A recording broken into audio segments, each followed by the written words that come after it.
The Evil Eye Thanatology, and Other Essays. By Roswell Park. Preface. Responsibility for the following collection of essays and addresses, occasional papers, rests perhaps not more with their writer, who was not unwilling to see them presented in a single volume, than with those of his friends who were complimentary enough to urge their assemblage and publication in this shape.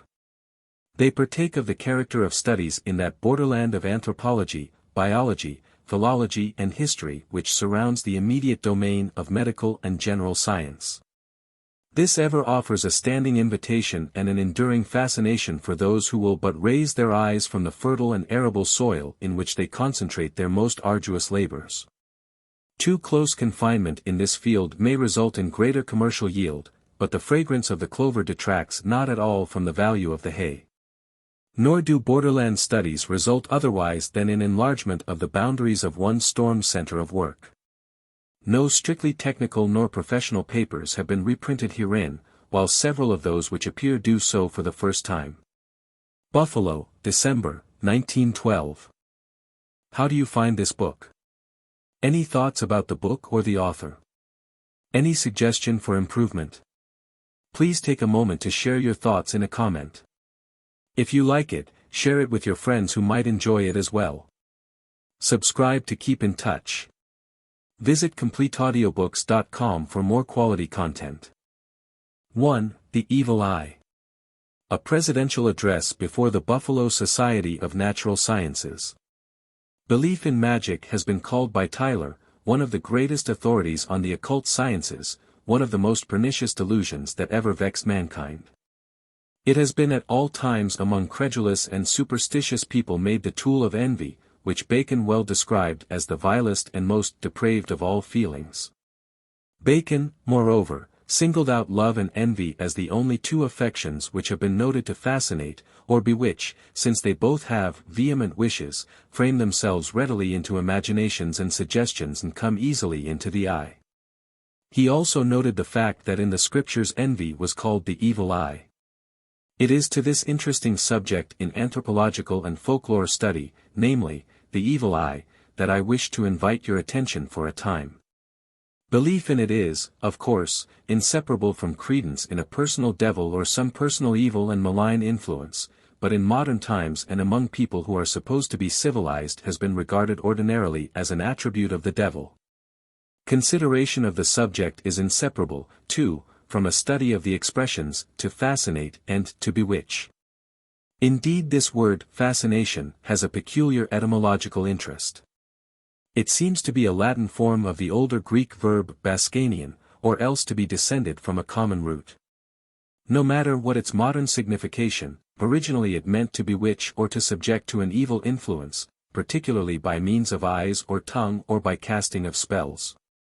Later it came to mean the influencing of the imagination, reason or will in an uncontrollable manner, and now, as generally used, means to captivate or to allure. Its use in our language is of itself an indication of the superstition so generally prevalent centuries ago. It is, however, rather a polite term for which we have the more vulgar equivalent, to bewitch, used in a signification much more like the original meaning. Belief in an evil power constantly at work has existed from absolutely prehistoric times. It has been more or less tacitly adopted and sanctioned by various creeds or religious beliefs, particularly so by the Church of Rome, by medieval writers and by writers on occult science. Even now it exists not only among savage nations but everywhere among common people. We today may call it superstition, but there was a time when it held enormous sway over mankind, and exercised a tremendous influence. In its present form it consists often of a belief that certain individuals possess a blighting power, and the expression in England to overlook is not only very common, but an easily recognizable persistence of the old notion. Evidently St. Paul shared this prevalent belief when he rebuked the foolish Galatians, saying as in our common translation, "Who hath bewitched you that ye should not obey the truth?" In the Vulgate the word translated, bewitch, is, fascinare, exactly the same word as used by Virgil, and referring to the influence of the evil eye. Cicero himself discussed the word fascination, and he explained the Latin verb invidere and noun invidia as meaning to look closely at, whence comes our word envy, or evil eye. All the ancients believed that from the eyes of envious or angry people there was projected some malign influence which could infect the air and penetrate and corrupt both living creatures and inanimate objects. Wojcicki, in his Polish folklore, relates the story of a most unhappy Slav, who though possessed of a most loving heart realized that he was afflicted with the evil eye, and at last blinded himself in order that he might not cast a spell over his children. Even today, among the Scotch Highlanders, if a stranger look too admiringly at a cow the people believe that she will waste away of the evil eye, and they give him of her milk to drink in order to break the spell. Plutarch was sure that certain men's eyes were destructive to infants and young animals, and he believed that the Thebans could thus destroy not only the young but strong men. The classical writers are so full of allusions to this subject that it is easy to see where people during the Middle Ages got their prevalent belief in witches. Thus, Pliny said that those possessed of the evil eye would not sink in water, even if weighed down with cloves, hence the medieval ordeal by water. Which had, however, its inconveniences for the innocent, for if the reputed witch sank he evidently was not guilty, but if he floated he was counted guilty and then burned. Not only was this effect supposed to be produced by the fascinating eye, but even by the voice, which, some asserted, could blast trees, kill children and destroy animals. In Pliny's time special laws were enacted against injury to crops by incantation or fascination. But the Romans went even farther than this, and believed that their gods were envious of each other and cast their evil eyes upon the less powerful of their own circle, hence the caduceus which Mercury always carried as a protection. To be the reputed possessor of an evil eye was an exceeding great misfortune. Solomon lent himself to the belief when he enjoined, "Eat thou not the bread of him that hath an evil eye." Proverbs 23 verse 6. The most inconvenient country in which to have this reputation today is Italy, and especially in Naples. The Italians apply the term jettatore to the individual thus suspected, and to raise the cry of jettatore in a Neapolitan crowd even today is to cause a speedy stampede. For the Italians the worst of all is the jettatore di bambini, or the fascinator of infants. Elworthy relates the case of a gentleman who on 3 occasions acted in Naples in the capacity of sponsor. Singularly all 3 children died, whereupon he at once got the reputation of having the malocchio, to such an extent that mothers would take all sorts of precautions to keep their children out of his sight. The great Bacon lent himself also to the belief to such an extent as to advise the carrying on one's person of certain articles, such as rue, or a wolf's tail or even an onion, by which the evil influence was supposed to be averted.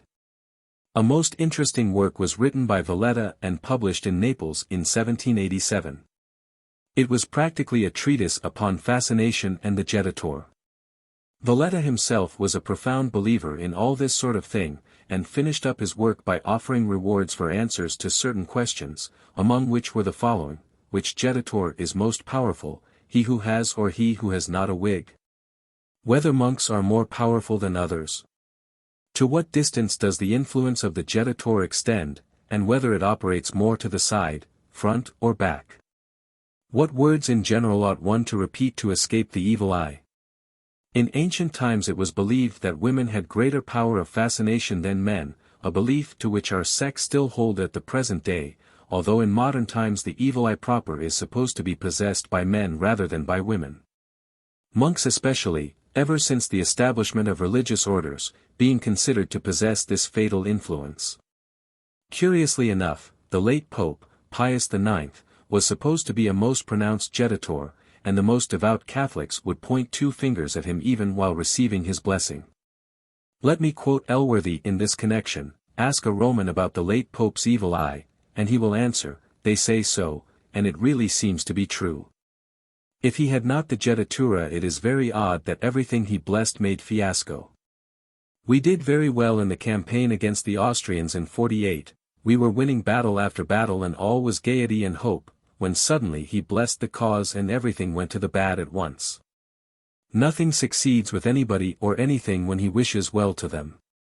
When he went to S. Agnes to hold a great festival, down went the floor and the people were all smashed together.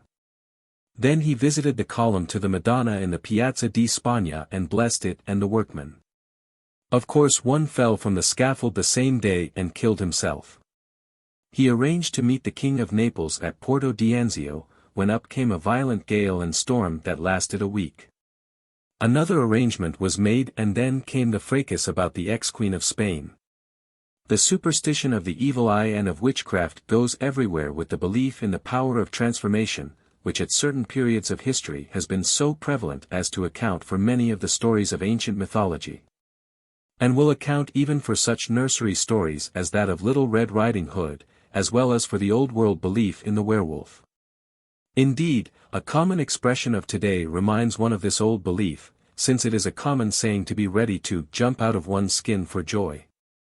This belief in transformation has begotten an ever-present dread of ill omens which is even now one of the most prevalent of superstitions. In Somerset, to see a hare cross the path in front of one is a sign of death. In India they fear to name any sacred or dreaded animal. The black cat is everywhere an object of aversion, and in some parts of England to meet a person who squints is equal to meeting one possessing the evil eye. Surely I do not need to remind this audience of the fear which many people have of taking any important action on Friday. This fear goes so far in some instances as to lead people to deprecate overpraise or apologize for a too positive statement. Your courteous Turk will not take a compliment without "Mashallah," the Italians will not receive one without "Grazio a Dio," while the Irishman almost always says, "Glory be to God," and the English peasant, "Lord be us." The idea in every instance being to avert the danger of fascination by these acknowledgments of a higher power. In England during the horrible times when the Black Death raged it was supposed that the disease was communicated by a glance from the distorted eyes of a sick man. In 1603 Del Rio, a Jesuit, published a large 6-volume folio work entitled A Disquisition on Magic, in which he takes it for granted that the calamities of mortals are the work of evil spirits. He says, fascination is a power derived by contact with the devil, who, when the so-called fascinator looks at another with evil intent, or praises by means known to himself, infects with evil the person at whom he looks. Those familiar with the history of so-called animal magnetism, mesmerism or hypnotism, will see a close connection between these beliefs and the practice of this peculiar form of influence. Mesmerism, in fact, as ordinarily practiced, was more or less dependent upon the influence of touch, or actual contact, whose importance has always been by the credulous rated high. In fact, it will be remembered that many of the miracles of the New Testament were performed by the aid of touch. And in the Old Testament it is recorded how disappointed Naaman was when he went to be cured of his leprosy in that the prophet did not touch him. The influence of the royal touch for the cure of scrofula, known for centuries as the king's evil, will also not be forgotten. In fact, our word to bless signifies to touch by making the sign of the cross on the diseased part, as, for instance, in the west of England, where goitre is rather common. It is believed that the best cure is that the swelling should be touched by the hand of a corpse of the opposite sex. The more we deal with the superstitions now under consideration, the more evident it becomes that the principal thought among the simpler peoples, or even among some of the religious sects of today, has been the propitiation of angry deities, or of destructive influences, rather than the worship and exaltation of beneficent attributes. As Elworthy says, we find that fear and dread have in all human history been more potent factors in men's conduct than hope and gratitude or love. Take for example the propitiatory sacrifices of Abel and Cain, or the sacrifice which Abraham proposed to make of his own son, or the very words which have crept into our language such as atonement, etc.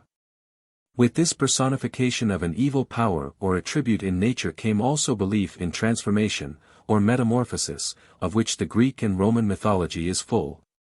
How many of the Christian symbols of today, nearly all of which are of pagan origin, convey to the initiated instances of this belief, can hardly be mentioned in this place. Suffice it to say that their number is very great. But I find too many temptations to wander from my subject, which is essentially the evil eye. In medieval symbolism, as in ancient, the intent often was to represent either on some amulet, charm or picture a figure of the thing against which it was most desired that a protective influence should be exercised. Hence the general prevalence of the eye in some pictorial representation. The ancient Egyptians, as well as the Etruscans, used to paint a huge eye on the bows of their vessels, which was supposed to be a charm against the evil eye. Even today in the Orient I have seen Greek boats with eyes painted on either side of their prows. The eye was a common adornment of Egyptian pottery, usually in combination with various other pictures, but as a symbol it seems during the past century or two to have passed out of common employ, except perhaps in Malta, and among the Freemasons, who simply are perpetuating its use. Nevertheless, wax or silver eyes are seen hung up in some foreign churches. A curious feature of these superstitions has been this, that any feature of indecency or obscenity when attaching to these symbols, amulets, etc., has been supposed to make them much more potent. This probably was because anything strange or unusual was more likely to attract the eye, and therefore divert its influence from the individual to the inanimate object. Hence the prevalence of phallic emblems in connection with these fancied protections. Many objects of this kind can be today picked up in the jewelry stores of Rome and of Naples.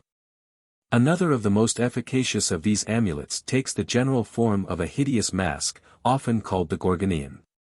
In all probability this was largely for the reason given above, that it was most likely to attract attention. Symbols of this kind are in very general use among people who know nothing of the reason therefore. Thus, we see them on seals, coins, etc.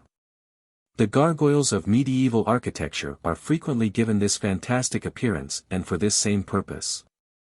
In Roman times the dolphin was a favorite device for a potent charm against the evil eye, and was pictured on many a soldier's shield.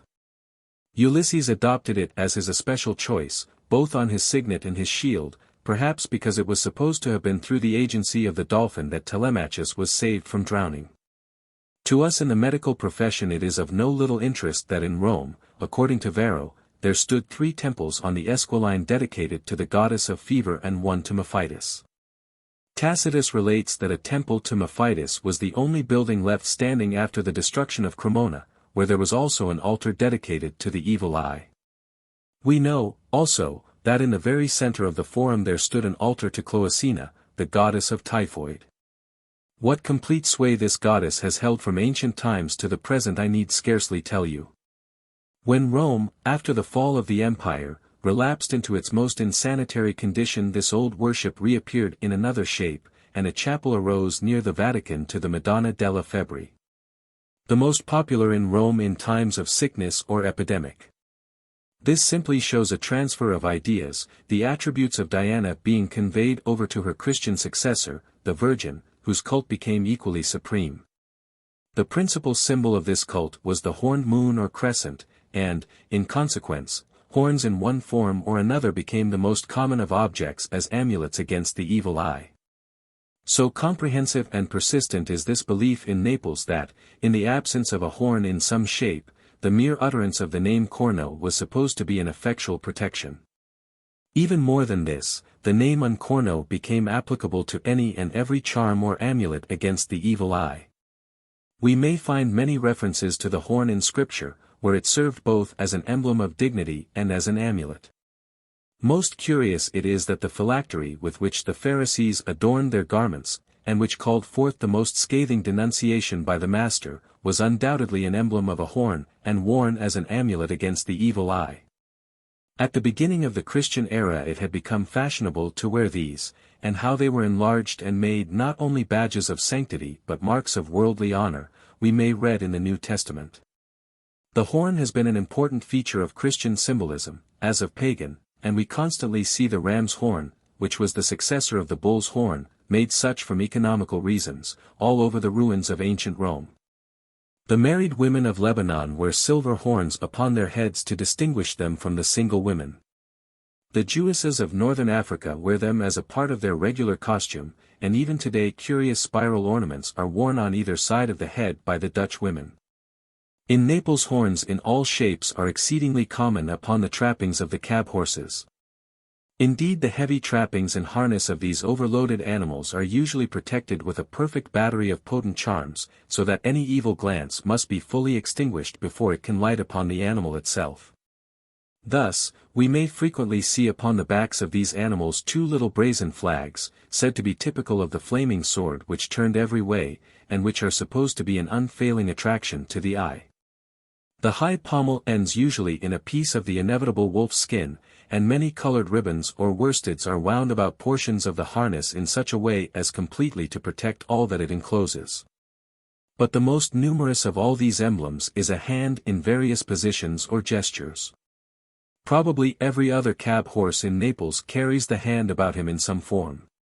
In Rome these things are not seen so much on horses' backs, although wolf skins, horns and crescents are common enough, but we see large numbers of silver rings for human fingers, to each of which a little pendant horn is attached. These may be seen in the shop windows strung upon rods and plainly marked Anelli contra la Gettatura. Those who have seen Naples thoroughly have noted how cows' horns, often painted blue, are fixed against the walls, especially at an angle, about the height of the first floor.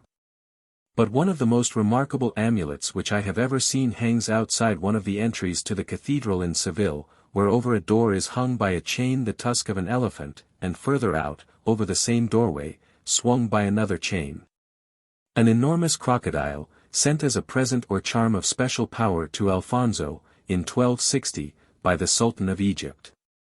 These two strange charms hang over the doorway of a Christian church of today, indicating the acceptance by a Christian people of a Moslem emblem and amulet.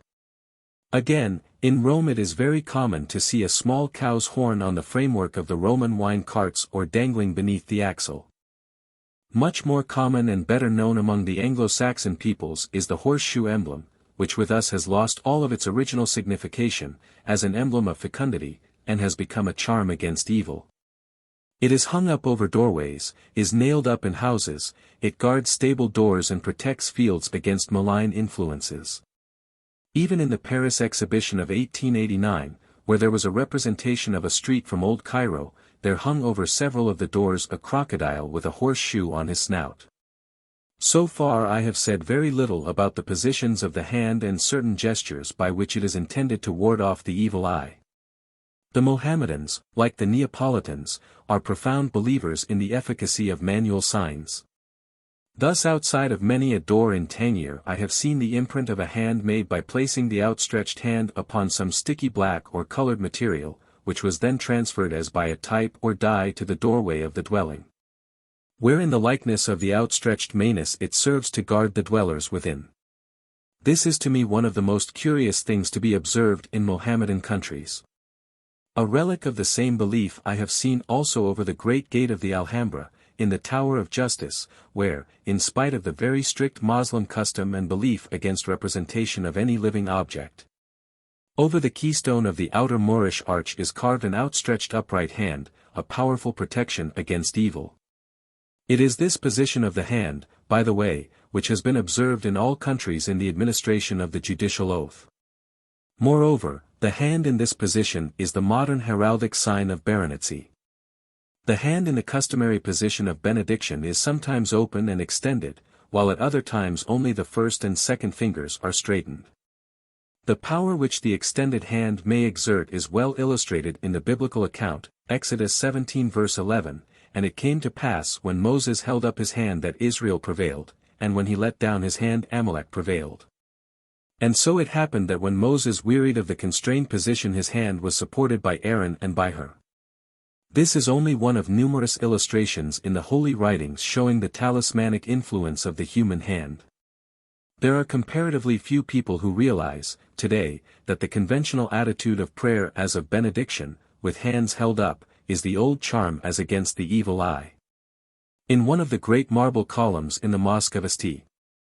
Sophia in Constantinople there is a remarkable natural freak by which there seems to appear upon the dark marble the white figure of an outspread hand. This is held in the highest reverence by the superstitious populace, who all approach it to pray for protection from the evil eye. The open hand has also been stamped upon many a coin both in ancient and modern times, and the general prevalence of the hand as a form of doorknocker can be seen alike in the ruins of Pompeii and the modern dwelling. The hand clenched in various forms has been used in more ways than as a mere signal or sign of defiance. In Italy the mano fica implies contempt or insult rather than defiance. Among all the Latin races this peculiar gesture of the thumb between the first and second fingers has a significant name and a significant meaning. It is connected everywhere with the fig, and expresses in the most discourteous way that which is implied in our English phrase, "don't care a figure." It is in common use as an amulet to be worn from the neck or about the body, and conveys the same meaning as that which the Neapolitans frequently express when they say, "May the evil eye do you no harm." Another position of the hand, namely, that with the index and little fingers extended, while the middle and ring fingers are flexed and clasped by the thumb, gives also the rude imitation of the head of a horned animal, and is frequently spoken of as the mano cornuta. A Neapolitan's right hand is frequently, in some instances almost constantly, kept in that position pointing downwards, just as hand charms are made to hang downwards, save when it is desired to use the sign against some particular individual. When the hand is pointed toward him, even at his very eyes if he appear much to be dreaded. When, however, the hand in this position is pointed toward one's chin it conveys a most insulting meaning and hints at conjugal infidelity. As the Neapolitan cabmen pass each other the common sign is to wave the hand in gesture and in this position. This is true also of many other places. The sign of the cross is very often made with the hand, usually with the first two fingers extended, and seems to mean a benediction of double potency, because both the hand and the cross itself are utilized in the gesture. I have elsewhere discussed the signification of the sign of the cross, and do not care to take it up again just now. It is certainly of phallic origin and as certainly antedates the Christian era by many hundred years. It is, in other words, a pagan symbol to which a newer significance has been given. Talismanic power has usually been ascribed to it, and in some form, either as the Greek tau or the crux ansata, has been most frequently employed. In one or the other of these forms it was the mark set upon the houses of the Israelites to preserve them from the destroying angel. In the roll of the Roman soldiery, after a battle, it was placed after the names of those still alive. And we read in Ezekiel 9 verse 4 of the mark which was to be set upon the foreheads of the men that cry, which was certainly the Greek tau, because the Vulgate plainly states this. Upon some of the old Anglo-Saxon coins there was placed a cross on each side, usually the handled cross, and upon various seals it has been in use until a comparatively recent period. It may be seen, also, in many illustrations from the catacombs, for instance, dating back to a time before the cross was a generally received Christian emblem, showing both the use of the cross and the hand in the positions to which I have already alluded. The sign of the cross is made by many a schoolboy in his play before he shoots his marble, and I have often seen it made upon the wooden ball before a man has bowled with it.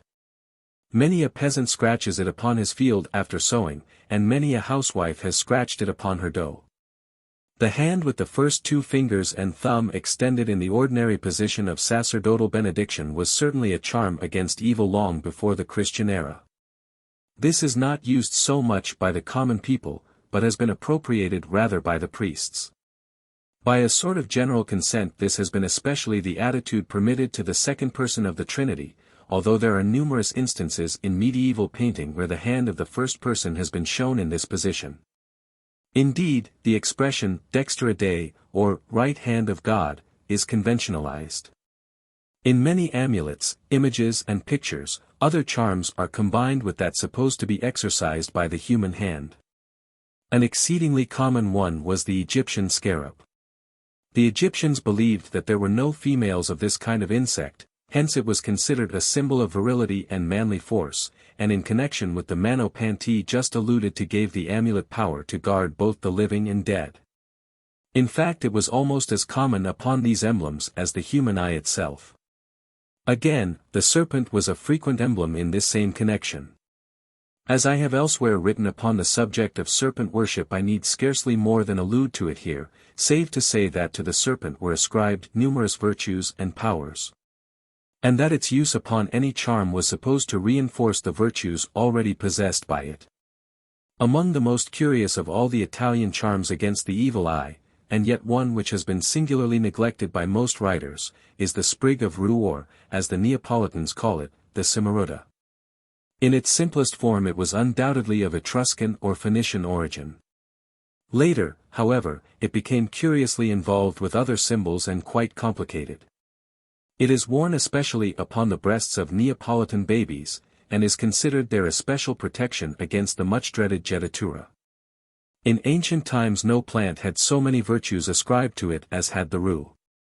Pliny, indeed, cites it as being a remedy for 84 different diseases. It used to be hung about the neck in primeval times to serve as an amulet against fascination. In most of these amulet forms it consists of 3 branches, which were supposed to be typical of Diana Triformis, who used often to be represented in 3 positions and as if having 3 pairs of arms. Diana, by the way, was the especial protectress of women in childbirth. Silver was her own metal and the moon her special emblem. Therefore, the expression, the silver moon, is not so meaningless as it would appear. This will in some measure account for the fact that corals, to which large virtues were ascribed, used always to be mounted in silver, and that the crescent, or new moon, is also almost invariably made of this same metal. Of the many charms which used to be combined in the Cimaruta there is scarcely one which may not be more or less considered as connected with Diana, the goddess of infants. Frequently, also, we may see representations of the seahorse quite like the living hippocampi of today, which are worn alike by cab horses and by women in Naples. They are known locally as the cavalli marini. Protection supposed to be most efficient was and is frequently afforded also by another method, namely, printed or written invocations, prayers, formulae, etc., worn somewhere about the body. Sometimes these were worn concealed from view and at others they were openly displayed. Even today on Turkish horses and Arab camels are hung little bags containing passages from the Quran, while the Neapolitan horses frequently carry in little canvas bags prayers to the Madonna or verses from Scripture. These as a sort of last resort in case the other charms fail. The good Catholic of today, especially if of Irish descent, wears his little scapulary suspended around the neck, which is supposed to be a potent protection. Fromen's large work on magic offers us a perfect mine of written spells against fascination, which have often to be prepared with certain mystic observances. The various written charms, as against the bite of the mad dog, are only other illustrations of the same superstition. Indeed, many superstitious people believe that the mere utterance of particular numbers exercises a charm.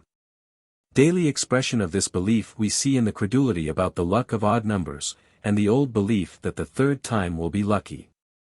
Military salutes are always in odd numbers. More value attaches in public estimation to the number 7 than to any other, as we see in the miraculous powers ascribed to the 7th son of a 7th son.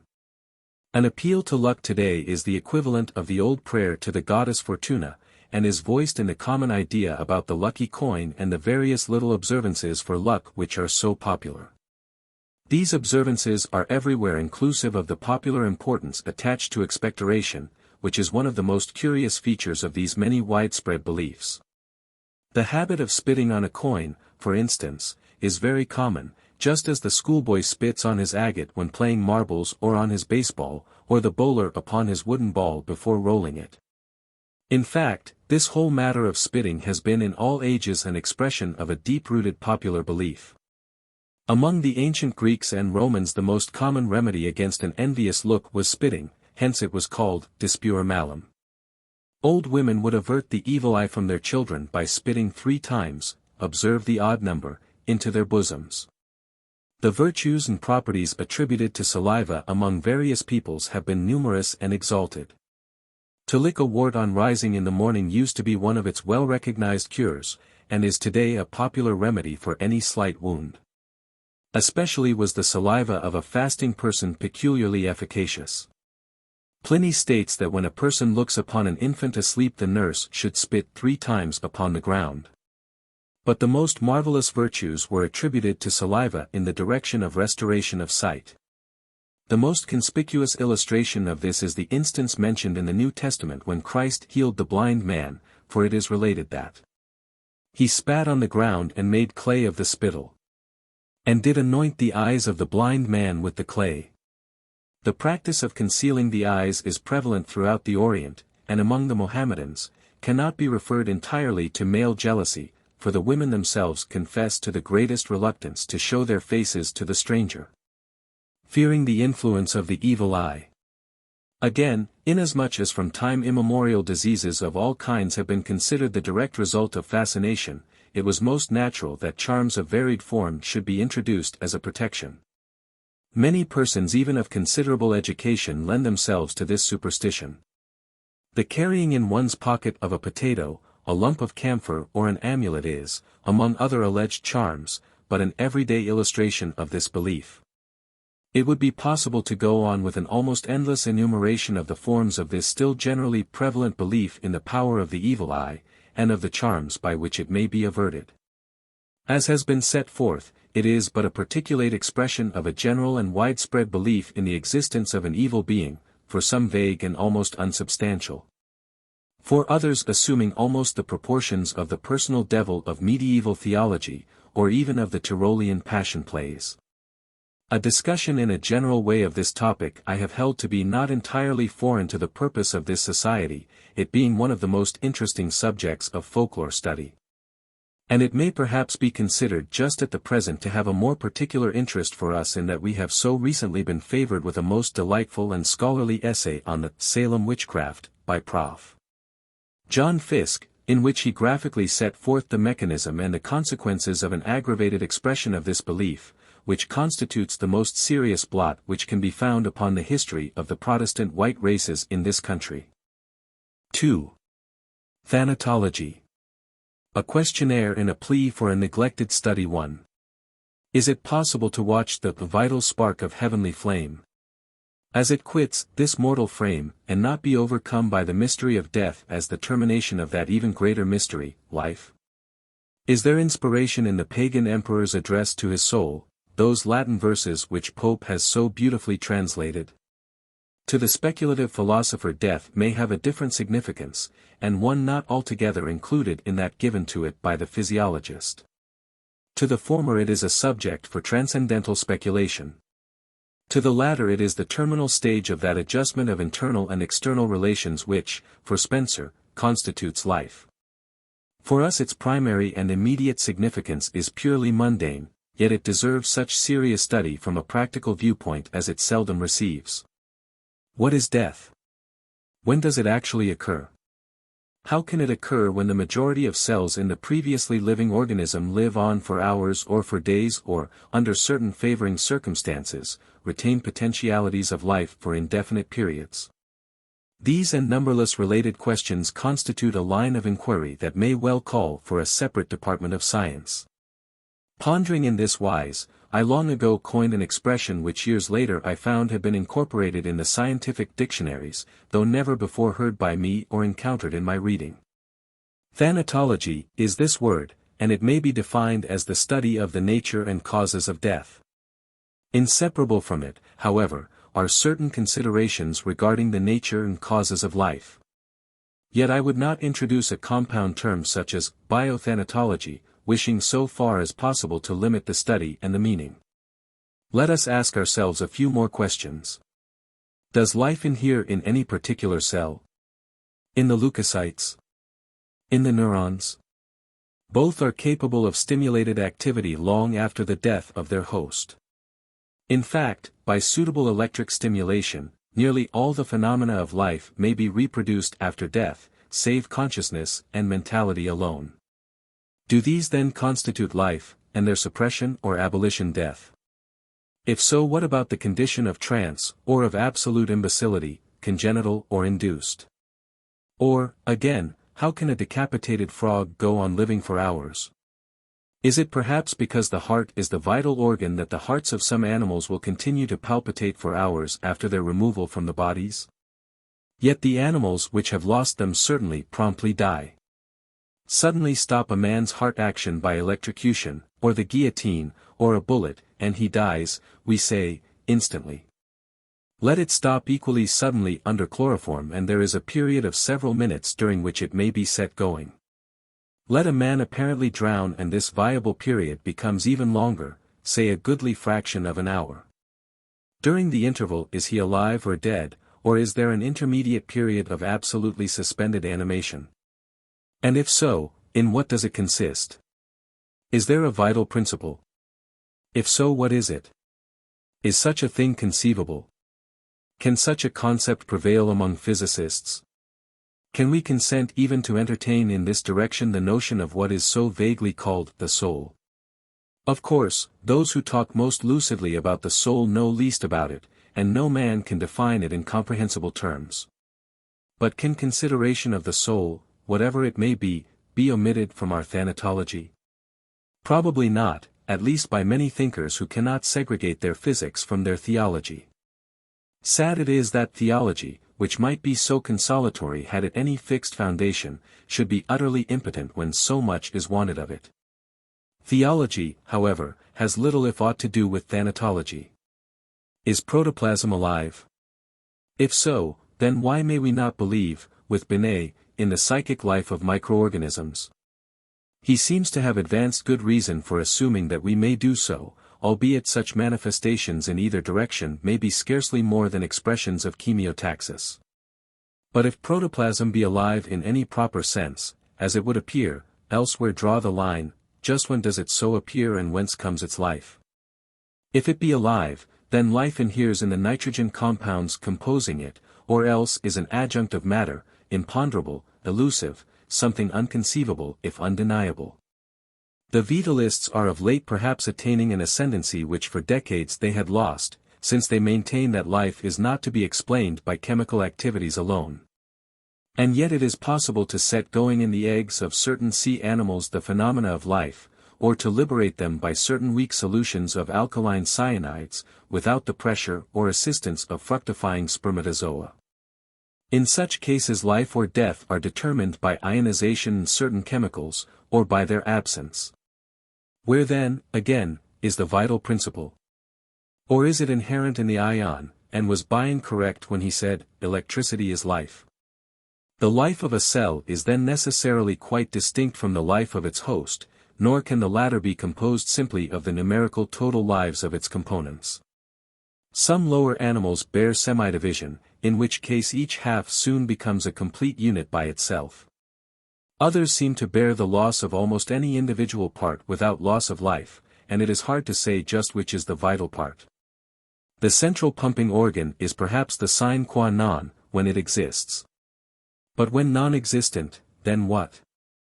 Again, while a living organism may be artificially divided into viable portions, no method seems known by which a series of separate cells may be, as it were, assembled or combined into one, of which a new unit may result from assemblage or combination.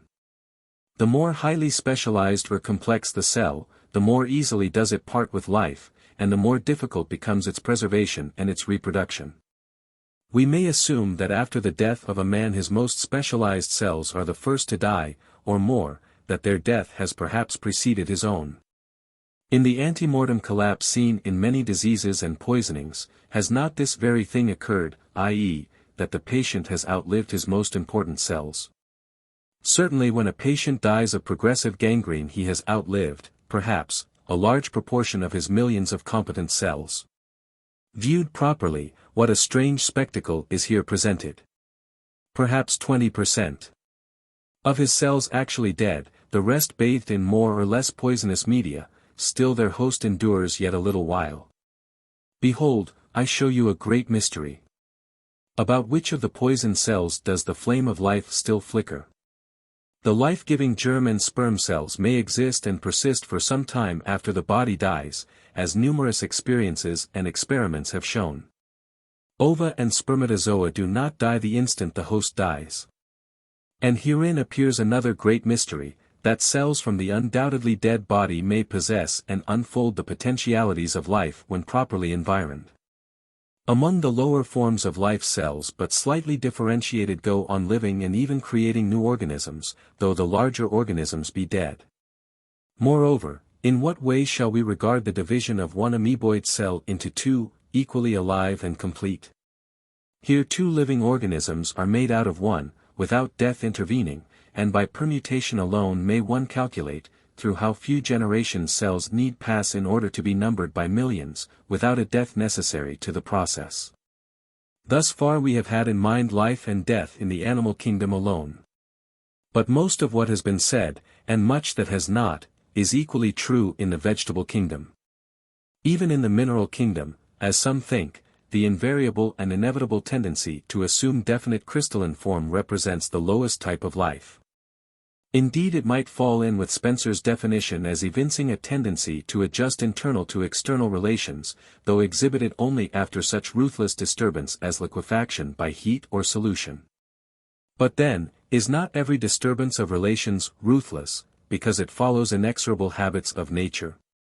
Even a crystal will reform as frequently as appear certain other phenomena of life, if made to do so. Were atoms alive, they would suffer with every fresh chemical change, and who knows but that they do.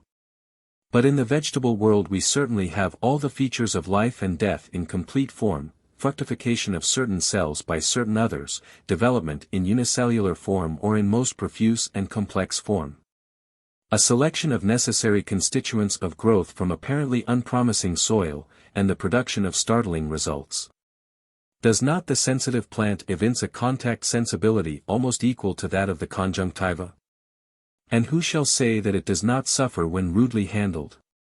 Does not the production of the complex essential oils and volatile ethers which give to certain flowers their wonderful fragrance, indicating what strange combinations of crude materials have been effected within their cells, show as wonderful a laboratory as any concealed within the animal organisms?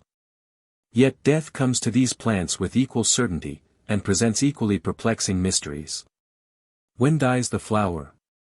When plucked and separated from its natural supply, or when it begins to fade, a period made more or less variable by the care given it, or when it ceases to emit its odor? And is then death a matter of hours? When the floral stem was snapped, what else snapped with it? At what instant did the floral murder occur? Every seed and every seedling possesses marvelous potentiality of life, and so long as it does we say it is not dead, nor yet is it alive. It resists considerable degrees of heat, will bear the lowest temperature, will remain latent for long periods, and still its cells will instantly respond to favoring stimuli. Its actual life is apparently aroused by purely thermic and chemical, electrionic, activities environing it. In what do its life and its death consist? But life and death are influenced, we say, strangely, only because it all seems strange to us, by uncommon or purely artificial conditions. Radium emanations have always an injurious effect on embryonic development. Under their influence, for example, the eggs of amphibia become greatly disturbed. Cells that should specialize into nerve, ganglion and muscle fail to develop, and consequently there may be produced minute amphibian monsters, destitute of nerves and muscles, but otherwise nearly normal. Hertwig has submitted the sperm cells of sea urchins to these rays, without killing them, but invariably with consequent abnormal development. The effect of cathode or X-rays is even more widely recognized and has been more generally demonstrated. They seem to possess properties injurious to most cell life and even fatal to some. Still more puzzling, and weird in a way, are the results of experiments, now widely practiced, which have to do with juggling, as it were, with ova, larvae and embryos, by all imaginable combinations of subdivision and reattachment of parts. So that there have resulted all kinds of monstrosities and abnormalities. To such an extent has this laboratory play been carried that almost any desired product can be furnished, living creatures with 2 heads, 2 tails, or whatever combination may be determined. Among the most remarkable of these efforts have been those of Vianney, of lions, who has shown that it is possible to remove the head end of several different insect larvae without preventing their development and metamorphosis into the butterfly stage. In Bombyx larvae, for example, the butterflies arrived at the mature stage, with streaked wings and beautiful coloration, but almost headless. These anencephalous insects lived for some time. Few animals survive exposures of any length to a temperature much over 150 F, and most of them are killed by considerably less heat. Freezing has always been considered equally fatal. Gangrene is the common result of freezing a part of the human body, and that means local death. Extraordinary pains must be taken with a frozen ear or finger if its vitality is to be restored. And so even with the hibernating, or the cold-blooded animals, a really low temperature has been generally regarded as fatal. But the recent experiments of Pictet, who did so much in the production of exceedingly low temperatures, freezing of gases, etc., have shown some startling results in the failure to kill goldfish and other of the lower animals by refrigeration. For instance, goldfish were placed in a tank whose water was gradually frozen while the fish were still moving therein. The result was a cake of ice with imprisoned supposedly dead fish. This ice was then reduced to a still lower temperature, at which it was maintained for over 2 months. It was then very slowly thawed out, whereupon the fish came to life and moved in apparently their normal and natural ways as if nothing had happened. This confirms Pictet's early experiments and convictions, that if the chemical reactions of living organisms can be suspended without causing organic lesions, the phenomena of life will temporarily disappear, to return when conditions are again as usual. It is worth relating that his fish frozen in this way could be broken in small pieces just as if they were part of the ice itself. How often during these recent decades, when events have seemed to move faster, when discoveries and inventions have been announced at such frequent and brief intervals that we fail to note them all for lack of time. When haste and rush characterize habits alike of life and thought, do we find that we simply must stop, as it were for breath, while we unload a large amount of accumulated mental rubbish and clear a space in our storage capacity for up-to-date knowledge. It is a decennial mental house cleaning process. We must unlearn so much of that which 10 to 40 years ago we so laboriously learned. We must adopt new and improved reasoning processes. But it is hard to do all this. For instance, as a boy I learned the old chemistry quite thoroughly. During a subsequent interval, when I did not need to study it, came the new chemistry. And when I again required it, I had not only to study a practically new science, which was not so bad, but to rid my brain of much that had really found firm lodgment there, and this was difficult or impossible. So it is with one who, having been brought up on Euclidean geometry, finds himself confronted with the comparatively new non-Euclidean, and who has then not merely to forget, but to unlearn all those fundamental axioms which seemed so plain and so indisputable, that is, if he would accept the teachings of Bolyai and others. For example, that a straight line is not necessarily the shortest route between 2 points shocks our Euclidean orthodoxy, and is at the same time, to us, inconceivable, as also that parallel lines indefinitely prolonged may touch, and the like.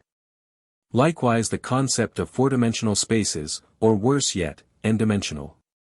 And now, in somewhat like manner and to a certain degree, must we revise our previous conceptions of death, at least to this extent, not that we yet know much better than we did what it really is, but that we know more about what it is not. Even save, perhaps, in its instantaneous happening it is but a step toward dissolution, usually not the first, certainly not the last, but yet the most conspicuous. Death is in many respects a biochemical fact. It is so intertwined with ionic changes in the arrangement of matter that we may hope for more information regarding some of its aspects as knowledge of the latter accumulates. But, evidently, we need to clarify our notions as we rearrange our facts. Somatic death is, after all, a most complex process. It may be shortened by instant and complete incineration, but scarcely in any other way. Even dynamite would scarcely simplify the problem. As to conscious death, that is probably, though not certainly, a matter of seconds only or possibly fractions of a second. While we have no accurate appreciation of what constitutes consciousness, nor even just where it resides, the central nervous system appears to be its most probable seat. But conscious death may occur almost instantly without injury to this system, as when a bullet passes through the thorax and the heart, without injuring the spine. But what is it that suddenly checks all concerted and interdependent activity? Or does something or some controlling agency suddenly leave the body? A recent theory, having features to commend it, is to the effect that life is a property or a feature of the ultimate corpuscles which compose the atom. Since these corpuscles bear to their containing atom a relative size comparable to that of the tiniest visible insect winging its way in a large church edifice, the intricacies of this particular theory readily appear. But it does seem as though among ourselves life has much to do with the hitherto neglected and despised nitrogen atom or molecule, since life inheres par excellence in nitrogen compounds. Moreover, vitality is conspicuously a feature of those chemical elements which have the lowest atomic weight, while at the other end of the table of atomic weights stands radium, of whose destructive emanations I have already spoken. Another phase of the general subject of thanatology was suggested especially by Auger, who a few years ago called attention to the fact that but few, if any patients really die of the disease from which they have been suffering. This is not a paradox, and needs only reason and observation to confirm it. His statement was a preliminary to the consideration of terminal infections and toxemias, which of itself would be sufficient to erect thanatology into a dignified special study. Take, for instance, a patient who has long suffered from diabetes. The end is characterized by coma, i.e., an evidence of profound toxemia, and is in large measure due to acetonemia. A patient with chronic Bright's disease dies of uremic poisoning, or one with pneumonia dies of genuine heart failure. The terminal stage of cancer is, again, toxemia of one kind or another, according as it has interfered with digestion, with respiration, or some other vital function, or has broken down, thus saturating the patient with septic products. This aspect of the subject will bear any amount of study and elaboration, and its mention here should be sufficient for my purpose. Accordingly, as it is properly appreciated, it will be recognized as having an important practical bearing, since, if we may foresee the direction from which the final danger threatens, it may be the better and the longer averted.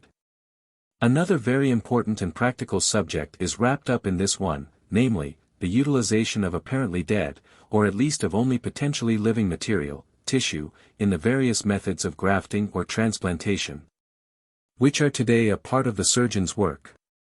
The methods are themselves a transplantation of experiences gained by work in the vegetable kingdom. What wonder that the marvels revealed in one department should have incited work along parallel lines in the other. That flowers and fruit of one kind may be made to grow on a tree of a very different kind excites but a small amount of the astonishment it deserves, mainly because it is now a common occurrence, though properly regarded it might seem a miracle. Differing only in minor respect is, for example, the removal of thyroidal tissue from one human being and its implantation into another, with functional success. One may ask just here, how is this matter concerned with thanatology? And the reply is, if this tissue were taken from a fresh corpse it would be by most people regarded as dead tissue. If so, does the dead come to life? Without violating the proper scientific use of the imagination, one may fancy something like the following: let a healthy young woman meet accidental and instantaneous death.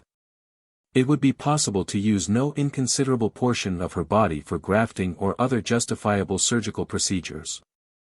The arteries and nerves could be used, both in the fresh state, and the former even after preservation, for suitable transplantation or repair work on the vascular and nervous systems of a considerable number of other people. So also could the thyroid, the cornea, the ovaries and especially the bones. All the teeth, if healthy, could be reimplanted. With the thin bones, ribs especially, plastic operations, particularly on the noses, of 50 people could be made. And then the exterior of the body could be made to supply any amount of normal integument with which to do heterologous dermatoplastic operations, or would furnish an almost inexhaustible supply of epidermis for Thiersch grafts. Which latter material need not be used in the fresh state, but could be preserved and made available some days and even weeks later. A portion of the muscles might possibly be made available for checking oozing from bleeding surfaces of others, if used while still fresh and warm. And possibly portions of the ureters or some other portion of the remains might be utilized for some unusual purpose. Then what extracts or extractives might be prepared from other parts of the body, pituitary, adrenals, bone marrow, etc. The tendons might also be prepared for sutures. Every one of these procedures would give promise of success, the technique being in every respect satisfactory. But the possible limit is not yet reached, since with each kidney might be carried out experiments like those feats of physiologic jugglery such as Carrel has shown us, by implanting one, say in the neck, connecting up the renal with the carotid artery, and the renal vein with the jugular, while some receptacle would have to be provided as a terminal for the ureter. This is, after all, not a fantastic dream, nor such an extreme picture as would at first appear, since every organ or tissue above mentioned, and more, has been used as indicated, and with success. But imagine the dead body affording viable products, even indirectly life itself, to, possibly, so many others. Does this complicate the study of death? And what must become of the simple credulous faith of the zealot who believes in the actual and absolute resurrection, at some later date? There is something more than mere transcendentalism in the science of thanatology. It has a plausible medico-legal and pragmatic import. Right glad should I be if I might arouse a deserved interest in it. How may I more fittingly conclude than by quoting a few lines from our own Bryant's Thanatopsis? Earth that nourished thee, shall claim thy growth, to be resolved to earth again. And, lost each human trace, surrendering up thine individual being, shalt thou go to mix forever with the elements. Though were I minded to rehearse certain difficulties met in the preparation of this paper, which I have long had in mind, I might also add the following lines from the same poet's Hymn to Death. Alas! I little thought that the stern power, whose fateful praise I sung, would try me thus, before the strain was ended. One may well quote, at this point, Lamartine, who asked, what is life but a series of preludes to that mystery whose initial solemn note is told by death? On this theme Liszt built up that wonderful symphonic tone poem, Les Preludes. Even infinity is now questioned by the mathematicians. This being the case, where can we stop? Note. While writing the foregoing paper there came to my notice the recent book, Death, Its Causes and Phenomena, by Carrington and Meter, London, 1911. It is interesting, but save that it contains a helpful bibliography, is of little assistance to one wishing to pursue the study from its pragmatic aspect. One of the authors is committed to a personal theory that death is caused by cessation of the vibrations which during life maintain vital activity. The other that death is, as it were, the culmination of a bad habit of expectancy that something of the kind must occur, into which we have fallen, in spite of the fact that other living beings below man undergo the same fate, though not capable of expecting anything. 3. Serpent-Myths and Serpent Worship. A Presidential Address before the Buffalo Society of Natural Sciences. Since the dawn of written history, and from the most remote periods, the serpent has been regarded with the highest veneration as the most mysterious of living creatures. Being alike an object of wonder, admiration and fear, it is not strange that it became early connected with numerous superstitions. And when we remember how imperfectly understood were its habits we shall not wonder at the extraordinary attributes with which it was invested, nor perhaps even why it obtained so general a worship. Thus centuries ago Apollo, referring to serpent symbolism, said, when the Egyptians were representing a universe they delineated the spectacle as a variegated snake devouring its own tail, the scales intimating the stars in the universe. The animal being extremely heavy, as is the earth, and extremely slippery like the water. Moreover it every year puts off its old age with its skin as, in the universe, the recurring year effects a corresponding change, and becomes renovated. While the making use of its own body for food implies that all things whatever which are generated by divine providence in the world undergo a corruption into them again. In all probability the annual shedding of the skin and the supposed rejuvenation of the animal was that which first connected it with the idea of eternal succession of form, subsequent reproduction and dissolution. This doctrine is typified in the notion of the succession of ages which prevailed among the Greeks, and the similar notion met with among nearly all primitive peoples. The ancient mysteries, with few or perhaps no exceptions, were all intended to illustrate the grand phenomena of nature. The mysteries of Osiris, Isis and Horus in Egypt, of Cybele in Phrygia, of Ceres and Proserpine at Eleusis, of Venus and Adonis in Phoenicia, of Bona Dea and of Priapus in Rome, all had this in common, that they both mystified and typified the creation of things and the perpetuation of life. In all of them the serpent was conspicuously introduced as it symbolized and indicated the invigorating energy of nature. In the mysteries of Ceres, the grand secret which was communicated to the initiates was put in this enigma: the bull has begotten a serpent and the serpent a bull, the bull being a prominent emblem of generative force. In ancient Egypt it was usually the bull's horns which served as a symbol for the entire animal.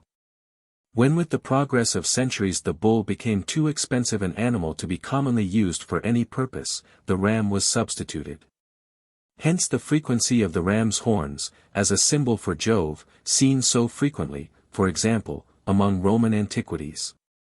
Originally fire was taken to be one of the emblems of the sun, and thus most naturally, inevitably and universally the sun came to symbolize the active, vivifying principle of nature.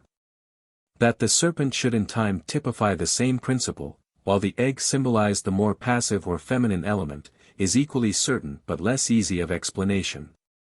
Indeed, we are to regard the serpent as the symbol of the great hermaphrodite first principle of nature. It entered into the mythology of every nation, consecrated almost every temple, symbolized almost every deity, was imagined in the heavens, stamped on the earth and ruled in the realms of eternal sorrow. For this animal was estimated to be the most spirited of all reptiles of fiery nature, inasmuch as it exhibits an incredible celerity. Moving by its spirit without hands or feet or any of the external members by which other animals effect their motion, while in its progress it assumes a variety of forms. Moving in a spiral course and darting forward with whatever degree of swiftness it pleases. The close relationship if not absolute identity among the early races of man between solar, phallic and serpent worship was most striking, so marked indeed as to indicate that they are all forms of a single worship. It is with the latter that we must for a little while concern ourselves. How prominent a place serpent worship plays in our own Old Testament will be remarked as soon as one begins to reflect upon it. The part played by the serpent in the biblical myth concerning the origin of man is the first and most striking illustration. In the degenerated ancient mysteries of Bacchus, some of the persons who took part in the ceremonies used to carry serpents in their hands and with horrid screams call Eva, Eva. The attendants were in fact often crowned with serpents while still making these frantic cries. In the Sabasian mysteries the snake was permitted to slip into the bosom of the person to be initiated and then to be removed from below the clothing. This ceremony was said to have originated among the Magi. It has been held that the invocation Eva related to the great mother of mankind. Even so good an authority as Clemens of Alexandria held to this opinion, but Clemens also acknowledges that the name Eva, when properly aspirated, is practically the same as Epha, or Apha, which the Greeks call Ophis, which is, in English, serpent. In most of the other mysteries serpent rites were introduced and many of the names were extremely suggestive. The Abaddon mentioned in the Book of Revelation is certainly some serpent deity, since the prefix Ab signifies not only father, but serpent. By Zoroaster the expanse of the heavens and even nature itself was described under the symbol of the serpent. In ancient Persia temples were erected to the serpent tribe, and festivals consecrated to their honor, some relic of this being found in the word basilicus, or royal serpent, which gives rise to the term basilica applied to the Christian churches of the present era. The Ethiopians, even, of the present day derive their name from the Greek Aethiopes, meaning the serpent gods worshipped long before them. Again, the island of Euboea signifies the serpent island and properly spelled should be Euboea. The Greeks claim that Medusa's head was brought by Perseus, by which they mean the serpent deity, as the worship was introduced into Greece by a people called Parisians. The head of Medusa denoted divine wisdom, while the island was sacred to the serpent. The worship of the serpent being so old, many places as well as races received names indicating the prevalence of this general superstition. But this is no time to catalogue names, though one perhaps should mention Ophis, Oboth, Eva in Macedonia, Dracontia, and last but not least, the name of Eve and the Garden of Eden. Seth was, according to some, a semi-divine first ancestor of the Semites, Bunsen has shown that several of the antediluvian descendants of Adam were among the Phoenician deities. Thus Carthaginians had as god, Jubal or Jubal, who would appear to have been the sun god of Aesculapius, or, spelled more correctly, Jubal, that is beauty of Baal. Whether or not the serpent symbol has a distinct phallic reference has been disputed, but the more the subject is broadly studied the more it would seem that such is the case. It must certainly appear that the older races had that form of belief with which the serpent was always more or less symbolically connected, that is, adoration of the male principle of generation. One of whose principal phases was undoubtedly ancestor worship, while somewhat later the race adored the female principle which they symbolized by the sacred tree so often alluded to in scripture as the Assyrian grove. Whether snakes be represented singly, coupled in pairs as in the well-known caduceus or rod of Aesculapius, or in the crown placed upon the head of many a god and goddess, or the many-headed snake drinking from the jeweled cup. Or a snake twisted around a tree with another approaching it, suggesting temptation and fall, in all these the underlying principle is always the same. Symbols of this character are met with not only in the temples of ancient Egypt but in ruins antedating them in Persia and the East. In the antiquities belonging to the races that first peopled what is now Greece and Italy, in the rock markings of India and of Central Europe, in the cromlechs of Great Britain and Scandinavia. In the Great Serpent Mound which still remains in Ohio, and in many other mounds left by the mound builders of this country, in the ruins of Central America and Yucatan, and in the traditions and relics of the Aztecs and Toltecs. In fact, wherever antiquarian research has penetrated or where monuments of ancient peoples remain, there never has been so widespread a superstition, and no matter what later forms it may have assumed, we must admit that it, first of all, and for a long time was man's tribute to the great, all-powerful and unknown regenerative principle of nature, which has been deified again and again, and which always has been and always will be the greatest mystery within the ken of mankind. Brown in his Great Dionysiac Myth says the serpent has these points of connection with Dionysus: 1.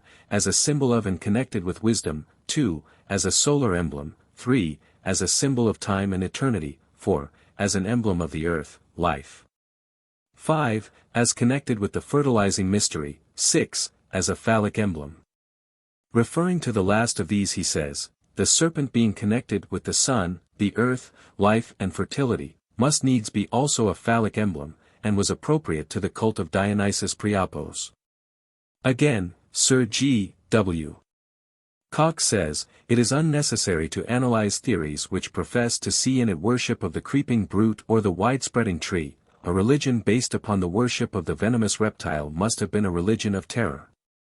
In the earliest glimpses which we have, the serpent is the symbol of life and of love, nor is the phallic cultus in any respect a cult of the full-grown branching tree. Again, this religion, void of reason, condemned in the Wisdom of Solomon, probably survived even Babylonian captivity. Certainly it was adopted by the sects of Christians which were known as Ophites, Gnostics and Nicolaitans. Another learned author says, by comparing the varied legends of the East and West in conjunction we obtain a full outline of the mythology of the ancients. It recognizes as the primary element of things two independent principles of nature, the male and female, and these, in characteristic union as the soul and body, constitute the great hermaphrodite deity, the one, the universe itself. Consisting still of the two separate elements of its composition, modified though combined in one individual, of which all things are regarded but as parts. In fact, the characteristics of all pagan deities, male or female, gradually mold into each other and at last into one or two. For as William Jones has stated, it seems a well-founded opinion that the entire list of gods and goddesses means only the powers of nature, principally those of the sun, expressed in a variety of ways with a multitude of fanciful names. The creation is, in fact, human rather than a divine product in this sense, that it was suggested to the mind of man by the existence of things, while its method was, at least at first, suggested by the operation of nature. Thus man saw the living bird emerge from the egg, after a certain period of incubation, a phenomenon equivalent to actual creation as apprehended by his simple mind. Incubation obviously then associated itself with creation, and this fact will explain the universality with which the egg was received as a symbol in the earlier systems of cosmogony.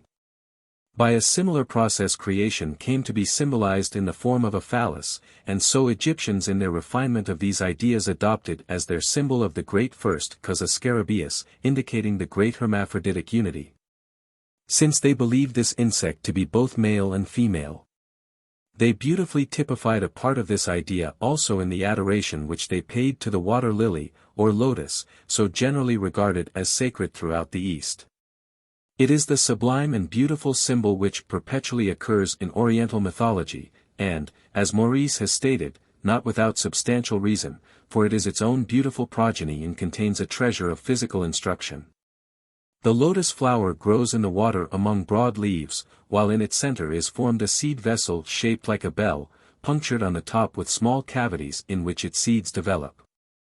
The openings into the seed cells are too small to permit the seeds to escape when ripe, consequently they absorb moisture and develop within the same, shooting forth as new plants from the place where they originated.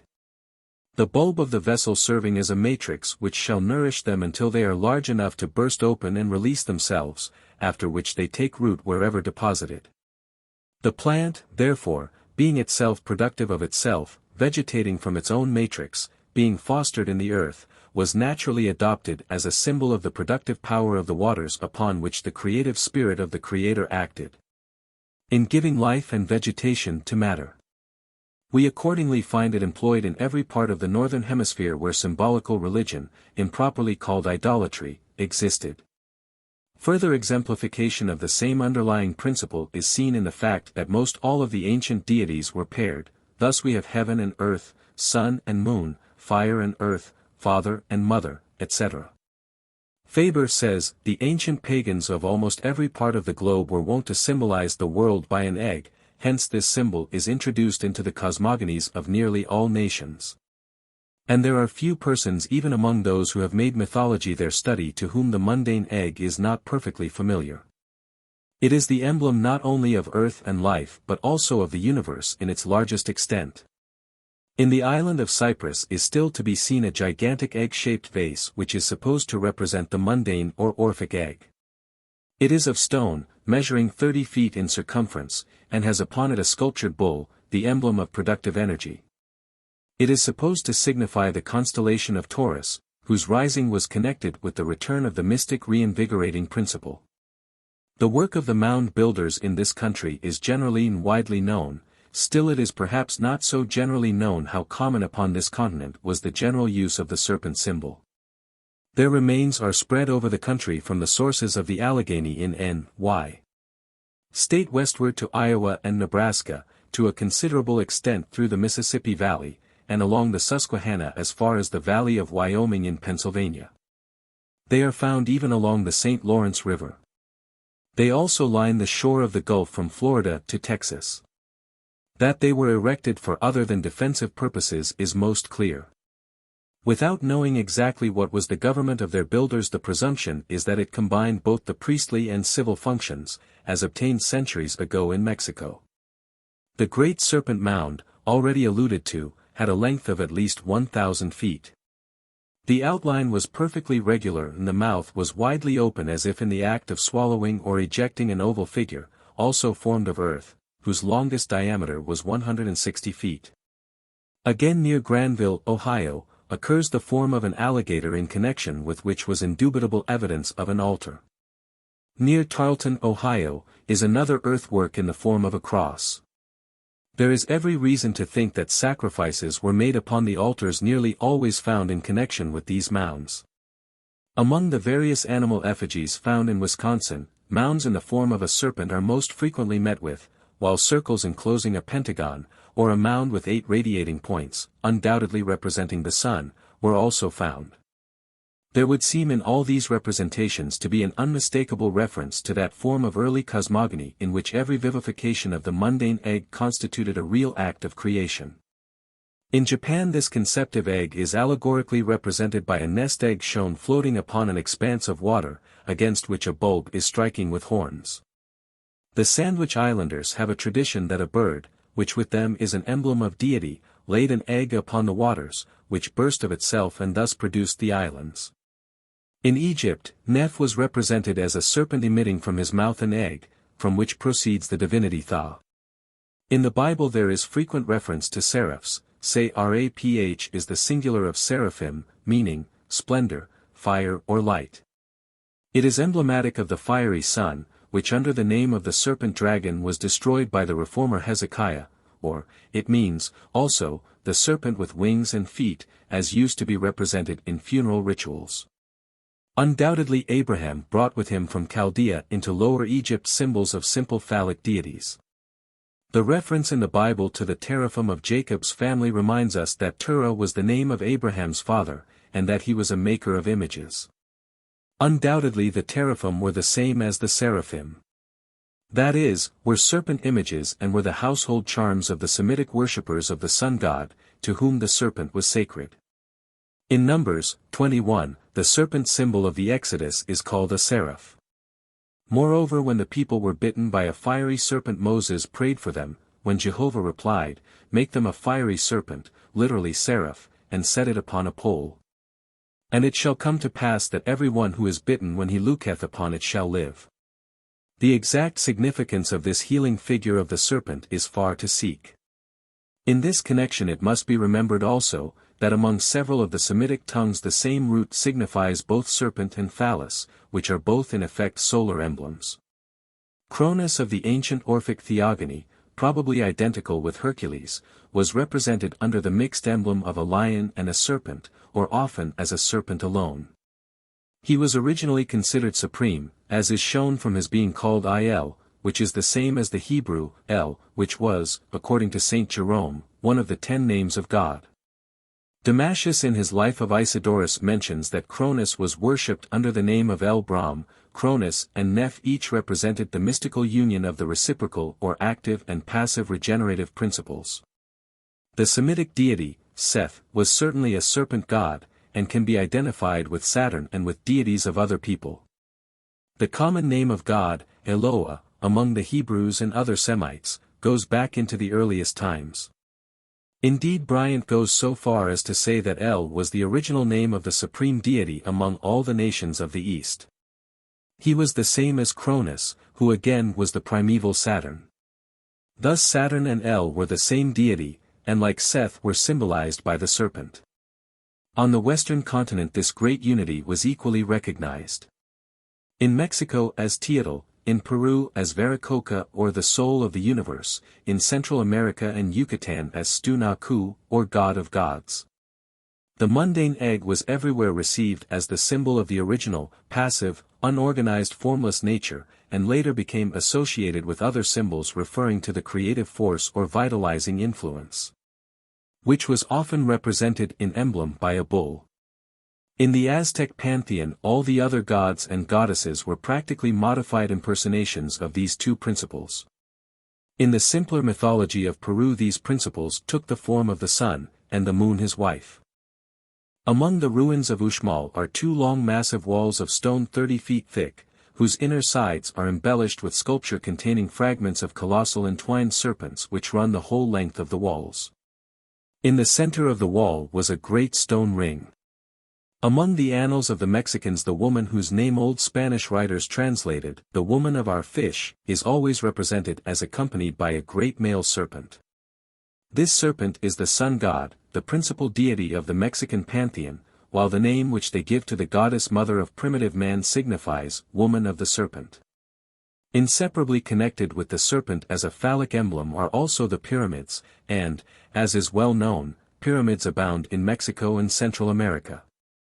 As Humboldt years ago observed, pyramids existed through Mexico, in the forests of Papantha at a short distance above sea level, on the plains of Cholula and of Teotihuacan, and at an elevation which exceeds those of the passes of the Alps.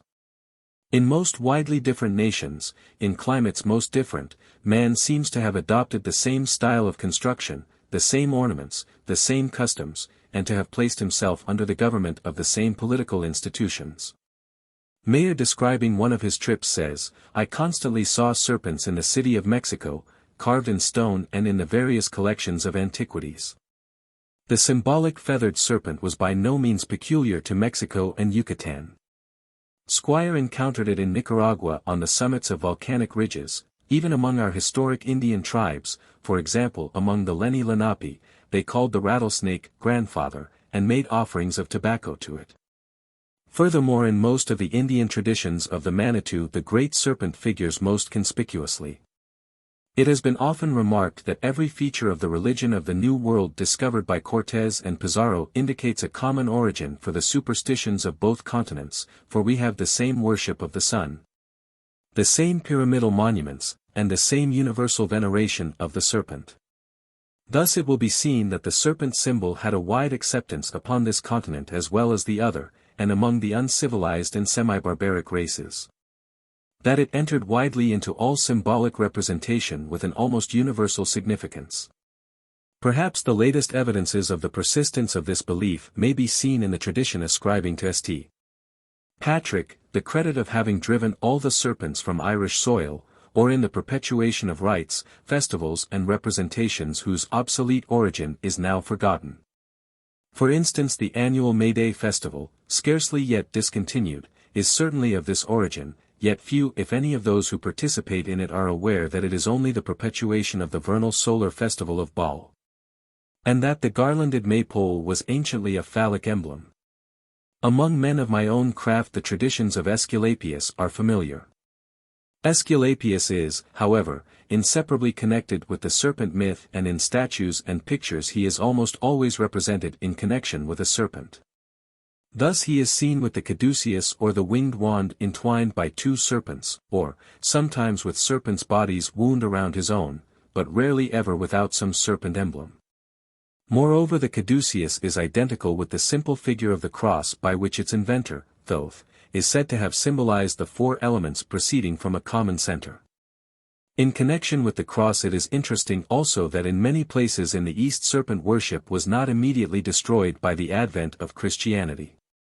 The Gnostics, for example, among Christian sects, united it with the religion of the cross, as might be shown by many quotations from religious writers. The serpent clinging to the cross was used as a symbol of Christ, and a form of Christian serpent worship was for a long time in vogue among many beside the professed Ophites. In the celebration of the Bakshik mysteries the mystery of religion, as usual throughout the world, was concealed in a chest or box. The Israelites had their sacred ark, and every nation has had some sacred receptacle for holy things and symbols. The worshippers of Bacchus carried in their consecrated baskets the mystery of their god, while after their banquet it was usual to pass around the cup which was called the cup of the good demon, whose symbol was a serpent. This was long before the institution of the rite of the Last Supper. The fable of the method by which the god Aesculapius was brought from Epidaurus to Rome, and the serpentine form in which he appeared before his arrival in Rome for the purpose of checking the terrible pestilence, are well known. The serpentine column which still stands in the old race course in Constantinople is certainly a relic of serpent worship, though this fact was not appreciated by Constantine when he set it up. The significance of the ark is not to be overlooked. First, Noah was directed to take with him into the ark animals of every kind. But this historical absurdity, read aright and in its true phallic sense, means that the ark was the sacred Urga of Hindu mythology, which like the moon in Zoroastrian teachings, carries in itself the germ of all things. Read in this sense the thing is no longer incomprehensible. As N. Archie, in the beginning, Elohim created the heavens and the earth, so in the ark were the seeds of all things preserved that they might again repopulate the earth. Thus this ark of Noah, or of Osiris, the primeval ship whose navigation has been ascribed to various mythological beings, was in fact the moon or the ship of the sun, in which his seed is supposed to be hidden until it bursts forth in new life and power. But the dove which figures so conspicuously in the biblical legend was consecrated to Venus in all her different names, in Babylon, in Syria, in Palestine and in Greece. It even attended upon Janus in his voyage of the Golden Fleece. And so the story of Jonah going to Joppa, a seaport where Dagon, the fish god was worshipped, and of the great fish, bears a suspicious relation to the same cult, for the fish was revered at Joppa as was the dove at Nineveh. It has been impossible to dissociate serpent and serpent worship from Aesculapius. This is not because this mythological divinity is supposed to have been the founder of my profession, but because he has been given at all times a serpentine form and has been, apparently, on the most familiar terms with the animal. Pausanias, indeed, assures us that he often appeared in serpentine form, and the Roman citizens of 2000 years ago saw in this god, in reptilian form, an object of high regard and worship. When this divinity was invited to make Rome his home, in accordance with the oracle, he is represented as saying, "I come to leave my shrine. This serpent view, that with ambitious play. My staff encircles, mark him every way. His form though larger, nobler, I'll assume. And, changed as gods should be, bring aid to Rome." Ovid, Metamorphoses 15. When in due time this salutary serpent arrived upon the island in the Tiber, he began to assume his natural form, whatever that may have been. And now no more the drooping city mourns. Joy is again restored and health returns. Considering then the intimate relation between the founder of medicine and the serpent, it will not seem strange to you that the serpent myth is a subject of keen interest to every student of the history of medicine.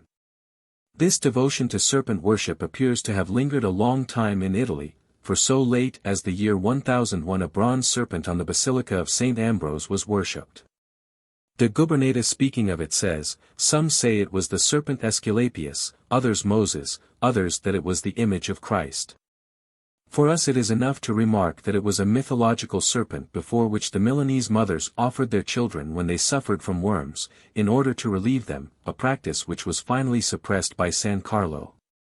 Moreover, there has persisted until recently what is called a snake festival in a little mountain church near Naples, where those participating carry snakes around their persons. The purpose of the festival being to preserve the participants from poison and sudden death and bring them good fortune. Sosinski. The power of the sun over health and disease was long ago recognized in the old Chaldean hymn, in which the sun is petitioned thus: "Thou at thy coming cure the race of man. Cause the ray of health to shine upon him. Cure his disease."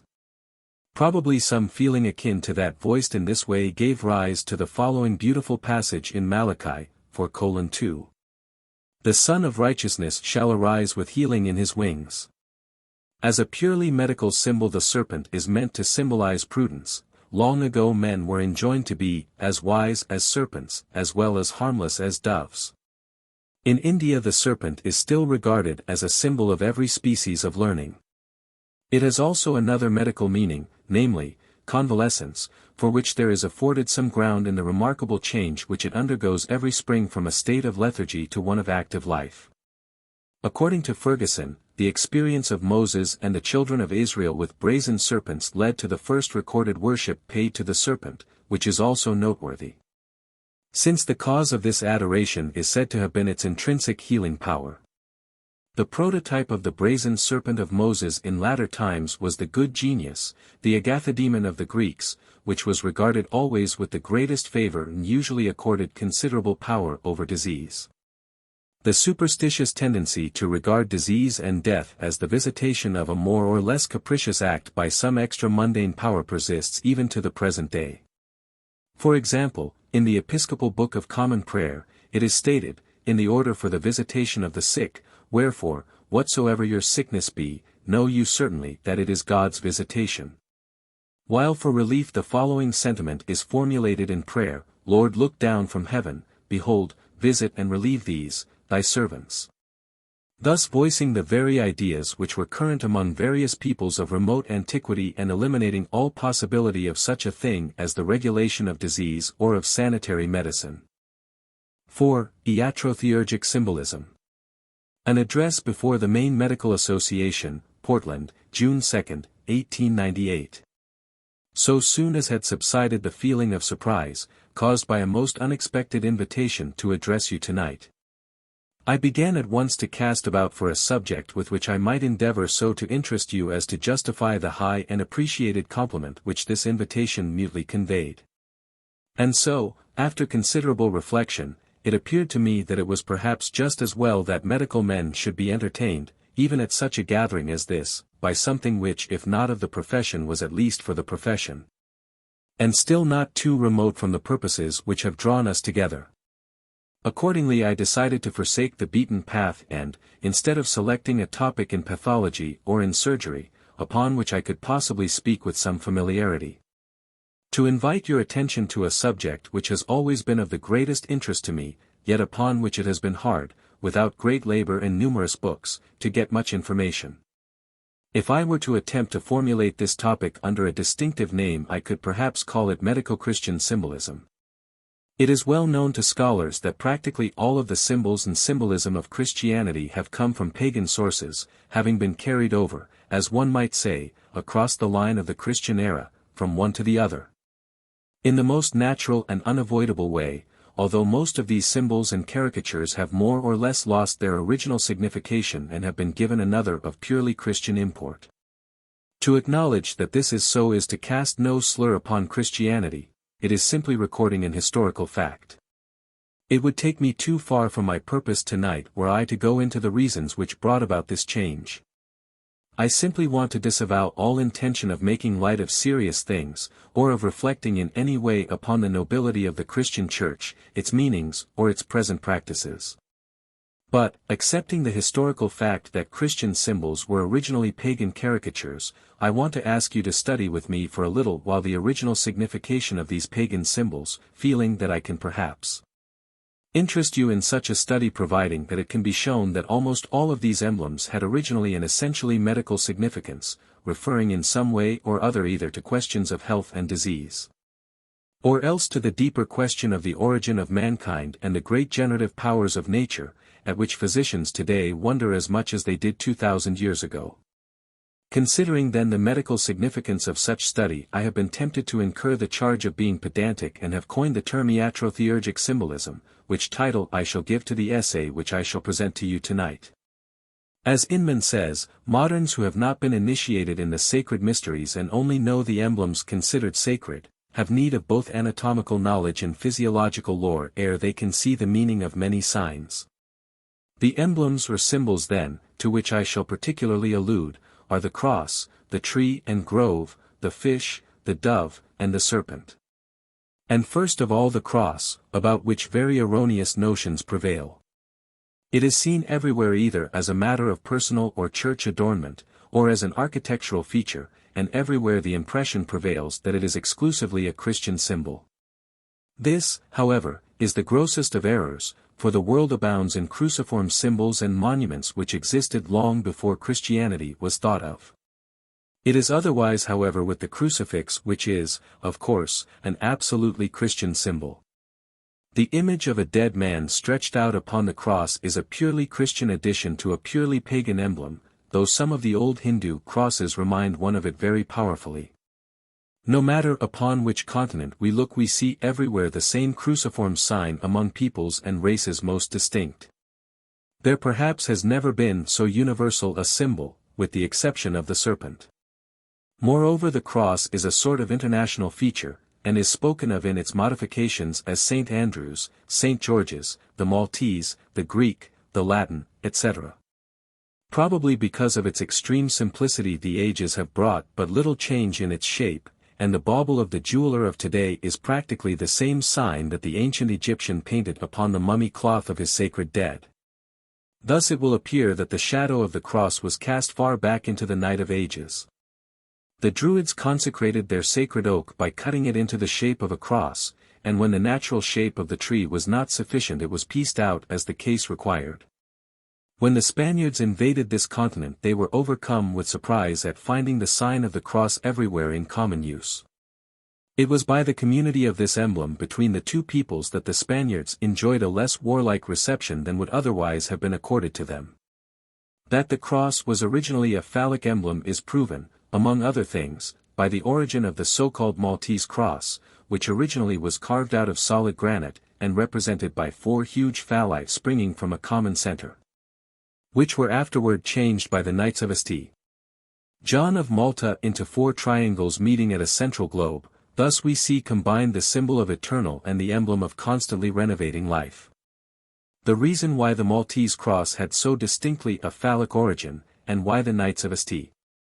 John saw fit to make something more decent of it, is not clear, but a study of Assyrian antiquities of the days of Nineveh and Babylon shows that it referred to the four great gods of the Assyrian pantheon.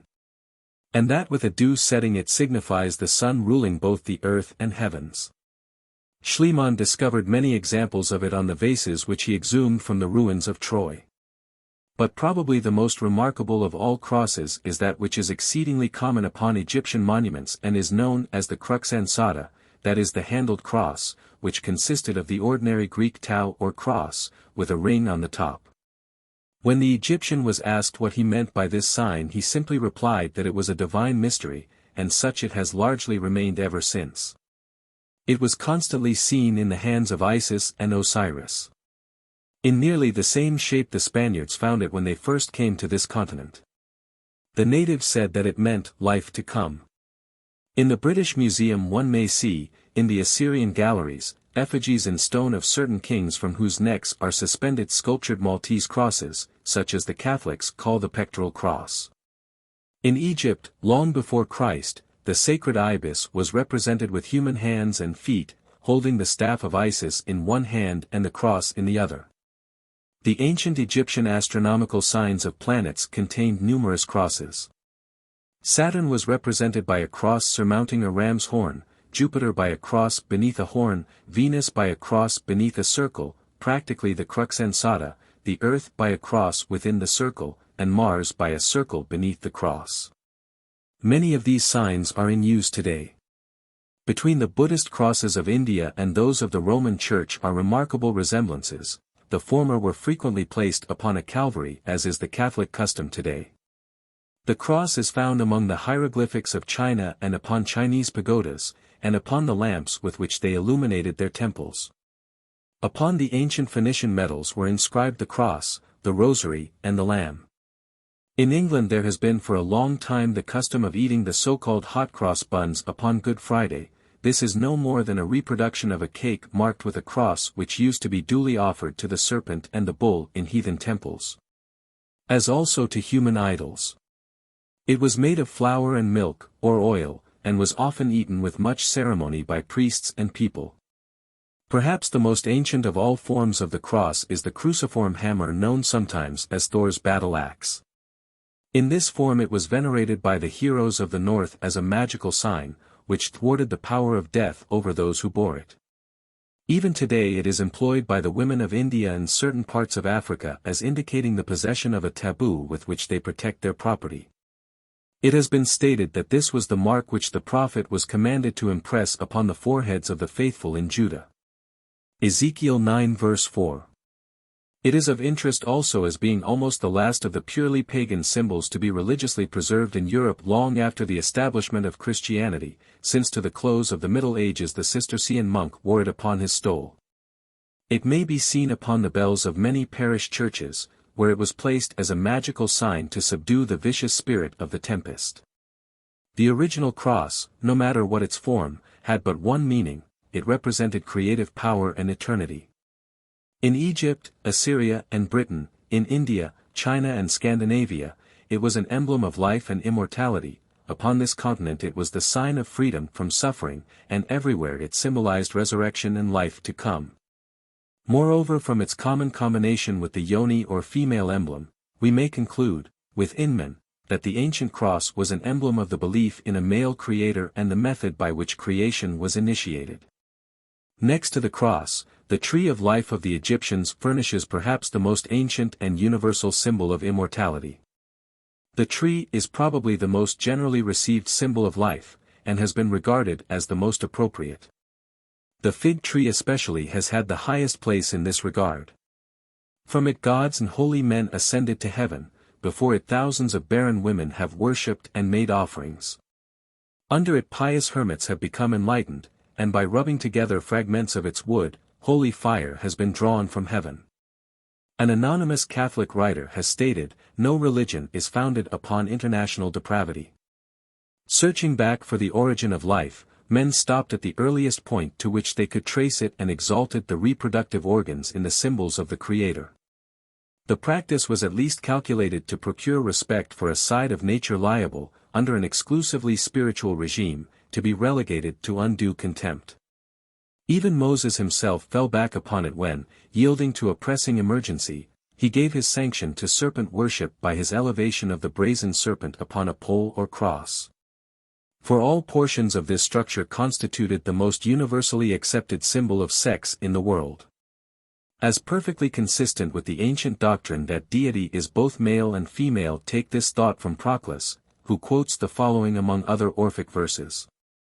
Jupiter is a man, Jupiter is also an immortal maid. While in the same commentary we read that all things were contained in the womb of Jupiter.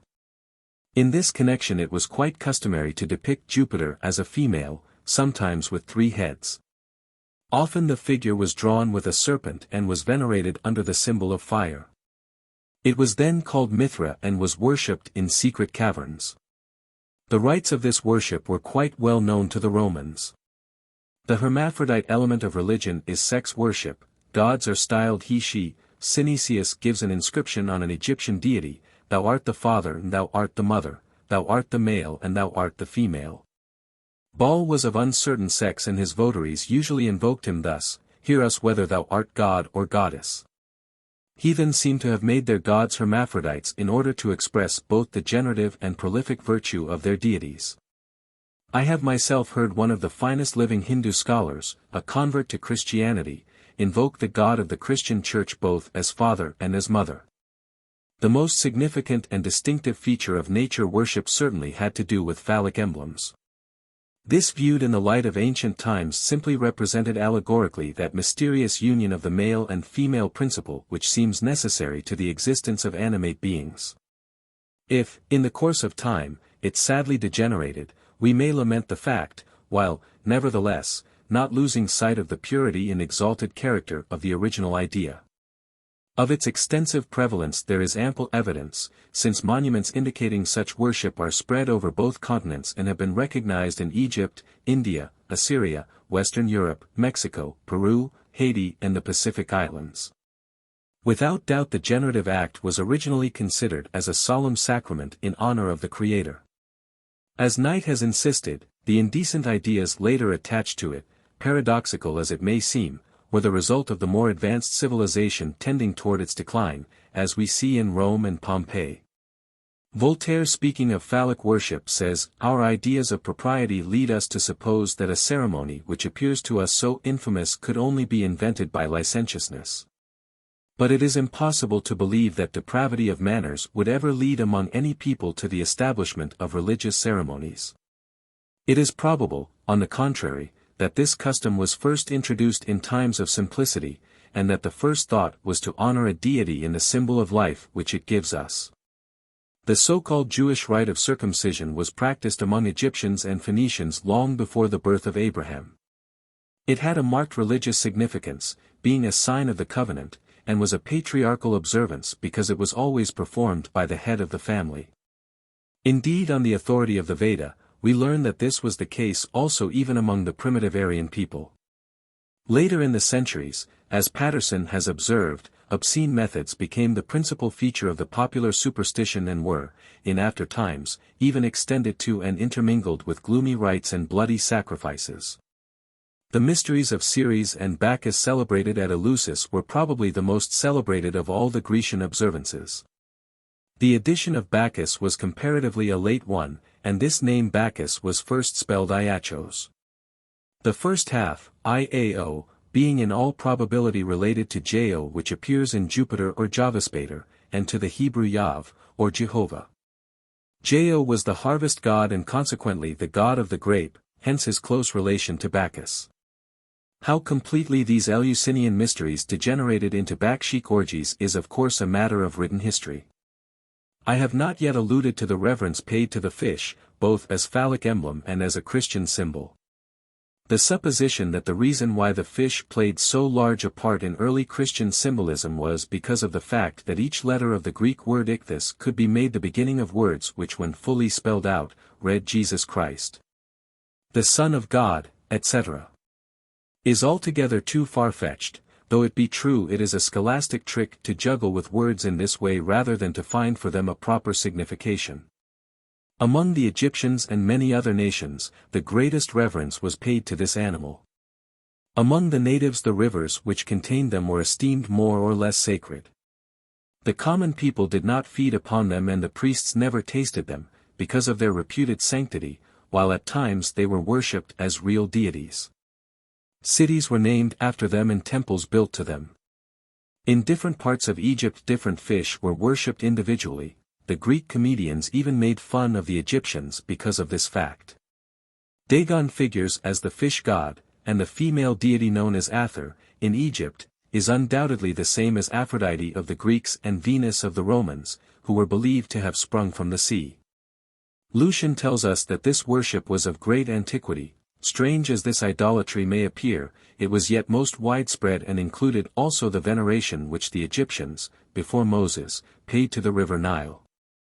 It is important to remember that Nun, the name of the father of Joshua, is the Semitic word for fish, while the phallic character of the fish in Chaldean mythology cannot be gainsaid. Nim, the planet Saturn, was the fish god of Berosus, and the same as the Assyrian god Ashur, whose name and office are strikingly similar to those of the Hebrew leader Joshua. Corresponding to the ancient phallus or lingam, which was the masculine phallic symbol, we have the ties or yoni as the symbol of the female principle. But an emblem of similar import is often to be met with in the shape of the shell, the fig leaf or the letter delta, as may be frequently seen from ancient coins and monuments. Similar attributes were at other times expressed by a bird, using the dove or sparrow, which will at once make one think of the prominence given to the dove in the fable of Noah and the ark. Referring again to the fish symbol, let me say that the head of Proserpine is very often represented surrounded by dolphins, sometimes by pomegranates which also have a phallic significance.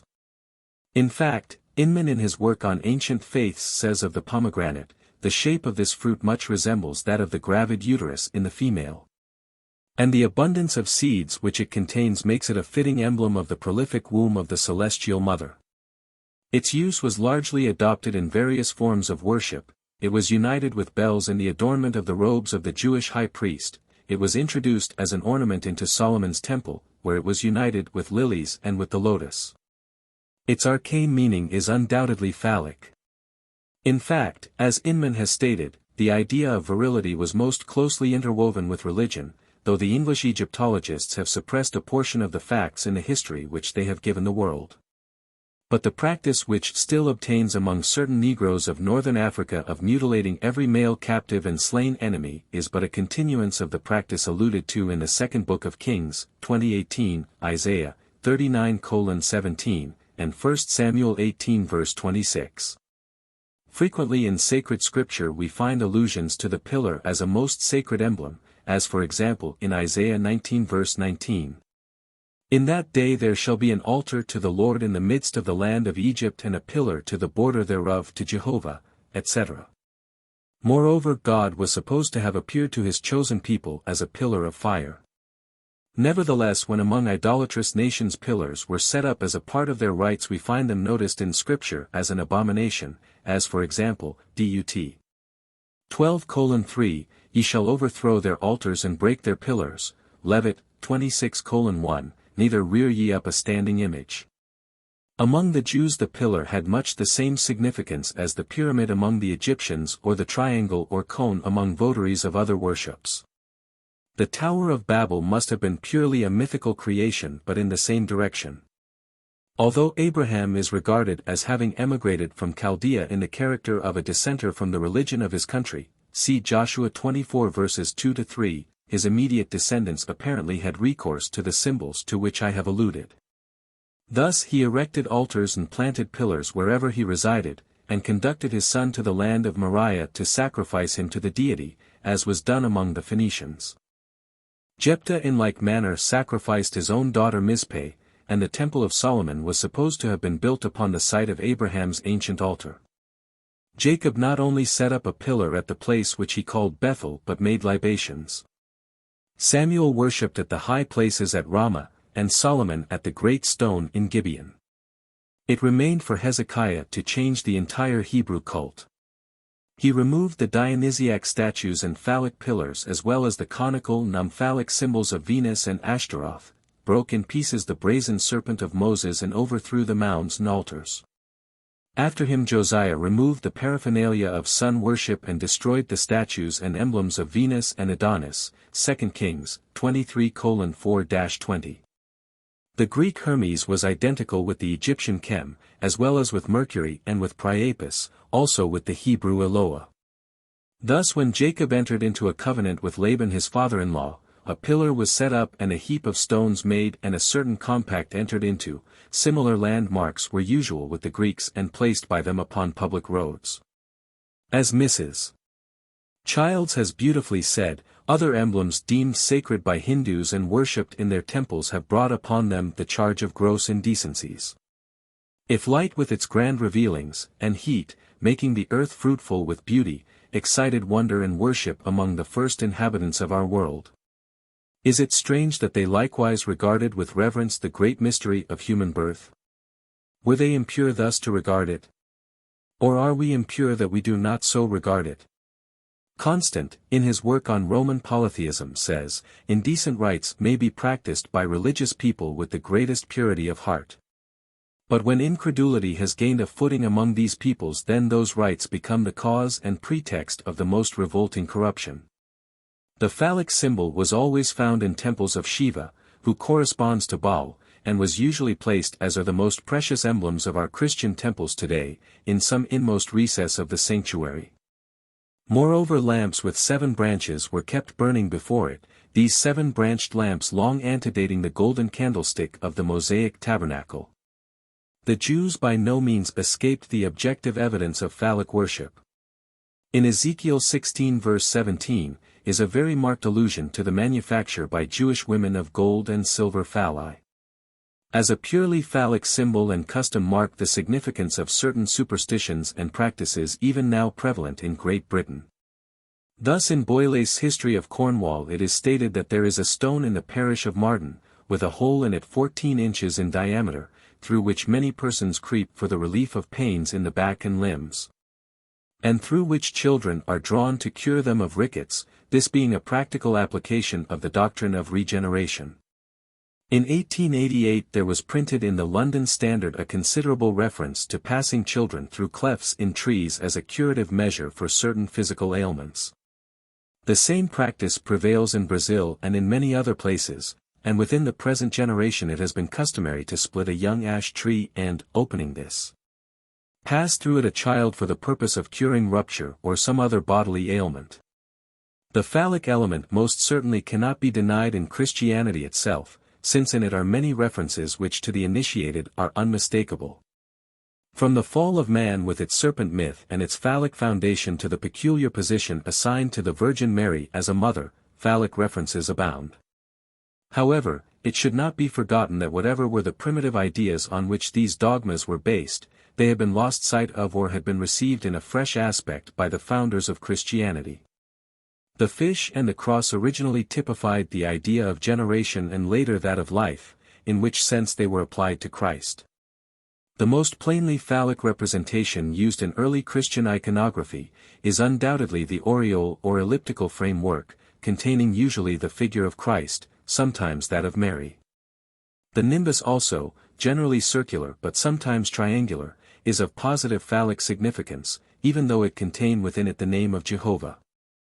The sunflowers which sometimes are made to surround the figure of St. John the Evangelist are the lotus flowers of the Egyptians.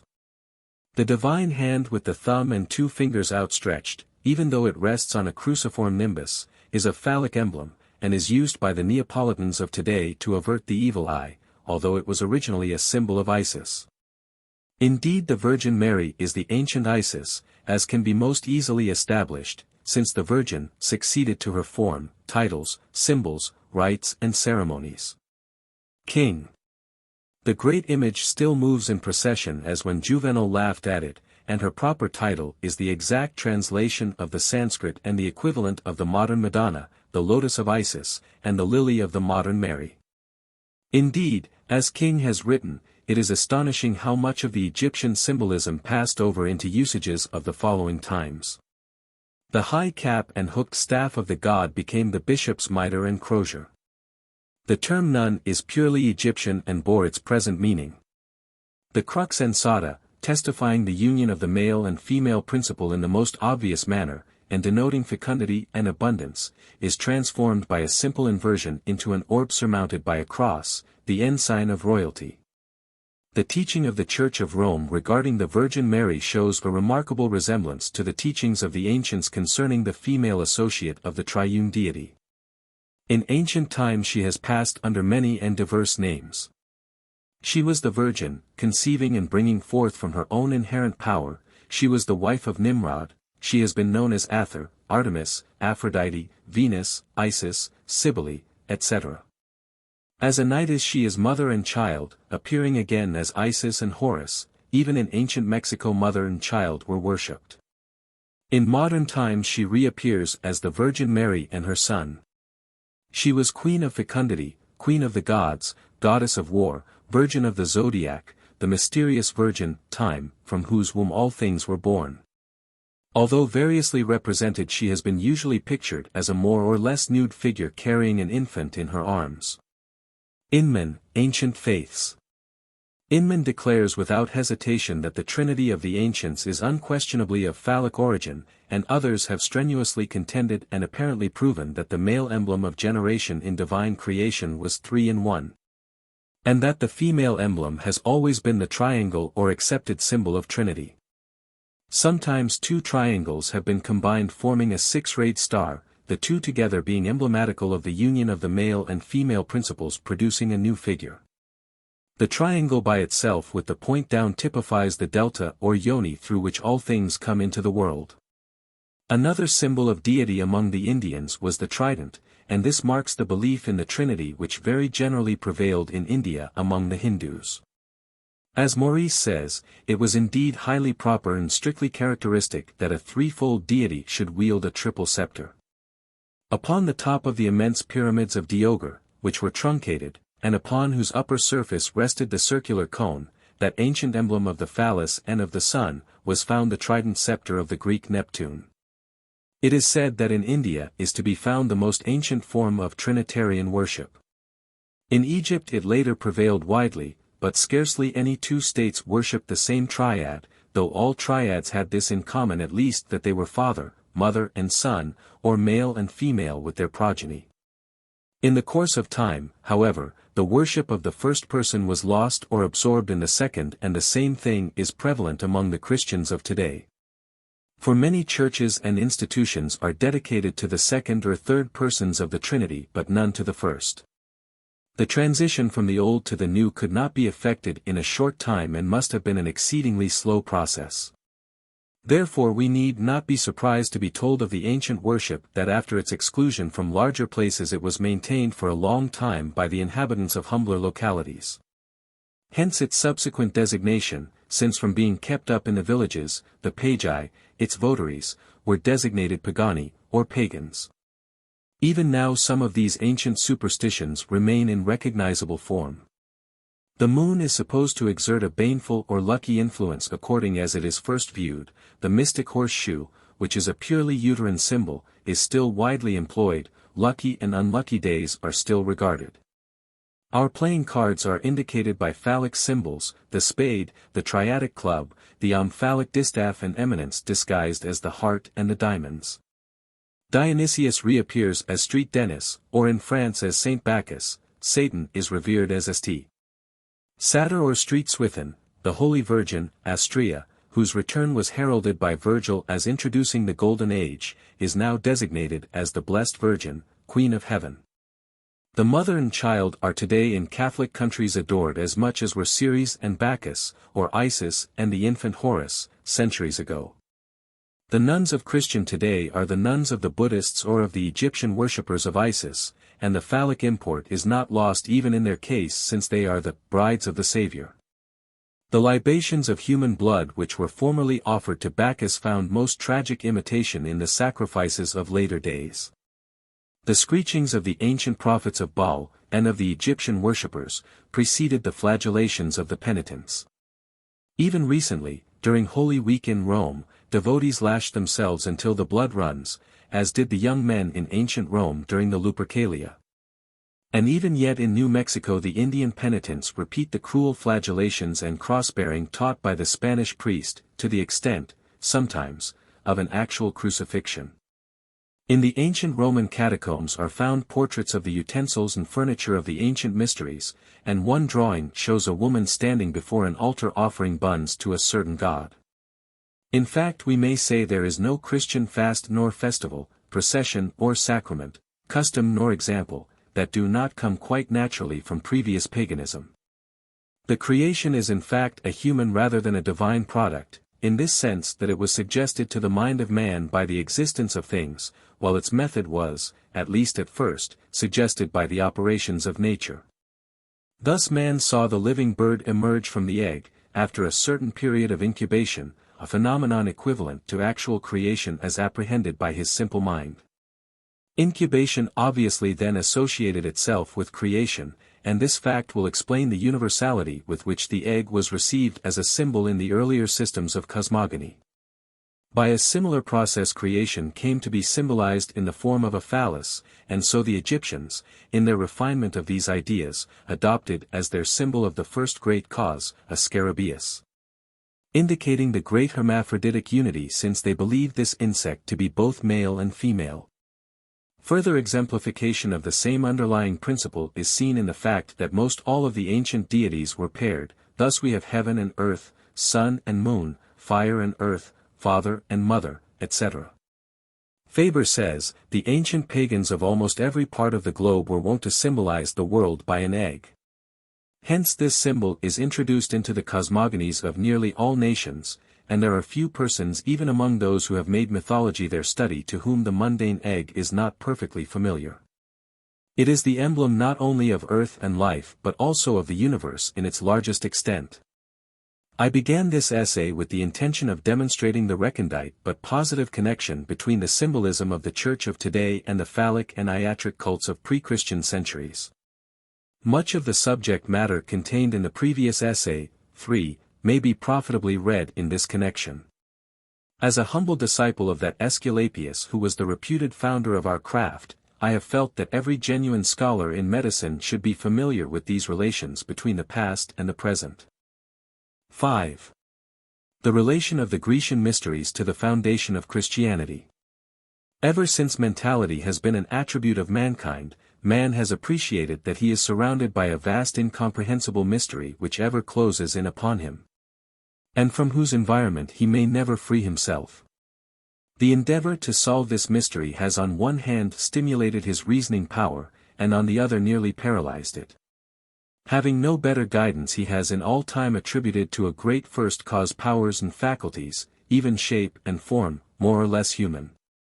Thus from time immemorial God or the gods have been given a kingdom, a throne, some definite form, and even offspring. To him or them have been given purely human attributes, and they have been supposed to possess human passions and to be capable of love, wrath, strength, etc. In nearly all ages lightning, for instance, has been regarded as an expression of divine fury. As intelligence advanced the number of gods was reduced and their manifestations classified and studied more or less imaginatively. And so while men have always acknowledged the impossibility of explaining the great mysteries of creation and of space, they have seemed to find it necessary to create other equally inscrutable mysteries of purely human invention. Such as the Incarnation, the Trinity, the Resurrection, vicarious salvation, metempsychosis, and the like. History shows the love of mystery to be contagious as well as productive of its kind, and the origin of mystic teachings as well as of most secret societies bears out these statements. Secrets, guarded by fearful oaths, personified by meaningless emblems, concealed either in language unintelligible to others, or else hidden in terms whose special meaning is known only to the initiated, made attractive by special signs, symbols. Innocent rites, or barbarous observances, all of these means were designed solely to keep men banded together for the purpose of forming a propaganda intended to perpetuate yet other mysteries in which the initiates were especially interested. Since history began, such associations of men have existed for most diverse ends, all having this in common, that only by this means could they secure and maintain influence and power. And so the series of pictures which represent man in this role may be regarded as a panorama, led by garlanded priests carrying images of Isis or droning hymns to Demeter of Eleusis, or druids preparing for their human sacrifices. Followed by gay and voluptuous bacchantes, succeeded by white-robed Pythagoreans. Next may come the suffering Essenes bearing crosses, then the Latin brotherhoods, followed by the German and English guilds, the stone masons with their implements, the Crusader knights. Those coming first having an appearance of actual humility and devotion, while those who follow are haughty and contemptuous to a degree. Then would follow the black-robed penitents and the members of the Society of Jesus, sanctimonious, with eyes cast down, human machines, mere tools in the hands of their superiors. The panorama continuing with a widely assorted lot of scholars, artisans and men of all conditions in various regalia, and terminated with an indistinguishable multitude of variously adorned men, some sleek and fat, others ill-conditioned. Some devout and sincere, others mere jesters and knaves from every walk of life. It was most natural and to be expected that primitive man should be most profoundly impressed with the forces of nature, often terrifying and frightful, often winsome and attractive. And that he should bow himself down to the unknown cause of these manifestations. With his extremely finite mind he necessarily personified them. After having done this he proceeded to propitiate them by worship with certain forms of ritual. Perhaps fire first and most of all attracted him in this way, and drew from him the earliest acts of worship, for in spite of the general views to the contrary fire is often of natural origin, and must have been known to men before they became able to produce it by their own efforts. From practical to generalized concepts was a natural step, and thus mythology had its beginnings. The earliest distinctions were as between that which is overhead, i.e. heaven, and that which is beneath, namely, the earth. These are the beginnings of all cosmogonies. Next the gods were given the attributes of sex. Heaven was represented as masculine, fructifying, powerful, earth as conceptive, female and gentle. By the union of these two were produced sun, moon and their progeny, the stars. Later the sun became Poseidon or Neptune, because he appeared from and disappeared into the sea. Then the imagination began to run riot, and gave rise to many individual divinities, gods and goddesses, all with human passions and attributes, mingling and propagating after human fashion, and begetting dynasties and half-human races, whose doings were the subject of countless epics, dramas, myths and romances. Thus time passed on and the original sense or meaning of these myths, descending slowly by oral tradition, became lost, while the myths themselves were for a long time accepted as historical facts. Nevertheless in all ages there have been men who, like Aristotle, Cicero and Plutarch, have questioned the accuracy of these statements and shown themselves intelligent and active skeptics. During all these times, however, a wily priestcraft had lived and thrived on the superstitions of the common people and the practices in which they have indulged. By these men, thus conditioned, any act of doubt was regarded as subversive of the system by which they were supported, and as one not to be tolerated. This condition pertaining not only to antiquity, since it is too significant a feature even of the early years of this 20th century. A more or less honest though misinformed priesthood has, in all times, been in favor of the purification of the theology in vogue in their times and among their inner circles, and has in the main given the most rationalistic interpretation to the obscure things which they taught, and practiced what their education and environment would permit. But in order to preserve the mysteries, to maintain them as such, and save themselves from becoming superfluous, not to say intolerable, these same mysteries have been tricked out with mysticism, symbolism of the most fantastic character, an allegory of the most bewildering kind. Moreover, this has often been accomplished by dramatic representations and by moralizing or demoralizing ceremonies. The countries in which these mysteries, as they have since been known, were most commonly practiced and most widely believed were Egypt, Chaldea and Greece. The sources of the Egyptian mysteries, like those of Egyptian civilization, are the most difficult to discover. The Nile is necessarily the basis of Egyptian history, geography, activity and habits, and consequently must be also of the Egyptian cult. The people who were known as Egyptians invaded the land of the Nile from the direction of Asia, and found there a race of Negro type whom they subdued and with whom they later mingled. The Semites called the land Misraim. The Greeks finally changed the name of its great river to Nilus. The country is a land of enigmas. Who built those pyramids, and why? Who originated the system of pictorial writing which we call the hieroglyphic?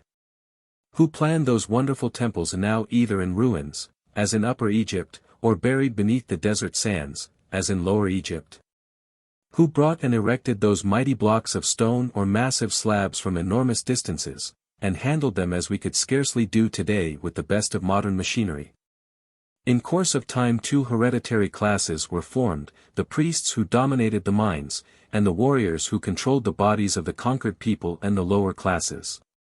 The latter kept the throne of Egypt occupied, while the former, having a monopoly of the knowledge of the time, prescribed for the people what they must believe, yet were very far from accepting these precepts for themselves. And in their inner circles made light of that which they preached to the despised classes without. The Egyptians named their sun god Re, but assigned the various attributes of the sun to different personalities. They had moreover not only gods for the whole land, but Ptah was god of Memphis, Ammon god of Thebes, etc. Local deities were often constructed out of inspiring objects or from animals inhabited by spirits, and thus the fetishism of the original Negro race exerted no little influence upon the higher cult of their lighter-colored conquerors. Worship was paid to animals not for their own sake but because of the gods who were supposed to reside within them, thus their prominent gods were represented with the head of some animal. This honor belonged not to any individual animal but of necessity to the entire species, certain representatives of which were maintained at public expense in the temples, where they were carefully guarded and waited upon by the faithful. To harm one of these animals was to be severely punished, to kill one of them was to die. Conversely, when a god failed in responding to the prayers of the faithful, his fetish had to suffer, and the priests first threatened the animal, and if menaces were unavailing they killed the sacred beast, albeit in secret, lest the people should learn of it. As time went on there was less of zoolatry, and the sun gods and their associates figured more largely among the cult of the people. The sun's course was not represented as that of a chariot, as among the Persians and Greeks, but rather as the voyage of a Nile boat, upon which the god Re navigated the heavens. From which it will appear that the priestly religion was making slow progress to monotheism by means of oligotheism. The secret teaching of the priests was now more and more to the effect that the gods stood not so much for themselves as for something else. During the 4th dynasty the Lower Egyptian city Anu was known as the City of the Sun, hence the Greek name for the place, Heliopolis. Still more characteristic was the giving of the name of Osiris, who figured as god of Abdu, which the Greeks called Abydos, in Upper Egypt, to the god of the sunset, who was king of the lower domains and of death. Brother and at the same time husband of Isis, brother also of Set, who slew him, and father of Horus, i.e., god of the new sun, who figures after each sunset. Horus fought with Set, but being unable to completely destroy him left him the desert as his kingdom, while himself holding to the Nile Valley. This story of the gods was publicly represented in various scenes on certain holidays, but only the priests, i.e., the initiated, knew the real meaning of the representations. Even the name of Osiris and his abode were kept secret, and outsiders heard only of the great god dwelling somewhere in the west. These were the most famous of all the old Egyptian mysteries, though to them were added many others, including that of Apis, the sacred bull of Memphis, who served also as the symbol of the sun and of the fructifying Nile. Beneath his tongue was to be seen the sacred beetle, and the behavior of the great animal was supposed to be prophetic and his actions to mean oracular sayings. The Sphinx again was a sun god, his image being repeated throughout the Nile region, and was always thought of as a male. The head was represented as that of some king, while the whole figure stood for the sun god Harmachis. Although the Sphinx later introduced into Greece was always female. While the Egyptians did not attribute to their numerous gods divine perfection, they nevertheless regarded religious practices as a means of currying favor with their divinities, a custom apparently still in favor. The priests believed in a sun god as the only true deity, but not so the people. Thus the priests in the various cities praised their local and tutelary god as supreme and made him identical with Re, whose name they appended to the original, as for instance Amon-Re.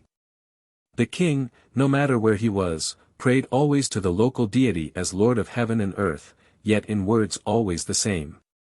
At last during the 18th dynasty, about 1460 B.C., Amenhotep IV realized that the power of the priesthood was a menace to the crown and therefore proclaimed the sun as the sole god, not in human shape, but in that of a disk.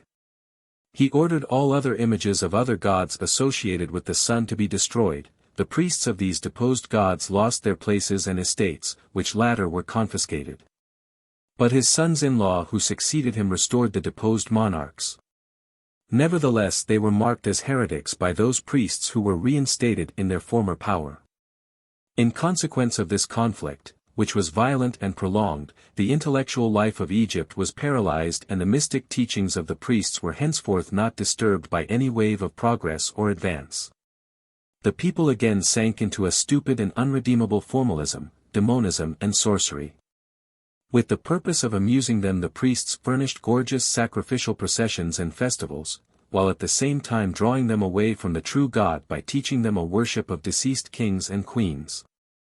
They also built temples, to only the outer portion of which were the people generally admitted, while the innermost portions were guarded by these priests lest the mysteries thus protected be such no longer. They also procured the building of the ancient labyrinth, near Lake Moeris, of which Herodotus tells us that there were 1,500 chambers above ground and as many more underground, which latter were never shown except to the initiated, and which contained the remains of sacred crocodiles and of the pharaohs. The Egyptian priests taught that man was made up of body, a material essence or the soul, which in the shape of a bird left the body at death, and an immaterial spirit which held to the man the same relation which a god held to the animal in which he dwelt, and which at death departed from the body like the image of a dream. They taught also that, if the soul and spirit were to live on, the body should be embalmed and laid in a rock chamber, and that then the relatives must supply meat, drink, and clothing for its use. The spirit took its way to Osiris and by means of a magic formula the dead would be made one with Osiris. Hence in the Egyptian Book of the Dead, the deceased was addressed as Osiris with his own name added, and could now lead a happy life in the other world. Which life was portrayed on the walls of the sepulchres in pictures which are still to be seen, showing how the creature comforts of this world were to be enhanced in the next. Having reached the outer world, and having escaped the host of demons that threatened him on his passage, he could then revisit this earth at will in any form.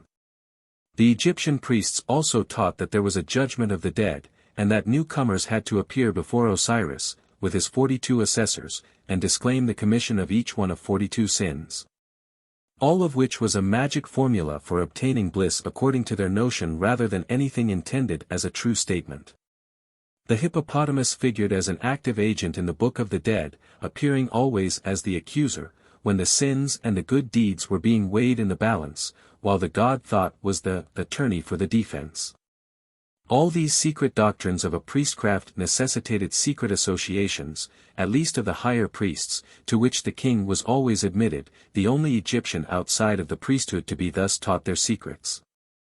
This was purely for protection. Having less fear of foreigners, these priests often initiated distinguished men from foreign lands, Greeks especially. Thus Orpheus, Homer, Lycurgus, Solon, Herodotus, Pythagoras, Plato, Archimedes, and many others, received the secret doctrine. The ritual was a long and tedious but significant ceremony, taught by degrees like the masonry of today, and necessitated in some cases the rite of circumcision. All who passed it were pledged to the most strict silence. According to Diodorus, the Orphic mysteries were in large degree a repetition of the Egyptian, while the Greek legislators, philosophers and mathematicians whom I have named drew their knowledge from the same source. All of which is probably a very gross exaggeration.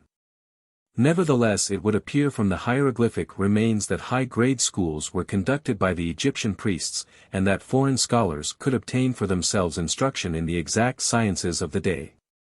Only the priests, however, were able to write the hieroglyphics, at least in the earlier centuries of Egyptian history.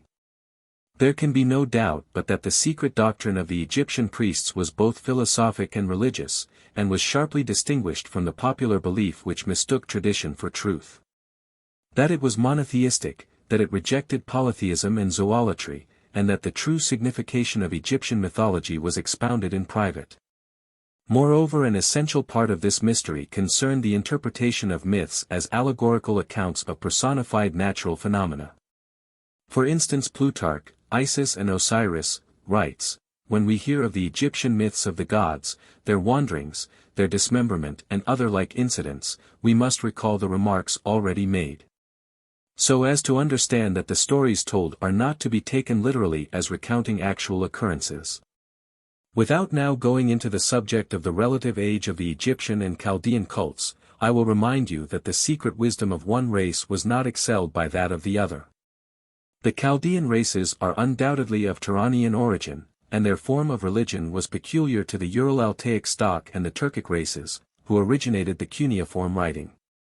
Their most ancient writings represented evil spirits as coming from the desert in groups of 7, and contained formulas for exorcising them. They were presided over by the heavens, while from the higher spirits evolved gods and goddesses in countless number. Upon the original groundwork of Chaldean ideas a Semitic race built a superstructure, and the first traces of the Babylonians and Assyrians appeared some 4,000 years B.C.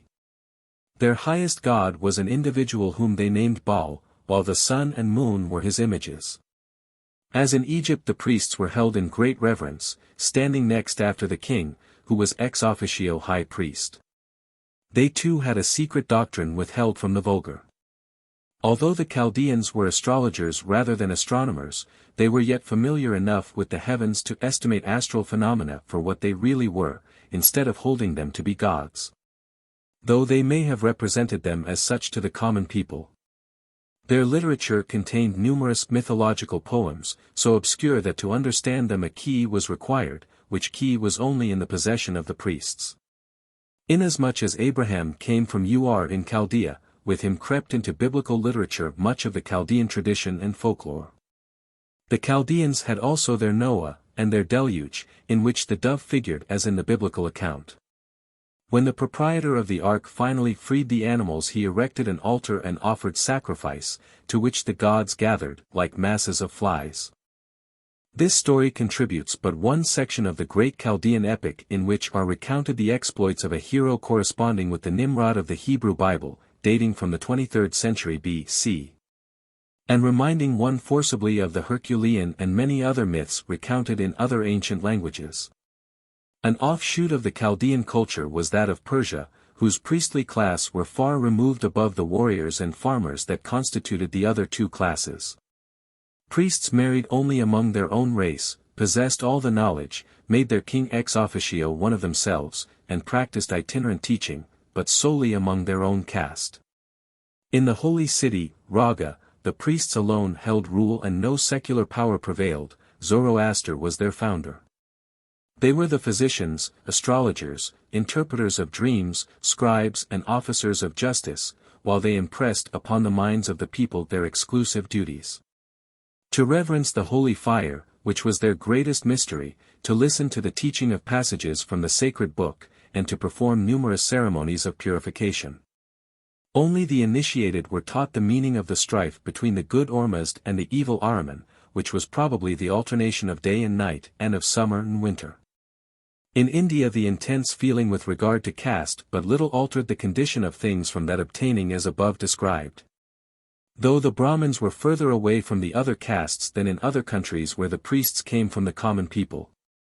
By the latter the Brahmins used to be regarded as gods and did all they could to perpetuate this feeling. By this fact alone they became a self-constituted mystic organization, being themselves pantheists while the people were idolaters. Though they taught pantheism in their sacred books, the second and third castes, namely the warriors and farmers, did not understand the teaching, and the fourth caste dared not read them at all. In this pantheism penitents and hermits were esteemed as above kings and heroes. But even the life of a hermit was not exacting enough for them, so they organized the idea of a soul of the universe so incomprehensible that, as they themselves acknowledged, no man could comprehend it or instruct another in it.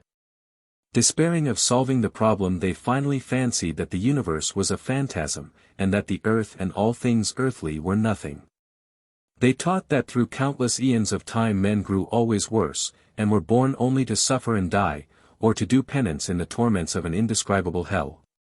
Naturally, of all these things the people could only understand the teachings pertaining to hell and future punishment, and so the Brahmins contrived for them a supreme deity, having the same name as their soul of the universe, namely Brahma, whom they made the creator but playing a passive part.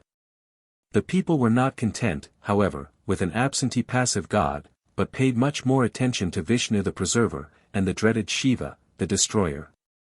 After a while these three gods were united in a sort of trinity, represented by a three-headed figure, but without temples or sacrifices. The Brahmins continued their subtleties and divided the people into parties, like the scholiasts and disputants of the middle centuries of our present Christian era, and so the Hindu religion became more and more debased. However, in the 6th century B.C., Buddha, that great figure in early history, endeavored to save it by a reform which found much more encouragement in the West, and to the far east of India, than in India itself, and which has since assumed a more composite character by fusion with the religions of the surrounding countries. Buddha formed first a monastic society based upon ethical doctrines, whose underlying principle was that only by a renunciation of everything can man find safety, peace and comfort. Buddha's first teachings were mystic and for the initiated only. His followers believed also in reincarnation. After his death and that of those who were supposed to have lived before him, and who were expected to appear again, and who had been raised to the dignity of gods. And after their number had been added to that of the popular Hindu gods and to the gods of the other people, then Buddhism became a polytheism, and because of the variety of possible explanations and the necessary exegesis, assumed in the end the dimensions of a secret mystic doctrine. The Hellenes undoubtedly did, in the beginning, worship natural forces under the form of animals, especially of serpents. Later human and animal forms were united, and so they had deities with heads of animals, or with the bodies of horses like the centaurs, or with the hoofs of goats like the satyrs. But the natural Greek taste for the beautiful early asserted itself. The figures of gods came by degrees to express the ideal of physical perfection, that is the human shape, and the Grecian religion became essentially a worship of the beautiful. And not as among Oriental religions a worship of the unnatural or hideous.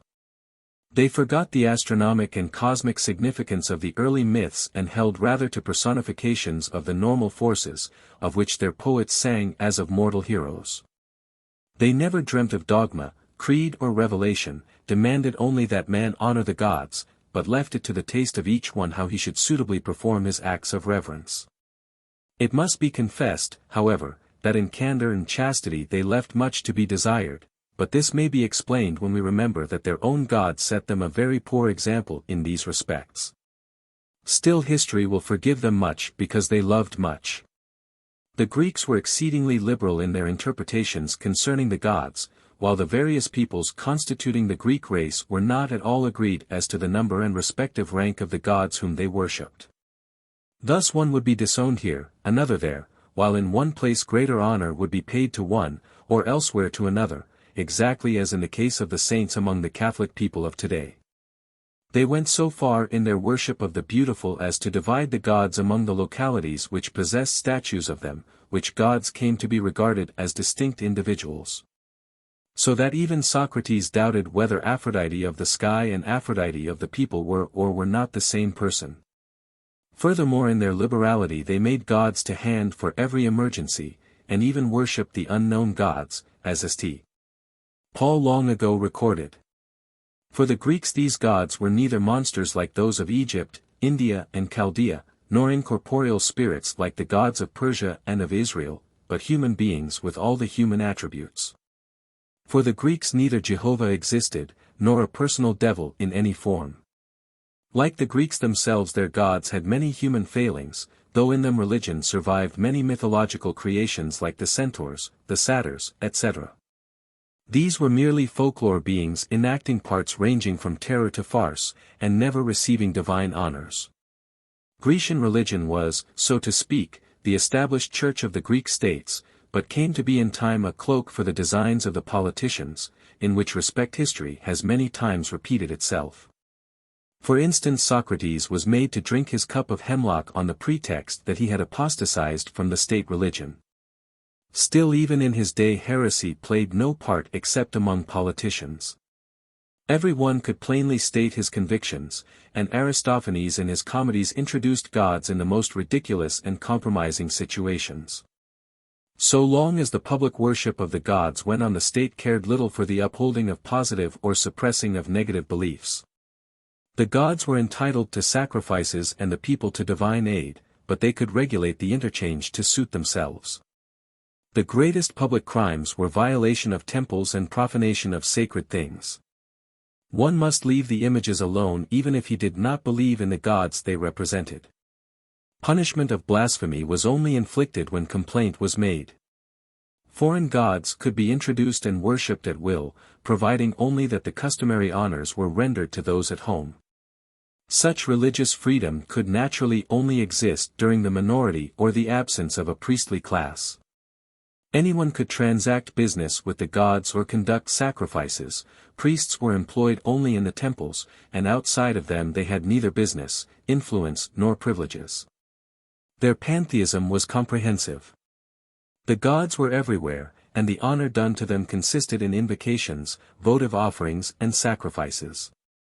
The Grecian religion recognized no official revelation which all were required to believe, though it did not deny the possibility of revelations at any time. Their oracles were obtainable only in particular places and through duly qualified individuals.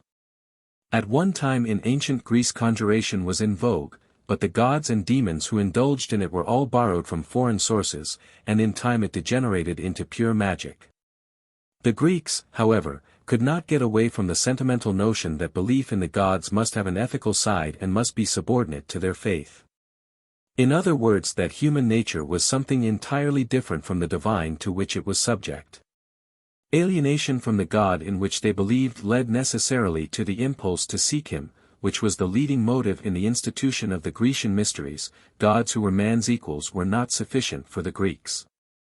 In the beginning of these mysteries they borrowed the art of the popular religion, disregarded the science of the day as well as the philosophic doctrines of their great men, held in contempt both human power and human knowledge, and devoted themselves almost entirely to self-introspection, meditation on revelation, incarnation and resurrection, and presented these things in dramatic forms and ceremonies, by which illusions they hoped to make more or less impression upon the senses. The Grecian mysteries were the opposite of genuine Hellenism.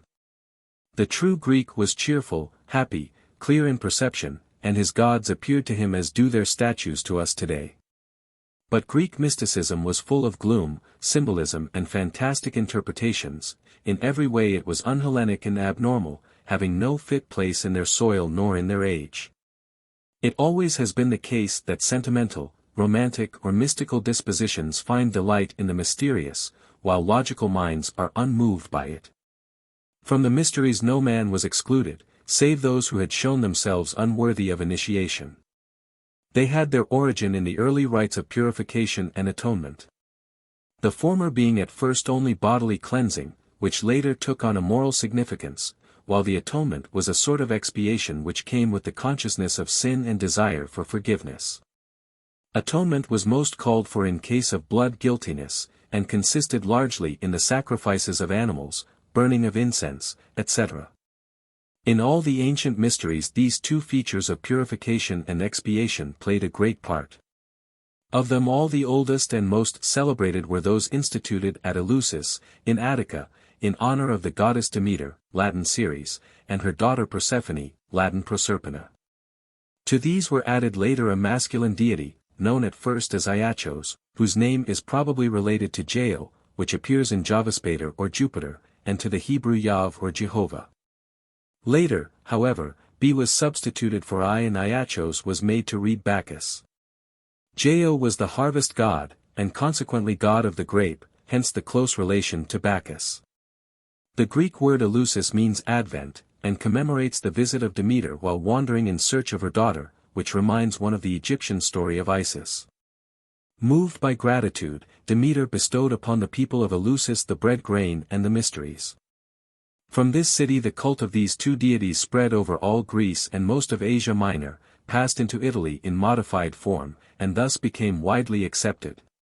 The people built at Eleusis a temple in pure Doric style and a mystic house in which the secret festivals were held.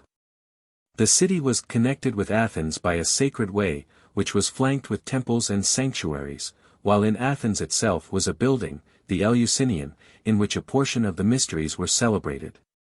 The buildings at Eleusis were in good preservation until the 4th century AD, when they were destroyed by the Goths under Alaric, and at the instigation of monkish fanatics.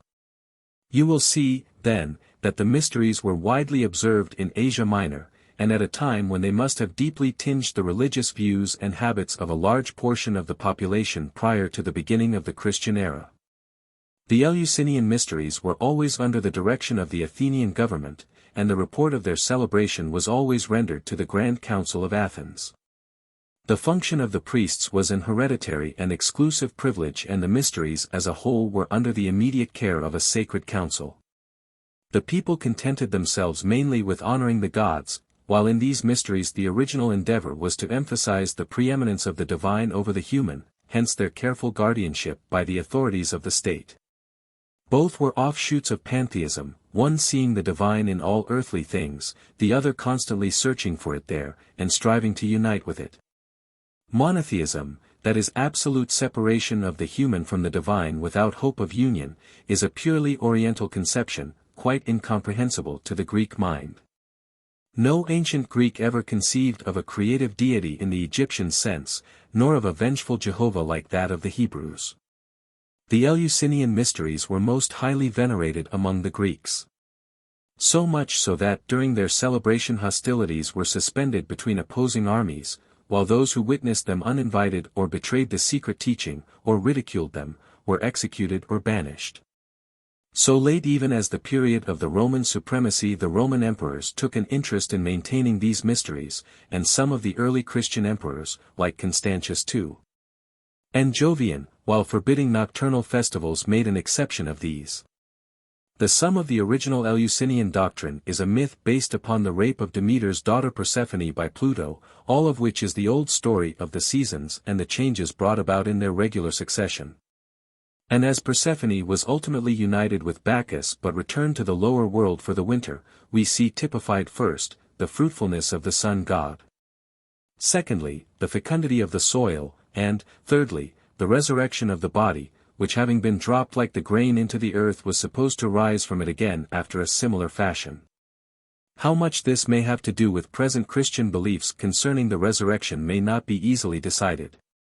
Nevertheless, it is of interest that the doctrine of the resurrection is of pre-Christian origin and is traceable through heathen teachings, even if having no greater support than the analogy above cited. The central teaching of the mysteries was probably that of a personal immortality analogous to the return of bloom and blossom to plants in the spring. There were 2 festivals held at Eleusis, the lesser in March, when the ravished Persephone came up out of the nether world into the sunlight, and the greater in October when she had to follow her sullen spouse into Hades again. The preliminary celebration was held at Athens, and lasted 6 days, from October 15th to 20th. They all assembled upon that day and went down to the seashore for the rite of purification, the other days being spent in sacrificing and marching in solemn procession. On the last of them came the grand backsheet procession, when thousands of both sexes wended their way along the sacred road to Eleusis. The distance to be traveled was 14 miles, but many stops were made. Arrived at Eleusis, the first evening was devoted to drinking the decoction called Kykion, by which Demeter was originally comforted during her wanderings. During the first days the initiated feasted and performed their mystic rites, consisting largely of torch-light processions at night. After these were over, the festival became a scene of merriment and athletic competition. The fasting and solemn cup, along with others of their rites, remind one of certain Christian observations perpetuated to the present day. While the severe tests to which those desiring initiation were subject have been more or less imitated by the Freemasons and other secret societies of medieval or modern times. The mystic house must have been furnished with all the resources of the stage and the most ingenious stage carpentry of that day, and makes one think of Scottish Rite masonry of this. The initiates regarded their chances in the next world as much better than those of the common people, as all the ancient Greek writers acknowledge. In age and renown the mysteries of the Cabri, in the island of Samothrace, rank next to those of Eleusis. They date back to a time preceding the evolution of several of the Grecian deities. These mysteries implied originally an astro-mythology, losing in time its astral meaning. In these Samothracian mysteries the reproductive forces of nature figured most prominently, and through them the phallic worship of the Orientals was transmitted to the Greeks. Into these mysteries women and even children were initiated. There were also Cabirian mysteries in several other islands in the Grecian archipelago, as well as on the continent. Mysteries were also celebrated in the island of Crete, in honor of Zeus. We know but little concerning them save that in the springtime the birth of the god was commemorated in one place, and his death at another, and that amid loud noises the story of the childhood of Zeus was enacted by the young. As already remarked, the worship of Bacchus was imported, and in him was personified the influence of the sun upon the growth of the vine, while the ultimate tendency was to the glorification of life and force. In other words, it was eminently materialistic and appealed to the grosser senses. The Dionysian mysteries originated in Thrace, and among a people of Pelasgian stock, who were naturally gloomy save when aroused, when their enthusiasm became exaggerated into transports of frenzy. In time a distinction obtained between the Dionysian mysteries and the festivals. At least 7 different non-mystic festivals occurred in Attica during the year, which were of popular character, during which the phallic worship, if any, predominated. The fabled adventures of Bacchus were enacted and the dramatic stage originated at this time and from this beginning. On the other hand, a triennial festival of Dionysus was held in which women participated who, saturated with wine, lost all restraint and humility and were called Maenads or mad women, while their festivals were spoken of as orgia. Whence our modern term orgies. These were conducted at night, upon the mountains, by torchlight, in midwinter, while the women, who were clothed in skins, shunned all association with men, and drank, danced, sang and committed all sorts of excesses, finally sacrificing a bull. In honor of the god, whose flesh they devoured raw. They then raved about the death of their god and how he must be found again, all hope in rediscovering him centering in the quickening springtime. Bacchus worship, bad as it was in Greece, was surpassed in Rome, Livy even comparing the introduction of the Bakshik cult into Rome to a visitation of the plague. In its Etruscan and Roman form it became simple debauchery with a thin veneering of religion. So abominable did it become in time that in 186 B.C., the consul Albinus was compelled to suppress it. 7,000 persons were implicated at that time, and the ringleaders and a multitude of their accomplices were condemned to death or exile. The Senate decreed that the Bacchanalia should never again be held in Rome or Italy, and the places sacred to Bakshik worship were to be destroyed. These orgies continued unchecked outside of Italy, and in time reappeared again even upon Italian soil, until the days of the Roman emperors, when they reached a pitch of absolute shamelessness, as in the case of the notorious Messalina. Time fails in which to mention all of the other debased mysteries which were met with in the various parts of Greece and Italy. Among them, however, must be recorded those of the mother of Rhea, those of Sabazios, and those of Mithras, all of which were finally collected by the sect of Orpheans. Among the Persians Mithras was the light, and his worship was perhaps the purest cult that could be imagined. Later it was combined with sun worship, and Mithras became a sun god, and as such generally recognized among the different peoples. To the early Greeks Mithras was unknown, but in the later days of the Roman Empire his mysteries made their appearance and gained great prominence. The monuments represented a young man in the act of slaying a bull with a dagger, while all around are human and animal figures, the youth standing for the sun god who, on subduing Taurus in May, begins to develop his highest power. The original beautiful rites later degenerated and became orgies. Among the original rites was a form of baptism and the drinking of a potion made of meal and water. Human sacrifices were in some places a part of the cult. The most disreputable of all these mysteries appear to have been the Sabazian, which were made up of several earlier forms, and were mere excuses for gluttony and lewdness, while the priests of the cult were most impudent beggars.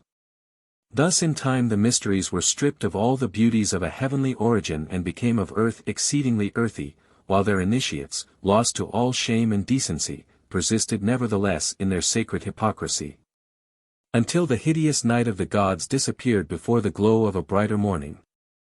After this rather long preliminary portion, we are now prepared, as otherwise we could not be, to consider the relation between the Christian religion and these ancient mysteries. Granting that Jesus was the founder of the Christian religion, we must remember, nevertheless, that he was distinctly a Jew, spent his life in Judea, and based his teachings upon Judaism. Also that long before his day Judaism was thoroughly indoctrinated with Greek elements, and that after his crucifixion the propaganda was carried on not so much by Jews as by Greeks and men of Grecian education. Between the Greeks and the Jews there were then, as now, the greatest differences which have already been epitomized, but which may be thus summarized. On one side the closest union between God or the gods and man, most lofty sentiments and finest sense of art form, a priesthood making no pretensions and exerting little influence, a nation sustaining active commercial relations with the world. And all imbued with eagerness to adopt whatever was novel. On the other side, the widest separation between Jehovah and man, a substitution of theology and religious poetry for a study of nature, a nation ruled by priests and protected against all access from without either by sea or caravan. Adhering determinedly to the old and distrusting whatever was new. After the Jews were liberated from Babylon, by Cyrus, they dispersed widely, living largely under Persian rule, and subjected after Alexander's conquest to Greek influences. Later they were scattered still more widely, becoming in time a mercantile race. In Egypt they enjoyed greater privileges than elsewhere, and in Alexandria saw the acme of Grecian art and teaching. While retaining their reverence for their scriptures and for the temple at Jerusalem, they quite generally adopted the language of the country, and particularly was this true of the Jews living in Alexandria in the 3rd century B.C., during which the Pentateuch was translated into the Septuagint, the remainder of the Hebrew Bible being translated about 125 B.C. Thus the Greeks gained an introduction to Jewish theology, while the Hellenist Jews learned for the first time a Grecian philosophy. Thus, too, among the scholars of one race was begotten a high esteem for the sages and philosophers of the other, while from the polytheism of one and the monotheism of the other was constructed a new mysticism. In this Alexandrian mysticism appeared in particular and for the first time the new idea of divine revelation, which was applied by enthusiasts alike to the Old Testament and to the Grecian writings. The Jew Aristobulus devised a most ingenious allegorical interpretation of the Old Testament, and traced to it all the wisdom of the Greeks, who until recently had never heard of it. And Philo, another Hebrew philosopher, contemporary with Christ, yet of whom he knew nothing, so construed the traditions of his race as to see in the 4 rivers of Eden the 4 cardinal virtues, in the trees of paradise the lesser virtues. And in the great figures of Jewish history personifications of various moral conceptions, all of which was outdoing the manner in which his Grecian friends had developed their own mysteries. Moreover, and this is very important, Philo taught that God had made a world of ideas and according to this model had subsequently made a corporeal world, the former having for its central point the Word. This statement that the Word was the first and the world his second deed passed later into the Gospel of St. John, which opens, "In the beginning was the Word, and the Word was God." Philo founded a sect based upon the doctrine that the soul's union with the body is to be regarded as a punishment from which man should free himself, for his soul's sake. This sect was known as the Essenes, who in spite of claims to the highest antiquity really were founded during the 1st century B.C., and who constituted in effect a secret society. They were the true socialists of their day, and held things in common. They invented a peculiar nomenclature for the angels and imposed upon their new members to keep these names secret. As a society they did not long survive the beginning of the Christian era, being made superfluous by Christian asceticism. The Essenes, however, were of importance in this regard that they constituted the middle terms between the Grecian Mysteries and Christianity, as they did between Grecian philosophy and Judaism. They were, in effect, a Jewish imitation of the Pythagorean League. When with Grecian mysticism were associated the nobility of Socrates, the philosophy of Plato, the science of Aristotle and the Jewish belief in one God, it is not strange that out of these elements, combined with the teachings of simple humanity enunciated by Christ, there resulted a power which transformed the world.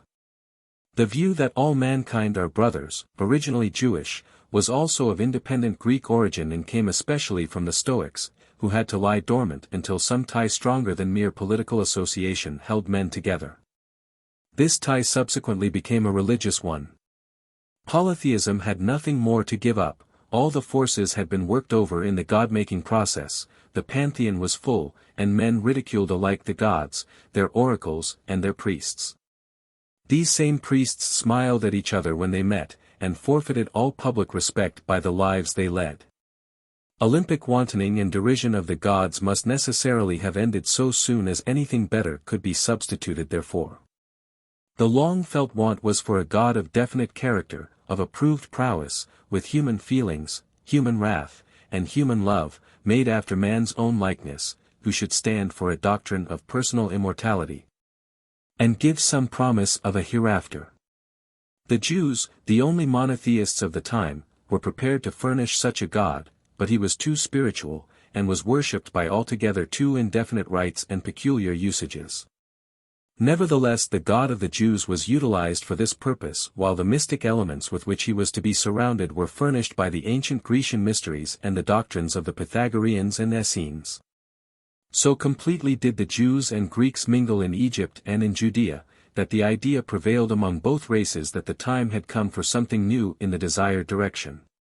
The various secret leagues demanded a separation of the divine from the human and their subsequent reconciliation, all of which was subsequently furnished to their satisfaction in the accounts of the origin and death of Christ. Even during the early years of the Roman Empire men looked for a new kingdom in the East, and both Jews and heathen awaited some divine intervention. This took more definite form in the Jewish expectation of a Messiah who should restore the kingdom of Israel, and in their worship of Jehovah, while the Greeks yearned for something to take the place of their degenerate polytheism. The times were thus ready for the appearance of Jesus, who lived for most of his life in obscurity, and of whose career no mention is made by contemporary Greek and Roman writers. This was perhaps fortunate for his followers, for none could contradict what any other might choose to say of him who rose above the bigotry of his day and people, who was executed because of his independence of the priests and scribes, and who was thus regarded as the longed-for Messiah. On the Jewish branch of his real origin were grafted Grecian mystical offshoots of superhuman origin, an immaculate conception, a vicarious sacrifice, a resurrection and an assumption of a portion of the Godhead. Thus, in what has come down to us concerning the founder of the Christian Church, truth and fiction mingle, the former being that which is consistent with highest laws and natural phenomena, and the latter that which conflicts with these. Jesus himself never made pretensions to being more than a man. When he spoke of his Father he spoke of him as equally the Father of all mankind. He was the greatest moral reformer that ever lived, and he differed widely from the Essenes in that he sought to save man, not by Essenism and withdrawing him from the world, but by living with him and setting him a beautiful example. The ancients were firm believers in signs and portents from the heavens which were supposed to serve both for the instruction and warning of mankind. Stars, meteors, the aurora, comets and sudden lights of any kind were regarded as presaging events like the birth of gods, heroes, etc. Great lights were supposed to have appeared both at the conception and birth of Buddha, and of Krishna. The sacred writings of China tell of like events in the history of the founder of her first dynasty, Yu, and of her inspired sages. The Greeks and Romans had similar traditions regarding the birth of Aesculapius and several of the Caesars. In Jewish history we read that a star appeared at the birth of Moses, and of Abraham, for whom an unusual one appeared in the east. The prominence which a similar star in the East played in the legends of the founder of Christianity and the effect which, as also in the case of Moses it had upon Magi, needs here no rehearsing. A very different significance was attached to eclipse or to any phenomena by which unexpected darkness is produced. The Greeks held that at the deaths of Prometheus, Hercules, Aesculapius and Alexander, a great darkness overspread the earth. In Roman history the earth was shadowed in darkness for 6 hours when Romulus died. Much the same thing is reported to have occurred when Julius Caesar died. So also one of the most conspicuous features attending the crucifixion of Jesus was a similar phenomenon which is made to play a most conspicuous part. For we read in 3 of the Gospels that darkness spread over the earth from the 6th to the 9th hour.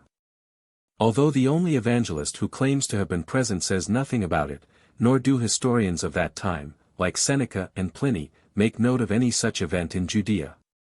In view of all this, however, to deny the star in the east, and the hours of darkness following the crucifixion, is regarded by many pious people as rank blasphemy or heresy of the deepest dye. The parables in which Jesus taught so unmistakably were similes adapted to the simple comprehension of his people, who likewise often made use of such figurative language. Those who followed him used this form of speech much more freely, and quickly erected his personality into the dignity of a god, magnified him and his mission, and soon saw him generally accepted as the equivalent of the Messiah, for whom Greeks and Jews alike had longed. His alleged miracles were unnecessary, in addition to being contradictory to all known natural sequences, because the simple and sublime truths which he preached could not be made more expressive by any such help. In the light of today they seem unnecessary juggleries, quite unworthy of so grand a character. They probably represent the effort of his followers, who portrayed his life and personality in colors which would make them more generally acceptable. Of such transformations as that by which the son of a carpenter was made to appear of divine origin history has no lack. The Grecian polytheism furnished numerous illustrations. Apollo appeared on earth as a shepherd, Heracles, the son of Zeus, and Romulus, who was also the son of a virgin and of Mars, were founders of cities, states, and nations. The Jewish accounts of creation stated that God walked the earth, and why not in human form? Why also should not the founder of a religion be the Son of God and of a virgin? The rest of the beautiful story upon which we were all brought up must be regarded as fanciful embellishment, beautiful in its imagery, but having no foundation in fact or scientific possibility. The Annunciation, the star in the east, the slaughter of the innocents, etc., can only be regarded in this light. The stories of the miracles are probably distinctively purposive. In the Grecian Mysteries Demeter and Dionysus figured as givers of bread and wine.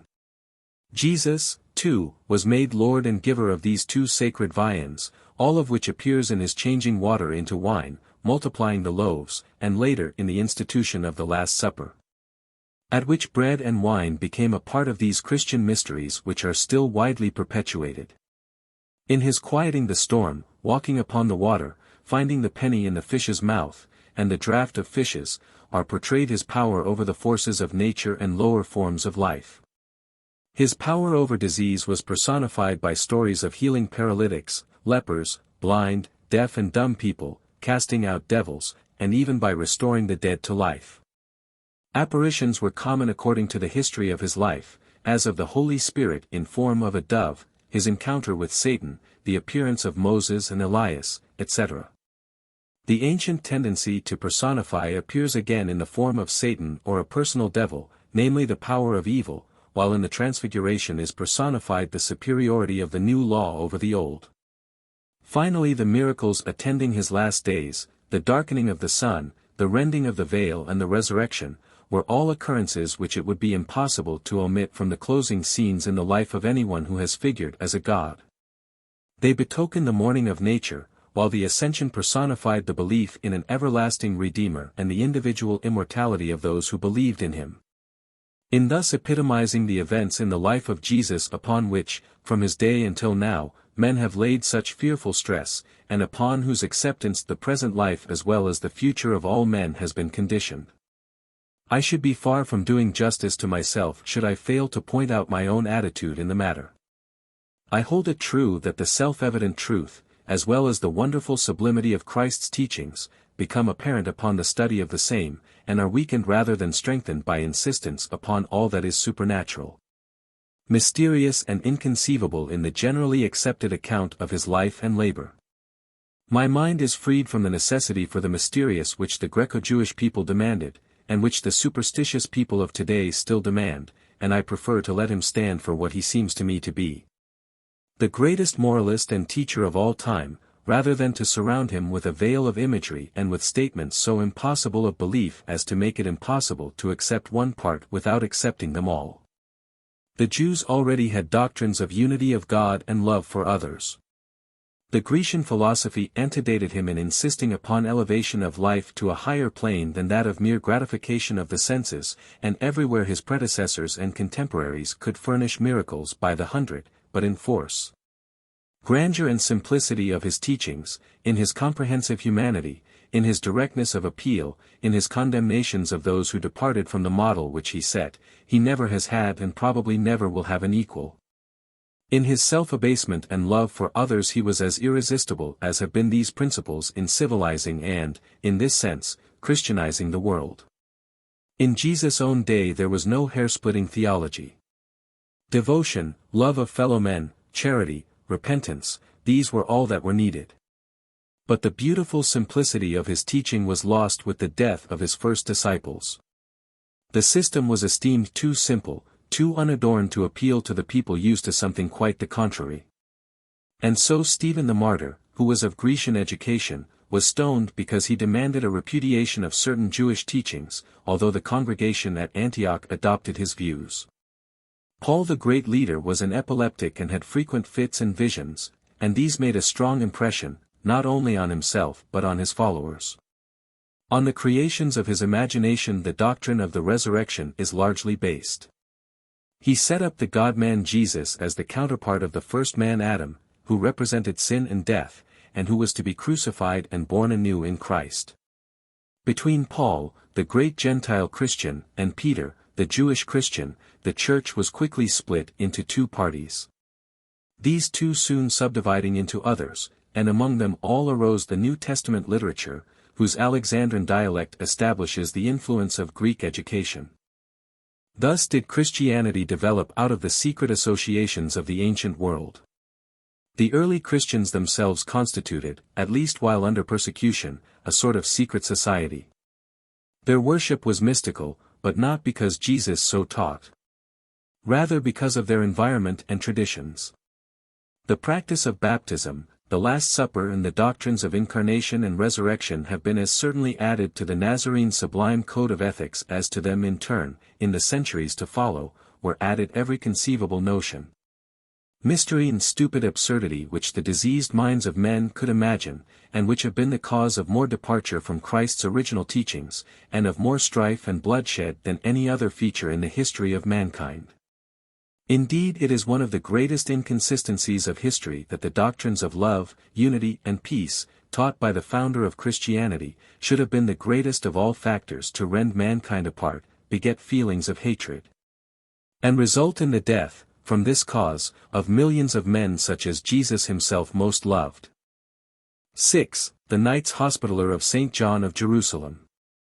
The three great militant, mendicant and monastic orders of the Middle Ages were the Knights Hospitaller of St. John, the Knights Templar, and the Teutonic Order. In addition were numerous others, smaller, shorter-lived, less important in every respect, scarcely mentioned in even the larger histories, like the Knights of Calatrava, Alcantara, Santiago de Compostela, and the English Knights of the Holy Sepulchre.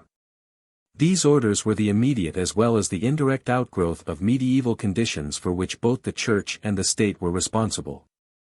The secret tenets of the Christians had been made public, and those who held to them had for some time ceased to be a secret society. Their faith was now a part of that Church which was essentially the State, and which occupied a goodly part of Europe. Sad to say, the Church was rent, and the State suffered accordingly from constant strife between sects and parties, who contested, even to the death, over interpretations to be given to the Scriptures, and the matter of creeds. Thus, while discussing at point of the sword whether the soul is to be saved by good works, or by grace of God, they disregarded the very essence of the simple teachings of Jesus, and brought upon theology, even in those days. The contempt and ridicule of the liberal-minded and the non-believer, so that even today it suffers because of the unfortunate light in which it was made to appear. That theology should lead to war is the antithesis of the Christian doctrine, yet no wars have been so fierce and bloody as those waged in spreading the cross and propagating a misinterpreted gospel. And so theology suffered doubly from the monks who perverted it, and from the knights and the state that inculcated it with fire and sword. For 1,000 years nothing of importance was added to human knowledge, and mental confusion reigned supreme.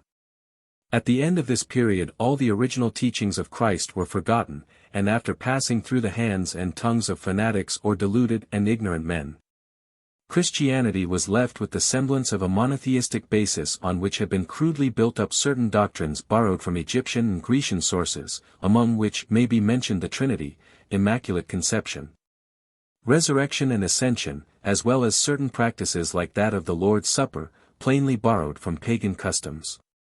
There was in all this so much to challenge belief, and so much at first unacceptable to minds not trained to believe it, that, in order to be effective their propaganda had to be carried on with the sword. Moreover, to the Christian mystic, anxious to unify himself with the hidden, unknown deity, the idea of Moslem unbelievers in possession of the high places which they regarded with such reverence was simply intolerable and repugnant beyond description. Hence the crusades undertaken in order to regain the sepulchre, in which by papal decree the monks joined the knights, and under command of emperors and the greatest generals of their day, made temporary conquest of the Holy Land, founding the Kingdom of Jerusalem.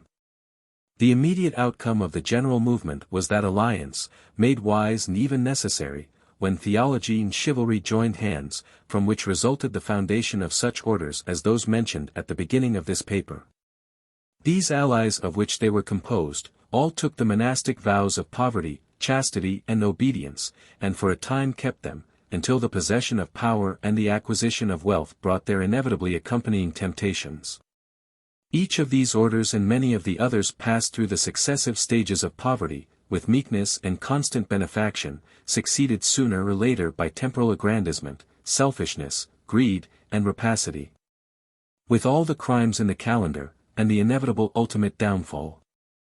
Of them all the hospital knights bore by all means the least smirched record, on which account, partly, as well as because of their most prominent purpose, i.e., their work among the sick, wounded and distressed, I deem their careers worthy of more particular study.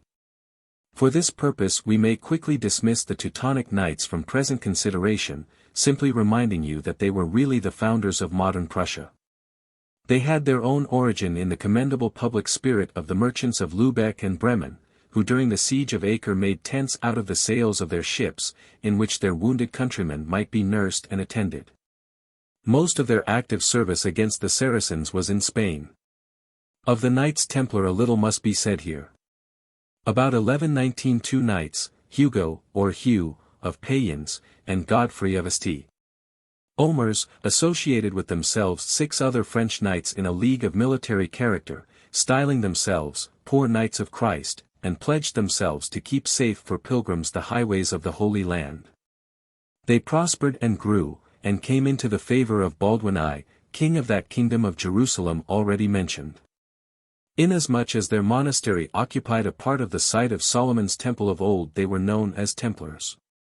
At the Synod of Troyes, in 1128, they were recognized as a regular order, and received monastic rules and habits, with a special banner. They were also known as Poor Companions of the Temple of Jerusalem, a name which did not very long befit them. At first, like the hospital knights, they begged their food, fasted, kept vows, worshipped diligently, and cared for the poor and infirm. Beard and hair were cropped short, the chase was forbidden, and they took the usual vows of chastity. But as they acquired property they forgot the simple life and habit, as well as their vows of obedience and chastity, while their pledge to protect the pilgrim on his way became in time a farce, not alone through their indifference and negligence, but through their treasonable dealings with the Saracens, and even treacherous surrender of their strongholds. Thus, whatever their pristine purpose, lucre and power became the later objects of their strife and the impelling motives of their lives. By the accession of so-called affiliated members, they avoided the rule of celibacy, and admitted married knights and those engaged to be married. Their grand masters in time ranked next after popes and monarchs. While the former favored them, it was mainly because they feared them. They were exempt from all episcopal jurisdiction, and subject only to the pope. So rich and powerful did they become that at the time of their suppression they controlled an empire of 5 provinces in the east and 16 in the west, while the order possessed some 15,000 houses. They aimed to make all Christendom dependent upon themselves, with only the Pope as their nominal head. Of their personal bravery, which was usually impeccable, of their affluence and intolerable effrontery, and of many of their traits and characteristics, one may form an excellent idea by reading Ivanhoe, where these seem to be quite faithfully depicted. It is, to me I confess, just a little amusing as well as saddening to see the men, who named their secret Masonic associations after the founders of the order, displaying and imitating, at least in public where alone they can be judged by outsiders, only those features of Templar knighthood which marked the period of their decadence or their downfall.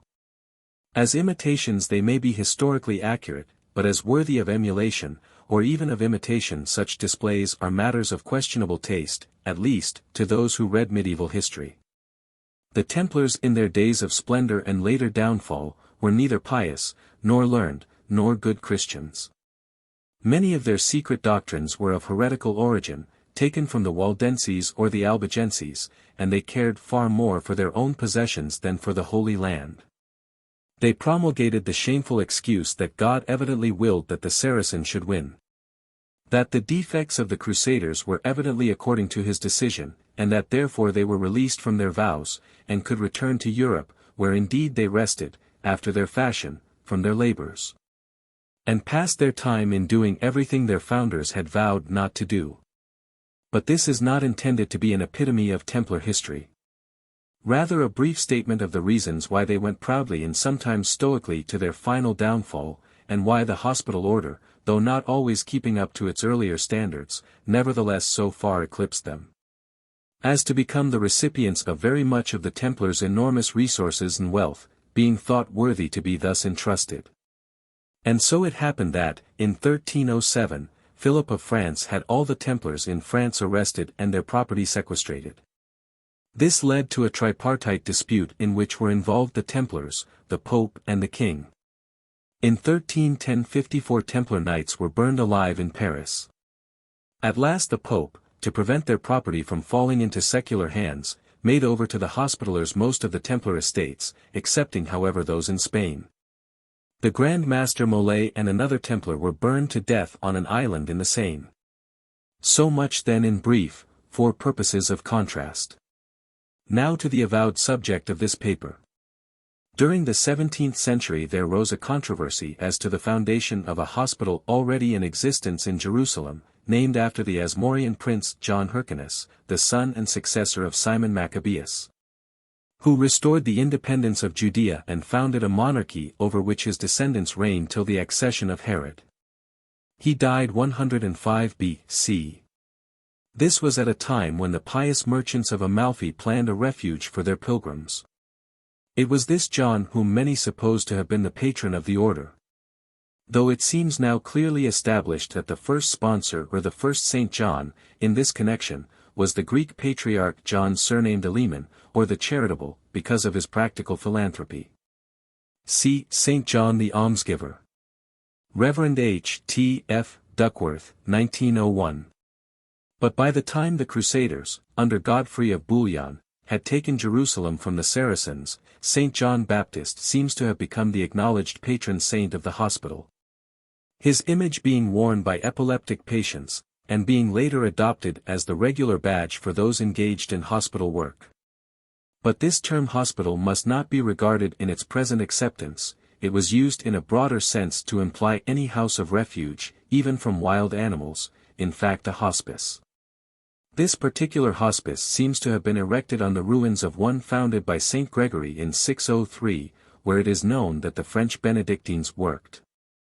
2 centuries later Charlemagne had claimed the title of protector of the pilgrims. De Prime Origine Hospitaliarum, by La Roques. Paris. 1885. This institution was naturally located in close proximity to the most sacred places, which early Christian traditions made such to the pilgrims who came from all over Western Europe. It was in existence in 1099. It was made doubly necessary by not only the hardships of travel, but by the ill usage of the natives, at a time when the holy city was in the hands of the Moslems, who demanded an entrance fee often beyond the pilgrims' means. Thus subjected to indignities indescribable, robbed often before their arrival, these misguided pilgrims often died of want, or returned with their primary pious object unattained.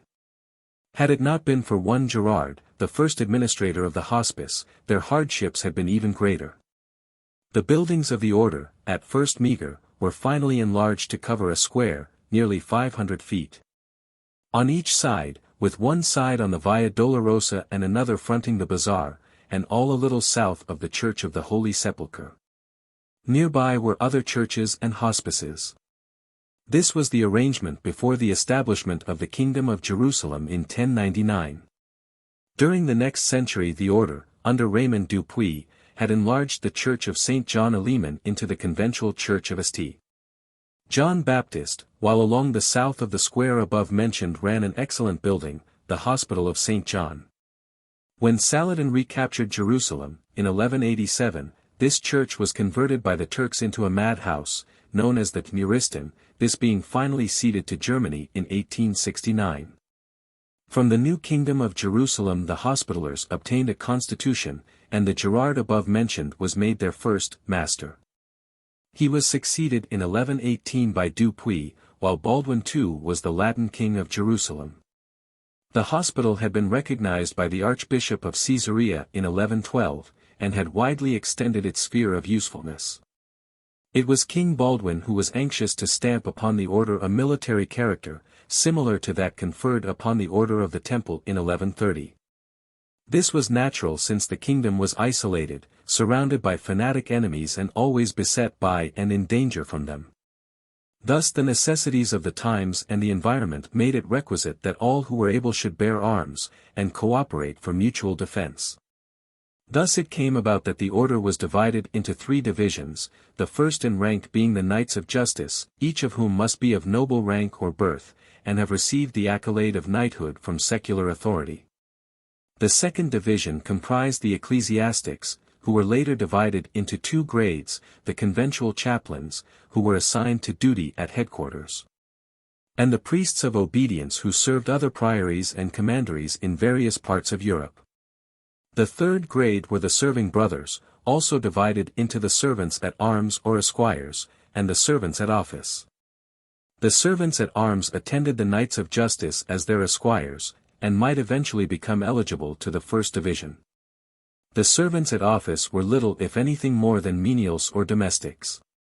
Even these latter, however, possessed certain privileges and emoluments which made admission to this grade advantageous to men of humble origin and faculties. The dress of the order was a black robe with cowl, having a white linen cross of 8 points over the left breast, and was at first worn by all. Later, under Pope Alexander IV, the fighting knights wore their white crosses upon a ground gules. The first recorded appearance of a body of Hospitaller knights in actual war was at Antioch, in 1119, while the complete military constitution of the Order of St. John was achieved in 1128. During the balance of the existence of the Kingdom of Jerusalem then, 2 colleges or companies of military monastic knights existed, side by side, in the Holy Land, the chief props of a tottering throne. Bedford. Between these rival bodies arose in time such jealousy, and within them such intrigues, aggravated always by the animosities of the ordinary clergy, who took offense at the patronage bestowed upon the orders by the popes. Aggravated also by similar difficulties on the part of the Knights of the Teutonic Order and that of St. Lazarus, that the best interests of the kingdom and of the Church suffered as much from intestine dangers as from those arising from the Moslems surrounding them. Nevertheless it may be said that the Order of the Hospital never lost sight of its primary purposes, and never disgraced itself by the treasonable and treacherous dealings and correspondence with enemies which disgraced not a few members of other and rival Christian organizations. The result of such disreputable actions lead, as ever, to disunion and final disruption, and this to final capitulation and surrender of Jerusalem, in 1187. This meant the abandonment not only of their old home, but of their usefulness there. The Saracens occupied their buildings and premises from that time till ruin overtook them. Thus rudely compelled to emigrate, the order moved the same year, 1187, to the town of Margate, where was also a castle of the same name. But the work in Jerusalem had not been abruptly discontinued, since Sultan Saladin, in evidence of his esteem, allowed them possession of their hospital for another year, in order that their charitable work should not be abruptly interrupted, and even made them liberal donations. When during the Third Crusade, in which Richard Coeur de Lion bore so valiant a part, Ptolemy was captured, it was then and there that the order established its headquarters, in 1192, wherefore the town became named Saint Jean d'Acre. Here they abode nearly a century. Various other towns in Palestine held out for a time against the Turks, e.g. Kerak, Margate, Castelblanco and Antioch, and in spite of the intense rivalry between the orders, Thierry, the Grand Master of the Templars, reported in a letter to King Henry II. That the Hospitallers bore themselves even with fervor and the greatest bravery, and praised the aid they gave in the capture of the Turkish fleet, at Tyre, when 17 Christian galleys manned by friars, and 10 Sicilian vessels commanded by General Margaret, a Catalan, defeated the infidels, and captured their admiral and 8 emirs, with 11 ships, the rest being run aground, where Saladin later burned them, to keep them from falling into Christian hands. Bedford. Notwithstanding all this, however, the joint occupation of Acre with the Templars had a bad effect on both orders, who turned not only to luxury and license, but their swords against each other. Acre was at this time a most cosmopolitan city. Here mingled at least 17 different nationalities and languages, each occupying its own part of the city, so that in time extravagance and lust flourished to the last degree of demoralization. The Hospitallers were at this time far more wealthy than the Templars, who were exceedingly jealous thereof, and both at Margate and still worse at Acre this jealousy was exhibited in many bloody affairs. Weakened thus by this intestine strife, they were in reverse proportion strengthened. The Pope, who had defended them as against the scathing censure of Emperor Frederick, found need, in 1238, to accuse the knights, alike of both orders, of sheltering loose women within their precincts, of owning individual property, both of these in violation of their vows of chastity and poverty, and of treacherously assisting the enemy. Yet many bore witness to the actual good they accomplished, even at this time. In 1259 Pope Alexander, bewailing the lack of a more distinctive dress, permitted the decree that the fighting knights might wear black mantles, while in war they were permitted to wear red surcoats, with a white cross. Later it was permitted to women to join the order, and many ladies of high degree took advantage of the permission, rivaling in religious zeal and in charitable deeds the most sanctified of the brethren. As the King of Hungary wrote, at one time, after visiting some of their houses, in a word the Knights of St. John are employed, sometimes like Mary in contemplation, and sometimes like Martha in action, and this noble militia consecrate their days either in their infirmaries or else in engagements against the enemies of the cross.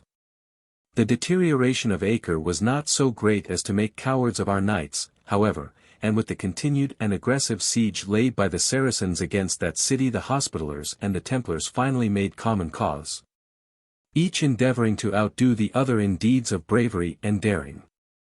Though defeated again and again, the Moslem ranks were renewed by fresh soldiers, while the militant and other monks imprisoned within the city saw their combined members steadily diminish.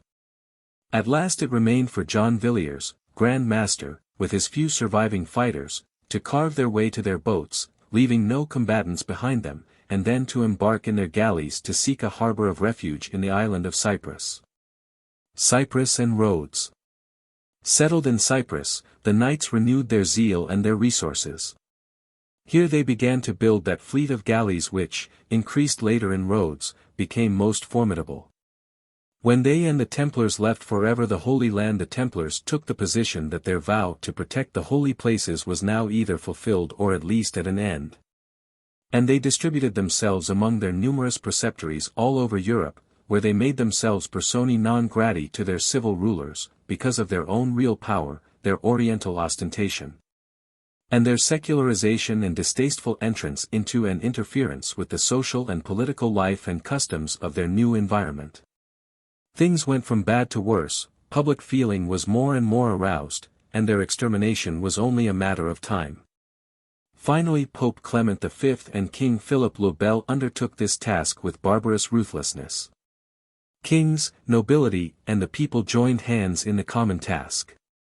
The Templars had acquired various properties, by capture, by bequest, and in every lawful and unlawful manner, which yielded in the aggregate relatively enormous revenues, too strong a temptation for needy secular rulers to resist. The Pope had at last to intervene in order to prevent the total secularization of all this great spoil, and thus it happened that no small proportion of it was, after its sequestration, allotted to the order of St. John, whose Grand Masters and Knights had not forgotten nor abandoned their original vows and purposes, and who held that the inviolacy of their obligations required their continuous residence in some such oriental city as Rhodes. And here we may part company, as did they, only quite peacefully, with the Templar Knights. Driven from Europe they made their last stand in Great Britain, and of their lives and deeds there we have no more readable nor interesting historical account than Scott has given us in Ivanhoe. Any further allusion to them here will be most casual.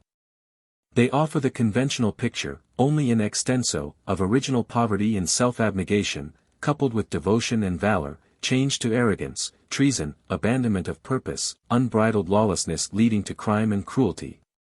All brought about because of affluence, acquired power, selfishness, cupidity, and every debasing human weakness. Small wonder then, that they could be no longer tolerated in Christendom. So turn we again to the Hospitallers, now made rich and powerful at the expense of their old rivals and at last enemies. It had soon been made evident that Cyprus did not meet their wants and necessities. Its king was not over-friendly, and they sought further. Their gaze fixed on the island of Rhodes, which possessed a fertile soil, a city with an excellent harbor, not too far from the main land, i.e. not too isolated, which was under the, by that time merely nominal, suzerainty of the Emperor of the Eastern or Greek Empire. After several futile efforts they at last, in 1310, under the 24th Grand Master Villaret, captured the island, where under their ceaseless energy both hospitals and forts were built. To Rhodes were brought also Christian refugees from the various Turkish provinces, and thus their numbers were rapidly strengthened. Their fleet, already begun, vide supra, was greatly increased, and with it they had many a conflict with the Turkish corsairs, whose inroads they practically checked. About the beginning of the 14th century changes had been made in the order, which was now divided into longs, or arranged according to nationalities, yet without materially altering the original division into the three classes, knights, chaplains and serving brothers. In this way the order was apportioned between 7 nations or languages, Provence, Auvergne, France, Italy, Aragon, England and Germany. Finally under pressure from Spain the Longue of Aragon was divided into 2, Aragon and Castile, the latter including Portugal. The various dignities and offices were divided among these longs, whose principals became a kind of privy council to the Grand Master, and were known as conventual bailiffs. They were given different names in each country.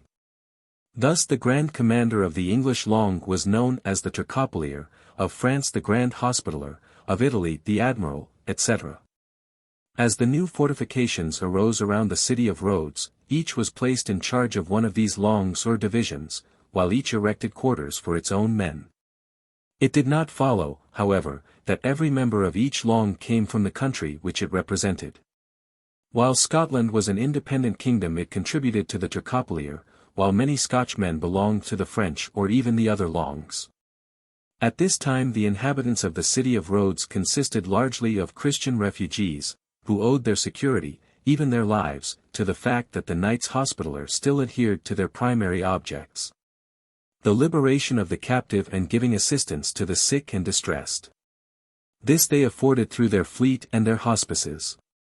When Smyrna nearly fell into the hands of Timur the Tartar, about the middle of the 14th century, the order strengthened their harbor by erecting a new fort, which they named Budrum, corrupted from Petros Iraq, where any Christian escaping from slavery found shelter. Here was also kept a remarkable breed of dogs, who were trained not only as watch dogs but to render services similar to those afforded by the Alpine dogs of Saint Bernard. As time went on, the sultans became more and more jealous of the naval power possessed by the order. With the fall of the Eastern Empire and the final retaking of Constantinople by Muhammad II, in 1453, Prince of India, it was made evident that danger to the order from this direction was rapidly increasing. This became so urgent that in 1470, after Muhammad had taken the island of Negropont, the Grand Master commanded that all members of the order should repair at once to Rhodes. In 1476 Diobasan began the most active measures for the defense of the place, and thus was ready for the attack, in May, 1480, when 80,000 men in 160 ships landed on the island coast. In this siege no small part was played by renegade traders, the most prominent being one George Frappant, a German, whom the Grand Master finally hung in July.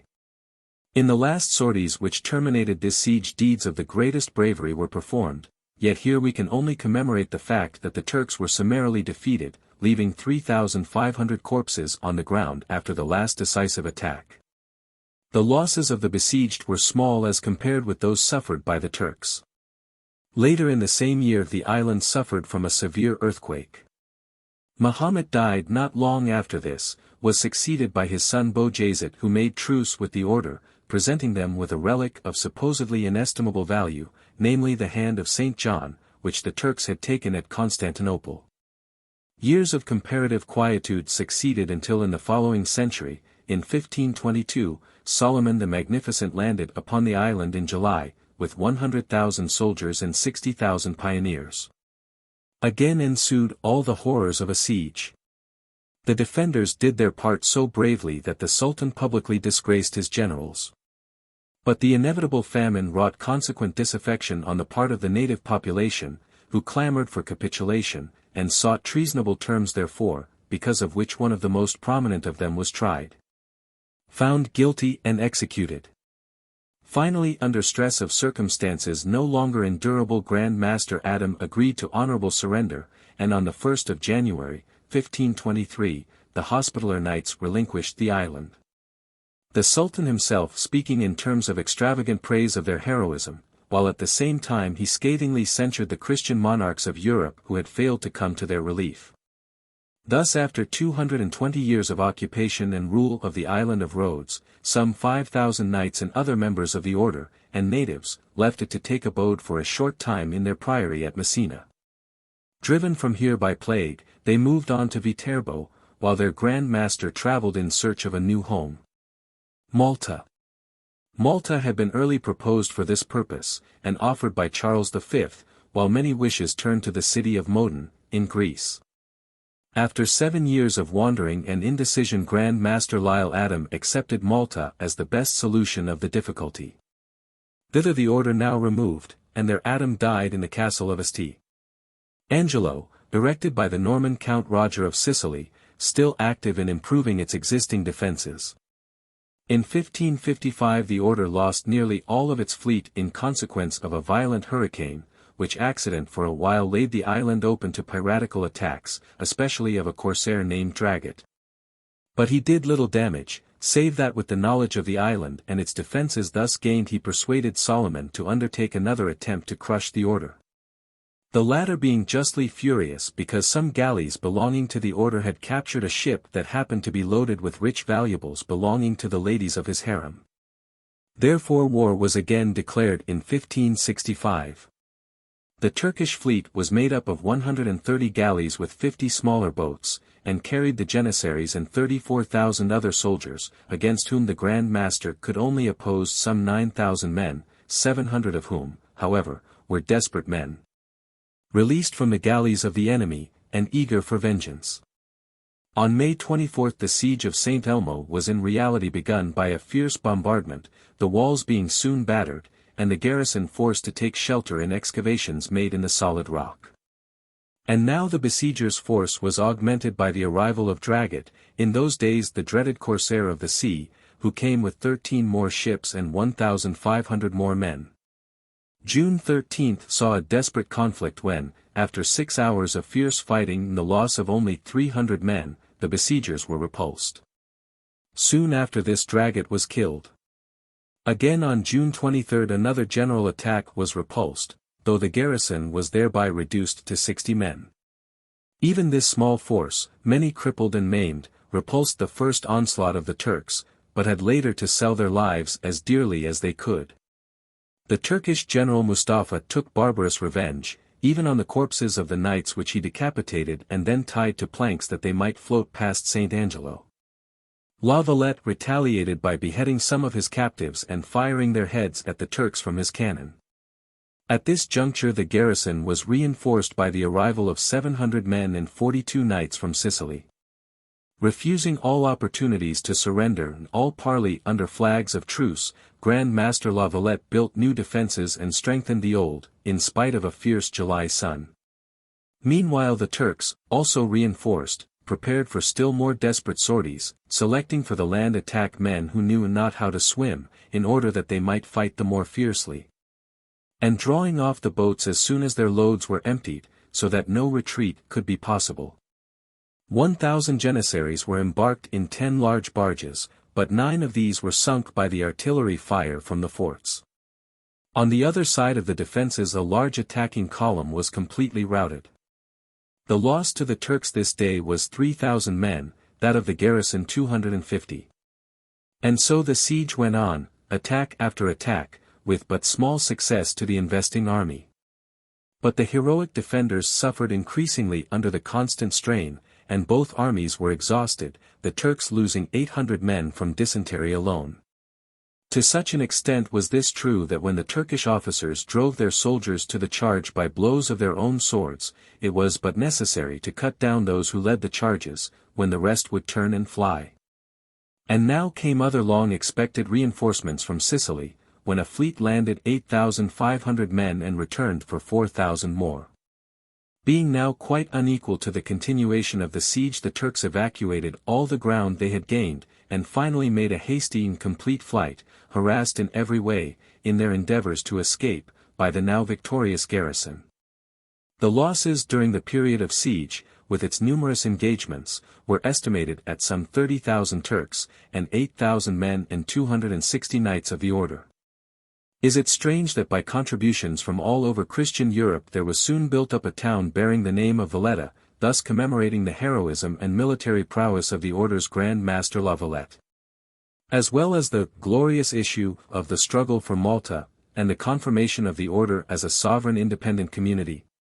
Thus secured from further probable struggle this city of Valletta acquired a certain degree of glory, later even of magnificence. From all parts of Europe, wherever any commandery of the order was maintained, was paid tribute to the Grand Master, as may be adjudged even today, long after French rapacity had robbed the city of many of its treasures. Individual knights vied with each other in their gifts, and palaces arose wherein were received the envoys and even ambassadors of foreign courts. The fleet was constantly busied in clearing the Mediterranean of Moslem and other pirates, and many Christians were released from the galleys in which they had been chained to the oars. In this restoration the English long took a rather small part, and their officers and members had often to be rebuked or punished for insubordination or worse crimes. The Reformation in England interfered, and furnished some reason for their diminishing zeal. The galleys of the order became more and more like pleasure boats, and many of their cruises were in effect pleasure excursions. Later in their decadence their adventures became more like piratical incursions, until, under letters of marque issued by a decadent admiralty, the Malta privateer was equivalent to the pirate Maroyat. These facts were scarcely offset by that the last fleet of the order, which left Valletta in 1783, was sent to the relief of earthquake sufferers in Sicily. With regard to their activities in the matter of succoring the sick, let it be noted that the knights found on their arrival at Malta a hospital or hospice already existing.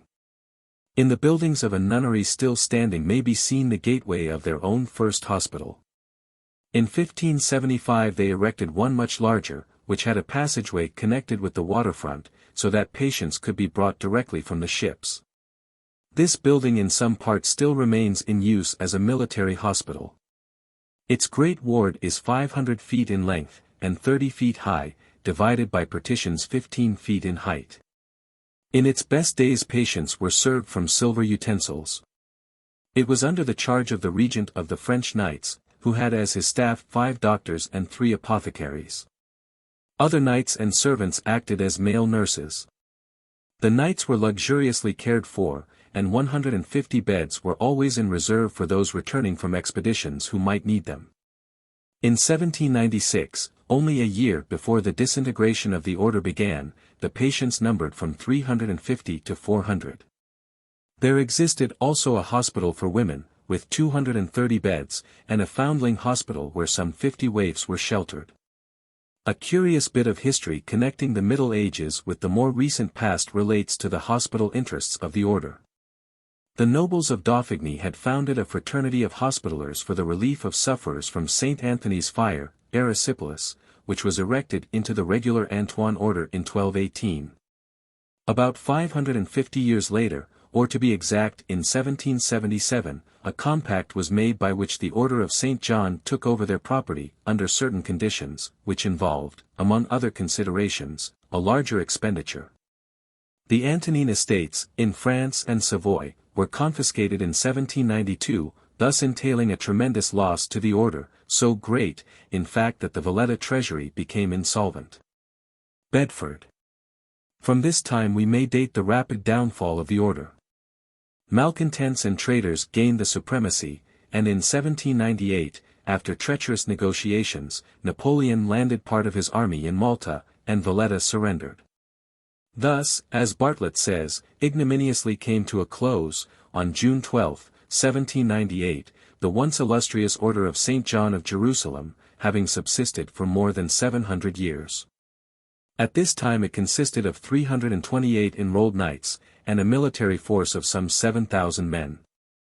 Napoleon expressed his surprise at the strength of the fortifications, furnished them with 1,000 cannon, left a garrison of 3,000 men, took with him the disciplined soldiers he found there, rifled the island of its treasures, its artwork and its bullion, and sailed for Egypt. Several of the traitor knights were put to death by the infuriated populace, whose anger was not appeased by Nelson's victory at Aboukir, the Battle of the Nile, but took form in open insurrection. The French garrison finally took refuge in the old fortifications, where they withstood for 2 years a siege by the combined insurgents and an English fleet. Finally reduced by famine and disease they capitulated to the English forces under Gen. Pigot. The latter then selected Captain Sir Alexander Ball, Nelson's representative, governor of the island. At the Peace of Amiens the effort was made to restore the order as ruling authority, under the protectorate of the great powers. But the Maltese themselves objected so vehemently that after no small amount of trouble and dispute the inhabitants of the island elected to place themselves under the sovereignty of Great Britain. An arrangement finally and definitely confirmed at the Congress of Vienna in 1814. Thus disappeared from history one of the most interesting and longest enduring institutions recorded in its pages, and certainly the most long-lived of any of its kind. I say disappeared, meaning thereby only to indicate its disruption, as it were into fragments, its primary purpose, i.e. aid to the needy, being kept ever in view by some, while others preferring the life of a soldier, took service under various rulers or military leaders. The traitors who were responsible for surrender to Napoleon fared badly according to their deserts, though it does not appear that any of them were hung. In the migration England seemed to attract many, perhaps the majority of those who were still inclined to good deeds. The title of Grand Master was still continued, under some pretension to perpetuation of the order. In Russia the Tsar Alexander, in 1801, upon the death of his predecessor Paul, announced himself a protector of the order, and designated Count Soltykov to exercise the functions of the Grand Master. Thus dismembered, disunited and scattered, the fragmentary longs of the order underwent, on their way to final dissolution, various vicissitudes, through which they cannot here be followed. Complete extinguishment was the eventual fate of most of them. I shall only concern myself now with that of the English Long, and its partial revival in 1830. Reverend Dr. Pete, chaplain to George IV, was one of those to whom the remnants of the English Long appealed, with the result that in 1827 certain notable English gentry, of eminent attainments, undertook to revive the order in England. Only under quite different conditions from those previously obtaining. In 1831 Dr. Pete was invested with the authority and functions of Grand Prior. It will be at once seen how the matter of religious belief now separated the English order from all the survivors of the previous regime, and why the last ties were severed. Under the new regime members of the order dropped all pretense of playing a military role. One may read thereafter of real hospital activity. The lifeboat movement and ambulance work were gradually incorporated into their plans and scope. When first aid to the injured began to be publicly taught, public and general interest was quickly aroused, and the energetic cooperation of eminent men was assured. In other words, the order gradually took up just that class of work which is now done under the Red Cross. Sir Edward Lechmere established, in 1867, a commandery of the order in one of his castles, and in 1874 was instrumental in the acquisition of the St. John Gate, which still stands, an example of Tudor architecture, as also a well-preserved monumental relic of the time, beginning about 1180, when the order had founded a hospital in Clerkenwell, while the ladies of the order were housed in Buckland, in Somersetshire. The old priory of the order in Clerkenwell was practically destroyed in 1381, by the mob led by Jack Straw, in an insurrection which had, along with other results, as an incident, the beheading of Sir Robert Hales, the prior of the order. In the slow process of rebuilding, the present gate was not completed till 1504. On the north and south fronts remain projecting towers, while in the western tower a spiral staircase is still in use. Bedford's work, from which I have drawn heavily, gives excellent pictures of the gate as it appears today, and of the old priory restored. Colonel Duncan, also, deserves honorable mention in this connection. He became director of the ambulance movement in 1875. Finally, we have to record here that under a new charter, granted in 1888, the then Prince of Wales, later King Edward, became the Grand Prior. Therefore the order of the hospital, in England of St. John of Jerusalem is, in fact, the legitimate successor, one might say the lineal descendant, of the old order of Knights Hospitaller, though it is today a secular and voluntary society, keeping to the traditions of the past. No longer military nor militant, save as it fights disease and best of all teaches others how to do the same. To follow it further is no longer necessary. Its work is essentially that of the Red Cross. It has, for instance, a depot at Old St. John's Gate, whence all the material required in teaching and illustrating as well as rendering first aid is issued. Its work was begun with a two-wheeled litter, an old S-March triangular bandage from Germany, and a stretcher from France. Now it distributes all these things throughout the British Empire. Now, too, it maintains ambulances all over the City of London, which do for their own hospitals just what each of our hospitals at home has to do for itself. The German Samariterverein is virtually a chapter of the English order in its revivified form. In 1883 a branch of the order was organized in India, where among others the native police are instructed in first aid. In 1882, by a firman of the Turkish Sultan, an ophthalmic hospital was opened, under the auspices of the order, in Jerusalem. Only those who have traveled in the East can appreciate what this means to the poor, where squalor vies with ignorance, and, as in Egypt though not so universally, both conspire to the ruin of that greatest of all blessings, eyesight. But I will not delay to write further of what the Ambulance Brigade of London, and its affiliated corps, have accomplished in many parts of the world. In South Africa, for example, it works under the general supervision of the Order of St. John, as it now exists in London. It does everything that in our country is accomplished by the Red Cross for the general public, and by the hospital corps and their medical officers for our Army and Navy. Over the graves of 11 members of the brigade, who died at their posts in South Africa, in St. Paul's, London, not far from the crypts where lie the remains of Nelson and Wellington, has been erected a monument to their memory. Another bearing among other inscriptions this beautiful scriptural quotation, "Greater love hath no man than this, that he lay down his life for his friends," was unveiled by His Royal Highness, acting as Grand Prior, in St. John's Church, Clerkenwell, June 11, 1902. 1,500 men enrolled in the order had left that church before their departure for the front, and of these about 70 sacrificed their lives to this sort of duty. Do not the dead deserve all praise and respect, and the survivors all commendation? A few years ago my friend Sir George Beatson, surgeon to the Royal Infirmary in Glasgow, published a little monograph, The Knights Hospitallers in Scotland and Their Priory at Torfaen, printed by Hedderwick and Sons, Glasgow, which aroused my interest sufficiently to prompt a visit to this, the last home of the old order in that part of the world. The little village Torfaen lies about midway between Glasgow and Edinburgh, and 3 miles south from the town of Linlithgow. Here had been founded, in 1124, one of the great priories or preceptories under control of the English Long. Here they settled in a magnificent and fertile area, the Grampian Hills to their north. To their west could be seen the snow-capped top of what is now known as Ben Lomond. By donation, by cultivation of the arable soil, and by wise management of their resources, they prospered greatly, from the worldly point of view. Here they erected that building, a part of which still exists, and which makes a picturesque ruin which is not yet a scene of desolation. The members of the order took, here as elsewhere, the view that the best way to serve God was by remaining in it and working, not by fleeing from it into lazy, selfish and profitless solitude as did too many of the monks. In common with other monasteries the Torfaen Preceptory possessed the right of sanctuary, and in its churchyard still stands the short stone pillar, carved with a Maltese cross on its upper surface.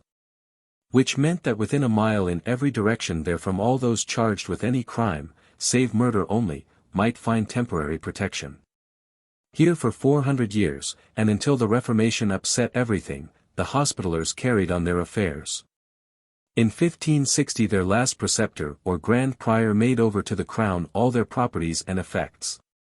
The Crown in return made these possessions a temporal barony, carrying with it the title of Lord of Torfaen. From this time the property began to suffer, from time, storm, vandalism of the people and neglect. Still the present Lord Torfaen has proven himself a better guardian than did some of his predecessors. A parish church has been built, partly upon the site of the old structure, partly into it. Dr. Beatson has urged that a combination between the present Order of St. John, in London, and the St. Andrew's Ambulance Association might be effected which might work to the benefit of both, by reviving some of the work done here in days gone by. I have ventured this brief reference to Torfaen, partly because of my interest in the place itself, associated with my visit there. And partly because every such visit to the monuments of past grandeur and usefulness should strengthen our interest and zeal in what man is accomplishing today. And should help link together the past and the present in a manner not merely fascinating but inspirational, and keep us from forgetting that motto of the order. Pro utilitate hominum. For the welfare of mankind. 7. Giordano Bruno. The Renaissance was the fourth of the great events in the history of the Christian era.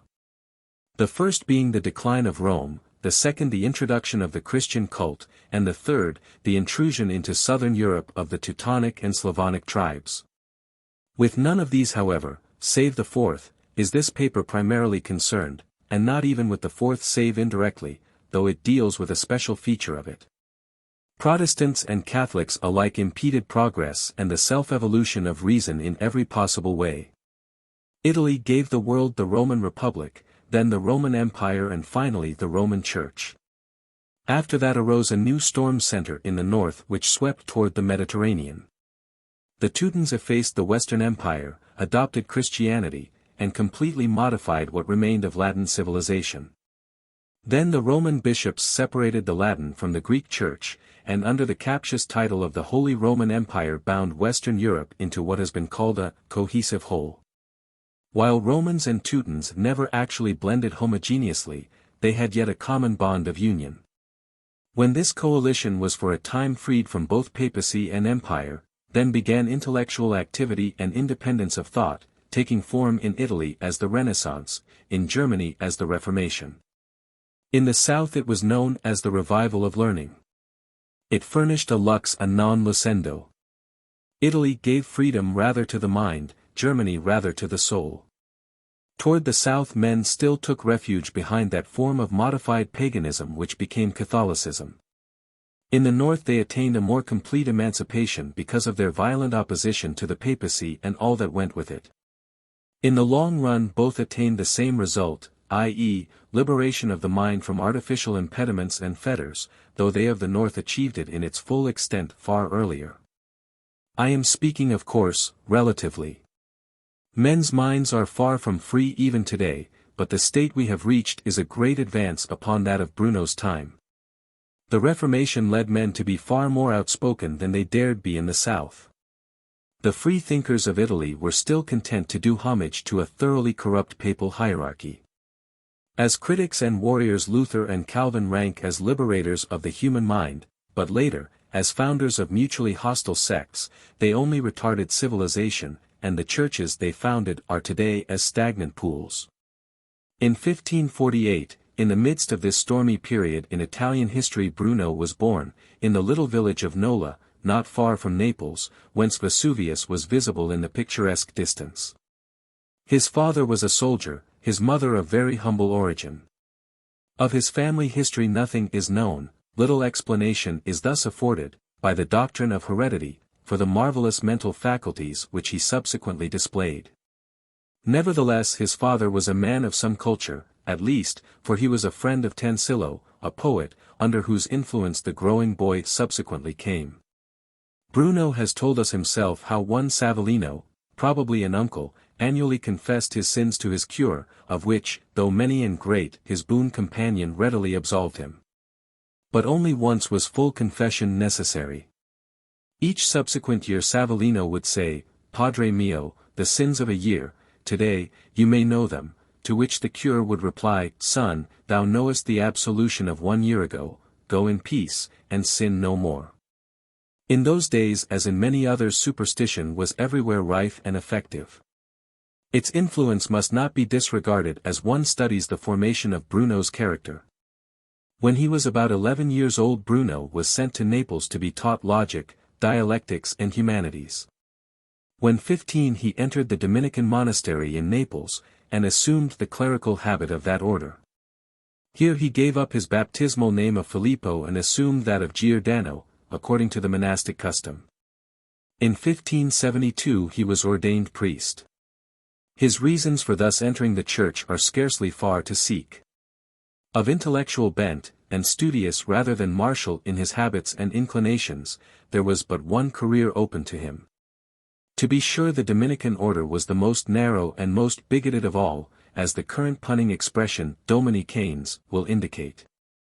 Still it was at that time the most powerful, especially in the kingdom of Naples, which was then ruled by Spain. The old cloister had been once the home of St.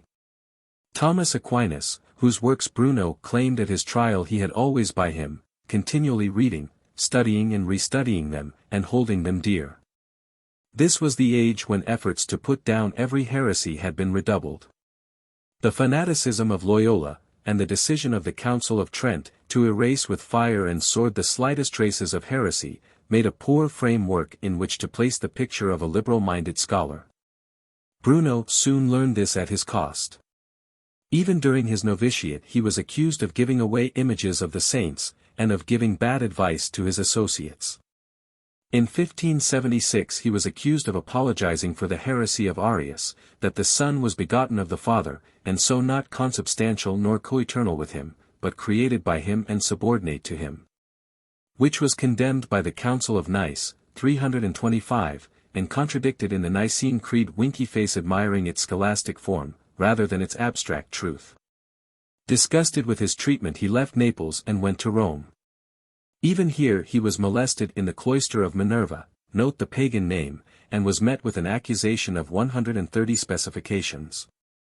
He then abandoned his garb and his cloister and escaped from Rome, beginning thus the nomadic life which he continued until immured in the dungeons of the Inquisition at Venice, 16 years later.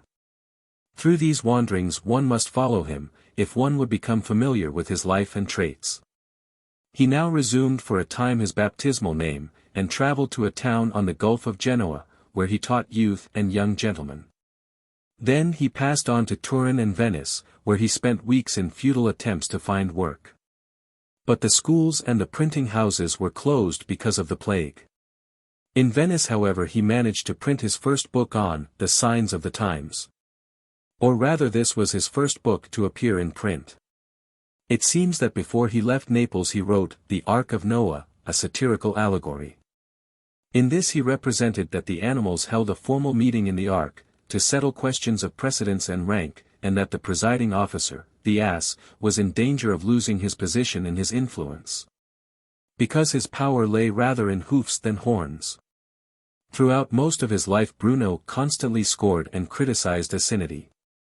It was frequently the topic of his invective, and those who read between his lines were probably quite justified in regarding these frequent allusions as references to the ignorance, bigotry, and credulity of the monks. From Venice Bruno went to Padua, where some of the Dominican friars persuaded him to resume monastic costume, since it made travel easier and safer.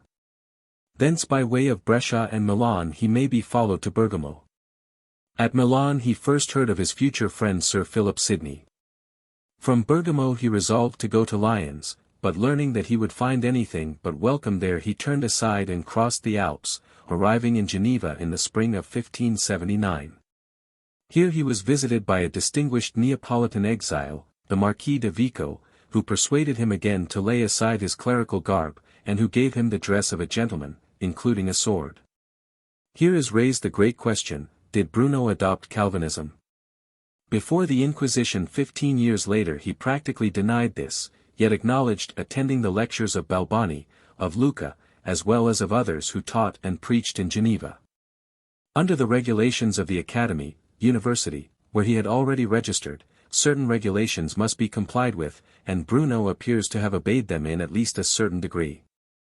But the immediate cause for his departure from Geneva appears to have been one of his outbreaks of cynicism and accurate scholarship. Since in 1579 he was called before the council for having caused to be printed a document enumerating 20 errors made by the professor of philosophy, de la Fay, in one of his lectures. The latter was incensed and outraged at this criticism and disparagement of his views and learning, and the quarrel assumed unexpected magnitude, since Bruno, on his second appearance before the consistory or supreme tribunal of the Church, denied the charges and called the ministers pedagogues. These gentlemen decided to refuse him communion unless he should confess and repent of his faults and make due apology. His acceptance of these conditions not being hearty enough to suit his judges, he was admonished and excluded from the communion. These steps lead to greater contrition on his part, and the ban of excommunication was withdrawn. This sentence of exclusion was the only one within the power of the consistory to pass, but does not prove that Bruno had accepted the Protestant faith, nor partaken of its communion. In fact, at his trial he steadfastly denied this. It seemed, however, to disgust him with Calvinism, against which thereafter he never ceased to inveigh. Later he contrasted it with Lutheranism, which was far more tolerant, and still later gave him a heartier welcome. Calvin, it must be remembered, had written a polemic against Servetus, in which it is shown to be lawful to coerce heretics by the sword. As between the Council of Trent and Calvin it certainly must have been hard, in those days, to select either a faith, or an abiding place where that faith might be peaceably practiced. Doubtless Bruno's views concerning the philosophy of Aristotle conflicted with those of the church authorities, for Beza, Calvin's follower, had stated that they did not propose to swerve one particle from the opinions of that Greek philosopher, to whom, though of pagan origin, the Church, both Roman and Protestant, was for centuries so firmly bound.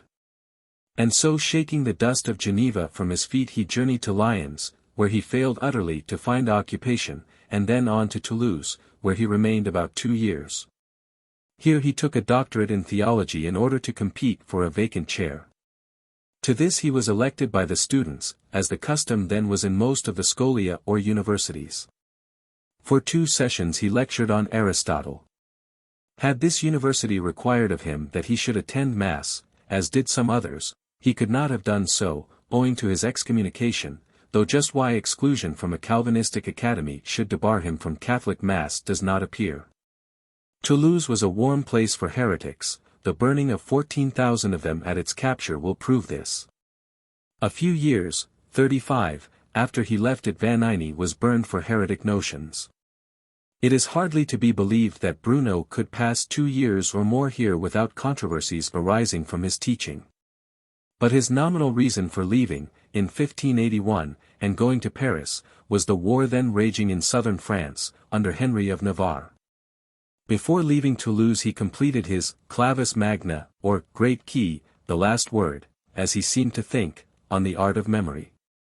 Only one volume of this great work, which, in his peculiarly egotistical way, he said is superlatively pregnant, was ever published, and that in England, the Sigillus Sigillorum. It must not be forgotten that it was on both teaching and practicing this art of memory that Bruno, throughout his career, prided himself. He was even not averse, at least at certain periods of his career, to the belief that he had some secret system for this purpose, or even received occult aid. But when summoned before Henry III, to whose ears had come his fame, and asked whether the memory he had and the art he professed were natural or due to magic, he proved that a good memory was a cultivated natural product. He then dedicated to the king a book on the art of memory.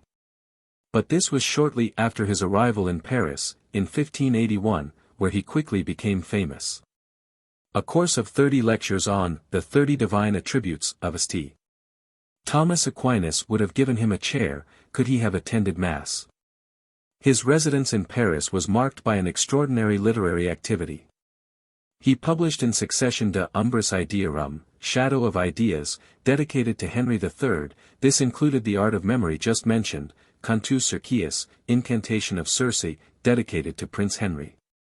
De Compendiosa Architectura et Complemento Artis Lully, Compendious Architecture, Il Candeleo, The Torchbearer, these all appeared in 1582. These varied greatly in character. The first was devoted to the metaphysics of the art of remembering, with an analysis of that faculty, and the second was given up to the same general topic. It was all obscure, hence perhaps its popularity. Brunhofer says that it was a convenient means of introducing Bruno to strange universities, gaining him favor with the great, or helping him out of pressing need of money. It was his exoteric philosophy with which he could carefully drape the philosophy of a religion hostile to the church, and ride as a hobby horse in his unfruitful humors. Nevertheless we must believe in his sincerity. The Compendious Architecture is the first of his works in which Bruno deals with the views of Raymond Lully, logical calculus and mnemonic scheme in one, MacIntyre, that had many imitators. For Lully Bruno seems to have the greatest regard, this appearing in many ways. Lully, by the way, was a Spanish scholastic and alchemist, who was born on one of the Balearic Islands in 1235. He went as a missionary to the Mohammedans, and spent much time in Asia and Africa. He figures largely in the history of the alchemists and as a practitioner of the occult. The Torchbearer was a work of very different character. It was described as a comedy by one who described himself as Academico di nulla Academia, ditto il fastidito, in tristitia hilaris, hilaritate tristis. It is essentially a satire on the predominant vices of pedantry, superstition and selfishness or sordid love. Though lacking in dramatic power, it is regarded as second to nothing of its kind in time. Its dramatis personae are personified types, not individuals.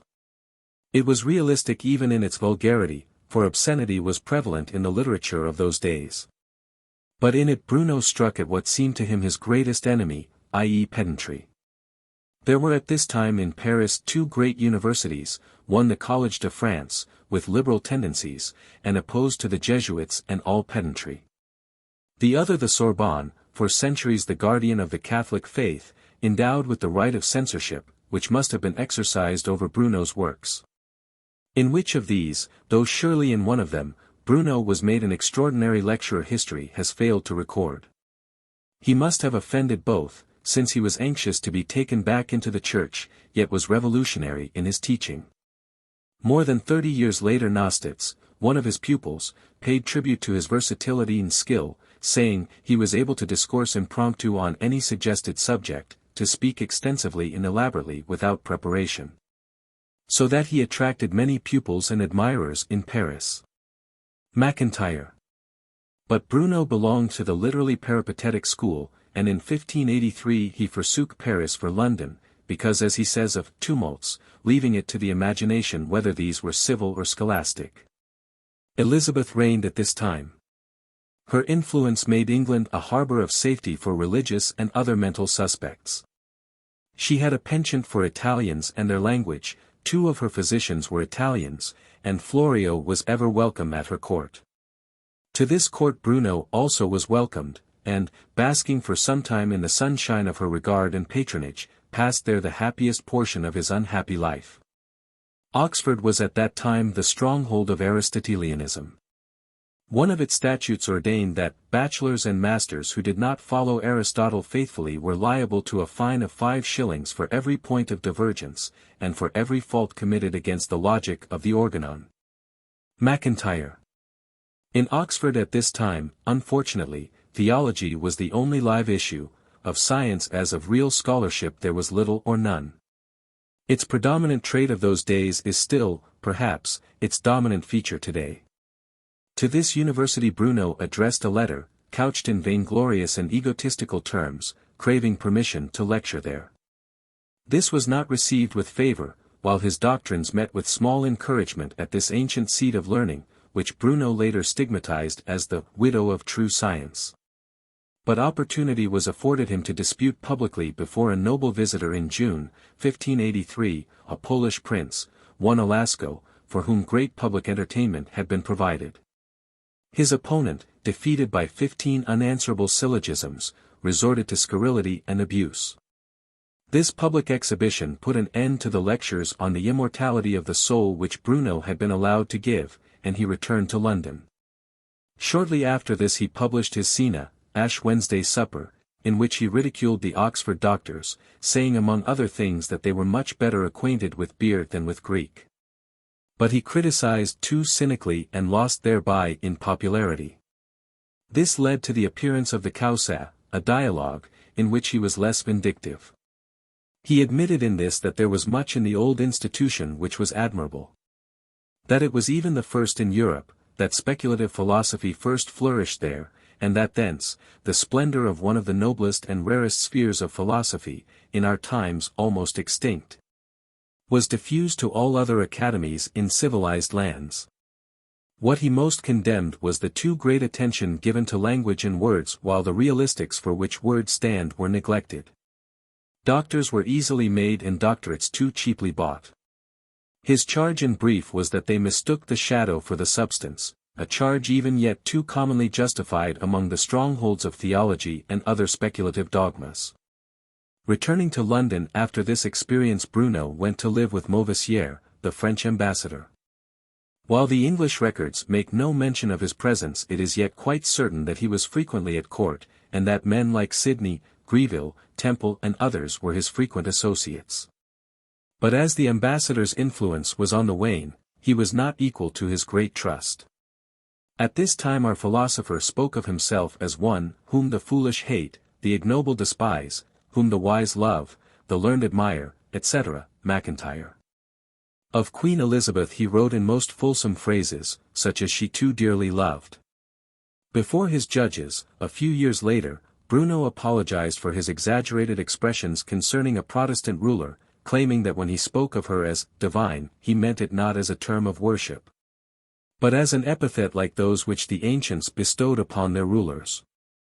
Claiming further that he knew he erred in thus praising a heretic. Bruno published 7 works in England. The first was Explicatio Triginta Sigillorum, the 30 seals thus explained being hints for acquiring, arranging and remembering all arts and sciences. To it was added his Sigillus Sigillorum for comparing and explaining all mental operations.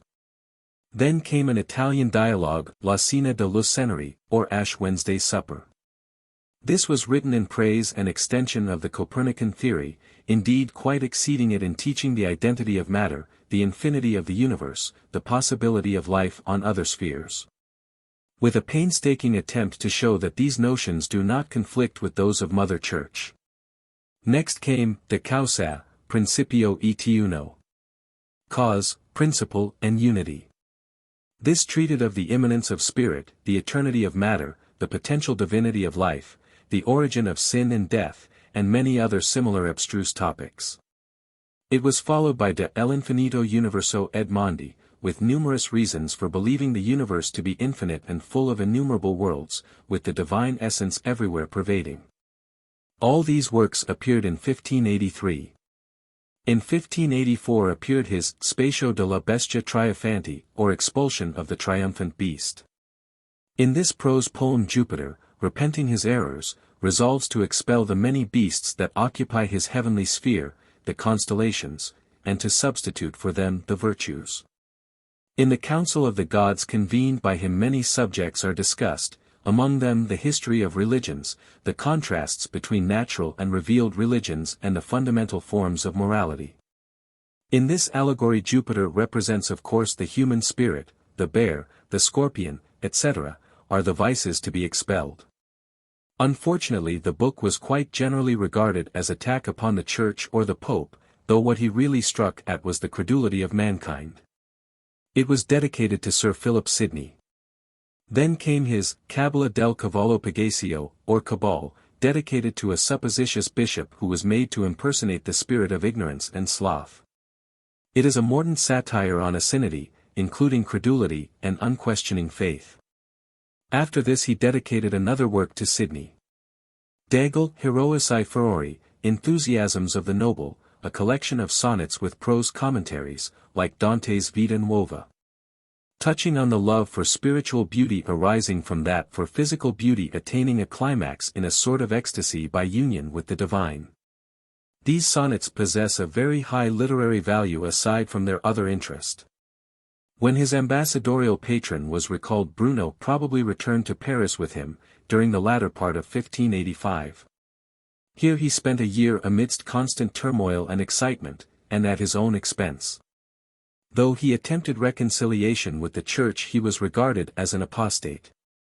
He held one more public disputation in which he advanced 120 theses against the teaching of the Sorbonne, his side being taken by its rival, the Collège de France. The outcome cannot have been brilliantly favorable, since he soon after left Paris, in June, 1586. The collection of charges above alluded to was published in Paris after Bruno's departure, and again in Wittenberg, under the title, Excubitor, the Ambassador. It was an arraignment of the Aristotelians, based on the words of that great master himself.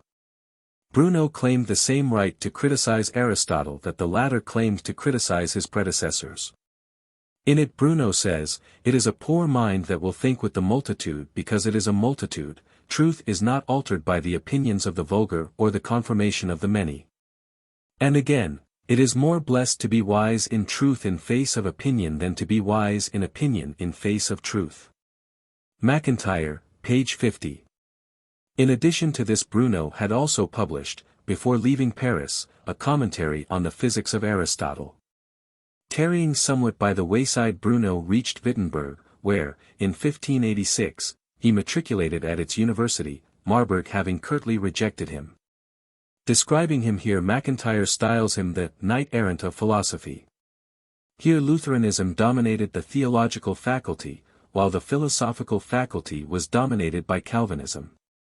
Views concerning the person of Christ, the real presence, and the doctrine of predestination keeping them apart in spite of Melanchthon's attempt to reunite the two factions. From the Lutheran party Bruno obtained permission to lecture, and so for 2 years he taught from the Organon of Aristotle, as well as the writings of Raymond Lully. To the University Senate he dedicated a work on Lully, De Lampade Combinatoria Lulliana, whose chief purpose was to teach one how to find an indefinite number of propositions and middle terms for speaking and arguing. He regarded it as the only key to the Lullian writings, as well as a clue to a great many of the mysteries of the Pythagoreans and Kabbalists. It was soon followed by De Progressu et Lampade Venatoria Logicorum, intended to enable one to dispute promptly and copiously on any subject. But again fate compelled a change of residence, for the Calvinistic and ducal party gained in political ascendancy, to which party Bruno, as a Copernican, would have appeared as a heretic. After delivering an eloquent address of farewell he moved on, his next abiding place being Prague, where Rudolph II, of Bohemia, was posing as the friend of all learned men. Here he already had friends at court, and here he introduced himself with another Lullian work. To the emperor he next dedicated a work of iconoclastic type, 160 articles against the mathematicians and philosophers of the day. For this the emperor granted him the sum of $300, and in January, 1589, he shifted again to Helmstadt, in Brunswick, where he matriculated again in the then youngest of the German universities. This had been founded only 12 years before by Duke Julius, who was extremely liberal in his views, and intended to found a model institution, in which theology should not play too dominant a part. But while he received here a certain recognition, fate again sported with him, for the Duke died 4 months after his arrival. Bruno obtained permission to pronounce a funeral oration, desiring to express his gratitude to the memory of one who had opened such an institution, so free to all lovers of the muses and to exiles like himself, who were here protected from the greedy maw of the Roman wolf, whereas in Italy he had been chained to a superstitious cult. It was full of allusions to the papal tyranny which was infecting the world with the rankest poison of ignorance and vice. The fatuous simplicity and the worldly blindness which Bruno displayed, in ever setting foot inside of Italian or papal territory after the delivery of this Oratio Consolatoria, may in one way be appreciated but never understood or explained. Moreover, he had made himself persona non grata as well to the Protestants, who were scarcely more liberal than the Catholics.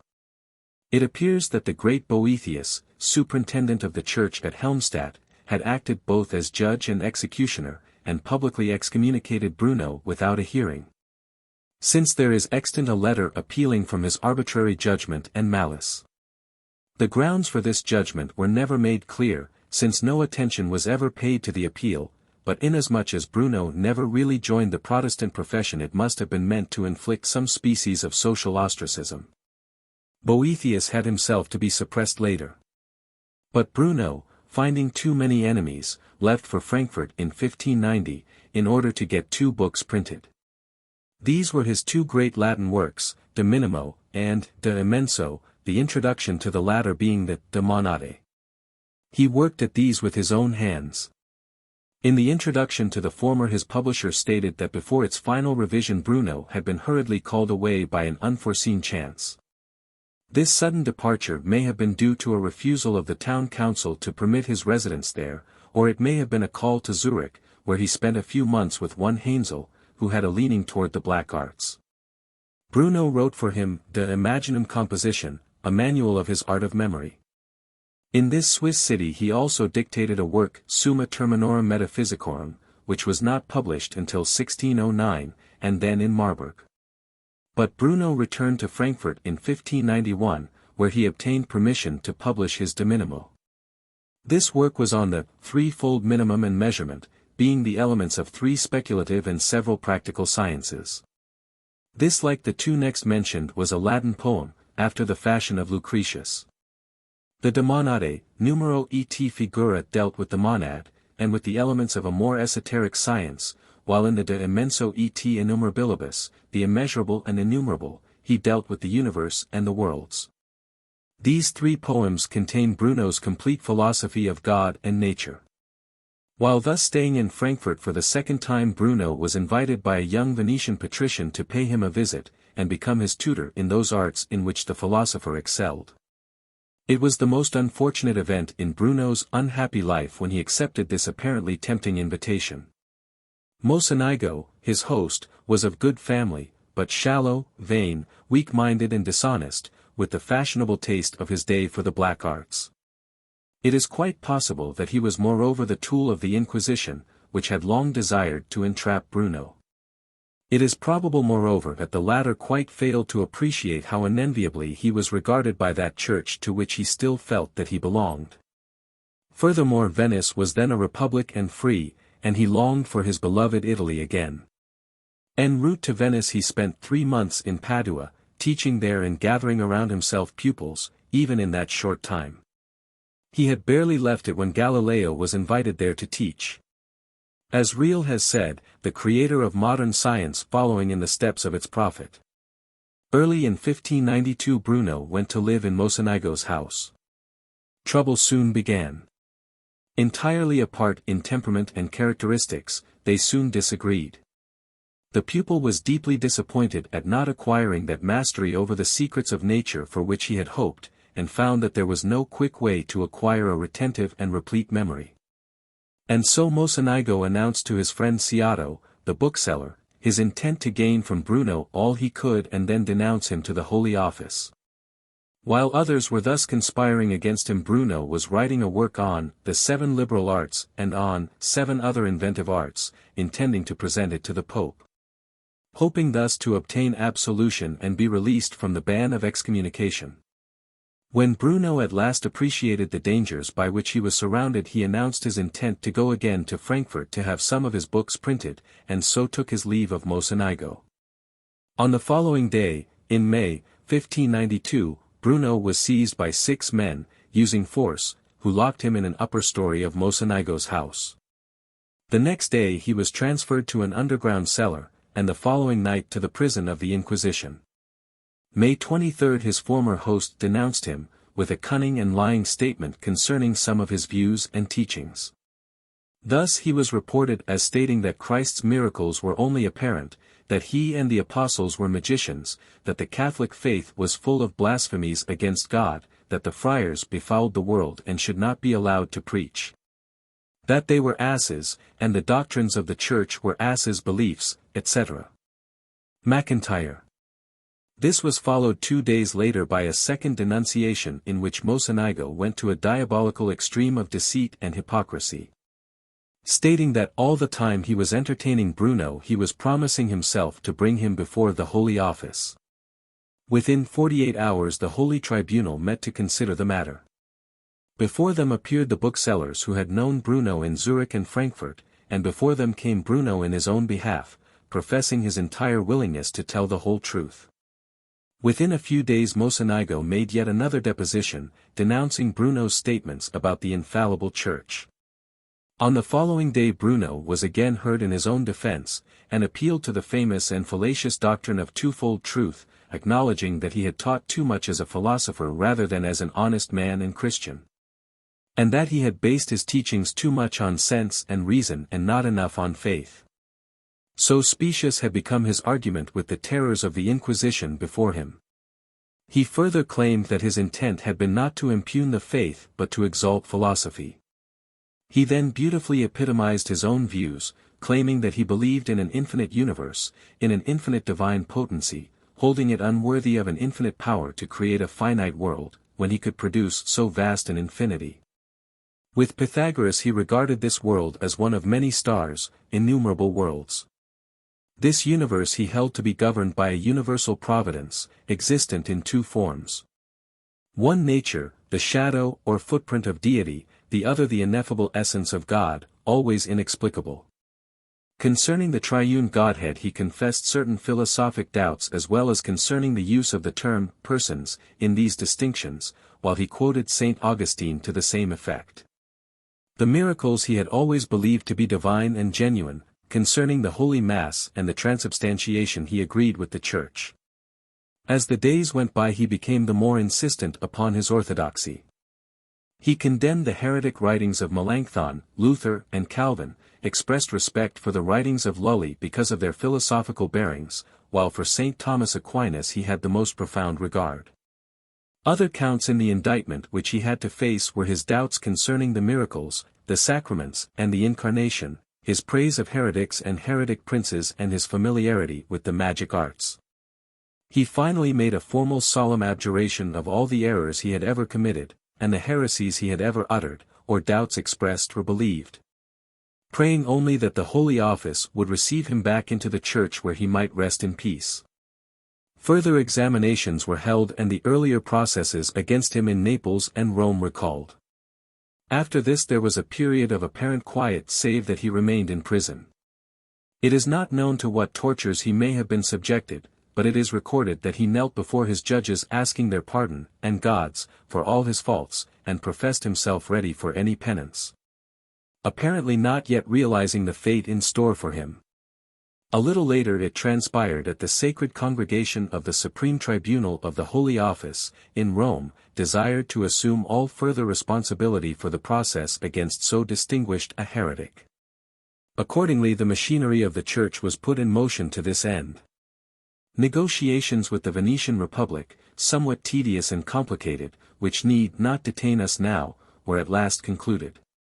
January 7, 1603, the Venetian procurator reported of Bruno that his faults were exceedingly grave in respect of heresies, though in other respects he was one of the most excellent and rarest natures, and of exquisite learning and knowledge. McIntyre, but that the case was of unusual gravity, Bruno not a Venetian subject, the Pope most anxious, etc. It was then decided to remit him to the tribunal of the Inquisition at Rome, whereat it is duly reported, the Pope was deeply gratified. To Rome then he went, and here he was lost, so far as documentary records go, for a period of 6 years. How to explain this fact and this apparent clemency has bothered the biographers not a little. Whether this time was spent in an examination of his voluminous writings, which would seem incredible, or whether the Dominicans labored so long to procure his more absolute recantation in order to prevent scandal in and reflection on their order. Or whether Pope Clement himself regarded kindly, in some degree, the great scholar who was so anxious to dedicate to him a magnum opus. To these queries history answereth not. The Dominicans pretended, years later, to doubt if he ever had been put to death, or whether he had ever really belonged to their order. These statements are too characteristic to provoke more than a sad smile. Finally matters were hastened to an end by the efforts of Fathers Commissario and Bellarmino, the latter being the zealous bigot who decided that Copernicanism was a heresy, who later laid the indictment against Galileo. Through their machinations Bruno was, in February, 1599, decreed on 8 counts as a dangerous heretic, who might still admit his heresies, and he was to be granted 40 days in which to recant and repent. But this period was stretched out some 10 months, until December, when it was reported that Bruno refused to recant, having nothing to take back.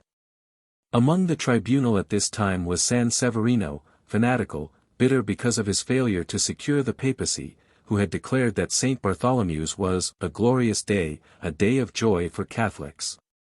It was decided that the high officers of the Dominicans should make one last effort to compel or coax Bruno to abjure.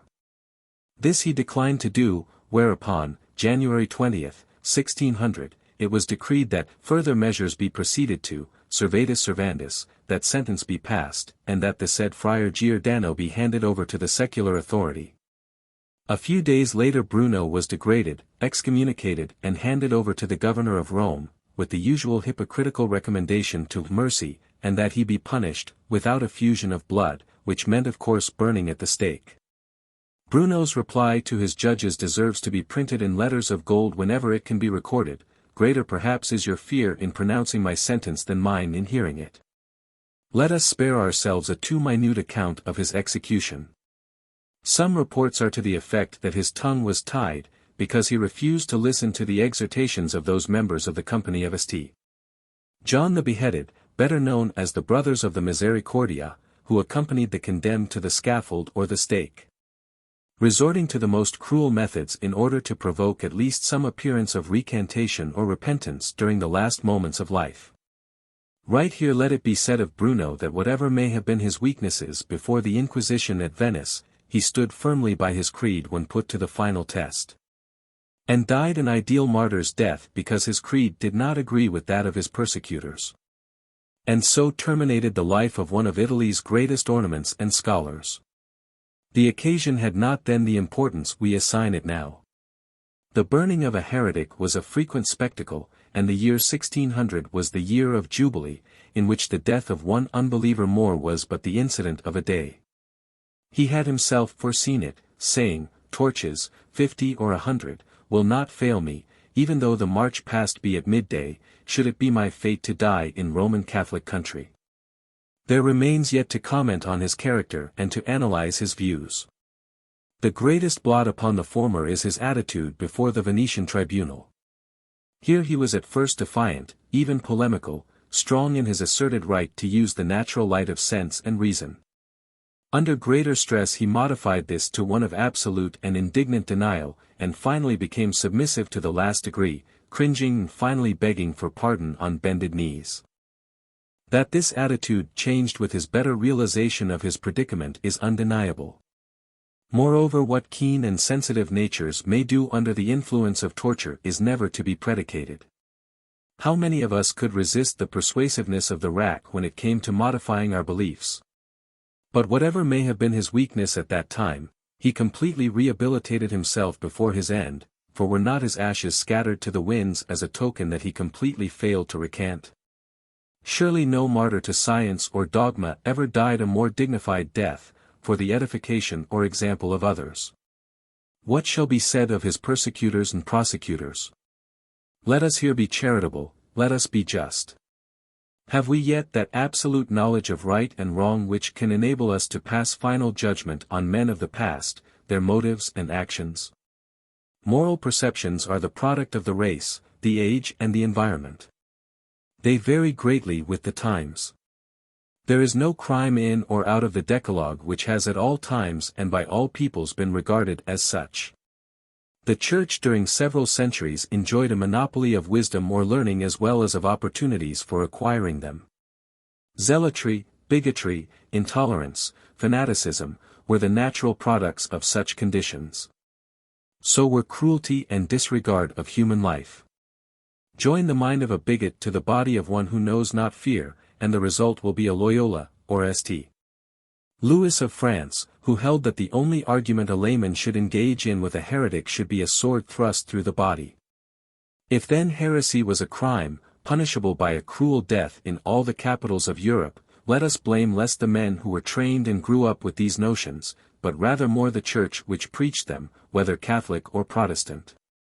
Only if one of these really were, as it still claims to be, infallible, then what has become of its infallibility? Or if heresy be held still a crime, then what shall we say of the Church's ethics?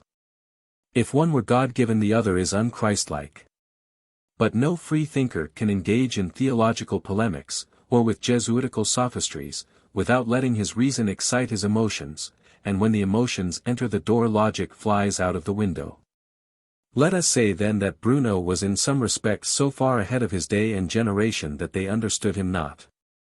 And yet he was a torch-bearer, save at his own last funeral pyre, shedding forth a light which illumined the centuries to come, and helping to make the period of the Italian Renaissance one of the most important and glorious in the world's history.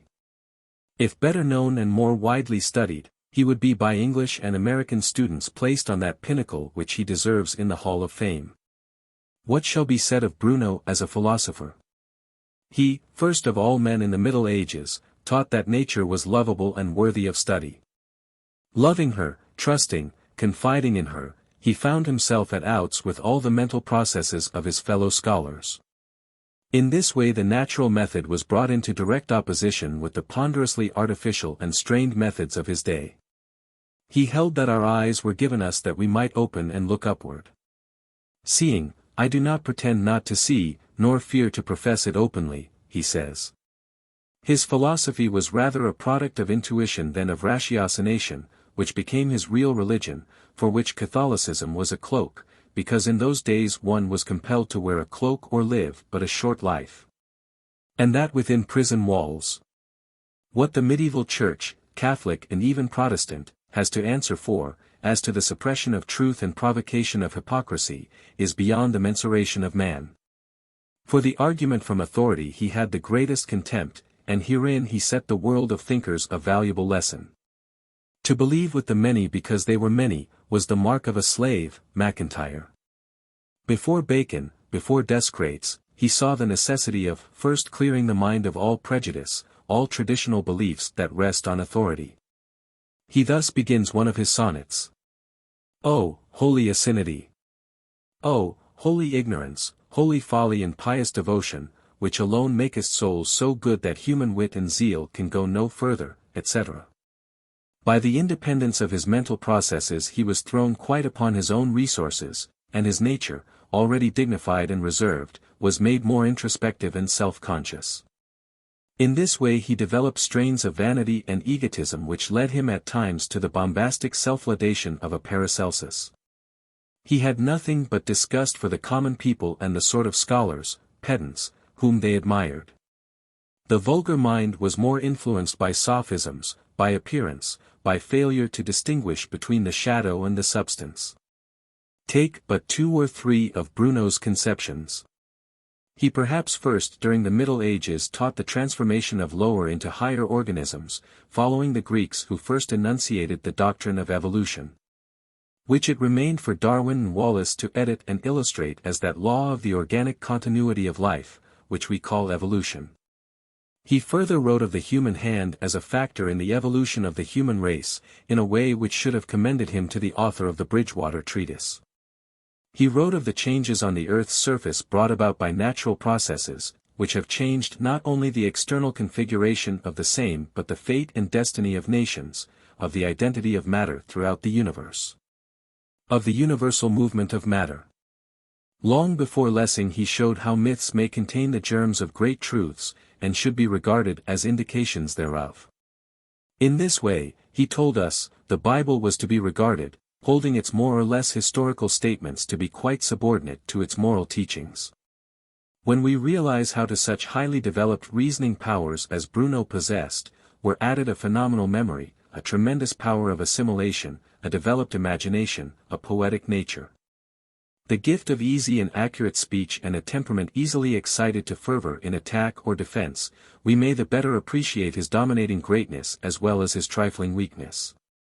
The former being entirely to his own credit while the latter are ascribed largely to the faults of his time, and the fact that he was really living far ahead of his day and generation.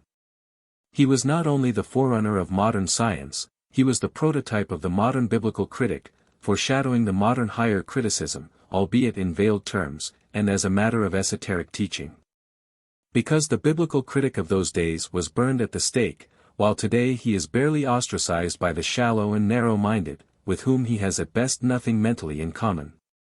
So much have 4 centuries of labor and vicarious suffering accomplished for the emancipation of the human mind. Bruno had a creed, but it was too simple for his times. He rejected certain orthodox dogmas, e.g. the Trinity, the Immaculate Conception, which commend themselves still less to the emancipated and cultivated minds of today. He absolutely rejected authority, which was a step toward reason comparable to the freeing of the slaves or serfs. He evolved a theory of evolution from a priori concepts, which it remained for Darwin to complete and demonstrate. He believed in the natural history of religions. His motives were of the loftiest, though his methods were not always those of today. He believed that the essence of truth inhered in those differences which kept men apart, and still sever them. He believed the law of love and that it sprang from God, which is the Father of all, that it was in harmony with nature, and that by love we may be transformed into something of his likeness. As Bruno himself says, this is the religion, above controversy or dispute, which I observe from the belief of my own mind, and from the custom of my fatherland and my race. McIntyre, page 110. And yet this sublime man was burned as a heretic. Let us stop when we hereafter pass through the Campo dei Fiori, as I have done many a time, and take off our hats to the memory of this great man, who, while small in some human traits, yet was the greatest thinker in Italy during the 16th century, whose memory may help us to forget some of the hypocrisies and cant so generally prevalent during the age which and among the men who condemned him. Let us also thank God that there is no tribunal of the Inquisition today, to pass misguided judgment upon us for having gone further than Bruno ever dreamed, though along the same lines, and to condemn us therefore to the flames. This paper has already been prolonged, perhaps tiresomely, nevertheless I cannot refrain from quoting a few paragraphs from that most versatile student of this period, Symonds, whose estimate of Bruno is as follows: Renaissance in Italy. Catholic Reaction, 2 Chapter 9. Bruno appears before us as the man who most vitally and comprehensively grasped the leading tendencies of his age in their intellectual essence. He left behind him the medieval conception of an extramundane God, creating a finite world, of which this globe is the center, and the principal episode in the history of which is the series of events from the fall, through the incarnation and crucifixion, to the last judgment. He substituted the conception of an ever-living, ever-acting, ever-self-effectuating God, immanent in an infinite universe, to the contemplation of whose attributes the mind of man ascends by the study of nature and interrogation of his conscience. Bolder even than Copernicus, and nearer in his intuition to the truth, he denied that the universe had flaming walls, or any walls at all. That, immaginata circonferenza, quella margine immaginata del cielo, on which antique science and Christian theology alike reposed, was the object of his ceaseless satire, his oft-repeated polemic. What, then, rendered Bruno the precursor of modern thought in its various manifestations, was that he grasped the fundamental truth upon which modern science rests, and foresaw the conclusions which must be drawn from it. He speculated boldly, incoherently, vehemently, but he speculated with a clear conception of the universe, as we still apprehend it. Through the course of 3 centuries we have been engaged in verifying the guesses, deepening, broadening and solidifying the hypotheses, which Bruno's extension of the Copernican theory, and his application of it to pure thought suggested to his penetrating and audacious intellect. Bruno was convinced that religion in its higher essence would not suffer from the new philosophy. Larger horizons extended before the human intellect. The soul expanded in more exhilarating regions than the old theologies had offered. Lift up thy light on us and on thine own, O soul whose spirit on earth was as a rod, to scourge off priests, a sword to pierce their God, a staff for man's free thought to walk alone, a lamp to lead him far from shrine and throne, on ways untrodden where his fathers trod, ere earth's heart withered at a high priest's nod, and all men's mouths that made not prayer made moan, from bonds and torments, and the ravening flame. Surely thy spirit of sense rose up to greet Lucretius, where such only spirits meet, and walk with him apart till Shelley came, to make the heaven of heavens more heavenly sweet, and mix with yours a third incorporate name. 8. Student Life in the Middle Ages. An address given before the Chas. K. Mills Society of Students of the University of Pennsylvania, February 19, 1902. Reprinted from the University of Penna Medical Bulletin, March, 1902. I assume that every university student of today realizes that his possibilities and his opportunities are better in every way than were those enjoyed by students of bygone times. I take it, also, that you would not be averse to listening to an account of the habits, the surroundings, the privileges, and the disadvantages which surrounded students at a time when universities were young and when customs in general, as well as manners, were very different from those of today.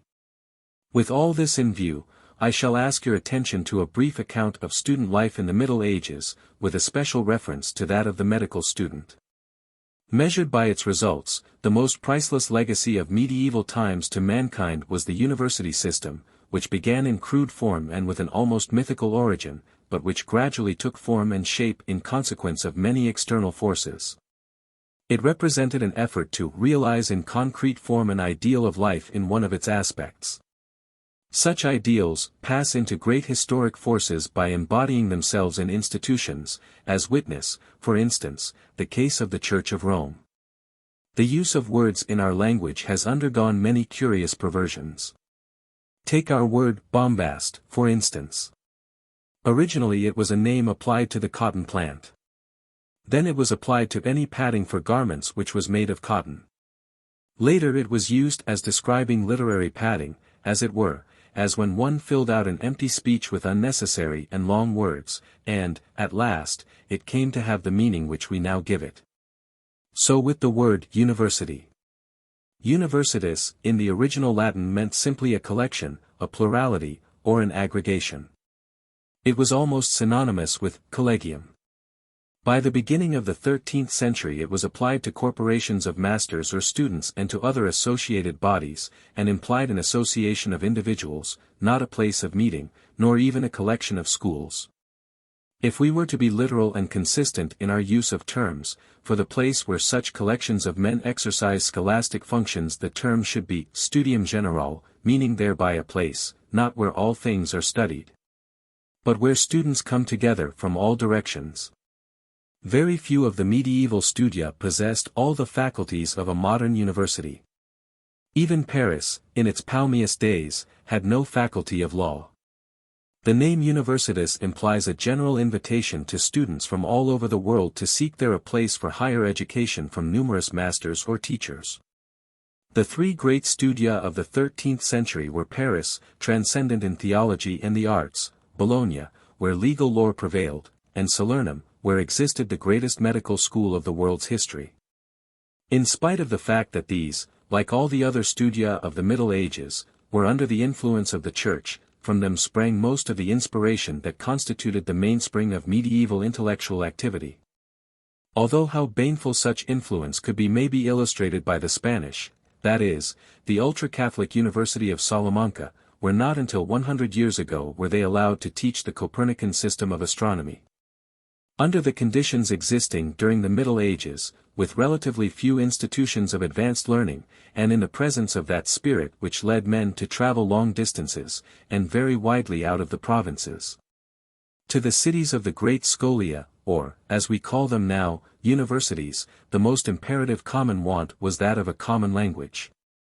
And so it happened that not only were the lectures all given in Latin, but that it was very commonly used for conversational purposes, and appears to have been almost a necessity of university life. Early in the history of the University of Paris a statute made the ability of the petitioner to state his case before the rector in Latin a test of his bona fide studentship. This may perhaps, in some measure account for the barbarity of medieval Latin.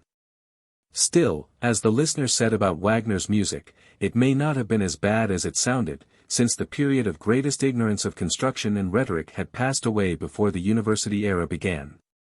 John Stuart Mill even praised the schoolmen of the Middle Ages for their inventive capacity in the matter of technical terms.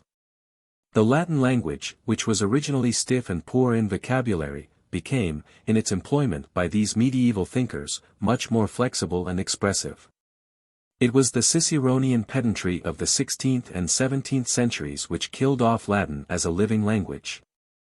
Felicity in Latin counted, then as now, as a mark of scholarship, and 600 years ago a schoolmaster could come up to the university and, after performing some exercises and passing such an examination as the doctors of music do today, could write 100 verses in Latin in praise of the university, and take his degree. The boys who went to the universities learned their Latin at inferior grammar schools, often in university towns.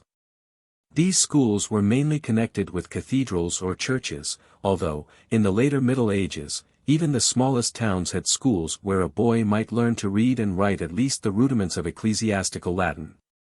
In those days not only were the clergy Latin scholars, but the bailiff of every manor kept his accounts in Latin, and a tutor even formed part of the establishment of a great noble or prelate who had either a family or pages in his care. In those good old days boys were accustomed to seek the university at the ages of 13 to 15. A Paris statute required them to be at least 14, and naturally many were older. Many of these students were beneficed, and boys were canons or even rectors of parish churches. In this capacity they obtained leave of absence to study in the universities, and so it was quite common at one time for rectors and ecclesiastics of all ages to appear in the role of university students. At the close of the 14th century, in the University of Prague, in the law school alone there appeared on the list of students 1 bishop, 1 abbot, 9 archdeacons, 290 canons, 187 rectors, and still other minor ecclesiastics. At one time in the University of Bologna, in the registry of German corps, more than half the students were church dignitaries. Sad to relate, many of these clerical students were among the most disorderly and troublesome of the academic population, the statutes vainly prescribing that they should sit as quiet as girls. While, as Rashdall says, even spiritual thunders had at times to be invoked to prevent them from shouting, playing, and interrupting. Considering the youthfulness of what we may call the freshmen, as many of them went up to the universities at the early age already mentioned, it is not strange that we hear of fetchers, or carriers, or bringers, who were detailed to escort them home. But we must remember that the roads were dangerous in those days, and that protection of some kind was necessary even for men. Proclamations against bearing arms usually made exceptions in favor of students traveling to or from the university. Students, many of them, lived in halls, or, as we would say now, dormitories, and one of them assumed the role of principal, or was delegated to exercise certain authority. Quite often this was the man who made himself responsible for the rent, whose authority came only from the voluntary consent of his fellow students, or who was elected by them. When it came to the matter of discipline, the good old-fashioned birchen rod was not an unknown factor in university government. There seems to have been always a certain relationship between classic studies and corporal punishment. In medieval university records allusions to this relationship began about the 15th century. In Paris, about this time, when there were so many disgraceful factional fights, the rectors and proctors had occasionally to go to the colleges and halls and personally superintend the chastisement of the young rioters. We find also in the history of the University of Louvain that flogging was at one time ordered by the Faculty of Arts for homicide or other grave outrages. It is worthwhile to recall for a moment how grave offenses were dealt with in those days. At the University of Ingolstadt, one student killed another in a drunken quarrel, and was punished by the university by the confiscation of his scholastic effects and garments, but he was not even expelled. At Prague a certain master of arts assisted in cutting the throat of a friar bishop, and was actually expelled for the deed. In those days drunkenness was rarely treated as a university offense. The penalties which were inflicted for the gravest outrages and immoralities were for the greater part puerile in the extreme. In most serious cases excommunication or imprisonment were the penalties, while lesser offenses were punished by postponement of degree, expulsion from the college, temporary banishment from a university town, or by fines. In Leipzig, in 1439, the fine of 10 new groschen was provided for the offense of lifting a stone or missile with a view of throwing it at a master, but not actually throwing it. Whereas the act of throwing and missing increased the penalty to 8 florins, while successful marksmanship was still more expensive. Later statutes made distinction between hitting without wounding and wounding without mutilation, expulsion being the penalty for actual mutilation. With the beginning of the 16th century the practice of flogging the very poorest students appears to have been introduced. During these Middle Ages they had a peculiar fashion of expiating even grave offenses. For example, at the Sorbonne, if a fellow should assault or cruelly beat a servant he was fined a measure of good wine, not for the benefit of the servant, but for all the culprit's fellow students. Those were the days, too, when trifling lapses incurred each its own penalty. A doctor of divinity was fined a quart of wine for picking a pear off a tree in the college garden or forgetting to shut the chapel door. Clerks were fined for being very drunk and committing insolences when in that condition. The head cook was fined for not putting salt in the soup. Most of these fines being in the shape of liquors or wines, I imagine that the practice was more general because the penalty was shared in by all who were near. With lapse of time the statutes of the German universities gradually grew stricter until they became very minute and restrictive in the matter of unacademical pleasures. A visit to the tavern, or even to the kitchen of the college or hall, became a university offense. There were statutes against swearing, against games of chance, walking abroad without a companion, being out after 8 in the winter or 9 in the summer, making odious comparisons of country to country, etc. This was particularly true of the English universities, where a definite penalty was imposed for every offense, ranging from a quarter of a penny for not speaking Latin to 6 shillings 8 pence for assault with effusion of blood.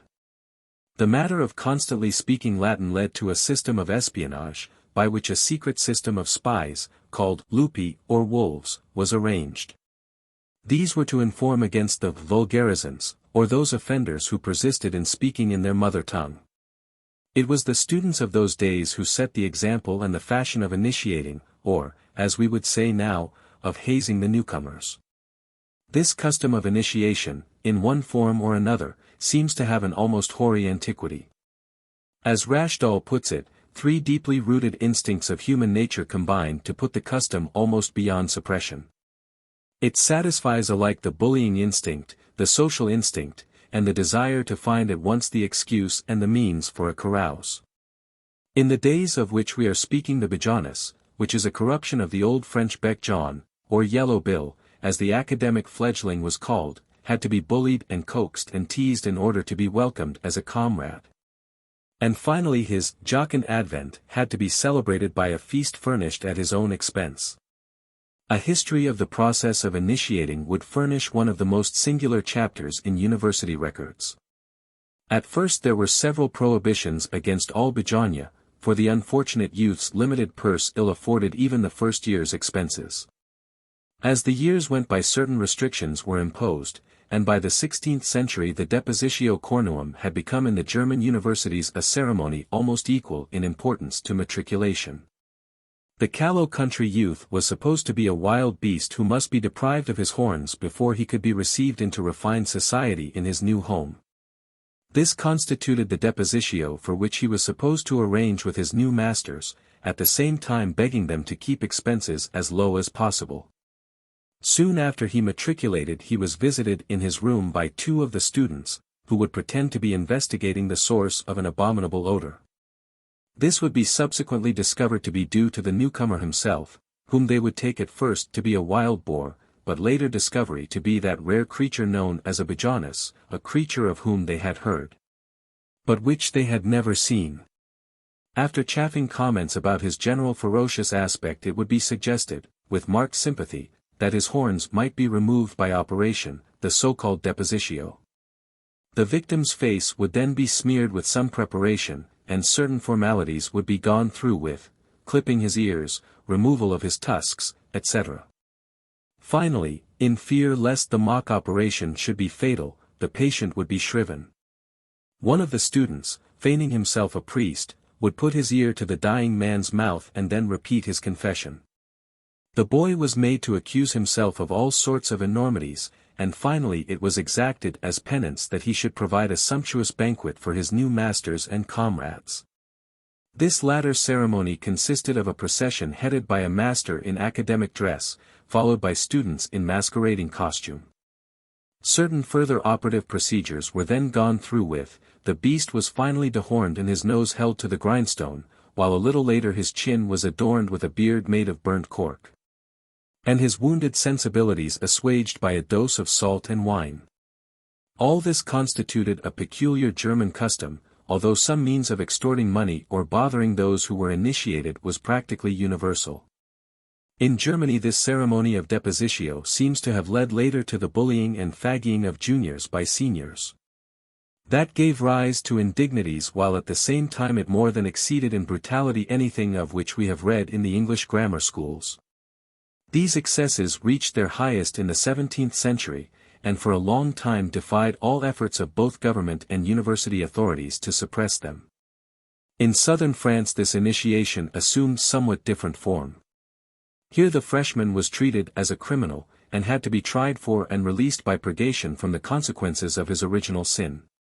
At Avignon this purgation of freshmen was made the primary purpose of a religious fraternity formed under ecclesiastical sanction, and with a chapel in the Dominican Church. Rashdall. The preamble of its constitution piously boasted that its object was to put a stop to enormities, drunkenness and immorality, but its practices were at extreme variance with its avowed purposes. The matter of academical dress may interest for a moment. During the Middle Ages there was for the undergraduate nothing which could be properly called academic dress. In the Italian universities the students wore a long black garment known as a cappa. In the Parisian universities every student was required by custom or statute to wear a tonsure and a clerical habit, such indecent, dissolute, or secular apparel as puffed sleeves, pointed shoes, colored boots, etc., being positively forbidden. And so the clothes of uniform color and material, like those worn in some of the English charitable schools, have been the result of the uniform dress of a particular color which medieval students were supposed to wear, and which indicated that at the time they were supposed to be clerks. At one time the so-called Queen's men in Oxford University were required to wear bright red garments, and differences of color and ornament still survive in the undergraduate gowns of Cambridge. While the students usually wore dark-hued material, the higher officials of the universities wore more and more elaborate garments, until the rector appeared in violet or purple, perhaps with fur trimmings. The hoods, which are still worn today, were at one time made of lamb's wool or rabbit's fur, silk, such as those which we wear, coming in as a summer alternative at the end of the 14th century.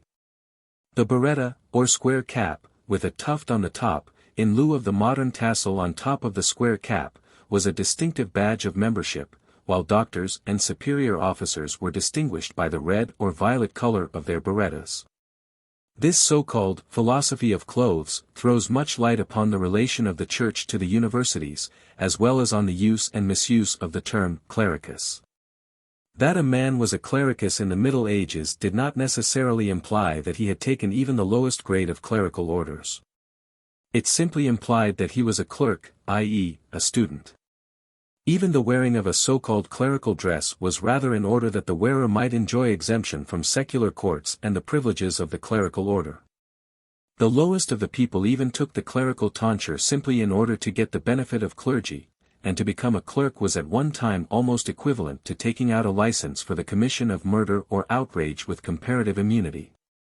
Nevertheless, the relation between clerkship and minor orders is still quite obscure. It is quite evident that students of those days were not worked as hard as those of the present day. 3 lectures a day constituted a maximum of work of this kind, beside which there were disputations and resumptions, which seem to have corresponded very much to the quizzes of today, scholars being examined or catechized. Sometimes even by the lecturer himself. Gradually supplementary lectures were introduced, but there was a period during which the university seemed to decline and decay rather than the reverse, when intellectual life was not nearly as active and studies not nearly as closely pursued. In the days of Thomas Aquinas intellectual vigor was at its highest, but in the 15th century there was a distinct falling off. During these centuries, too, it was not unusual that students attended mass or religious services before going to lectures. This practice grew during the latter portion of the Middle Ages. Attendance was not, however, compulsory. Even at Oxford the statutes of the new college were the first which required daily attendance at Mass. In those days lectures began at 6 in the morning in summer, and sometimes as late as 7 in the winter mornings. There is every reason to think that often lectures were given in the darkness preceding dawn, and even without artificial light. It should be said that these lectures were sometimes 3 hours in duration, and hence it might appear that 3 such lectures a day were about all that could be expected of a student. The standard of living for the medieval student was not always so bad as has been sometimes represented. University students then, as now, were recruited from the highest as well as the poorest social classes, and the young sons of princely families often had about them quite an establishment. At the lower end of the university social ladder was the poor scholar who was reduced to begging for his living or becoming a servant in one of the colleges. In Vienna and elsewhere there were halls whose inmates were regularly sent out to beg, the proceeds of their mendicancy being placed in a common chest. Very poor scholars were often granted licenses to beg by the chancellor. This was not regarded as a particular degradation, however, because the example of the friars had made begging comparatively respectable. Those who would have been ashamed to work hard were not ashamed to beg. This custom, for that matter, is by no means yet abandoned. When I was first studying in Vienna, in 1882, I remember a young German nobleman who was reduced to such an extent that he lived absolutely on the charity of others. He kept a little book in which he had it set down that on such a day such a person had promised to give him so much toward his support, and he called regularly on his list of supporters, and almost daily, in order that the gulden which they had promised him might be forthcoming. There is the good old story you know, also, of the 3 students who were so poor that they had but one kappa or gown between them, in which they took turns to go to lectures. In the small university towns, where thousands of students gathered together during a part of the year, where means of carrying food were scanty, and food itself not abundant, it is not strange that student fare was often of the most meager sort.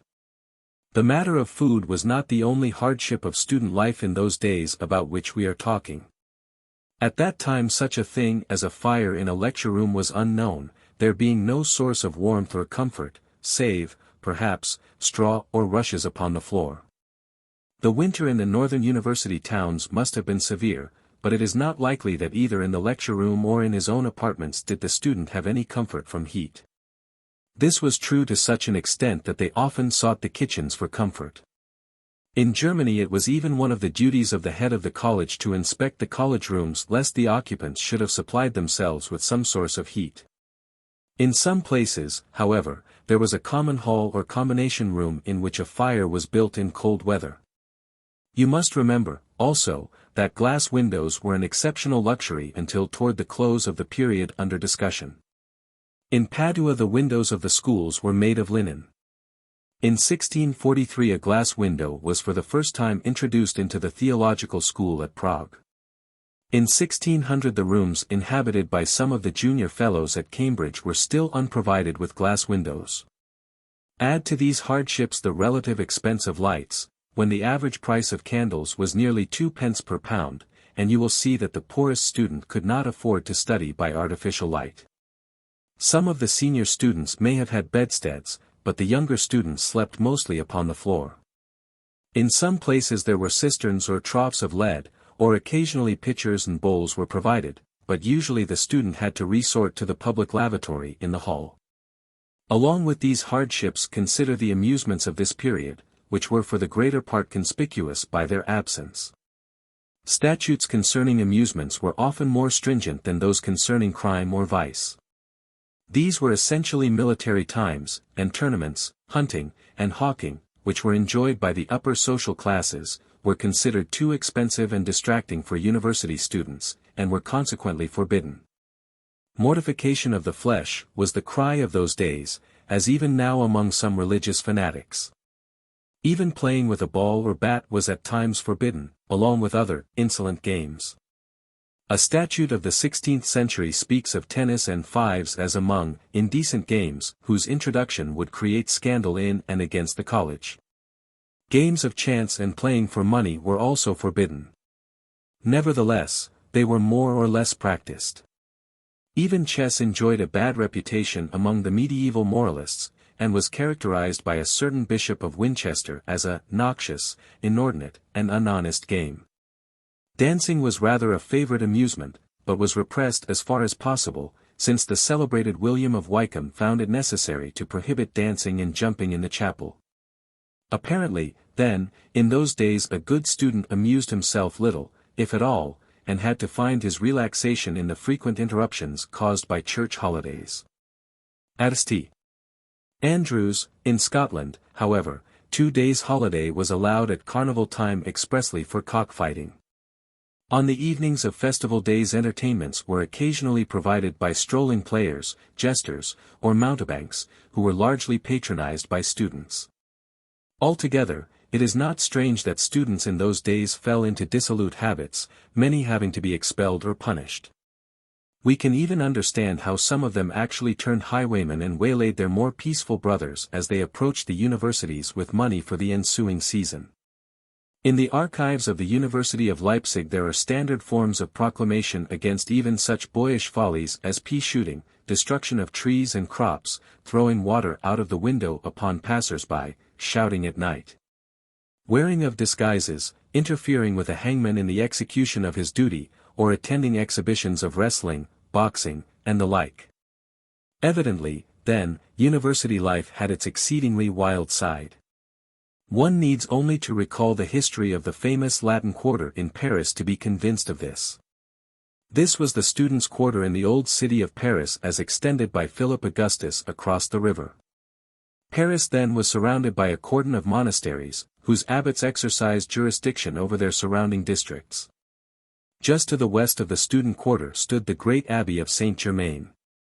Between the monks of this monastery and the students there were frequent conflicts, and it is recorded that in 1278, for instance, a pitched battle occurred between the monks, under their provost, on one side, and the unarmed and defenseless boys and masters, on the other, during which many were badly wounded, and some mortally. The matter was finally carried to court, and the monks were required to perform certain penances and to pay certain fines. Their brutality, however, was not effectually suppressed. In 1304 the provost of Paris hanged and gibbeted a student, and was punished therefore by the king, while the subsequent history of Paris is one of constant conflict between students and the clerical orders. On the other hand, the clerical tonsure in which the Parisian scholar clothed himself enabled him to indulge in all kinds of crime, without fear of that summary execution which would have been his fate had he been merely an ordinary beggar.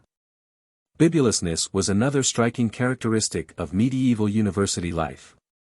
In those days they knew not tea nor coffee nor tobacco, but spirituous liquors in some form were far from unknown to them. No important event of life could be transacted without its drinking accompaniment. At all exercises, public or private, wine was freely provided, and many of the feasts and festivals which began with Mass were concluded with a drunken orgy. You have observed that so far I have made frequent mention of clerical matters. In truth, in Northern Europe the Church included practically all the learned professions, including the civil servants of the government, the physicians, architects, secular lawyers, diplomatists, and secretaries, who were all ecclesiastics. It is true that in order to be a clerk it was not really necessary to take even minor orders, but it was so easy for a king or bishop to reward his physician, his lawyer, or his secretary by a monastic office rather than by a large salary, that the average student, at least in the larger places, looked to holy orders as his eventual destination. How much of insincerity and hypocrisy there were among those reverend gentlemen thus constituted you may imagine better than I can picture. The Reformation, as well as the increasing corruption of the monastic orders, brought about changes which were not rapid, but which became almost complete, and led finally to the partial restoration of the ancient dignity of the early Church. Without pursuing this part of the subject further, it may be imagined what a general alteration and reformation in all branches of study, as well as in the general intellectual life of the people, the founding of the universities accomplished. For the greater part designed for the confirmation of the faith, they often brought about a reaction against it. Like the other integral portions of the university, the medical departments of nearly all the medieval institutions came into existence through voluntary associations of physicians and would-be teachers. For a long time medicine was included under the general head of philosophy, whose standard-bearers were Aristotle and the Arabians. At Tübingen, in 1481, the medical student's days were divided about as follows: in the morning he studied Galen's Ars Medici, and in the afternoon Avicenna on fever. During the second year, in the forenoon he studied Avicenna's Anatomy and Physiology, and in the afternoon the 9th book of Rhazes on local pathology. The forenoons of his third year were spent with the aphorisms of Hippocrates, and in the afternoon he studied Galen. If any textbook on surgery at all were used it was usually that of Avicenna. Some time was also given to the writings of some of the other Arabian physicians. At that time any man who had studied medicine for 3 years and attained the age of 21 might assume the role of teacher if he saw fit, being compelled only, at first, to lecture upon the preparatory branches. He was at that time called a baccalaureus. After 3 years further study he became a magister or doctor, although for the latter title a still further course of study was usually prescribed. The courses of medical instruction were quite stereotyped in form, and were carefully watched over by the Church. Nevertheless, it came about that the study of medicine once more was taken up by thinkers, although, unfortunately, not logical thinkers, whereas previously it had been almost entirely confined within the ranks of the clerics or clergy. The most celebrated of all these medieval philosophers in science and medicine was Albert von Bollstadt, usually known as Albertus Magnus, who died in 1280. His works which remain to us fill 21 quarto volumes, in which he discussed both anatomical and physiological questions. It is exceedingly illustrative of the foolishly speculative vein in which many of these discussions were carried on, that they seriously discussed such questions as whether the removal of the rib from Adam's side, out of which Eve was formed, really caused Adam severe pain, and whether at the judgment day that loss of rib would be compensated by the insertion of another. Those were the days, also, when it was seriously discussed whether Adam or Eve ever had a navel. In spite of such follies, however, Albertus Magnus left an impression upon scholarship in science, in a general way, which long outlasted him. These were the days when the students organized themselves into so-called nations, whence arose that conspicuous features of German university life of today of so-called students' corps. These nations, each composed, for the main part, of men of one nationality, had their own meeting places, their own property, etc. One of the principal means of instruction in those days was disputations, or, as we would say, debates, held between students, often of different nations, in which they were expected to prove their knowledge and mental alertness. When it is recalled that universities were larger, i.e., better attended, in those days than now, it will be seen to what an extent these nations were developed. Oxford, in 1340, is said to have had no less than 14,000 students. Paris about the same time had 12,000, and Bologna had some 10,000 students, the majority of whom were studying law. The title of doctor came into vogue about the 12th century. At first it was confined to teachers proper, and was bestowed upon the learned, i.e., those who had almost solely studied internal medicine, and who were required to take an oath to maintain the methods which had been taught them. For the title of doctor certain fees were paid, partly in money and partly in merchandise. The so-called presents consisted of gloves, clothes, hats, caps, etc. At Salernum it cost about $60 to graduate in this way, while at Paris the cost was sometimes as high as $1,000, and this at a time when money had much more purchasing value than it has today. It was then, as now, a peculiar feature of the English universities that but little systematic instruction in medical science was given. Just as the majority of English students at present study in London rather than at one of the great universities, so in those days did they go to Paris or Montpellier.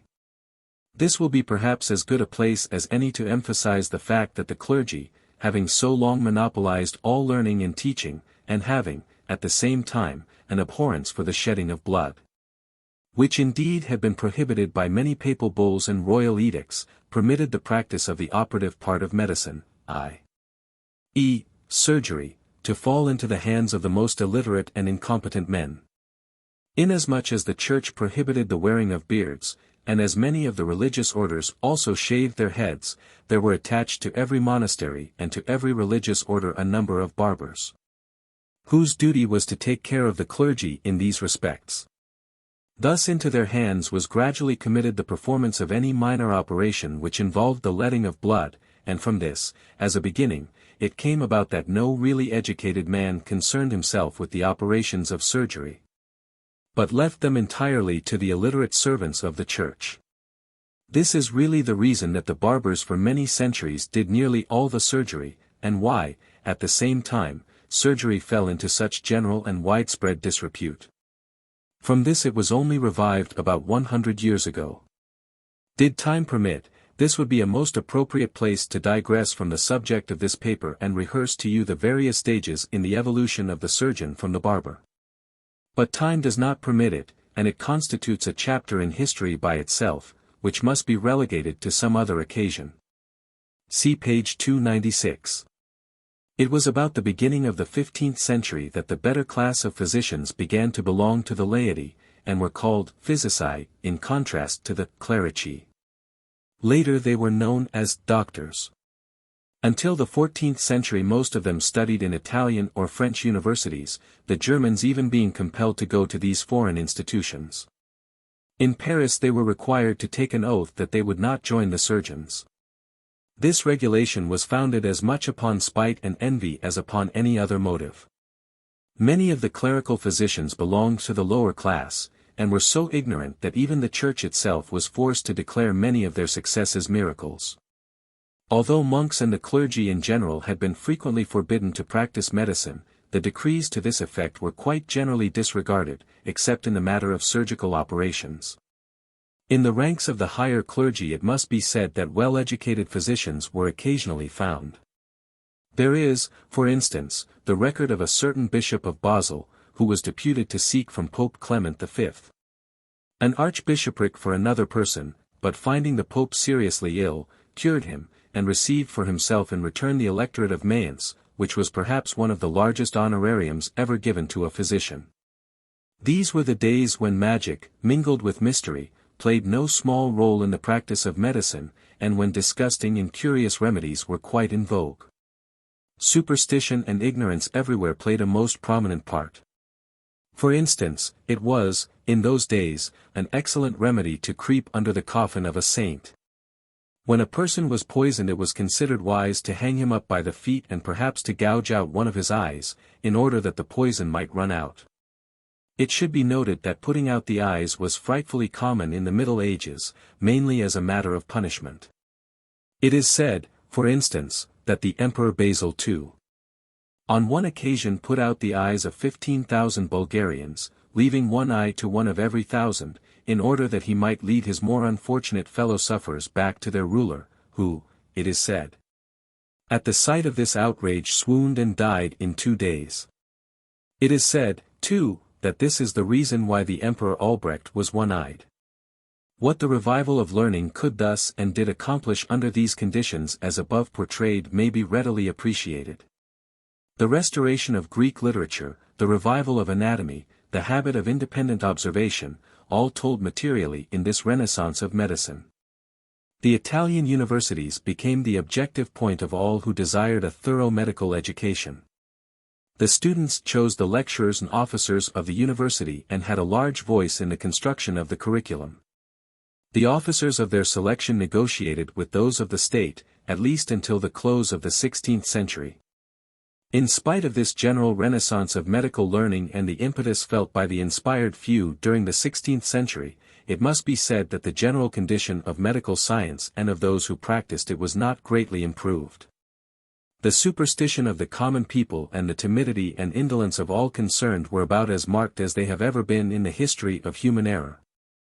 And the practice of medicine was at least a century behind the applied knowledge of the other arts and sciences. At that time the best physicians and doctors were to be found in the Italian universities, the French coming next, and, last of all, the German. The Italian universities were the Mecca sought by those who desired the best education of the day, and of all the Italian medical faculties those of Bologna, Pisa, and Padua ranked highest. Those were the days, also, of the traveling scholars, a very marked feature of medieval life. They migrated from one of the Latin schools to another, and from one famous teacher to another, sometimes traveling alone, at other times in groups or bands, and practicing often the worst barbarities while en route. Supporting themselves by begging and stealing. On their marches they stole almost everything which was not tightly fastened down, and prepared their food even in the open fields. The result was that most of them fell into dissolute habits of life. A somewhat better class of vagrant students sang hymns before doors and received food as pay. Some earned money singing in the churches. They apparently both drank more beer and at less cost than at present. At that time the cost of beer was about 1 cent for a large glass. The younger students were called Schutzen, and, like apprentices in trades, were obliged to perform the most menial duties. The older students were known as the Bacchanten, and each Bacchant was honored in proportion to the number of Schutzen who waited upon him. When, however, this Bacchant himself reached the university he was compelled to lay aside his rough clothing and rude manners and take an oath to behave himself. Not only the students, however, wandered from place to place, but even the professors of the 16th century were nomadic, wandering from one university to another. For example, Vesalius, the great teacher of anatomy, taught in Padua, in Pisa, in Louvain, in Basel, in Augsburg, and in Spain. These habits may be partly accounted for by the fact that the students elected at least some of their teachers, and the professors who failed of re-election certainly may be considered to have had a motive for moving on. Salaries were certainly not large in those days. Melanchthon, the great theologian, received during his first 8 years a salary of $43 per annum, and by strict economy was able during this period to buy his wife a new dress. During his later years his salary attained the sum of $170, which would be equivalent to $750 today. When Vesalius died his salary was $1,000 per annum, to which certain fees were added. It is not strange, therefore, that many of the professors pursued reputable occupations during their odd hours or that they took students to board. We hear today of frequent illustrations of the pursuit of knowledge under difficulty, but certainly during the ages to which I have referred the ardent student, were he undergraduate or professor, put up with an amount of hardship, meager fare, and trouble of all kinds which would stagger most of the young men of today. Men were human then as now, and the universities were not above disputes and quarrels, which sometimes became very bitter and dishonorable, but were the indirect instrument of good, since they led in not a few instances to the founding of other universities.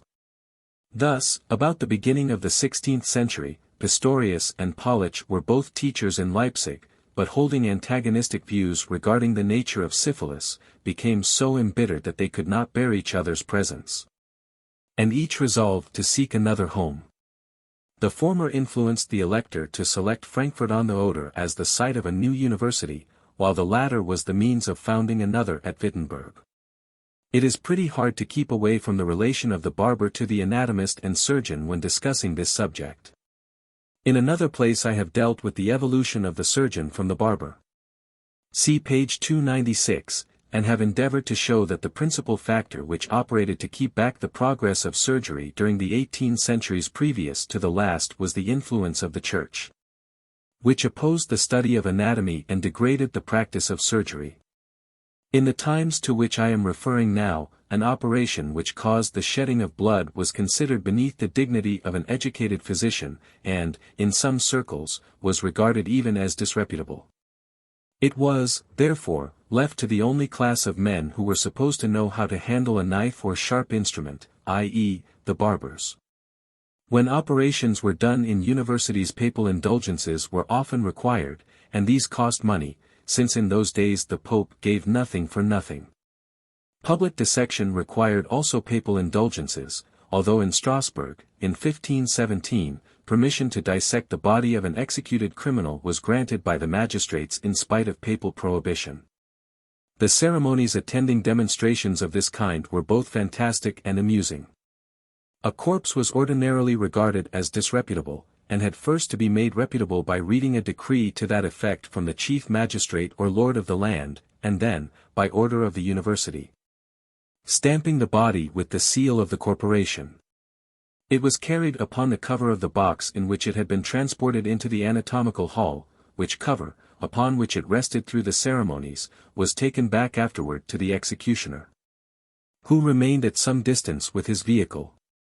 If the corpse was that of one who had been beheaded, the head during the performance of these solemn ceremonies lay between its legs. After the completion of the ceremonies the occasion was graced with music by the city fifers, trumpeters, etc. Or an entertainment was given by itinerant actors, bass. In time, however, this folly was given up, and by the latter half of the 16th century public anatomical theatres were established. The most celebrated was built by Fabricius of Aquapendente, in Padua. It was so high, however, and so dark that dissections even in broad daylight could only be made visible by torchlight. The zeal with which gradually the better class of physicians pursued their scientific studies became more and more conspicuous, evidenced in many ways by the hardships with which some of them had to deal, as witnessed the struggles of many of the great anatomists of those days. And so in time the clergy disappeared almost entirely from the ranks of public physicians, and after the 30 Years' War completely lost their supremacy even in literary matters, this being gradually usurped by the nobility and the more educated laymen. But even then knowledge was pursued under difficulties, especially the study of anatomy. It was not until 1658 that a mounted skeleton could be found in Vienna. Strasbourg obtained one in 1671. The handling of the dead body, which we regard as so necessary, was in those days avoided as much as possible. The professor of anatomy rarely, if ever, touched it himself, but he lectured or read a lecture while the actual dissection was done with a razor by a barber, under his supervision. Practical instruction in obstetrics, which would seem almost as important as that in anatomy, was not given in those days. Male students only studied it theoretically. In the Hôtel Dieu, in Paris, that part which was devoted to instruction in midwifery was closed against men. It was the midwives in those days who enjoyed the monopoly of this teaching, and upon whom the greatest dependence for obstetrical ability was placed. The physicians proper, or medici puri of the 17th century, were individuals of greatest dignity and profoundest gravity, who wore fur-trimmed robes, perukes, and carried swords. Who considered it beneath them to do anything more than write prescriptions in the old Galenic fashion. Some continuation of this is seen in the distinction made even today in England between the physicians who enjoy the title of doctor and the surgeons who affect to disdain it. These old physicians, knowing nothing of surgery, nevertheless demanded to be always consulted in surgical cases, claiming that only by this course could things go right. Still, when elements of danger were introduced, as in treating the plague, they were glad enough to send the barber surgeons into the presence of the sick, whom they merely inspected through panes of glass. Very entertaining pictures could be furnished you illustrating the habits of the physicians of 200 or 300 years ago in dealing with these contagious cases. The masks and armor which they wore and the precautions which they took would seem to indicate protection rather against the weapons of medieval warfare. At one time they were advised that if they must go into actual contact with these patients they should first repeat the 22nd Psalm. You may find in the old books, if you will hunt for them, curious pictures illustrating the precautions taken a few hundred years ago against the pestilence, of whose nature they knew nothing. And seeing them you may imagine the vague dread and even the abject fear which led the physici puri or physicians to send the barbers in to minister to plague-stricken patients, while they contented themselves with ministering at long range to their needs. But gentlemen, I fear lest I weary you with a longer rehearsal of medieval customs and student follies. While they have all passed away, some of them have survived either in tradition or in modified form, as will surely have occurred to you while they were rehearsed. You will not fail to note the steady progress of an ethical evolution which has toned down the barbarities and the asperities of the past, and which has substituted a far more ennobling life purpose and method of its accomplishment than seemed to actuate your predecessors of long ago. It is small wonder that the students of those days bore an ill repute with their surrounding neighbors. You may see better now, perhaps, why the medical student even of today has to contend with a prejudice against both his calling and himself, a prejudice begotten of the many debaucheries and misdeeds of his predecessors, and, I am sorry to say, even certain excesses of today. I do not know how I may more fittingly terminate these remarks than by reminding you that the profession which you students hope to enter has suffered most seriously in time past from the character of the men who have entered it, and that even today certain of its members fail to have a proper regard for its dignity.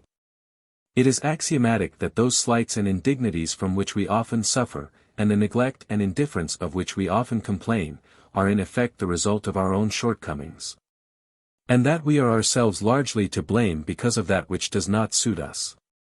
I beg you then to remember that even at the outset of student life there should be ever before you such an ideal of intellectual force and dignity, of power, of coordination of mind and body, as may keep you ever in the right way, so that when you at last attain your goal you may deserve that sort of benediction which I find in one of Beaumont and Fletcher's plays, Custom of the Country, v. 4. So may you ever be styled the hands of heaven, nature's restorers. Get wealth and honors, and, by your success in all your undertakings, propagate a great opinion in the world. 9. The study of medical words, deeds and men. Address in Medicine, delivered June 24, 1902, at Yale University Commencement. Reprinted from the Yale Medical Journal, July, 1902. Study nature for facts. Study lives of great men for inspiration how to use them.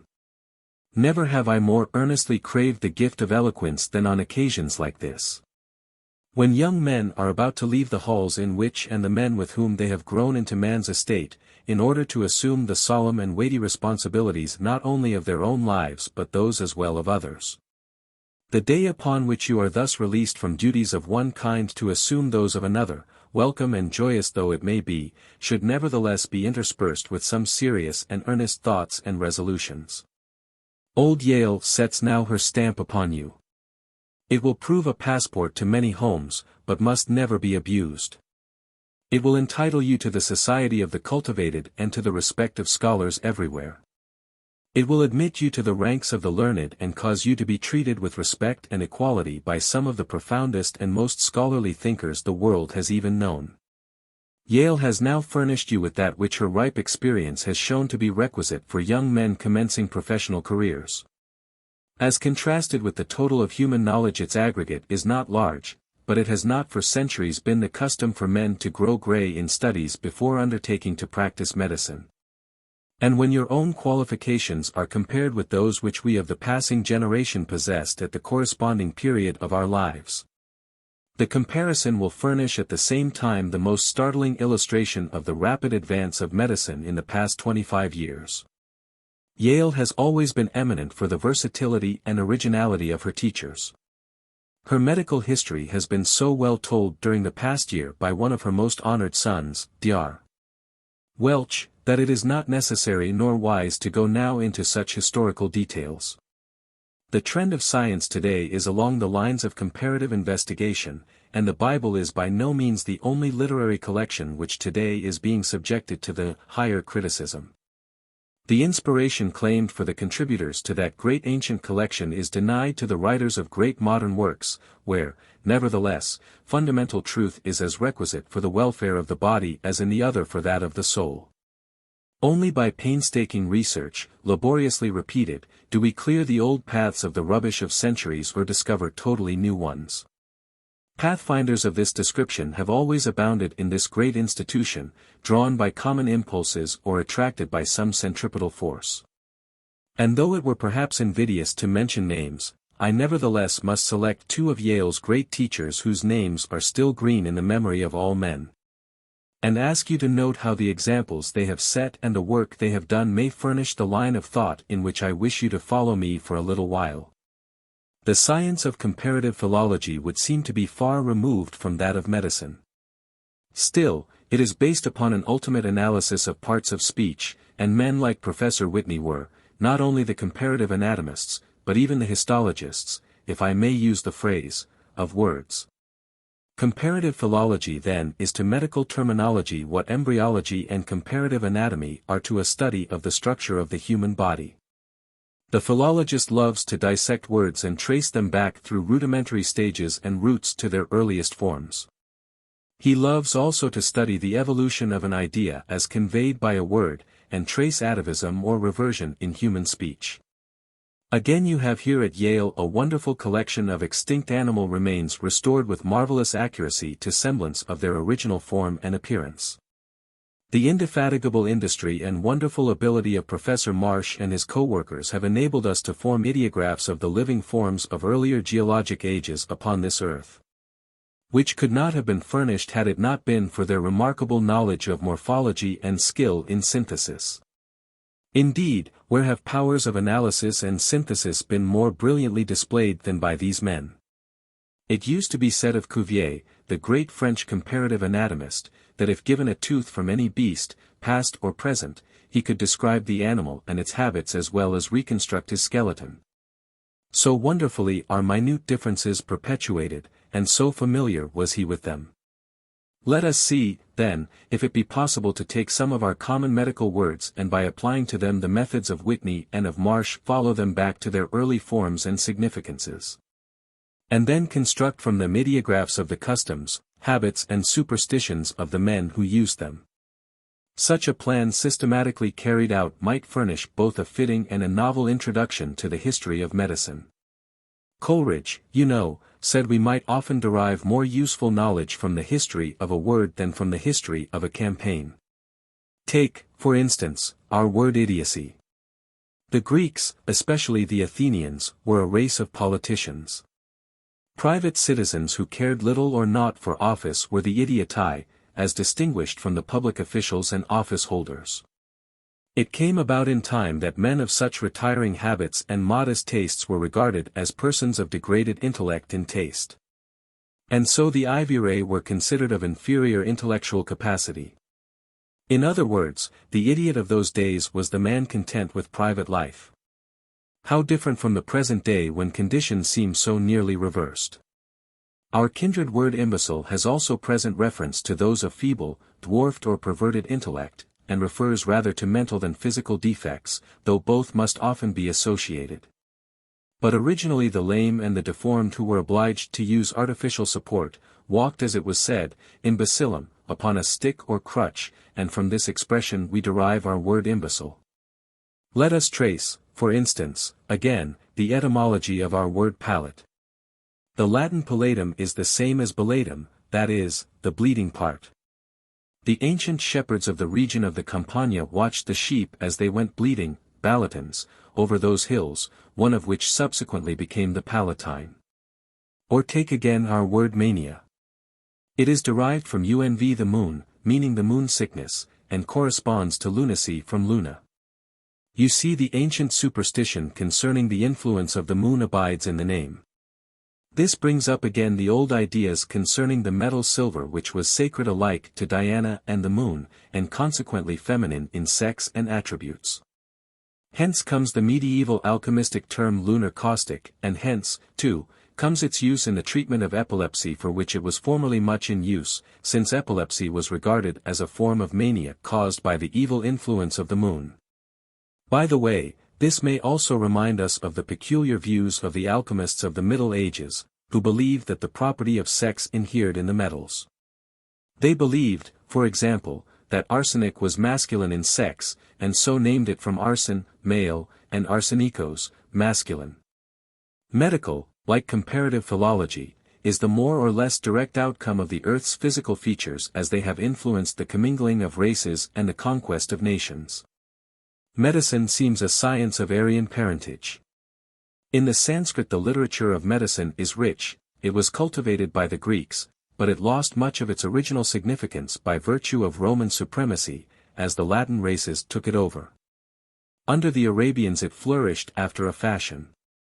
With the revival of Greek learning there was a restoration of much that had been lost, but the supremacy of the Church kept it within extremely narrow limits. Though the clericals could not eliminate all the Arabian words which had crept into its terminology. Greek is today the language to which we turn for aid when it becomes necessary to invent new terms by which to indicate fresh discoveries or concepts. The debt of medicine to our Aryan forefathers is great. Surgery was then a dignified branch of the science.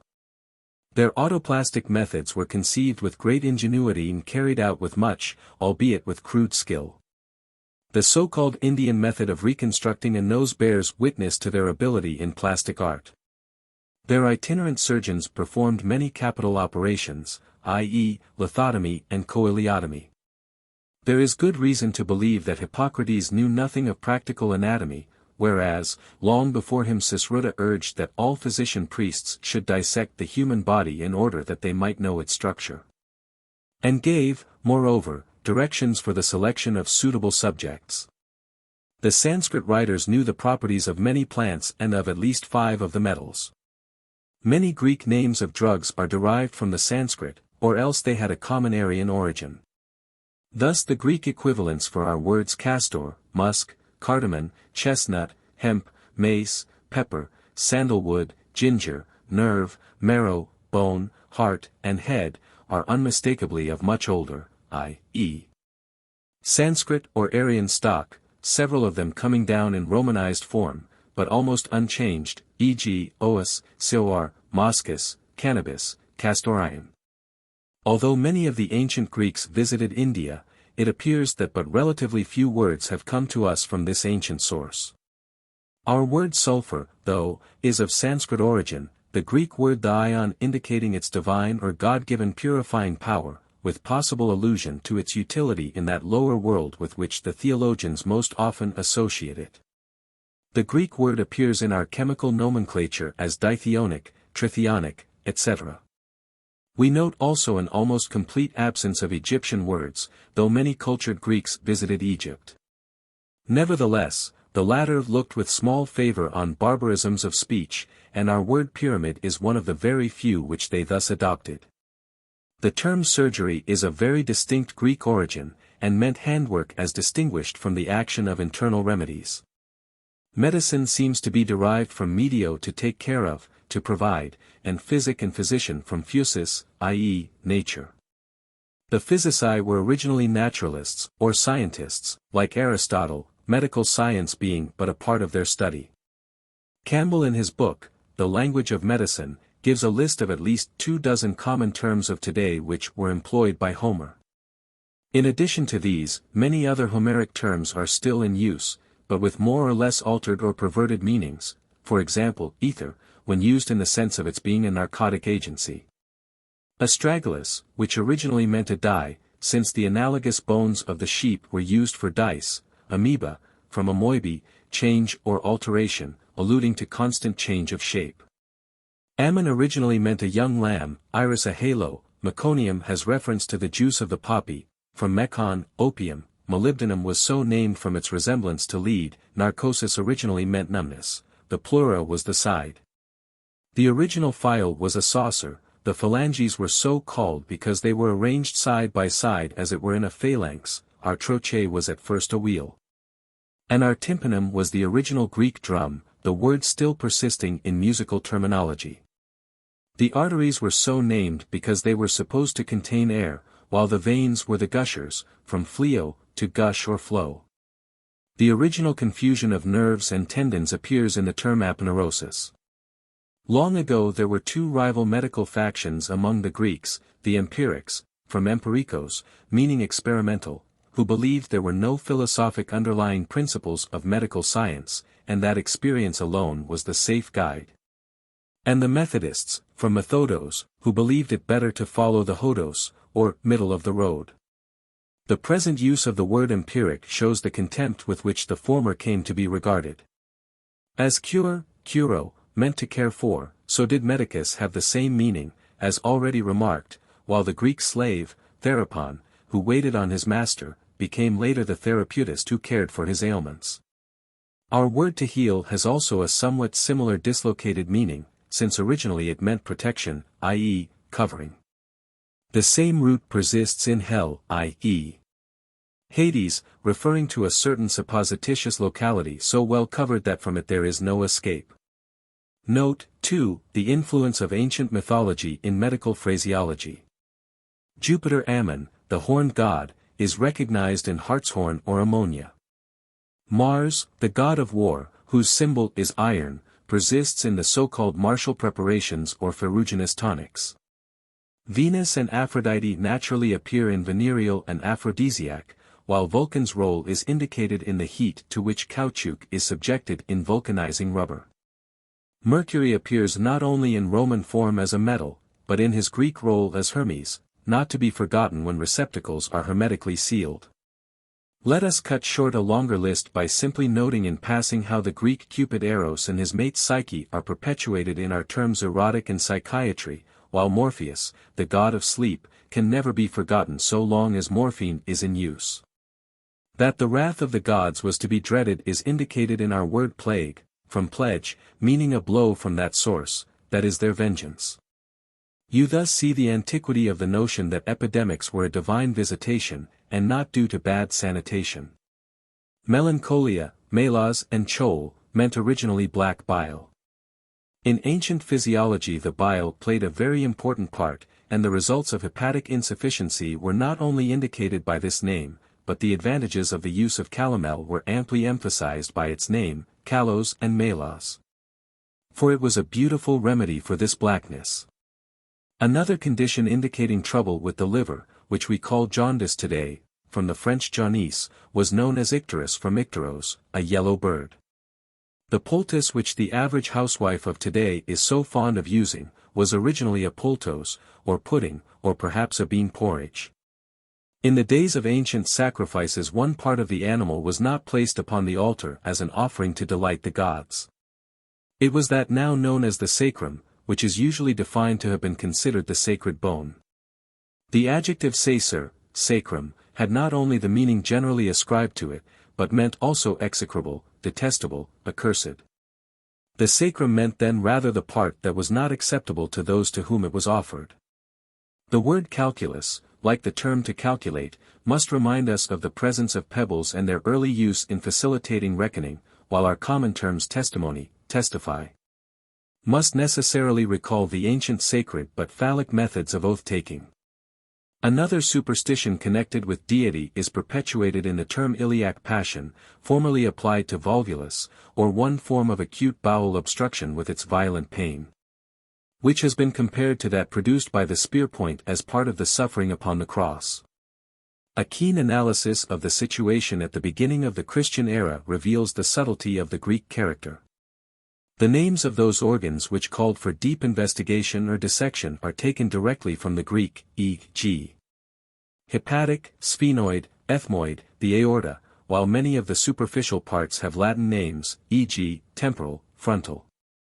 It is to the Greek that all nations almost invariably turn when they seek to fashion new terms with which to characterize or name new discoveries. The Romans showed their appreciation of that which was good when they so readily adopted the science and learning of the Greeks, and were willing to take over even their gods. The Latin races have always been good imitators but poor originators, save perhaps in war and politics. Had they been willing to imitate the Greeks in these, their history might have been very different. When the Latin translators of Greek medical literature lacked for a word, they cheerfully took the original, sometimes giving it a Latin dress. For instance, that which we now call the duodenum, meaning only 12, was originally the dodecadactylon, meaning that it was of a length equal to the width of 12 fingers, while they twisted the name ileum, the twisted intestine, into ileum. But the names of most diseases, like those of the more concealed parts, they copied almost exactly. While in later ages the Church completely dominated, then subordinated, and then finally almost terminated the study of the natural sciences, it is yet of no small interest to note the effect of the rise of Christianity upon the study of medicine. It has been well said that the same cross which brought light to religion cast a gloom over philosophy, Campbell. Certain it is that the creed and the tenets which were for centuries the mainstay of Christianity, and which did so much for the uplifting of mankind, were made the excuse for the gradual suppression of all tendency toward investigation of natural phenomena, and the monasteries, where scholars congregated, became the graves of scientific thought and study. And so in time knowledge was exiled from Christian domiciles and transplanted to a Mohammedan environment. With Christian mythology and mysticism soon came also Christian demonology, and disease was generally regarded as an evidence of diabolical possession. This gave rise then, as even now, to the impostors who pretended to cure it by exorcism of evil spirits or invocation of divine or superhuman aid. It has always been a sorry time for rational medicine when superstition is rife. Even under the Arabians science flourished to but a limited extent. Their religion forbade the portrayal of any living object, animal or vegetable, consequently their works contained mere descriptions, never any illustration of any kind. This, by the way, is the explanation of their fondness for geometric tracery and of the richness of their ornamental designs. They professed the same horror of the dead body that was later inculcated by the Church, and most of them scorned dissection. What wonder then that under Christianity and Islam alike our profession fared badly? But very little now remains in our terminology to remind us of the period of Arabian supremacy.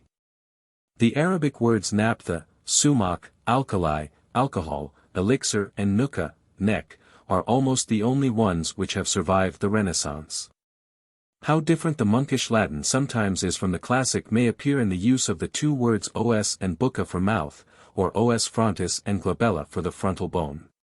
But this enumeration must not be prolonged unduly.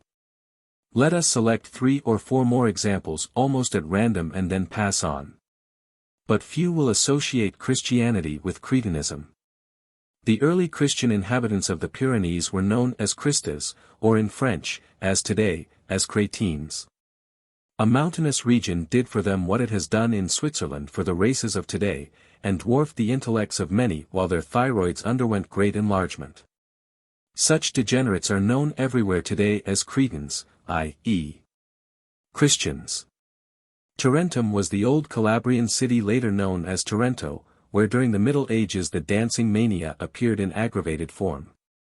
The frenzy was known in consequence as tarantism, while the spider whose bite was supposed to cause it was called tarantula, and a rapid dance music which alone would suit such rapid movements is still known as the tarantella. Nightmare has reference to the Old Norse deity or demigod Mara, who was supposed to strangle people during sleep. The sardonic grin has reference to a tradition that in Sardinia was found a plant which when eaten caused people to laugh so violently that they died. But turn we now from words to those deeds which are reputed to proclaim yet more loudly the manner and the worth of their authors. Where may one look for a profession which shall afford greater opportunities? And where may he find one in which incentives are so small? The world's great rewards have been paid to the great destroyers of our race rather than to its saviors. Do you suppose that if Napoleon had saved as many lives as he lost he would have figured in history with his present luster? It is true that Lister's discovery has saved many more lives than Napoleon took. If so, the Hôtel des Invalides should, when the time comes, contain Lister's monument and not that of a great murderer. Personal courage is one of the noblest characteristics which any man can display, particularly so when it combines the moral and the physical type. Public bravery brings nearly always its meed of public recognition. In fact, publicity is often the stimulus to a kind of bravery which without it would hardly respond to the tests. But your really courageous man is he who cares not for a searchlight to reveal his deeds, one who dares and does within the quietude of his own environment that from which his weaker brothers would shrink. The soldier stirred to frenzy by the intensity of his passion will accomplish with but little dread that which might easily baffle the resolution of a reasoning man in a calm mood.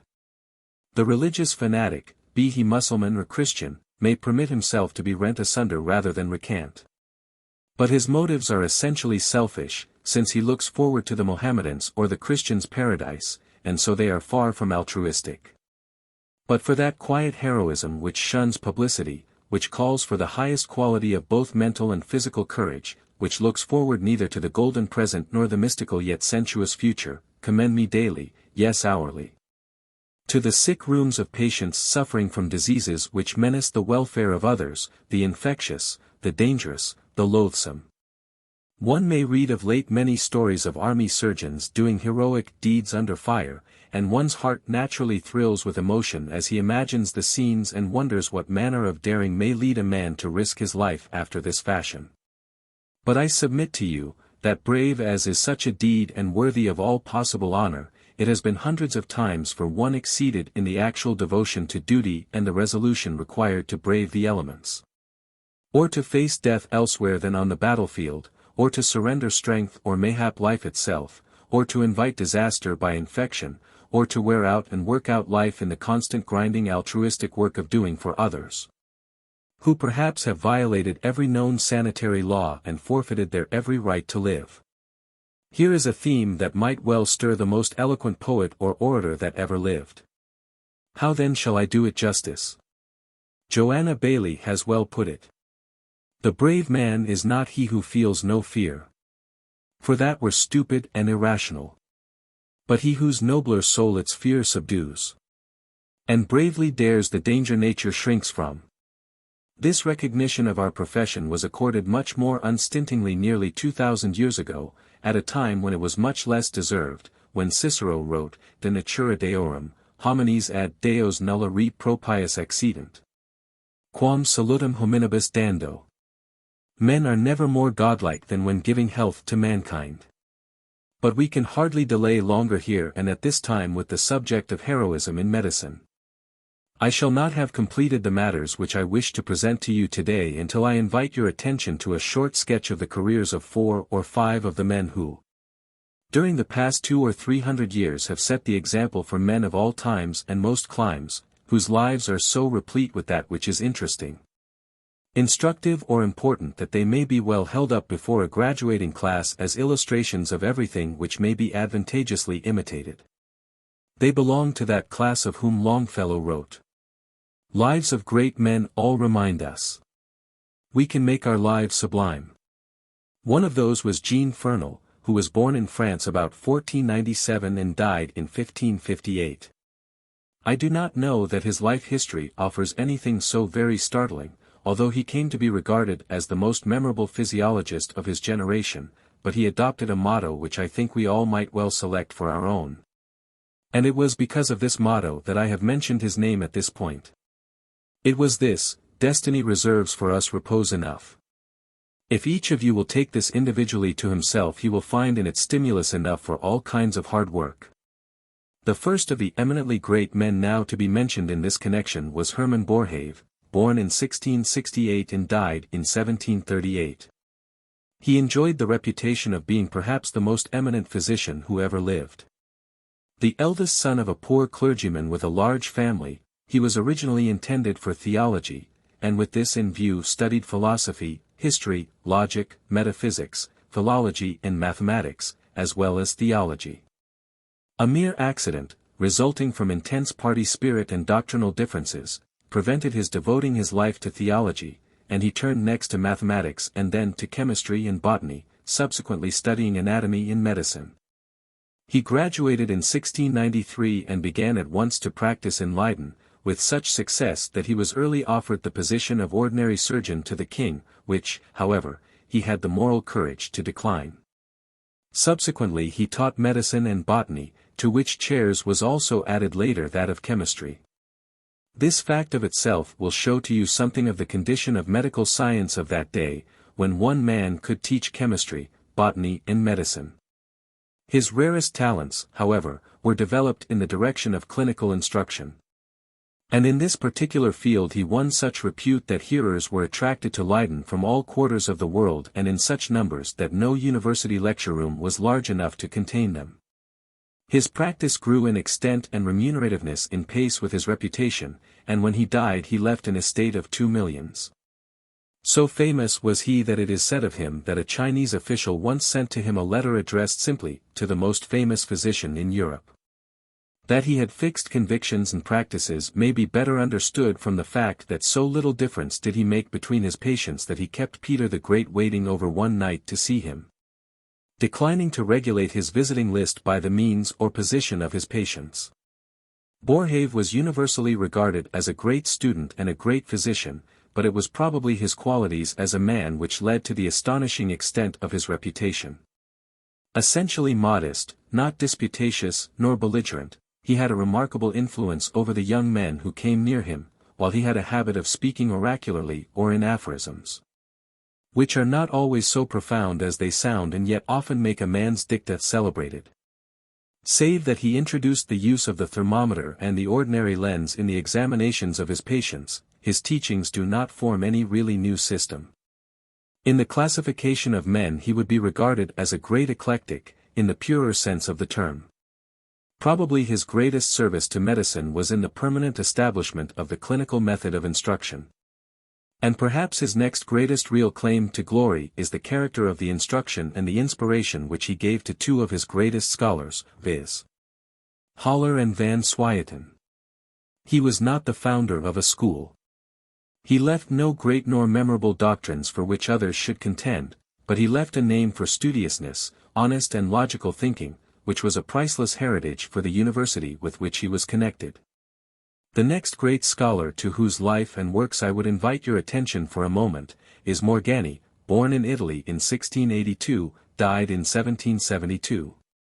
He was a pupil of Valsalva, whose assistant he became at the age of 19. Brought up in this way, as it were in the domain of anatomy, it is not strange that he devoted his attention throughout his life especially to the anatomical products of disease. It matters little to us now that he was wont to regard these products as the causes of disease and thus neglected their remote causes. He it was who taught us to apply to pathological anatomy the same scrupulous attention to tissue alterations and changes which the ordinary anatomist would note in dissecting a new animal form. He was scarcely the founder of the science of pathological anatomy, for this credit belongs to Bonivieni, but he did very much to popularize the study and to show its importance. More than this, he wrote a work which for his day and generation was colossal. It bore the title, De Sedibus et Causis Morborum per Anatomen Indigatis. It consisted of 5 books. The first appeared in Venice in 1761. This proved a perfect mine of information to which one may often turn even today, and read with wonder the observations published 150 years ago. They stamp Morgani as a great scientist as well as anatomist. His industry will be indicated by the fact that even after he became blind he did not cease to work. Perhaps the most wonderful figure in the whole history of modern medicine is that of Albrecht von Haller, of Bern, born 1708, died 1777, and often known as the Great. No more versatile genius than his has ever adorned our profession. A most precocious child, he developed remarkable abilities in the direction of poetry and music, as well as medicine, and the only wonder is that he lived to such a ripe old age, enjoying the fruits of his labors. Having displayed throughout his entire life an industry and productiveness which were most remarkable. Before he reached the age of 10 he had written a Chaldee grammar, a Greek and Hebrew vocabulary, and a large collection of Latin verses and biographies. During the next few years he translated many of the Latin authors, and wrote an original epic poem of some 4,000 verses on the Swiss Confederacy. All of this work he had completed by the age of 21. It is not strange that among those who knew of his precocity he was generally known and regarded as a wonder child. It will thus be seen, too, that medicine was but one of the many subjects of his study. He studied a year in Tübingen, where the riotous living of his fellow students repelled him, then he went to Leyden, falling there under the influence of the illustrious Boerhaave. How much he drew from this source no man may accurately say at present, but a more brilliant example he certainly could not have had. He finished his studies in Leyden before he was 20 and then travelled through England and France, but was compelled to flee from Paris to escape arrest for hiding cadavers in his room for purposes of dissection. This will prove an evidence of taste for study if not of taste in other directions. Suddenly developing a passion for mathematics, he went to Bâle and worked so hard as to almost ruin his health. This necessitated a trip to the mountains, and here his interest in botany was aroused and indirectly that in medicine continued. Soon after he returned to Bern to take up the practice of medicine. Here he studied and worked so hard as to arouse a suspicion of his sanity, but he kept up his health by frequent trips to the Alps in search of flowers. His fondness for botany and his taste for poetry seemed to grow with equal pace, and he seems to have been among the first of modern students to appreciate the beauty and grandeur of Swiss mountain scenery. When he was 25 years of age appeared the first edition of his poems, many editions appearing later. Here in Bern also he published so many essays on botany, anatomy and physiology that widespread attention was attracted to his eminent learning, and he was called to fill the chair of anatomy and botany in the new University of Göttingen, where he spent 17 years of extraordinary mental activity, publishing countless papers and at the same time continuing his poetic and his nomadic habits. He established in Göttingen a great botanic garden, founded scientific societies, published 5 books on anatomy, all elaborately illustrated, printed a series of commentaries on Boerhaave's lectures, and is said to have contributed altogether 13,000 articles relating to almost every branch of human knowledge. It is not strange that the fame of the University of Göttingen depended largely upon Haller's reputation. But Haller developed a clear case of nostalgia, and after being fêted by the nobility, honored by almost every monarch in Europe, and receiving every honor that universities and philosophic societies confer, he resigned from his chair in Göttingen and returned to Bern, to his fatherland. Here, amid his old home surroundings, he worked for 20 years more at the same tremendous rate, discharging diverse duties of state and private citizenship, founding and promoting industries and asylums, and serving constantly upon commissions of all kinds. While thus engaged appeared that phenomenal work, his great treatise on physiology, so full of original observations that it has been stated that should discoveries which have been rediscovered since Haller be collected they would fill several quarto volumes. The Physiological Institute of Bern is today known as the Hallerianum, as it should be, for it is distinctly the product of his genius. He died at a ripe age, after having performed an incredible amount of work, the greatest scholar of his own or perhaps of any century, revered and honored, faithful to the last and exhibiting in his last moments that philosophic calmness of the cultivated intellect, of which Cicero loved to write. It is related of him that on his deathbed he kept his fingers on his own wrist, watching the ebbing away of his own existence and waiting for the last pulsation from his radial artery. Finally he exclaimed, "I no longer feel it," and then joined the great majority. Perhaps Haller's greatest contribution to physiological lore was his doctrine of irritability of tissues. It took the place of much that had caused previous discussion and is accepted today as explaining, as nearly as we can explain, numerous phenomena. In this same great wonder century lived also John Hunter, the greatest of England's medical students, the most famous surgeon of his day and the most indefatigable collector in natural history and natural science that ever lived. He was born in 1728 and died in 1783. He was led to study medicine by the fame of his illustrious brother William, and began his studies by acting as prosector for him. He soon became a pupil of Cheselden, perhaps the most famous English surgeon of his generation. Hunter developed very early those extraordinary powers of observation and that originality in investigation which later made him so famous. Early in his medical career he came for a time under the influence of Percival Pott. This was at a time when surgery had emerged from barbarism and when the French Academy of Surgery had erected it into the dignity of a science. He entered St. George's Hospital in 1754 as a surgeon's pupil. Later he became a partner with his brother in the latter's private school of anatomy, but John, being a poor lecturer, was distinguished by his services in the dissecting room rather than in the amphitheatre. The customs of his time and the jealousies of the various medical factions then existing in London led to numerous acrimonious disputes, in the literary part of which William Hunter, who was much the more cultured student, took the lead, while John, who lacked in scholastic ability and had much less education, was relied on to supply the anatomical data. John was painfully aware of his deficiencies in literary culture and is said once to have replied to the disparaging remarks of an opponent, "He accuses me of not understanding the dead languages. But I could tell him that on the dead body which he never knew in any language living or dead." It was in this way that he was led into unseemly encounters with the Munros, of Edinburgh, and with his late teacher, Pott. The same sort of dispute finally separated the two brothers, and they parted company after a very unseemly exhibition of jealousy and fraternal discord. After studying human anatomy for several years, John Hunter became profoundly impressed with the need for much larger knowledge of comparative anatomy. But about this time ill health compelled a temporary change and so he went into the army as a staff surgeon. This was at the time when Europe was engaged in the sanguinary 7 Years' War, and so it happened that Hunter had ample opportunity for studies and observations in military surgery, at the siege of Belle Isle and later in the war in the peninsula.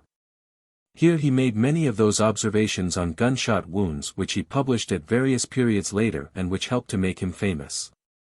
He resumed his work in London in 1763, and here again he had to undergo a long trial of those qualities of passive fortitude and active perseverance under difficulties which were his prominent characteristics. His personal needs were small but his scientific requirements were large, and to these latter he devoted every guinea which he could earn in his small but slowly growing practice.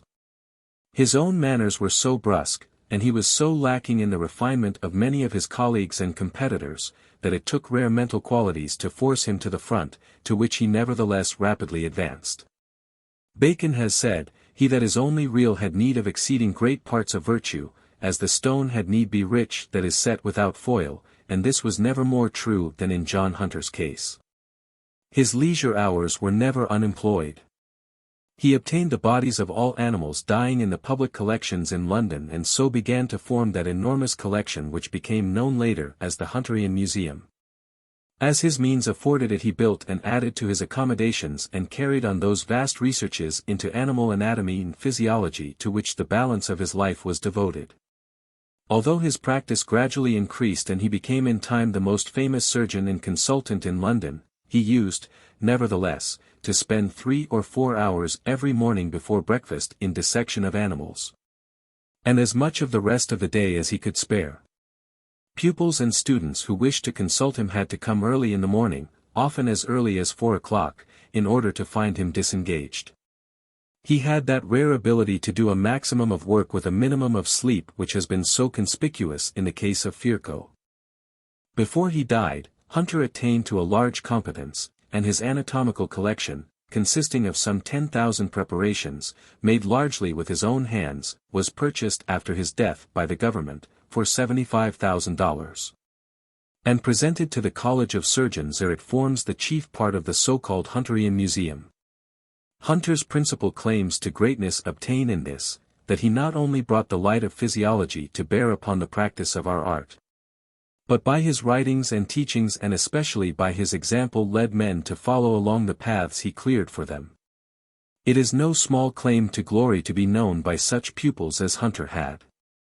By these, by his colossal industry in building up his museum, and by his writings, he will ever be known as the most prominent figure in the medical history of Great Britain.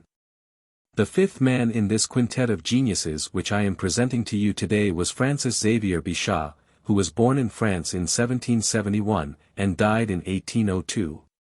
Although he was 31 years old at his death, his career was so phenomenal, almost meteoric, that it deserves to be held up as showing what one can do in the early period of his life, if he will but work. As one reads of his originality and talent, one is led almost insensibly to compare them with those of some of the world's famous musicians who, also, have died in early manhood after giving to the world their immortal works, e.g. Schubert, Mozart and Mendelssohn. Bichat was the son of a physician and applied himself early to medical studies in Nantes, Lyons, Montpellier and finally in Paris, where he became the pupil and trusted friend of Desault, then the greatest Parisian surgeon. When Desault died, in 1795, this young man began lecturing for him, at the age of 24. He displayed a wonderful, almost feverish scientific activity, more particularly in the direction of general and pathological anatomy. He was the originator of the phrase which he made famous, "Take away some fevers and nervous troubles, and all else belongs in the domain of pathological anatomy." Coming upon the stage shortly after Morgani left it, he was able by his genius, his logical acumen and his graces of speech and manner, to give an attractiveness and importance to this subject which it had hitherto lacked. It was his great service to more clearly differentiate closely related diseased conditions and to insist upon a study of post-mortem appearances in connection with previously observed clinical phenomena. He also established the tendency of similar tissues to similar anatomical lesions. In fact, our view of what we call general tissue systems we in reality owe to him, since without use of the microscope he distinguished 21 kinds of tissue, which he studied under the head of general anatomy, while he held that descriptive anatomy had to do with their various combinations. To Bichat was largely due the overthrow of purely speculative medicine because he placed facts far in advance of theories and ideas. Books, he said, are or should be merely memoranda of facts. That he made many such memoranda will appear from the fact that before his untimely death he had published 9 volumes of essays and treatises, nearly all bearing on the general subject of anatomy, normal and morbid. He also had not only his limitations but his faults. He strangely denied the applicability of so-called physical laws to body processes, he minimized the importance of therapeutics, and he sought to place the vitalistic system upon a realistic basis. Nevertheless, he set an example not only for the young men of France, but of all times and climes, which should be often held up before them. And so I have thus placed before you 5 bright and shining illustrations of what brains and application can accomplish, selected from different lands in order to show that medicine has no country, and from a previous century in order that you may the better realize how meager was their environment in those days as compared with that which you enjoy. Perhaps you will say, there were giants in those days.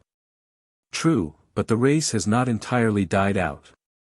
While Spencer and Virchow live, one may not call the race extinct, nor can the times which have produced such men as Helmholtz, Dubois-Reymond, Darwin, Huxley, Leidy or Marsh, fail to still produce an occasional worthy successor. But it is time now to draw this rather rambling discourse to an end.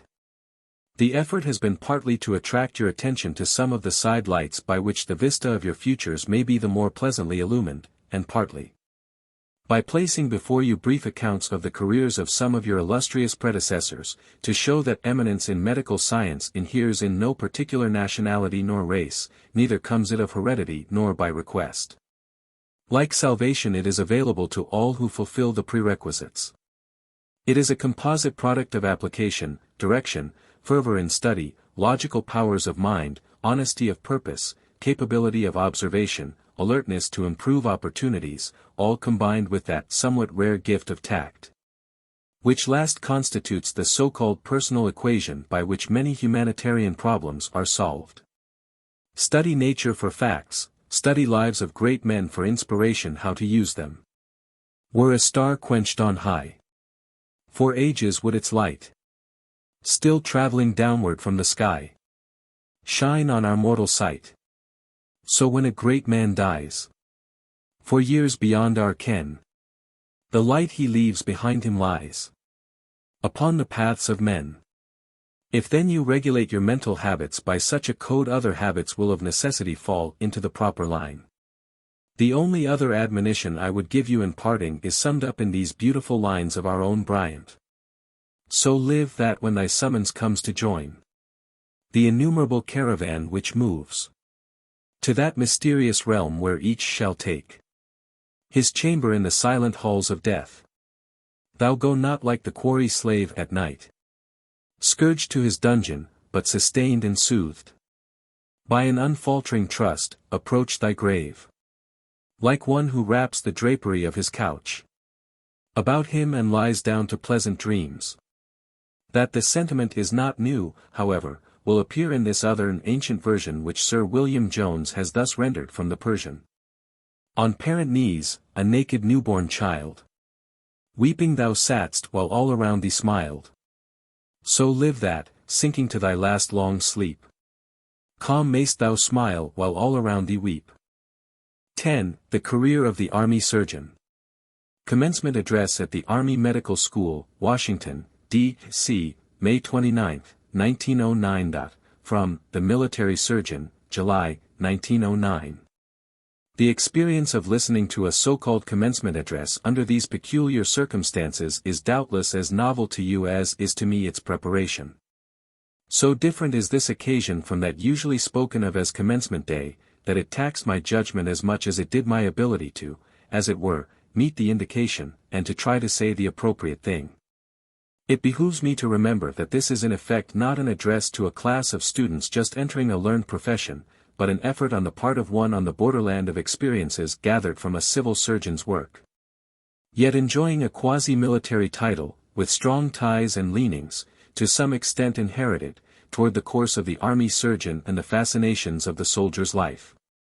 Self-evident it is that you need no admonition which I could give, for the very fact of your presence here indicates that your selection by your superior officers stamps their approval of your ability as well as your character. Time has wrought vast changes in the personnel of the Army Medical Corps, as in every other branch of the service. From the days of Xenophon, with his selection of the best material afforded, to the dark Middle Ages with practically no provision, then to the later centuries with their menial barbers and barber surgeons. And then the very gradually improved conditions which bettered the service, down to the present time, when the best is none too good. There has been that same evolution which has characterized all the rest of mankind's surroundings and man's realization of his public and private duties. From the days when the first duty of the so-called army surgeon was to minister to his commanding general, and when the private soldier received but the scantiest if any attention, we have arrived at that time when the good health of the entire army is the aim and pride of the medical corps. And when public opinion demands for every enlisted man a degree of watchful care greater than many parents bestow upon their own families. The line officer of today can no longer afford to disregard the advice of his medical officers, and camp sanitation is now of even greater importance than operative technique. Because preventable sickness and the incapacity caused by disease are recognized as far more to be dreaded than the bullets of the enemy. Public estimate of our duties to the sick and wounded has varied largely during different epochs.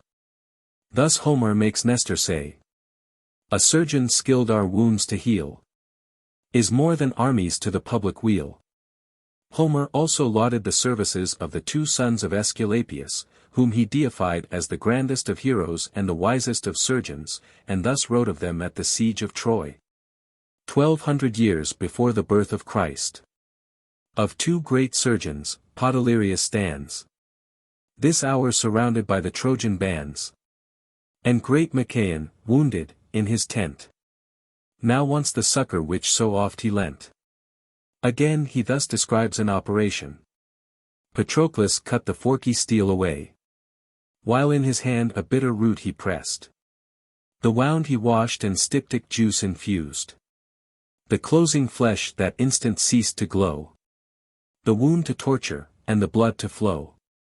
Contrast the tender mercies thus described with an incident occurring during one of the exciting experiences of Ambrose Pare, who one day, during a battle, saw 3 desperately wounded soldiers placed with their backs against a wall. An old campaigner inquired, "Can those fellows get well?" "No," answered Ambrose. Thereupon the old campaigner went up to them and cut all their throats, sweetly and without wrath.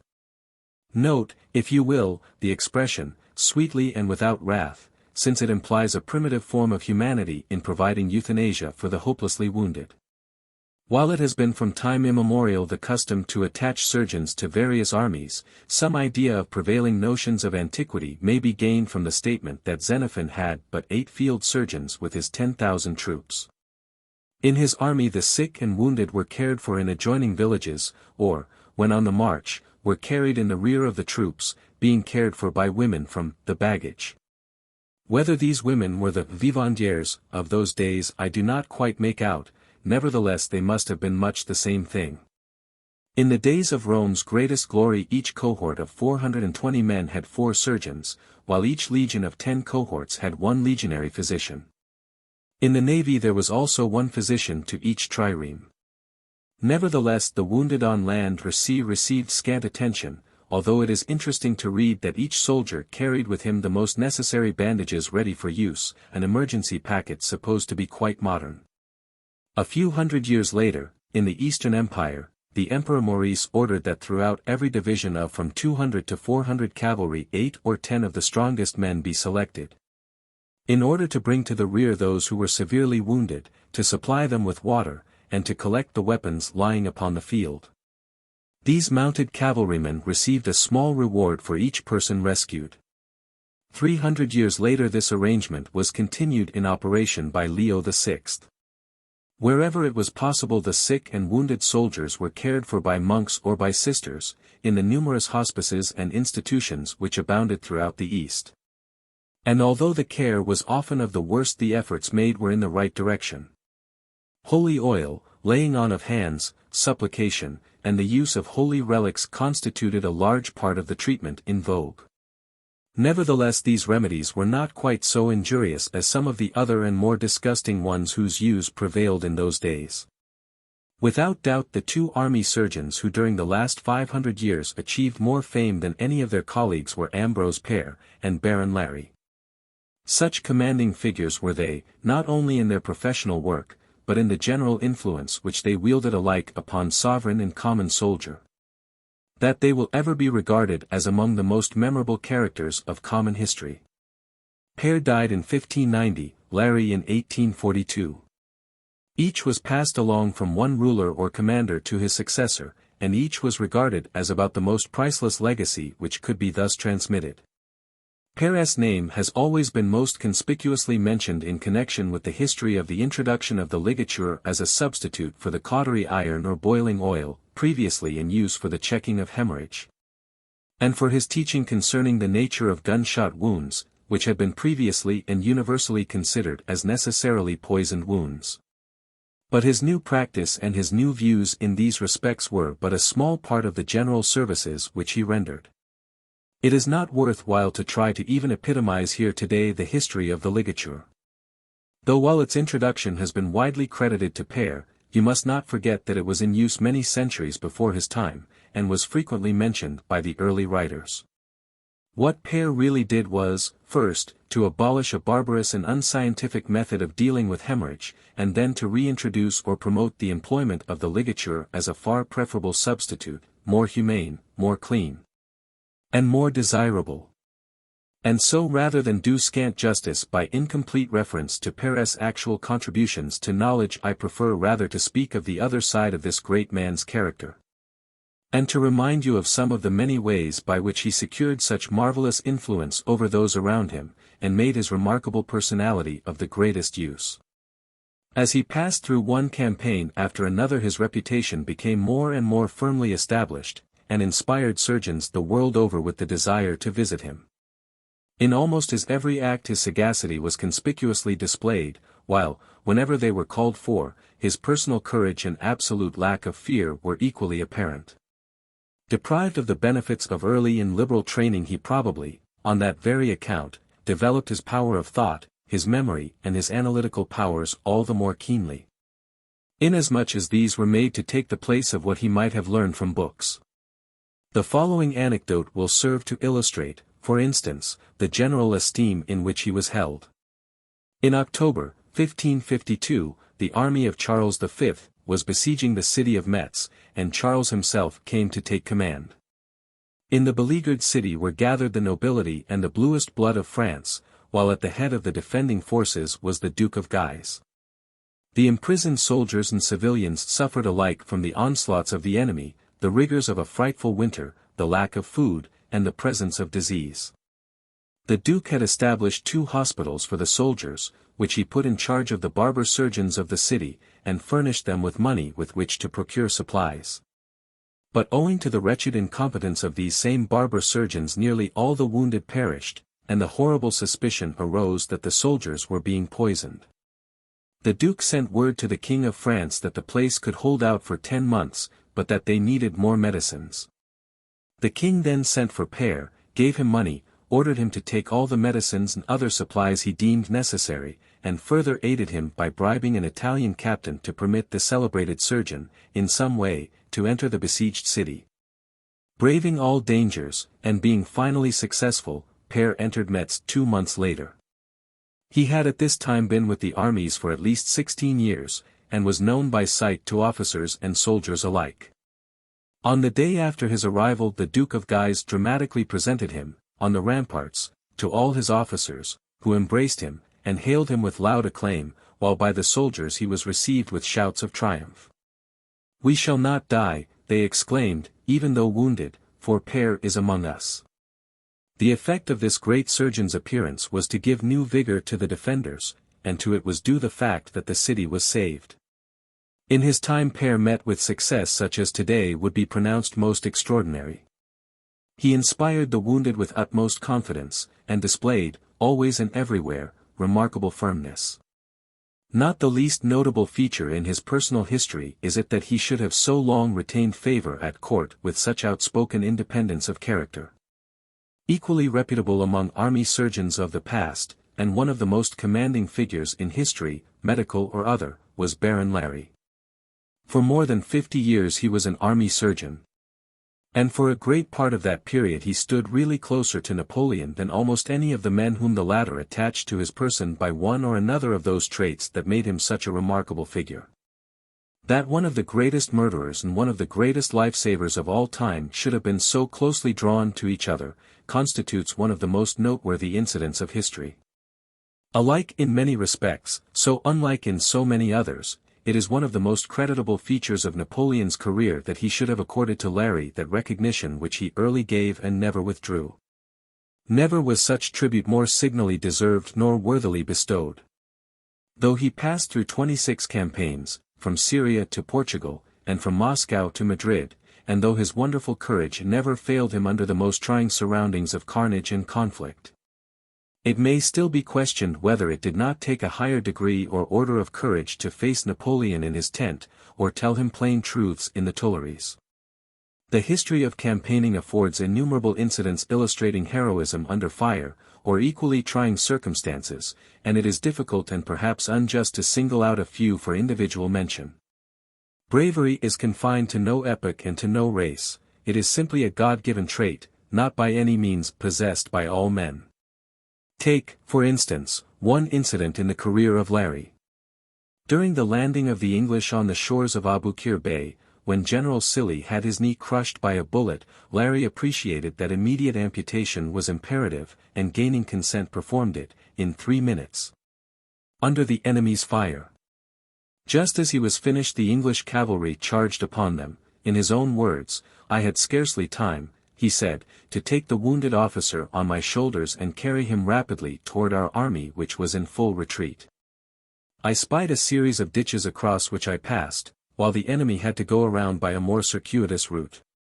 Thus I had the happiness to reach the rear guard of our army before this corps of dragoons reached us.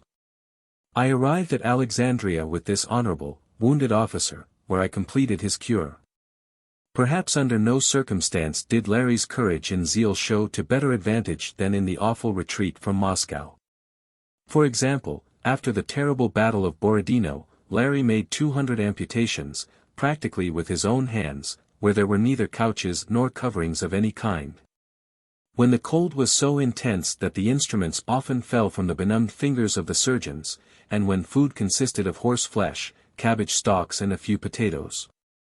And all this while the savage Cossacks were hovering around equally ready to kill both surgeons and patients.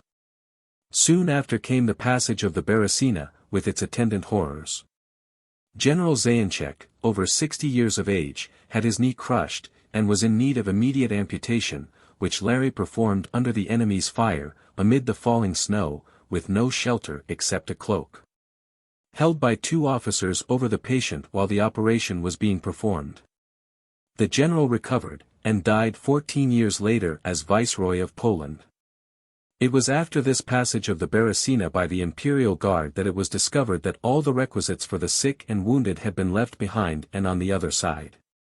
Larry at once recrossed the river, and found himself amidst a furious, struggling crowd, in danger of being crushed to death, when suddenly the soldiers recognized him. Immediately they took him up in their arms, crossed the river with him, crying, "Let us save him who saved us," and forgot their own safety in their regard for him whose merciful kindness they had so often experienced. Another incident in Larry's career, ever faithful to Napoleon, his adored master. Through victory or reverse, Larry stood one night with a small group of medical men gazing over the field of Waterloo. And upon the wounded and dying who lay groaning around him. Suddenly they were charged by a squadron of Prussian lancers, at whom Larry fired his pistols and galloped away, but was overtaken by the Prussians, who shot his horse, sabred him, and left him for dead. After a while he recovered his senses, and tried to make his way across lots to France, but was again captured by another detachment of cavalry, who robbed him of everything, and then took him to headquarters, where it was ordered that he be shot. Think of such a fate for one who had saved so many lives.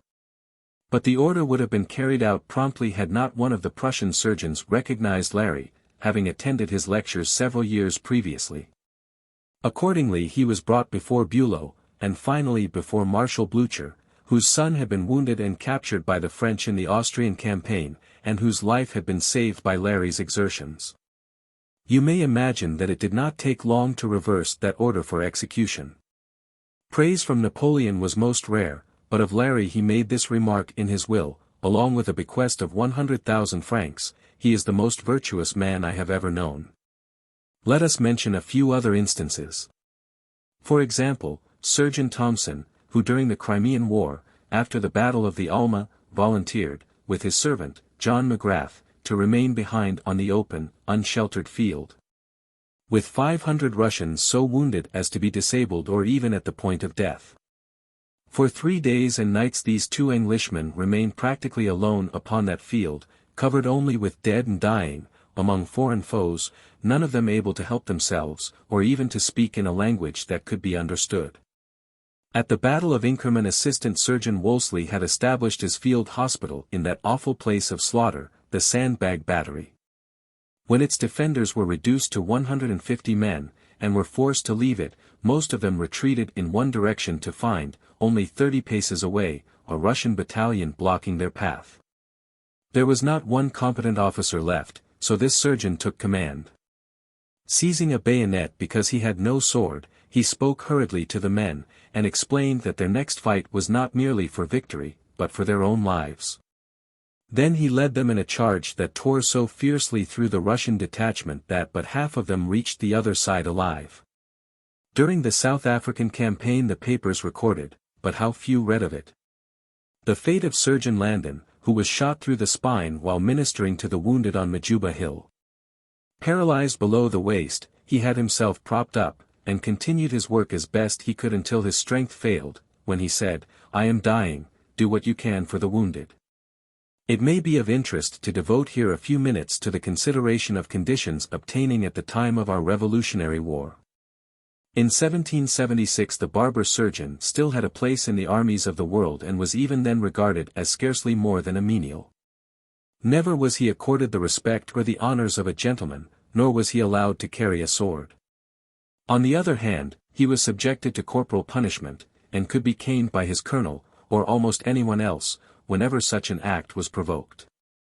It may be said that the English troops were somewhat better equipped than were the hired Hessians, while the French, who came to our aid, brought with them some far better men, who were in many respects a revelation during our revolution and an inspiration to our own so-called surgeons. But our colonial and general governments dealt very stingily with our army medical department, and their professional equipments were of the most meager. In fact, the history of surgery of those days, either in the army or in civil life, is practically the history of a few prominent individuals, most of whom had spent the time and money required for study abroad, and who had come home bringing back with them the best of their day, such as it was. For instance, there were the Warren brothers, in Boston, of whom the elder, Joseph, started Paul Revere on his famous ride. He was elected president of the Provincial Congress, and just before the Battle of Bunker Hill was made Major General of the Continental Forces, a position which he preferred to that of Physician General, which he had been offered. During the battle he fought with a musket, as though a private, and was shot down just as the conflict ended. The younger brother, John, lived to achieve fame and reputation, and transmitted them to his posterity. During the war some colonial regiments even came into camp without any surgeon, or the slightest provision for disease or injury. In 1776 Congress ordered that there should be 1 surgeon and 5 assistants to each 5,000 enlisted men, the former being paid $1.66 per day, the latter $1 a day. Imagine the attention that could be bestowed upon 5,000 soldiers by 6 men whose services were thus compensated. Camp hygiene, hospital corps, and ambulance service were undreamed of. Nevertheless John Warren, then only 23 years of age, accomplished a great deal in building up a medical corps, while as much more was done by Benjamin Church, of Boston, who was styled Director General and Chief Physician, and who was paid $4 a day.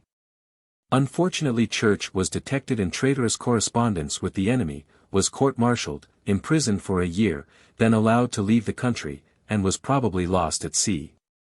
He was succeeded by John Morgan, of Philadelphia, who had to fight the politicians as well as the foreign enemy and, failing to satisfy them, was dismissed from the service, though acquitted from all blame. Thus you see that even in those days the politicians made it hard to secure adequate and proper care for our sick and wounded soldiers. Everywhere at that time were unrest, excitement, and suspicion, and their demoralizing effects showed in every department of military as of civil government. After Morgan came Shippen, who held office from 1777 to 1781, under whose guidance affairs in the medical department improved very much.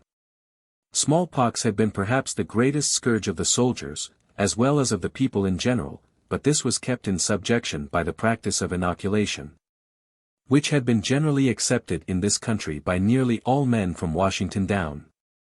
A word or two must also be said about that remarkable man, Benjamin Rush, with his many-sided, versatile, erratic, obstinate and querulous character, who nevertheless constituted in his day the most prominent figure in the profession. Who served 2 years in Congress, who signed the Declaration of Independence, and who, in the same year, got his first army medical experience. It was perhaps not strange that, with his peculiar temperament, he failed to come under the influence of Washington's peculiar personal magnetism, and that their personal relations were not at all to Rush's credit.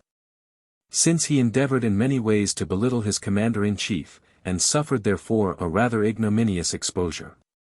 The temptation is always to place most stress upon accounts of heroism which happens to be most publicly performed. While this is not unnatural, it is often an injustice, since an act of courage may be performed in the limelight of publicity, with a regard for notoriety, that would be lost were it done in private. It perhaps is not kind to think that anyone would ever be more courageous in public than in private, and yet it is to be feared that human nature is not always free from temptation of this kind. But the real silent heroes of military or civil medical life are those who engage in duties which nevertheless have even more of danger about them than spectacular performances upon the battlefield. Take for instance, the work done by Major Reed and Dr. Carroll, who devoted themselves for months to the study of yellow fever. Many a man will stand upon the field of battle permitting himself to be fired upon, but how many will deliberately submit to being bitten by insects believed to be carriers of the germs of yellow fever? Dr. Carroll had this quiet kind of bravery, and allowed himself to be bitten by a mosquito that 12 days previously had filled himself with the blood of a yellow fever patient, and in consequence suffered from a severe attack, barely escaping with his life. Dr. Laser permitted the same experiment upon himself, but was not at that time infected. But some days later, while in the yellow fever ward, he was bitten by a mosquito, made careful note of the fact, acquired the disease in its most hideous form, and died a martyr to science, as true a hero as ever died upon fortress or man-of-war. Others, too, willingly exposed themselves, but there was at that time no other fatality to record. But realizing the value of the service rendered, the indisputable proof of the nature of the disease, and the method by which it is carried, the value of the demonstration becomes inestimable, since a true prophylaxis was demonstrated, and a means furnished of ridding the community of this fearful pestilence. Moreover, it was shown how unnecessary it is to destroy valuable property, it being only necessary to kill the mosquitoes, and do away with their breeding places. Major Reed died a few years after he had led in this fight against the dread disease, but no monument, or other testimonial which can be erected to the memory of Reed, Carroll and Laser can adequately express the value of the service which they have rendered to the world. Peace hath her victories no less than war. This epigram is as true of the conflicts in which the medical profession engage as of any other. This same sentiment has been put in other words. It is said, that peace hath higher tests of manhood than battle ever knew. For instance, in New York there is a simple tablet commemorating, in loving remembrance, the death of 18 young physicians who, one after another, attended a ship load of emigrants sick of typhus fever on Quarantine Island. They fought their good fight and were buried without martial music, adding 18 names to the innumerable list of victims who have fought the silent battle of dealing with disease, public gainers only in this, that someone has been thoughtful enough to record their names in this semi-public fashion. Taken again the case of Dr. Franz Müller, of Vienna, who contracted the bubonic plague while working in the laboratory with its germs. Just so soon as he realized that he himself was infected, he locked himself in an isolated room, and pasted upon the window pane a sheet of paper containing this message: "I am suffering from plague. Do not send a doctor to me, as in any event my end will come in 4 or 5 days." He refused to admit those who were anxious to do for him, wrote a letter to his parents which he placed against the window, so that it could be copied from the outside, then burned the original, fearing that if sent through the mail it might carry the elusive germ. Was not this equal to any instance of valor under the excitement or the stress of battle and cannonade? Could anyone more worthily win a Victorian Cross, or any other emblem of courage and heroism? Many of you have been in, or will go to Havana. It will be worth your while to make a pilgrimage to the cemetery there, where were buried 16 young medical students who lost their lives under peculiar circumstances, which afford as well an illustration of Spanish tyranny and injustice. In 1871 one of the professors in the medical school died, and was followed to his grave by the students whom he had taught, and who loved him.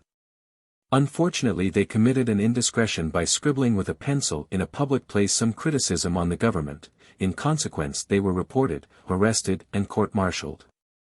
The written paragraphs were evidence sufficient, and the Governor-General ordered the ranks of students to be decimated.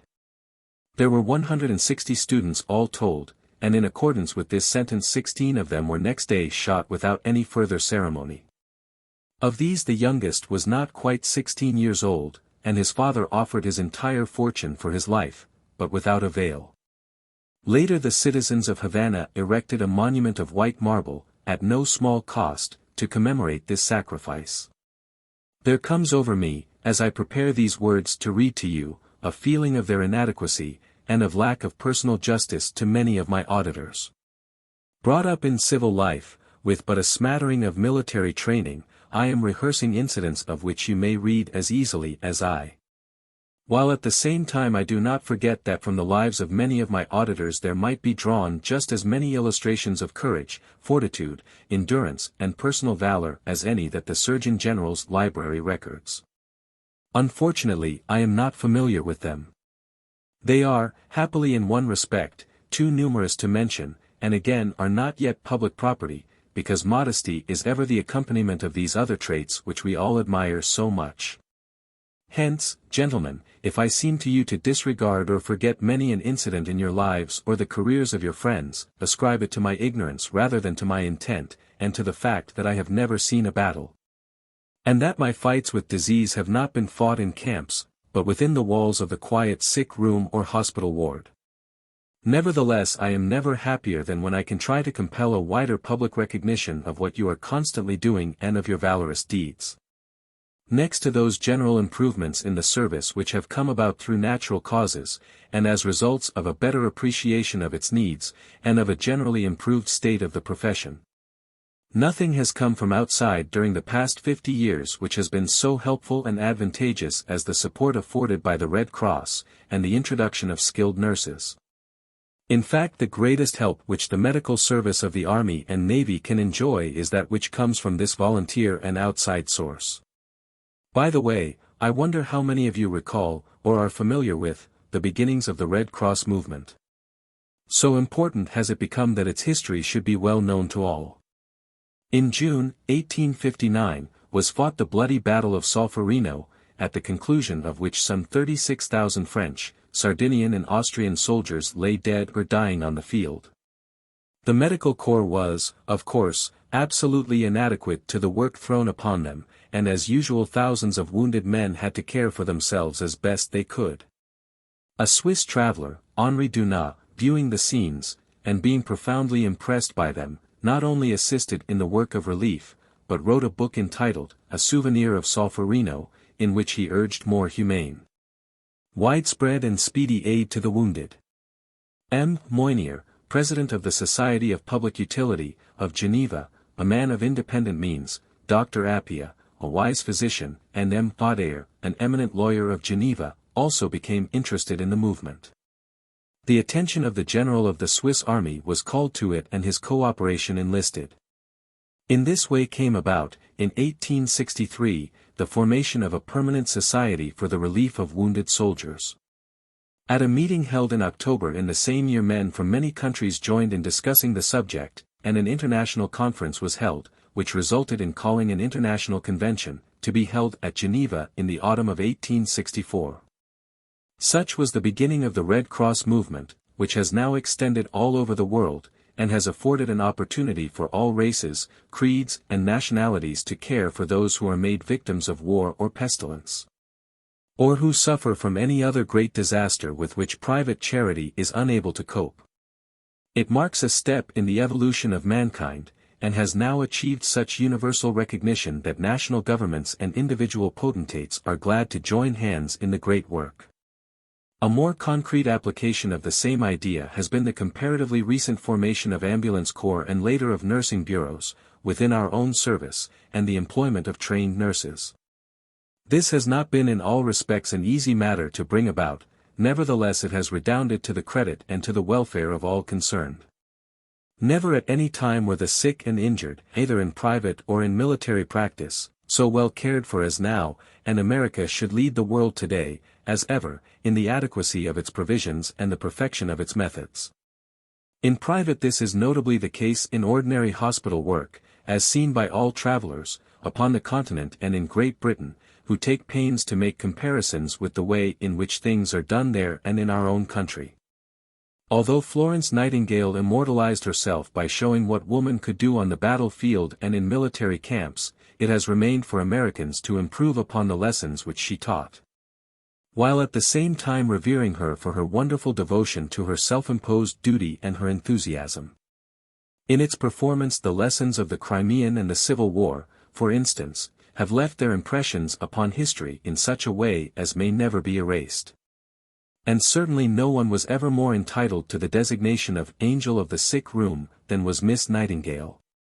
Wars of conquest bring about curious results and in unexpected ways. While greed, lust and fanaticism have been the three great impelling and underlying motives for most of the wars which man thrusts upon his fellow men, one far nobler motive has been the occasional and the only just cause of strife, namely, the desire for liberty. Still this is always secondary and the product of some other man's or people's greed. As only by the cataclysms of the natural world has it been prepared for man's habitation, so by some wars have come benefits unforeseen, with an amelioration of the condition of mankind in general, which could not have been secured by any less drastic measures. It is, however, a sad commentary on man's intelligence that most honor is paid to those who have taken the most lives rather than to those who have saved them. No schoolboy in the remotest districts but is brought up with some trifling knowledge of the world's heroes, so-called, though they were in reality the world's wholesale murderers.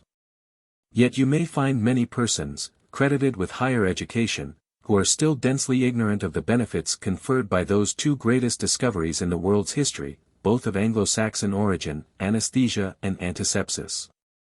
Who will talk entertainingly and at length of Darius, Caesar, Hannibal and the more modern military lights, yet who never heard of Morton nor of Lister. Yet if today you inquire what is doing in the various parliaments of the world, you learn that the talk is ever of more numerous and more powerful engines of destruction, and that those in power have no time to devote to improvements in the army or navy medical service, and that it is even now impossible to secure anything like adequate attention to our needs in this direction. Means of taking human life must be constantly at hand, means of saving it are of small importance until the emergency has arisen. And then the blame for inadequate provision of both means and men falls not where it belongs, on the politicians who would not look ahead, but upon the administration of the medical department, who work to the point of desperation and despair in times of peace, who keep perpetual vigil, with scant recognition of the sacredness of their purpose, and scant aid in its accomplishment. Are the lessons of the South African, the Spanish-American and the Russo-Japanese wars to be forgotten almost before they have been recited? Are we prepared today to give adequate care and attention to our soldiers and sailors were war in sight?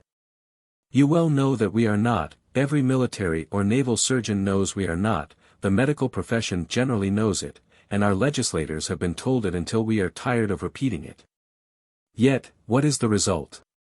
The same indifference on their part, the same ignorance of what it all means, and on the part of the public the same blindness and fatuous confidence that everything is all right. For instance, if an adequate medical service is to be built up for war, there should be one officer to every 100 of enlisted men. Estimating that an army of at least 400,000 men would be required were we engaged with a first-class power, and what other would dare to engage with us, this means 4,000 army surgeons. Of these at least 1/4 should be regular and experienced medical officers. In other words, there should be for such an army at least 1,000 medical officers in the regular service, and also at least 3,000 volunteer surgeons, professionally and physically equipped for such work. Should anyone object that this exceeds all the provisions of time past, the reply is ready and all sufficient, namely, that in time past all such provisions have been utterly inadequate. That the conditions of modern warfare have undergone an entire change, that a sick, wounded or disabled man is an encumbrance, and that it behooves us to prevent sickness, and to cure the disabled man as quickly as possible. Furthermore, advances in medicine and surgery have been so great that far more is now expected of the medical corps than ever before, and it is a duty which we owe to those who incur the dangers of fighting for us that we should care for them. We are, therefore, under the very highest moral obligation to give them our best, and enough of it. It must be a small inducement that we offer to men to fight our battles if we permit them to feel that they are not objects of our solicitude when sick or wounded. There is another feature which we cannot disregard. So long as army regulations require that a man educated in advanced science spend much of his valuable time in acting as bookkeeper or clerk, there will be less inducement to enter the service. And it will consequently not attract men of highest proficiency. That which is required of you is complicated and exacting. You must be good bookkeepers, good sanitarians, and equally good surgeons, physicians and even obstetricians. Above all, you are expected to be able to keep all the men under your supervision ready for the firing line at a moment's notice. You have received the highest compliment which the state can pay when you have been adjudged versatile and competent enough to fill all these roles and do all these things. Moreover, as you gain promotion, other things will be expected of you, even, I hope, the filling of the chairs in this modern military medical school. It is in a way the West Point of the medical corps, and it would seem as though there should not be the slightest difficulty in replenishing vacancies in its faculty by detail from your ranks. The collections and the literary labors of your corps constitute today treasures exceeded in value by but few if any in this, the nation's capital. The library, the museum and the archives of the medical department have been models from which all the nations of the earth have copied. In this connection there occurs to me, by way of contrast, the story of a French surgeon's experiences when he undertook to teach anatomy in a conquered and reconstructed country.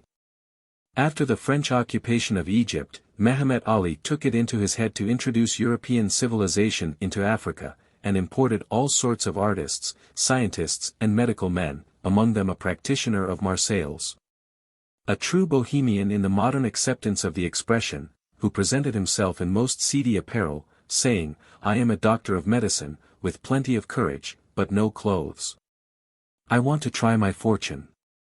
This man was Dr. Clot, who rapidly became a favorite of the viceroy. He soon learned Arabic so as to speak it fluently, and in 6 months not only received an army commission, and became a bey, but took the chair of anatomy in the newly organized school of medicine. Conditions were all against him. Mussulman fanaticism and the prohibitions of the Quran opposed all anatomical pursuits, and so soon as he proposed a dissection there was a general explosion. By Mohammedan ceremonial one who even touches a dead body is thereby rendered unclean for 7 days. The ulamas, the muftis, and all of the other fanatics, demanded of the viceroy the closure of the school, and declared dissection a sacrilegious profanation. Mehemet refused this, and ordered Clot Bey to commence his demonstrations. Then one day happened the following incident: the professor, scalpel in hand, standing alongside the cadaver, began to open the thorax, when one of the students, either from sheer fanaticism, or more bold than the others, jumped upon him and stabbed him with a poignard. The blade slid over the ribs, and Clot Bey, perceiving that he was not seriously hurt, applied a piece of plaster to the wound, observing as he did so, "We were speaking of the disposition of the sternum and the ribs. And I now can illustrate to you why a blow directed from above has so little chance of penetrating the cavity of the thorax." He continued his lectures, and turned out some skillful practitioners. He became an officer of almost every order in the world, and acquired more than 60 decorations, although he never wore but one, the red rosette of his own country. Med. Times and Gazette, September 19, 1868. While just such an experience may never be duplicated again, the Philippines, or some other country yet to fall under our rule, may afford an opportunity for a similar display of sang-froid. While no one may see far into the future, the maxim, "In time of peace prepare for war," is as true of the medical department as of any. Were it a state secret no one would breathe it here, but it is lamentably true and publicly known that even now we are not prepared as we should be. The awful lessons of the Spanish War have been forgotten. West Point officers have until comparatively recently received no instruction in camp sanitation. Some of us worked hard a while ago to have at least elementary instruction in it introduced into their curriculum. As an illustration, I believe that today they are taught more about horses' feet and how to keep them in good condition, than about those of their men. Line officers, especially volunteer, have never been too ready to locate their camps where water and drainage were the best, and the awful mortality of the Spanish War was mainly due to preventable disease. While this was due to stupid and inexcusable disregard, on the part of officers of the line, mainly volunteer, of the advice of their medical officers. But, after all, gentlemen, the discouragements you will meet with will be far fewer than those with which your predecessors had to contend, while the pleasant side of your lives will be far pleasanter than was theirs. In fact, I think your lives have in many respects fallen in pleasanter places than have ours. Discipline and order protect you to a large extent from quackery and idiocy. The fads of the day disappear before the appearance of the flag and the sound of the drum. So-called Christian Science finds no place in your curriculum, and it will be long, I trust, before the army chaplain tinctures the military hospital with sectarian therapeutics or an Emmanuel Church cult. If by entering the army one may escape disgusting influences of this character, then it may become such a refuge that it shall thereby be made both inviting and invincible. It is pleasing to those of us who cooperated in the movement, to have the assurances of the Surgeon General that the establishment of the Medical Reserve Corps has been of actual benefit to the regular Army Medical Department. While the military rank to which its members found themselves suddenly elevated was not so lofty as to cause any attacks of vertigo, none having been up to the present day reported. It at least gives us satisfaction to realize that help may thus be afforded from private life, and that a closer rapport has been effected. And now it is well nigh as difficult a task to appropriately conclude these remarks as to begin them.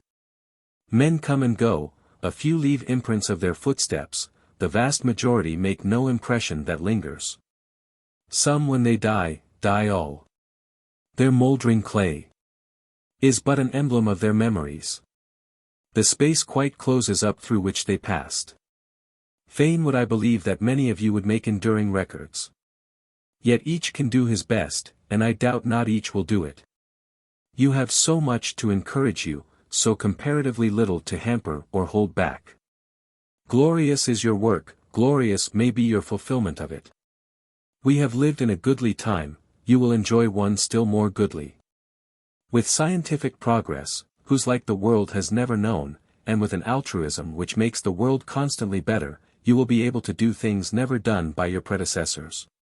'Tis coming up the steeps of time. And this old world is growing brighter. We may not see its dawn sublime. Yet high hopes make the heart throb lighter. Our dust may slumber underground, when it awakens the world in wonder. But we have felt it gathering round. We have heard its voice of distant thunder. 'Tis coming. Yes, 'tis coming. 'Tis coming now, that glorious time. Foretold by seers and sung in story. For which, when thinking was a crime, souls leaped to heaven from scaffolds gory. They passed. But lo! The work they wrought. Now the crowned hopes of centuries blossom. The lightning of their living thought is flashing through us, brain and bosom. 'Tis coming. Yes, 'tis coming. 11. The evolution of the surgeon from the barber. If one attempt to scan the field of the history of medicine, to take note of all the fallacies and superstitions which have befogged men's minds, and brought about what now seem to be the most absurd and revolting views and practices of times gone by, and if one search deliberately for that which is of curious nature, or calculated to serve as a riddle difficult of solution, he will scarcely in the tomes which he may consult find anything stranger than the close connection, nay, even the identity maintained for centuries, between the trade of the barber and the craft of the surgeon. Even after having studied history and the various laws passed at different times, he will still miss the predominant yet concealed reason for this state of affairs. This will be found to be, in the words of Paget, the maintenance of vested rights as if they were better than the promotion of knowledge. He will wonder also why women were licensed to practice surgery in the 14th century and prevented in the 19th, or why specialties were legally recognized in the 16th century only to lose their dignity and identity a little later. In thus attempting to consider the relations which have existed in time past between barbers and surgeons, I must ask you to remember that there was a time when bleeding was deemed necessary for the cure of almost all ailments. And that after the Church had condemned the shedding of blood by any of her officials, it was most natural to turn for assistance to the barbers, who were supposed to be dexterous with sharp instruments, with basins, and with towels. Thus it happened that when the barbers found themselves permitted to perform this sole act, they naturally ventured further and practiced many parts of minor surgery independently of the ecclesiastics. Moreover, there persist today in Europe many relics of the old customs, and the barber surgeon is still a common figure in Germany, and particularly in Russia, where the really educated surgeons are still too few for a vast and widespread population. It must be remembered also that the Church gradually imbued men's minds with a horror of a dead body, and of the profanation which followed having anything to do with it, and surrounded the study of anatomy with every possible obstacle and obloquy. Even to such an extent that to be known as having dissected a human body was to be exposed to indignity, assault, and even death. It was, therefore, only intense yearning for knowledge, on the part of earnest men, which then permitted anatomical instruction to be given or encouraged. During the Middle Ages the greatest medical school in the world was situated at Salernum, or Salerno, but a short distance from Naples. This is not the place in which to discuss its history, although it became famous above almost every other institution of learning of any kind, and though, by one of the freaks of history, even the site of the buildings is now lost and no one seems to know just where they stood. In his time, namely, in 1240, the Emperor Frederick II was the great patron of this college. His decrees concerning the regulation of the study and practice of medicine deserve attention today. A part of one of his enactments reads as follows: "Since it is possible for a man to understand medical science only if he has previously learned something of logic, we ordain that no one shall be permitted to study medicine until he has given his attention to logic for 3 years. After these 3 years he may, if he wishes, proceed to the study of medicine. And again, no surgeon shall be allowed to practice until he has submitted certificates in writing, of the teachers of the faculty of medicine, that he has spent at least 1 year in that part of medical science which gives skill in the practice of surgery, that in the college he has diligently and especially studied the anatomy of the human body, and is also thoroughly experienced in the way in which operations are successfully performed and healing afterwards brought about. When first we hear of medical men in Great Britain they were commonly spoken of as leeches, as among the Danes and Saxons. Later the clergy introduced books from Rome, and almost every monastery had some brother possessed of more or less knowledge of the medicine of the day. The College of Salernum later gave great impetus to the study of medicine, even before the days of William the Conqueror, which was strengthened by the influence emanating from Naples, and particularly from Montpellier. For centuries the Catholic clergy were almost the only persons with sufficient education to study and practice physic, which profession became in time so lucrative that many of the monks abandoned their monasteries, neglecting their religious duties, and applied themselves to the study of medicine. To such an extent was this true that in 1163 the Council of Tours forbade monks staying out of the monastery for more than 2 months at a time, or teaching or practicing physic. In taking this action the council only repeated what had been ordained by decree of Henry III in 1216, and by the Second Council of Lateran in 1139. No restraint was at first placed upon the secular clergy, and many of the bishops and other church dignitaries gained both money and honor by acting as physicians to kings and princesses. Next to the clergy the Jews possessed the largest share of learning. Their nomadic life permitted an intercourse with the different nations of the world, which was denied to most others, and there were many who studied medicine and practiced, not only among those of their own race but amongst Moors and Christians alike. The priests became extremely jealous of Jewish physicians and of lay surgeons, and endeavored to secure through Rome a formal excommunication of all who committed themselves to the care of a Jew, while by canon law no Jew might give medicine to a Christian. But so celebrated were the Jewish physicians, and so superior to everything else was men's desire for life and strength, that even the power of Rome could not exclude them from practice. Still less could the clergy restrain the lay surgeons from the performance of their craft, and though it would appear that at first, in England, the priests were not disposed to separate surgery from medicine, the Pope became jealous of so much interruption to the duties of the clergy and looked upon the manual part of surgery as detracting from clerical dignity. Accordingly were made numerous attempts to debar priests from the performance of surgical operations.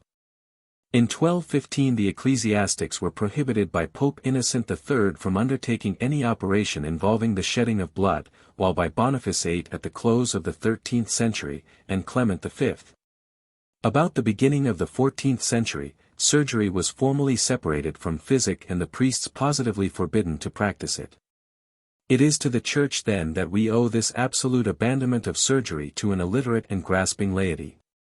For some time, however, the priests kept their hold upon surgery by instructing their servants, the barbers, who were employed to shave their own priestly beards, in the performance of minor operations. It was these men, who were in some degree qualified by the instruction of the clergy, who first assumed the title of barber surgeons, and who gradually formed a great fraternity. In France it was in the reign of Louis XIV that the hairdressers were formally separated from the barber surgeons, the latter being incorporated as a distinct medical body. In London it was in 1375 that the company of barbers were practically divided into two sections, containing respectively those who practiced shaving, and those who practiced surgery. In 1460 the surgeons were finally incorporated by themselves as the Guild of Surgeons and took their place as one of the liveried companies of the City of London. Similar separation occurred in the original Great Guild of Weavers, who divided into the woolen drapers and linen armourers, the latter afterwards becoming the wealthy and powerful company of merchant tailors. To trace the history of the London Company of Barbers a little more fully, it was first formed in 1308 and incorporated in 1462 by a charter. In one of the statutes of Henry VIII it was enacted that, no person using any shaving or barbering in London shall occult, i.e. practice, any surgery, letting of blood or other matter except only drawing of teeth. In 1540 Parliament passed an act allowing the united companies of barbers and surgeons each to have yearly the bodies of 4 criminals for dissection. In 1518 the barbers and surgeons were united in one company. The former being restricted from all operations except tooth drawing, and the latter having to abandon shaving and hair dressing. It is interesting also to note that in Oxford, for instance, the barbers, surgeons, wayfarers and makers of singing bread were all of the same fellowship, from 1348 to 1500. When, at last, the cappers, or knitters of caps, were united to them, in 1551, the barbers and wayfarers abrogated their charter and took one in the name of the city, until 1675, when they received a charter from the university. The London Guild of Surgeons appears to have been first a mere fraternity which had incorporated itself, and to have originated from an association of the military barber surgeons who had been trained in the 100 Years' War with France. 1337 to 1444. Its membership, however, was select, and when the physicians declined an alliance with it, it amalgamated with the barber companies in 1540. The United Company of Barbers and Surgeons was peculiar in that strangers and those who were not free men were admitted, while the journeymen of the craft formed a subordinate body within the company. In 1745 the surgeons separated from the barbers and formed a surgeons' company which rapidly acquired influence. By a foolish blunder it forfeited its charter in 1796 but was subsequently incorporated by George III, in 1800, as the Royal College of Surgeons in London. A body which has since maintained its identity, grown tremendously in wealth and strength, and having become one of the licensing bodies of England, has acquired the finest collection of books and specimens in the world and has numbered the brightest intellects which the English surgical profession has contained. In Dublin the barber surgeons were incorporated as a guild by charter granted by Henry VI, in 1446. In 1576 they were amalgamated with the independent surgeons, and by Queen Elizabeth with the barber surgeons and wigmakers. This confraternity was dissolved in 1784 and the College of Surgeons founded immediately afterwards. In Edinburgh the barbers and surgeons were united in 1505, to be separated at about the same time as elsewhere in Great Britain. During the 18th and 19th centuries on the continent medicine and surgery were abruptly separated, and the latter was almost entirely in the hands of the barbers. For hundreds of years the dissection of corpses and the embalming of those who could afford it, were in the hands of first the butchers and later of the barbers. The greatest contempt was everywhere shown for one who attempted any surgery. If for instance a nobleman while being bled by a barber received the slightest harm the poor barber was heavily fined, while, should the gentleman die, the culprit was given into the hands of the dead man's relatives to be dealt with as they desired. Throughout the monasteries and whenever the influence of the church was felt it was forbidden to the monks, who had the monopoly of knowledge, to perform any surgical operation since the church abhorred the shedding of blood. 2. For hundreds of years the monks were not allowed to wear a beard. This necessitated the employment of tonsors, tonsorial artists, they call themselves today, to whom was left also the performance of anything that partook of the nature of an operation, such as bleeding, bandaging, etc. This calling was however, recognized as a most inferior one, and the barbers, like the bath-keeper, the shepherd and the hangman, were not considered of good repute. Consequently, such an one was not eligible for membership in any other guilds or fraternities. In 1406 the Emperor Wenzel was rescued from prison, in Prague, by the daughter of a bath-keeper. In gratitude he made her his mistress, and declared both barbers and bath-keepers to be respectable, but having lost his position his decree had no weight, and not until 1548, in Augsburg, were they really made eligible to the guilds. At this time their most dignified labor was the sharpening of instruments. In 1696 Leopold I decreed their profession to be an art, and gave it a position above that of the apothecary so that in their most dignified occupation they were elevated to the making of ointments and plasters. As surgery has for the profession of barber surgery to thank the existence upon man of a beard, so the European continent may thank the Crusaders of the 11th century for having necessitated the existence of the bath-keeper. Because of the leprosy which they brought home from the East. During the Crusades, as is well known, there were founded numerous orders having for their original purpose the care and protection of pilgrims and injured soldiers. The three most celebrated orders were the Knights of St. John, the Knights Templar and the Teutonic Order. Were this the place it would be most interesting to go into a history of these religio-medico-military orders, and show how from most devout purposes and humble origin they grew into despotic and tyrannical associations of great power, which it finally took all the force of church and state to suppress. As the then humble and enthusiastic members of these orders returned from the Holy Land they established hospitals for the care of lepers, who became very numerous in Europe. For instance it is stated that in France, in 1225, there were 2,000 hospitals for this purpose, while the King Louis the Great founded, in 1260, a special hospital for those made blind by Egyptian ophthalmia. It is well known also that during the Middle Ages there was the greatest neglect of the ordinary canons of cleanliness both among the upper and lower classes.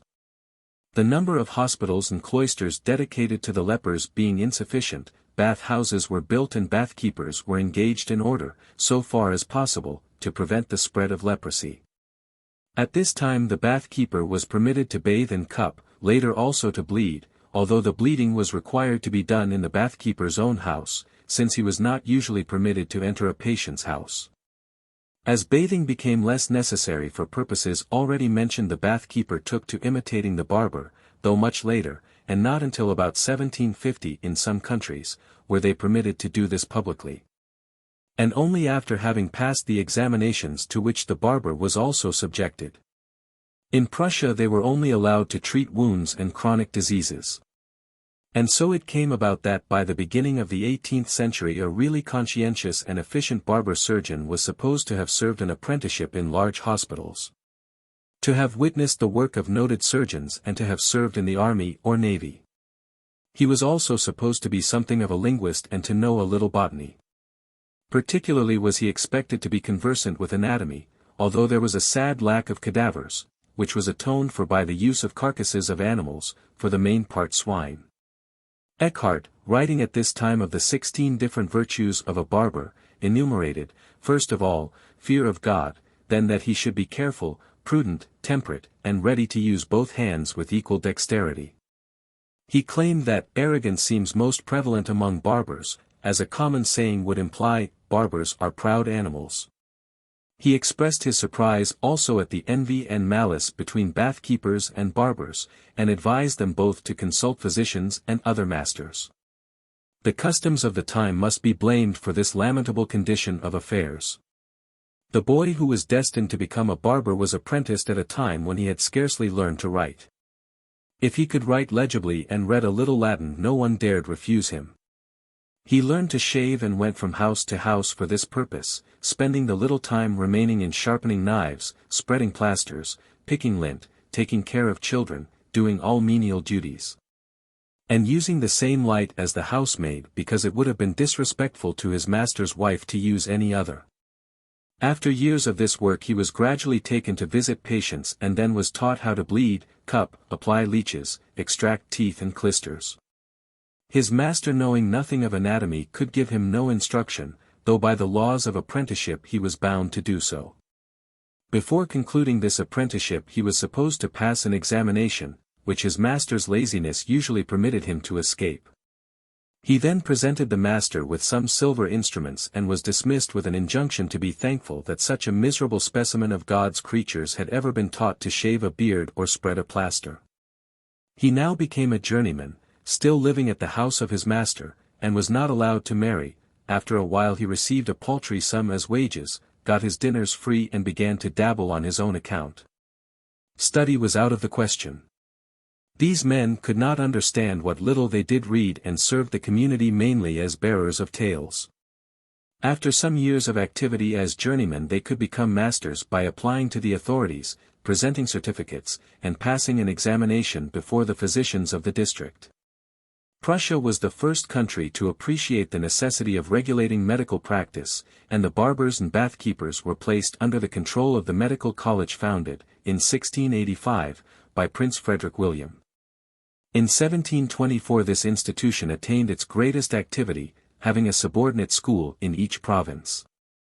In 1725 King Frederick William issued a famous edict which did much to regulate medical affairs throughout the kingdom, and directed among other things that barbers and bathkeepers should lead a religious, temperate, retired and sober life, in order to be at their best whenever their services were required. When their business was not sufficiently good they assumed other cares, as, for instance, one man was surgeon, municipal judge and postmaster all at once. They were extremely envious of each other and often dabbled in medicine without permission. It was not until 1779 that the bathkeepers were permitted to rank in Prussia with the barbers, and were allowed to use more than 4 basins, the bathkeepers' guild being incorporated with that of the barber.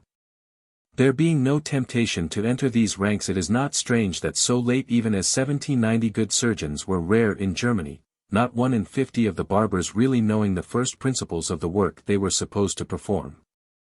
It came to such a pass that surgeons were compelled to shave and perform other duties of the hairdresser, for no surgeon, however skilled, was allowed to practice as such, unless he was the proprietor of a head-shaving and bathing establishment, with assistants and apprentices, and belonged to the Barbers' Guild, or unless he was favored by royal exemption. It was the general lament in Germany, all through the 18th century, that German surgeons were educated in barber shops.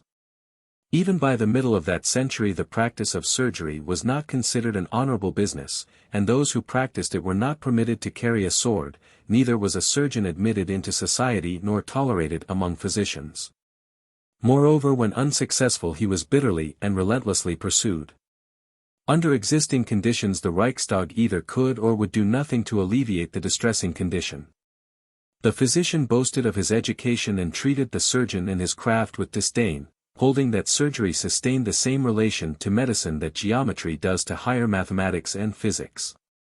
All this time, however, while the physician contented himself with disdaining surgeons, he made no attempt to elevate the craft nor to himself study and adorn it. Even by the beginning of the 19th century there were scarcely any physicians in Europe who could diagnose a surgical case, while dentistry they claimed called for no more skill than that sufficient for tooth extraction. It was even claimed that so long as the people generally were neglectful of their teeth the physician, or even the surgeon, should be ashamed to concern himself with dentistry. Von Siebold, in his day, deplored the position of the surgeon. His large military experience had shown him the difficulties with which he had to contend before he could enter society, while his ambitions and high motives were scorned. Even the peasantry were bitterly opposed to all operations. So intense were their feelings that he repeatedly removed his patients to other towns before performing operations. Nevertheless, it was true that there were the best of reasons for lack of confidence in any barber who dropped his razor for the purpose of treating a fracture, a hernia, or an obstetric case. The state required a barber surgeon to call in a physician in all complicated surgical cases. In such a case the physician demanded the control of the case and reserved to himself the right to judge of what was required. He would not even consider a surgeon who had obtained the doctorate as his equal. Such consultations resulted in little but quarrels and disagreeable scenes. If a village contained no physician, the surgeon treated also internal diseases, though he was not allowed to use strong medicines.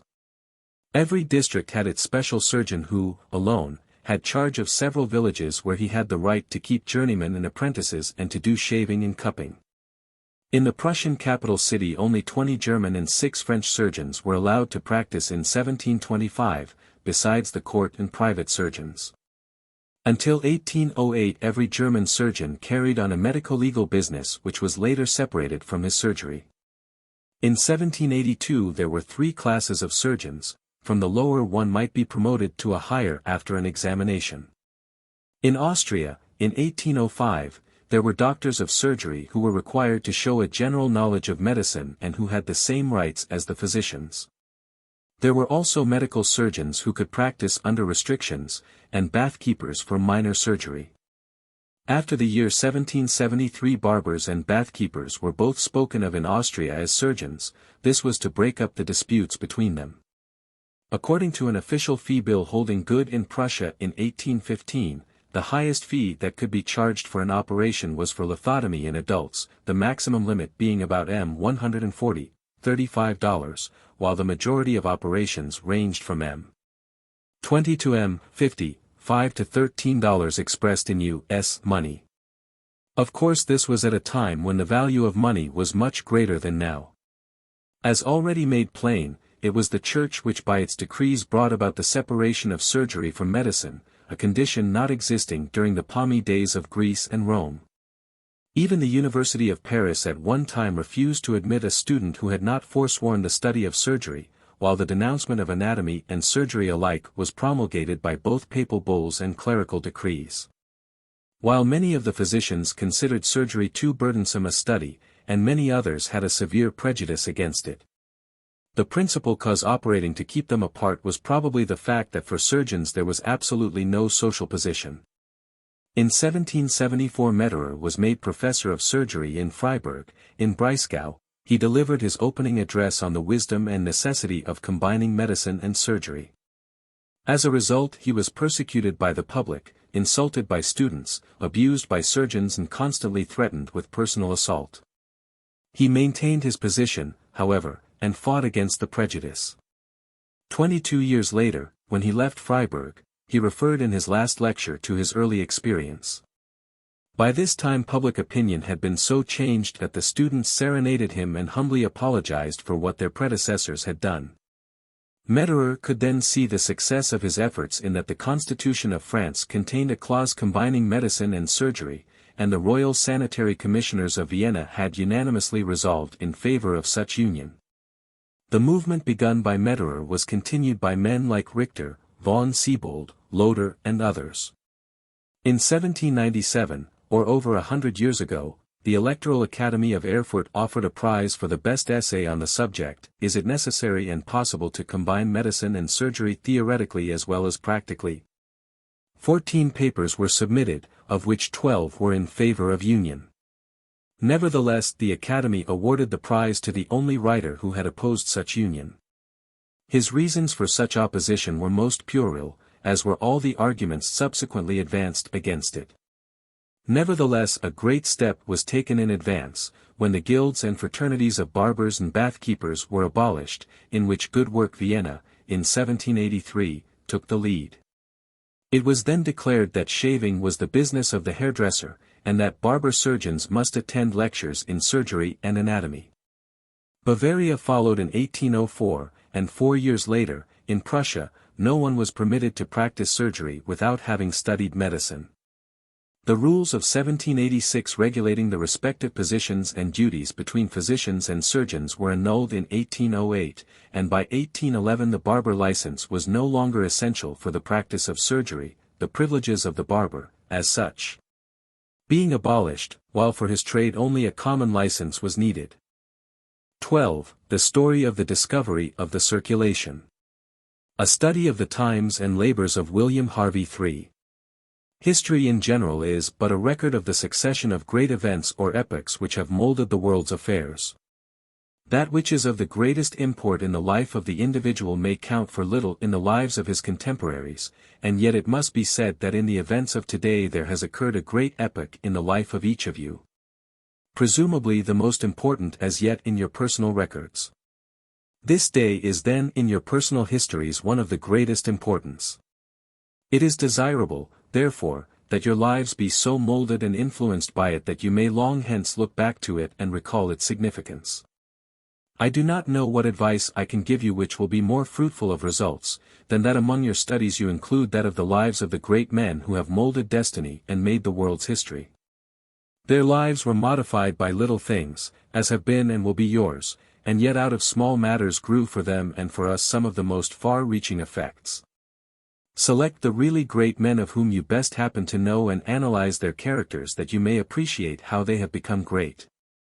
While if they have, as all great men have, traits of smallness, study even wherein they are small, and how such faults may be avoided.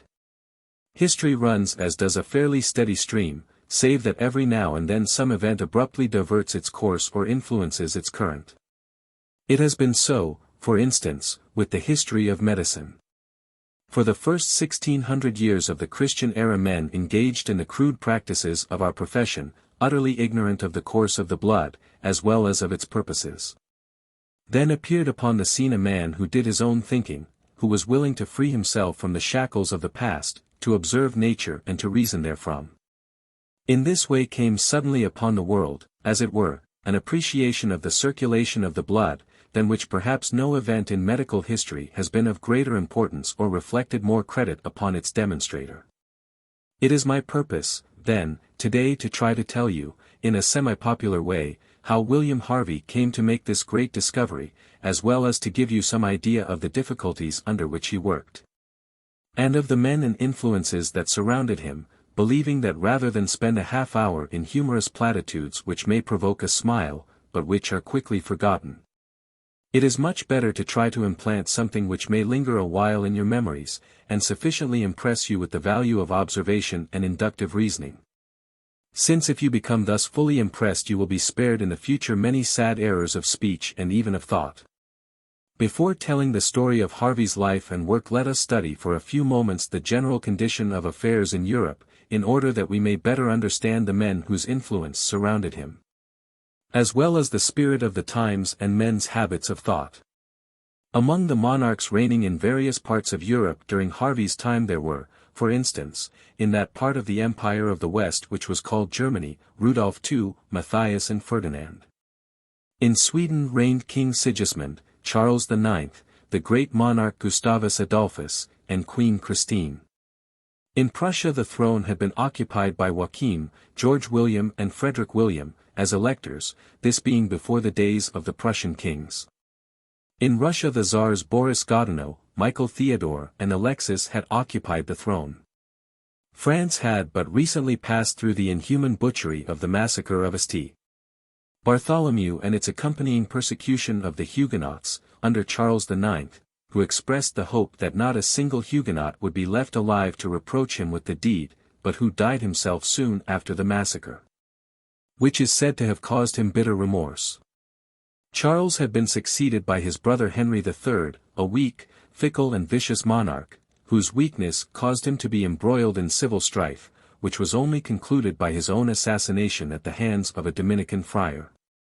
Then came Henry IV, he of Navarre, afterwards surnamed the Great, who fought the famous Battle of Ivry in 1590, and who reigned for 21 years, the greatest and most popular sovereign who ever occupied the throne of France. Notwithstanding his noble qualities he did not succeed in preserving his court from many of the contaminations of the age, and in his reign it is said that no less than 4,000 French gentlemen were killed in duels, chiefly arising out of quarrels about women. He was succeeded by Louis XIII, who was still on the throne when Harvey died. In Harvey's own country James I was occupying the throne when Harvey appeared upon the scene. He was that royal pedant whom the Duke of Sully pronounced the wisest fool in Europe. After his death, and when Charles I ascended the throne during his 25th year, in 1625, Harvey was preparing to publish his great work. It was this Charles I who retained as a favourite the worthless scoundrel Buckingham, whose misconduct in Spain prevented the proposed marriage of the king with the Spanish Infanta and brought about the Civil War. It was because of the cost of this war, and of the king's disputes with Parliament regarding the matter, that England was rent between the conflicts of the Cavaliers and the Roundheads. Two of the consequences of this intestine strife being the execution of the Earl of Strafford and of Archbishop Laud. The troubles thus engendered finally cost the life of the king himself, who was beheaded in 1649. Harvey even lived to see the first half of the short tenure of office of Cromwell as the Great Protector, and was perhaps fortunate in dying before began the reign of that odious profligate Charles II. It is worthwhile to inquire for a moment what was doing on this side of the ocean at this period which we have now under consideration. In 1607 Virginia was settled by the English, in 1614 New York, by the Dutch, in 1620 Massachusetts and, 3 years later, New Hampshire, by the English Puritans. In 1624 New Jersey, by the Dutch, in 1627 Delaware by Swedes and Finns, in 1630 Maine, by the English, in 1634 Maryland, by Irish Catholics, in 1635 Connecticut, by English Puritans. Thus it will be seen that the active period of Harvey's life was synchronous with the beginnings of our colonial activities. Very little knowledge of what was going on in the then world of science was brought to this country at this period of its existence, however. And it was many years before in these colonies there were any exhibitions of scientific interest save in extremely scattered and sporadic cases. Among Harvey's literary associates were a number of celebrated English poets, for example, Marlowe, 1593, Spenser, 1598, Beaumont, 1615, Shakespeare, 1615, Herbert, 1635, Ben Jonson, 1637, Massinger, 1639. Lord Bacon died a year or two after the appearance of Harvey's book, while Baron Napier, the inventor of logarithms, had passed away. His contemporaries in Italy, where he had studied, included Tasso, 1595, and Galileo, 1645. Rubens had died in 1640, Michelangelo in 1564 and Titian in 1576. In France, Calvin, the practical murderer of Servetus, had passed away in 1564, Beza died in 1605, Descartes in 1650, Pascal in 1662 and Gassendi in 1655. Portugal had produced but one great figure in the 16th century, namely Camoens, who died in 1579. In Spain, Loyola, the ascetic and fanatic founder of the Jesuits, had joined the great majority in 1556. But Cervantes did not die until 1616, Lope de Vega in 1635, Velázquez in 1660, and Calderon in 1667. In Germany some great figures had but recently disappeared. Paracelsus died in 1541, Copernicus in 1543, Luther in 1546, Hans Holbein in 1554, and Melanchthon in 1560. Mercator, who introduced a new method of cartography, died in 1594, Tycho Brahe in 1601, Kepler in 1631, Van Dyck in 1641, Grotius, the great scholar, in 1645, Rembrandt in 1668 and Spinoza in 1677. In philosophy, skepticism was the prevailing doctrine in the time of Harvey. It had been founded 100 years previously by Montaigne, and continued by Charon, the chaplain of Queen Margaret of Navarre, who died in 1603, and who declared all religion to be opposed to human reason. A remarkable attitude for a chaplain to assume. Opposed to the skepticism of Harvey's day was the mystic, Kabbalistic or supernatural philosophy especially represented by Bohm, a peasant shoemaker, uneducated and yet wonderfully gifted. He had been the philosophical colleague of that great Meistersinger, Hans Sachs. Later philosophers and thinkers, yet belonging to Harvey's time, were Pascal, the great Jansenist, who discovered the variations of atmospheric pressure at different levels, and Malebranche, who figures prominently in the history of philosophy. Descartes, who died in 1650, held the pineal gland to be the seat of the soul. He was the discoverer of the laws of refraction of light and furnished the explanation for the rainbow. He attained greatest eminence in mathematics, physics and philosophy, and was one of the inventors of modern algebra. One of his greatest opponents was that noble Jew, Spinoza, whose colleagues had expelled him from the Sanhedrim to the sound of the trombone. The Italian Dominican Campanella, who died in 1639, considered the foundation of knowledge to be supernatural revelation and its perception by the senses. In spite of these views he came before the Inquisition on a charge of heresy and of cooperation with the Turks, was tortured by the rack, and imprisoned for 30 years. The mystic or Kabbalistic notions of Harvey's day have just been mentioned. Under them we may recognize many degenerate products and amalgamations of the real doctrines of Paracelsus. The doctrines of the Rosicrucians, as well as of Zoroaster and the Kabbalah, were revived and made to do strange work. There was, for instance, that Sir Kenelm Digby, who died in 1605, a king's chamberlain, who posed among the English as a so-called Rosicrucian. It was he who suggested the famous sympathetic powder, which was to be applied to the weapon by which a wound had been inflicted, after which the weapon was anointed and dressed 2 or 3 times a day, while the wound itself was carefully bound up with dressings and left alone for a week. This was perhaps much the better course, but it will show what strange notions prevailed in those days. What it meant to run counter to ecclesiastical policy and theological dogma appears not only in such tragedies as terminated the lives of Bruno and many other martyrs to science, but in such facts as these.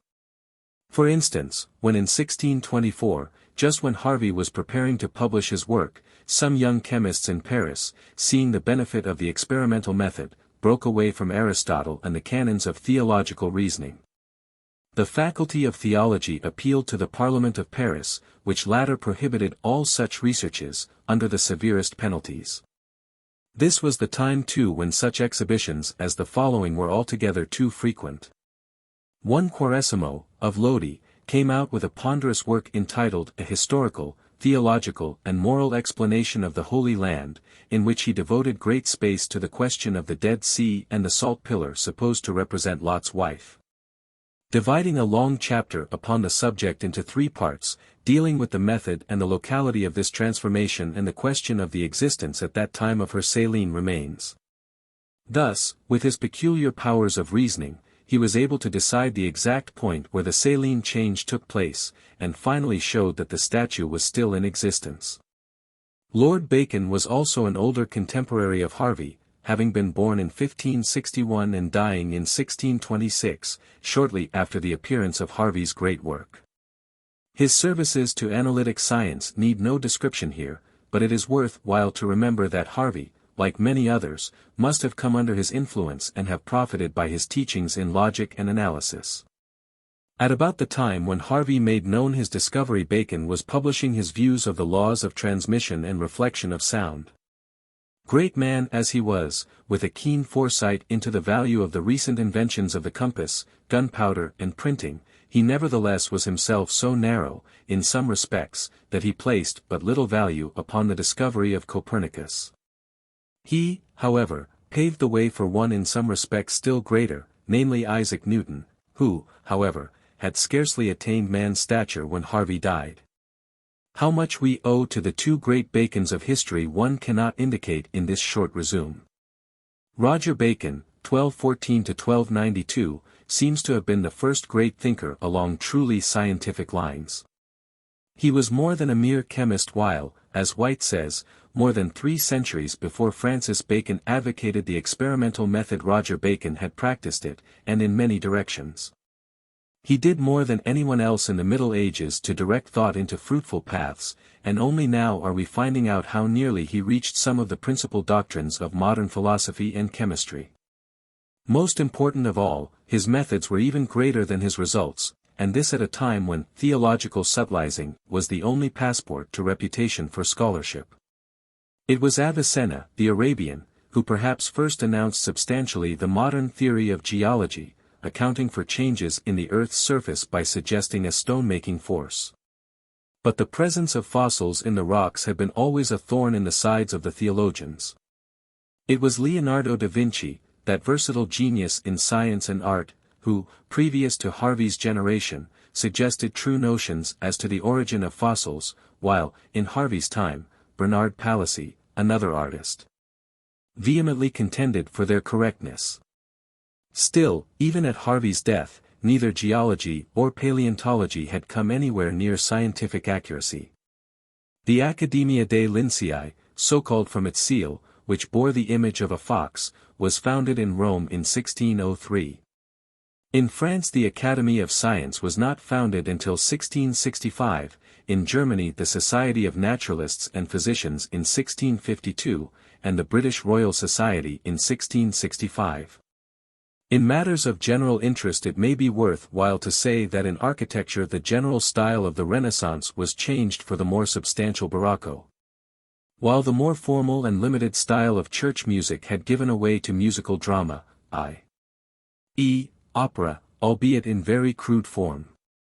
The first newspaper had appeared at Antwerp in 1605, the first German paper being published in Frankfurt in 1615, and the London Weekly News making its first appearance in 1620. Tobacco, which had been brought over by Raleigh in 1560, had come into quite general use, while coffee, tea, and chocolate had gained in public esteem. When coffee was first introduced in England it sold for about $28 a pound. The first coffee house appears to have been established in Constantinople, in the middle of the 16th century, while the first coffee house in London was not opened until a century later. The barbers still retained their ascendancy, and the bath keepers had scarcely lost their position next to the barbers. It was not until Harvey had reached a ripe age that the barbers were required in Germany to pass an examination, in which they had to prove not only their knowledge but the legitimacy of their birth, and the fact that they had studied for 3 years and had worked for 3 years more as apprentices. Anatomy was studied quite generally, sometimes upon human bodies.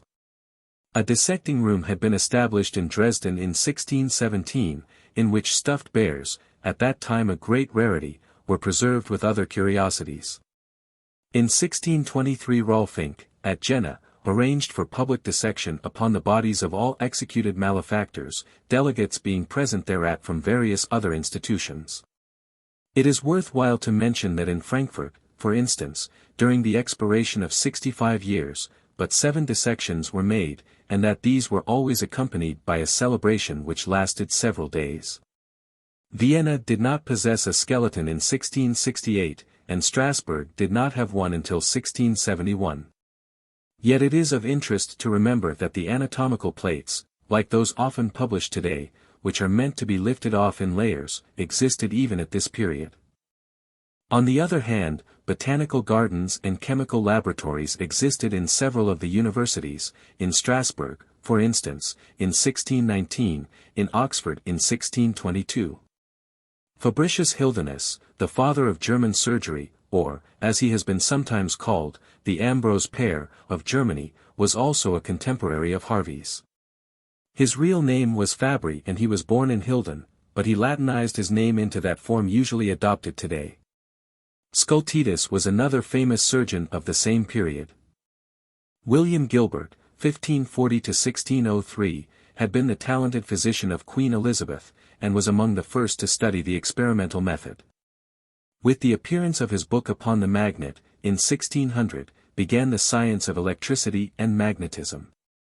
He was the first to teach the fact that the earth itself was a great magnet, and he distinguished between magnetic and electric reactions. Later the great Dutch anatomist, Royce, afforded corroboration of Harvey's views by another method, when he invented and practiced those beautiful minute injections of the vascular system which made him so famous, and built up that great collection of specimens which Peter the Great bought for Russia at an expense of about $75,000. Contemporary with Harvey also was Swammerdam, one of the most versatile men of his time, famous as naturalist, savant, physiologist, linguist and poet. It was during the 15th century that astronomy began to assume an importance and degree of accuracy never hitherto known.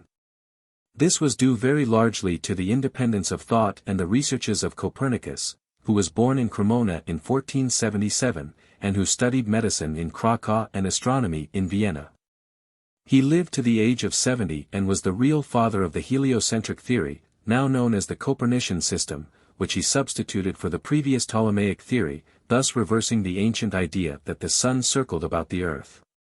Copernicus demonstrated the phases of the moon, but his opponents claimed that if this doctrine were true, Venus would exhibit the same phenomena. To which he replied that it was true, though he knew not what to say to these objections, but that God was good and would in time furnish answer to them. It was Galileo's crude telescope which, in Harvey's younger day, in 1611, furnished this answer and revealed the phases of Venus. To illustrate how the views of Copernicus were received, we might add here that Martin Luther paid his compliments to him by declaring that Copernicus was a fool who wished to stand astronomy upon its head. Copernicus was succeeded by Galileo, who was born in 1554 in Pisa, and died 1642. He may be called the creator of dynamic astronomy and mechanics, as well as one of the most brilliant exponents of experimental and inductive reasoning. He was of noble birth and was, in fact, the torch-bearer of physics at the period of the Renaissance. He gave up speculation and substituted for it the habit of observation, reaping a large harvest of surprising facts, any one of which might have immortalized him. He not only established the movements of the earth on its own axis as well as around the sun, which Copernicus had shown, but he discovered the weight of the atmosphere and first calculated the law of gravity. He and his successors were governed always by that aphorism which is today as true as ever: experience is deceptive and judgment difficult. In 1615, when he was before the Inquisition, at Rome, and when its theologians had examined statements extracted from his letters, they solemnly rendered their decision in these words: the first proposition that the sun is the center and does not revolve about the earth is foolish, absurd, false in theology and heretical, because expressly contrary to the Holy Scripture. The second proposition that the earth is not the center, but revolves about the sun, is absurd, false in philosophy and, from a theological point of view, at least, opposed to the true faith. This for a pronunciamento from the infallible Church. Galileo and Bruno have by some writers both been made to stand in an unpleasant light because of their recantation or shifting position before the Inquisition. Bruno was the greatest philosopher and skeptic of the latter part of the 16th century, and had outlined, withal somewhat vaguely, that which is now known as the nebular hypothesis. He was murdered by the Inquisition in 1600, and the views which he enunciated seem to have been buried with him, not to reappear until long after his sad fate had been consummated. He had, for instance, contended for the truths of the Copernican doctrine, but it was not until 10 years after his martyrdom that Galileo proved it with his telescope. That both these great men yielded in some respects to the influences of the Inquisition and renounced some of their scientific heresies, is largely to be excused by the fact that they were both old, broken in health from the sufferings which they had endured, as well as from their disappointments, and that they had been, under these circumstances, handed over to that Inquisition which knew no mercy. Galileo could well remember the auto da fe in the Piazza dei Fiori, in Rome, the scene of Bruno's martyrdom, as well as the tragic end of many another who had dared to have the courage of his convictions. Let us, then, not judge him harshly, but be grateful even that the enormous power of the Inquisition did not and could not suppress the truth. Galileo's discovery of the satellites of Jupiter, the rings of Saturn, his experiments with the pendulum, his construction of the telescope, as well as of the thermometer, and many other deeds, have stamped him as one of the great figures in the history of progress and science. It is most interesting to note that this contemporary of Harvey's, like himself, was given to inductions obtained from experimental studies. Another great astronomical light of Harvey's time was Kepler, who was driven from one place to another by religious fanaticism, until he ended his life in 1630. It was he who formulated the great principle which underlies the motions of the planets, and who gave to the world his so-called laws, which so materially advanced the science of astronomy. It was he who really discovered that comet which was later given Halley's name, whose periodic return he first foretold. Such was the spirit of the times in which Harvey lived, and such the influences which surrounded his teachers before him and himself in turn. It makes a long preface to a consideration of what Harvey himself accomplished, but it is not without its interest because men and their deeds must be judged largely by their environment. Now, to speak more particularly of Harvey himself, and what was known of the circulation when he undertook his investigations. The liver had been considered, from time immemorial, as the principal factor in the production and movement of the blood. The ancients supposed that here the veins took their origin and that through them the blood flowed to all parts of the body, returning to its source by an undulating movement or series of alternate waves. The arteries had been supposed to contain only vital spirits, whose great reservoir was the heart, although Erasistratus had admitted that in certain cases blood might escape into the arterial channels. Later Galen showed that the arteries always contained blood, and he knew that blood was poured into the right side of the heart by the great veins, but believed that only a little of it passed from the right ventricle into the lungs. The greater part of it passing through hypothetical pores in the septum and thus into the left ventricle. This opinion, like Galen's in other respects, remained unchanged until the middle of the 16th century. It was also known that valves existed within the veins, and that if an artery were tied on a living animal blood would cease to flow and pulsation be checked below the ligature. While if a vein were tied it shrunk above the ligature and became distended below. 3 men before Harvey's time came very near to discovering the secret that made him famous. In fact, they made such advances on what was already known that history should accord them a distinguished place. One was Columbus, who was born at Cremona in 1490, and died in 1559. He was first a pupil and prosector and then a friend of Vesalius, the great anatomist. Later he succeeded him at the University of Padua and unfortunately, after gaining his position, ungratefully turned upon his old teacher. He was, however, for his day a good anatomist and especially a good osteologist. It was he who first demonstrated experimentally that blood passes through the lungs into the pulmonary veins and that the latter connect with the left ventricle. He thus practically established the fact of the lesser circulation. He suffered, however, as did Servetus, from the prevailing notion that spirits and blood were mixed together. From Padua Columbus went to Pisa, and then to Rome. He wrote with elegance and correctness of style and even described the vessels which penetrate the bone cells, the ossicles of the ear, the minute anatomy of the teeth, the ventricles of the larynx, as well as those valves which prevent the return of blood from the lungs to the heart. In fact, he narrowly missed the significance of the actual facts of the case, simply failing in his final analysis and assembling of those facts which he had already demonstrated. Cesalpinus, who lived a little later, came still nearer the mark, having accepted the teachings of Columbus regarding the course of the blood through the lungs. He added that the ultimate arterial branches connect with those of the veins, and he taught that blood and vital spirits, from which the ancients could never separate themselves, passed from the arteries into the veins during sleep.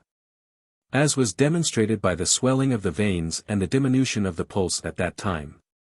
A little later came Michael Servetus, who figures principally in history as a theologian and a victim of theologians, since he perished a martyr to Calvin's jealousy. He was, in effect, a wisely and widely educated man who did a great deal for science, one of the offenses attributed to him being an edition of Ptolemy's Geography, in which Judea was described as a barren and inhospitable land instead of one flowing with milk and honey.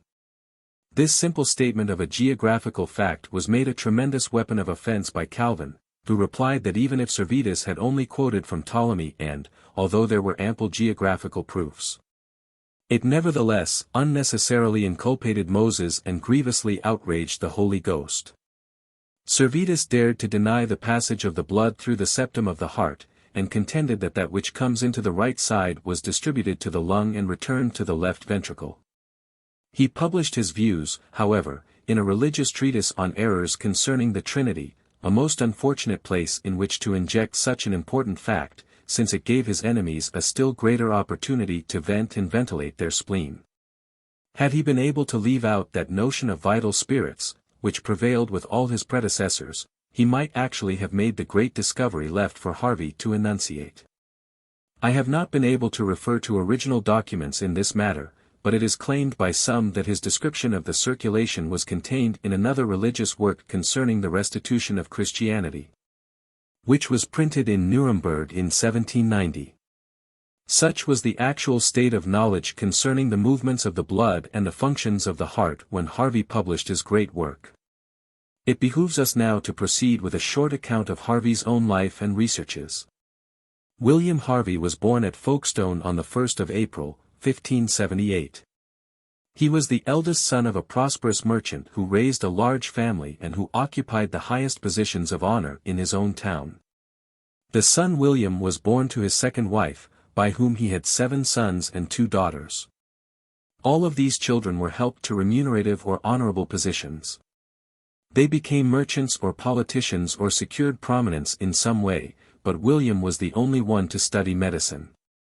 He was sent to the King's School at Canterbury, in 1588, and he was admitted at Caius, in Cambridge, in 1593, where he graduated in arts in 1597. The following year he went to Padua, which then had one of the greatest medical schools of the time, and he obtained his medical diploma in 1602, when 24 years of age. Returning to England he received a doctor's degree at Cambridge, and shortly afterward married a daughter of a London physician and entered upon the practice of medicine in London. In the great city his practice as a physician seems to have been from the outset successful, and his knowledge and ability procured him various valuable appointments. He was made a Fellow of the College of Physicians in 1607. This Royal College of Physicians was given a grant of incorporation by Henry VIII in 1518, at the intercession of Chambers, Linacre and Ferdinand Victoria, the king's physicians, it being under the patronage of Cardinal Wolsey. The first meetings were held at Linacre's house which he bequeathed to the corporation at his death. Until this college was founded practitioners of medicine were licensed to practice by the Bishop of London or by the Dean of St. Paul's. A few years later Harvey was appointed Physician Extraordinary to King James I, and later yet, after the publication of his great treatise and its dedication to the king, he was made Physician in Ordinary to Charles I, whom he attended during the civil wars. It must have been about 1615 when Harvey first began expounding his views on the circulation of the blood, during lectures which were delivered at the College of Physicians, but it was not until 13 years later, i.e. in 1628, that his great work De Motu Cordis was published in Latin, as was customary among scholars, and at Frankfurt on the Main, since that was then the great center of the book publishing trade. The treatise was dedicated to King Charles I, in a manner which to us would seem servile, and yet which was according to a custom followed by nearly all of the scholars of the day, who desired to attract not only the attention of royalty, but, in most instances, their benevolent assistance.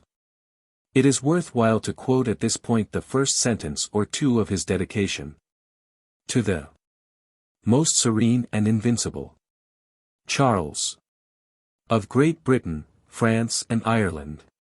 King, defender of the faith. Most serene King. The heart of animals is the basis of their life, the principle of the whole, the sun of their microcosm, that upon which all movement depends, from which all strength proceeds.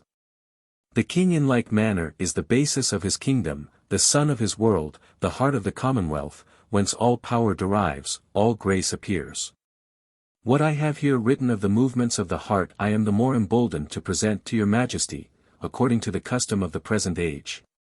Because nearly all things human are done after human examples and many things in the king are after the pattern of the heart. The dedication was followed by a proemium which one may hardly read today without emotion. In it he sets forth the mystery that has surrounded the subject of the motion and function of the heart, as well as the attendant difficulties of the subject, speaking of his own early despair that he would ever be able to clear up the subject. He even said that at one time he found the matter so beset with difficulties that he was inclined to agree with Fracastorius, that the movements of the heart and their purpose could be comprehended by God alone. Only later was this despair dispelled by a suggestion when, as he says, I began to think whether there might not be a movement in a circle, when thus the truth dawned fully upon him. We shall have to speak later of the opposition provoked by the appearance of this work and its almost general rejection. It is perhaps, however, but just to those who disputed Harvey's discoveries to recall that no complete and actual demonstration of the actual circulation was possible at that time, nor for many years after. And until the introduction of the microscope, the common magnifying glass of that day being the only lens in use. It remained for Malpighi to demonstrate the blood actually in circulation in the lung of a frog some 3 or 4 years after Harvey's death, in 1657. But Harvey lived long enough to see his views gain general acceptance, and though at first, and as the result of the opposition provoked by his publication, his practice fell off mightily. He later regained his professional position and rose to the highest eminence, being elected in 1654 to the presidency of the College of Physicians. To this institution he proved a great benefactor, making considerable additions to the building after its destruction in the Great Fire of 1666 and its subsequent restoration. He also left a certain sum of money as a foundation for an annual oration, to be delivered in commemoration of those who had been great benefactors of the college.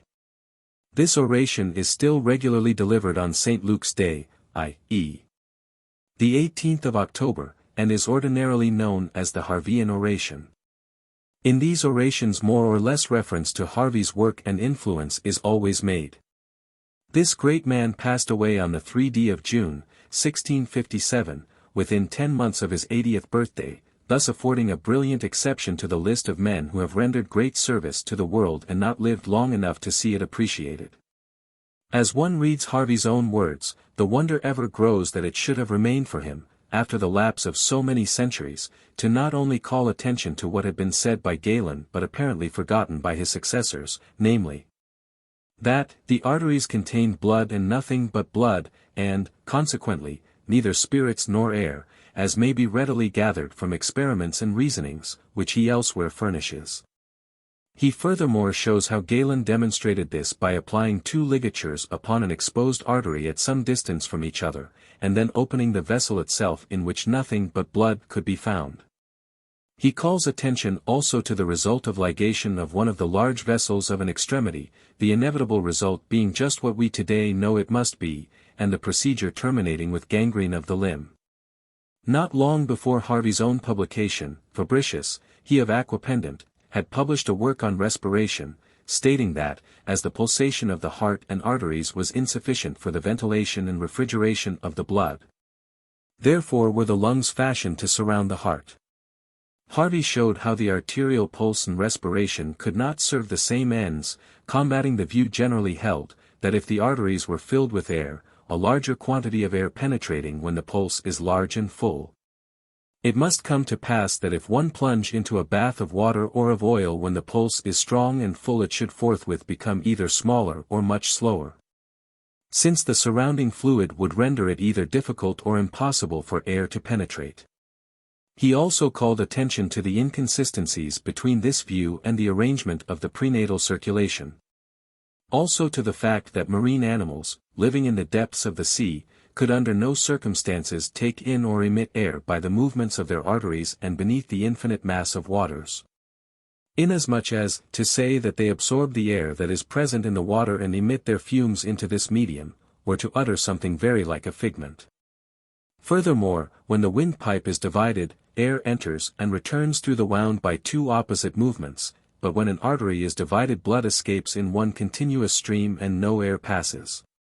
Discussing further the views which he stigmatized as so incongruous and mutually subversive that every one of them is justly brought under suspicion, he reverts again to the statements of Galen, calling attention to the fact that from a single divided artery the whole of the blood of the body may be withdrawn in the course of half an hour or less, and to the inevitable consequences of such an act.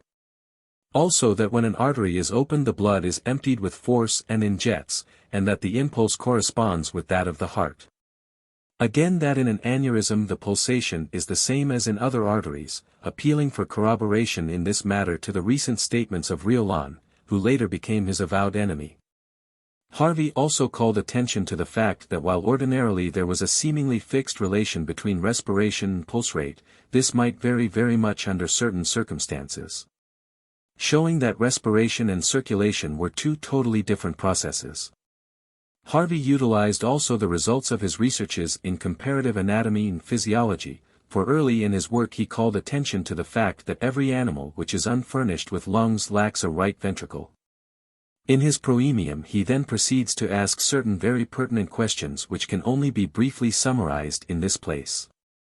He asks, first, why, inasmuch as the structure of both ventricles is practically identical, it should be imagined that their uses are different, and why.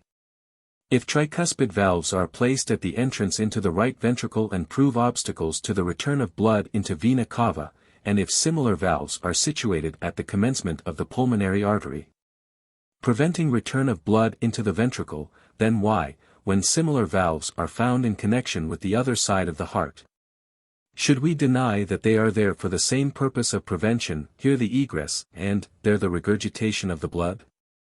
Secondly, he asks why, in view of the similarity of these structures, it should be said that things are arranged in the left ventricle for the egress and regress of spirits, and in the right ventricle for those of blood.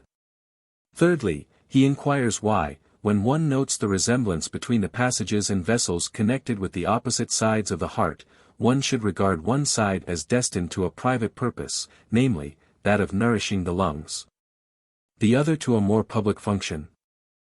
Furthermore, he inquires, since the lungs are so near, and in continual movement, and the vessels supplying them of such dimensions, what can be the use of the pulse of the right ventricle, which he had often observed in the course of his experiments. He sums up his inability to accept the explanations previously offered with a phrase which reads rather strangely, even in original Latin, Deus bone. Quomodo tricuspids impedient aeres egressum, non sanguinis, i.e., good God. How should the mitral valves prevent the regurgitation of air and not of blood? He then takes up the views of those who have believed that the blood oozed through the septum of the heart from the right to the left side by certain secret pores, and to them he replied, by Hercules, no such pores can be demonstrated, nor, in fact, do any such exist. Again, besides, if the blood could permeate the substance of the septum, or could be emptied from the ventricles, what use were there for the coronary artery and vein, branches of which proceed to the septum itself, to supply it with nourishment? Further on in the treatise Harvey sets forth his motives for writing, stating how greatly unsettled had become his mind in that he did not know what he himself should conclude nor what to believe from others. He says, I was not surprised that Laurentius should have written that the movements of the heart were as perplexing as the flux and reflux of Euripus had appeared to Aristotle. He apologizes for the crime, as some of his friends considered it, that he should dare to depart from the precepts and opinions of all anatomists. He acknowledged that he took the step all the more willingly, seeing that Fabricius, who had accurately and learnedly delineated almost every one of the several parts of animals in a special work, had left the heart entirely untouched.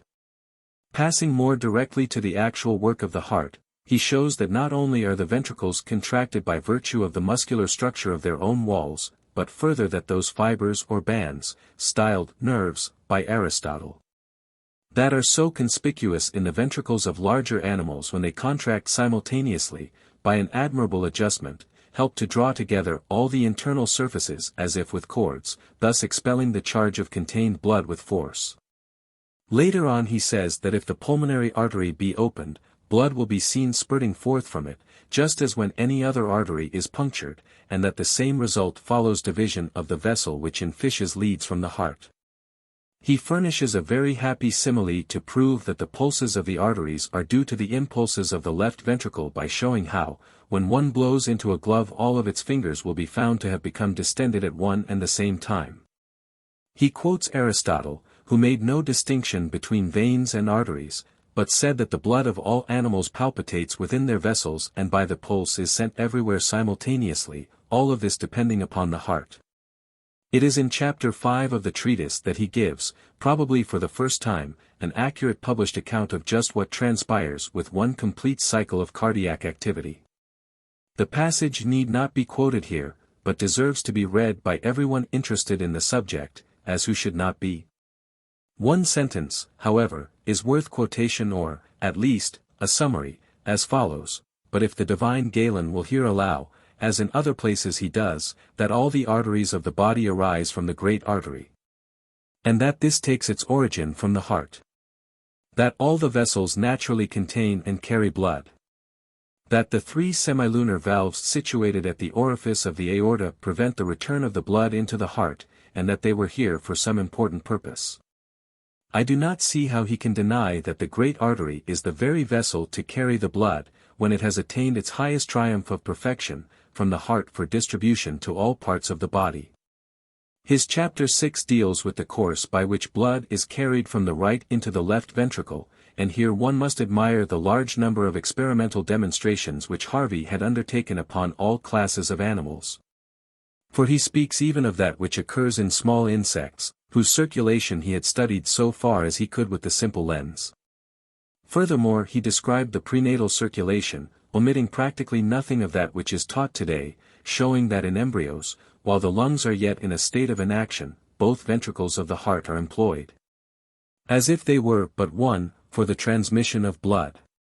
In concluding this chapter he again states briefly the course of the blood, and promises to show, first, that this may be so and, then, to prove that it really is so. His chapter 7 is devoted to showing how the blood passes through the substance of the lungs from the right ventricle and then on into the pulmonary vein and left ventricle. He alludes to the multitude of doubters as belonging, as the poet had said, to that race of men who, when they will, assent full readily, and when they will not, by no matter of means. Who, when their assent is wanted, fear, and when it is not, fear not to give it.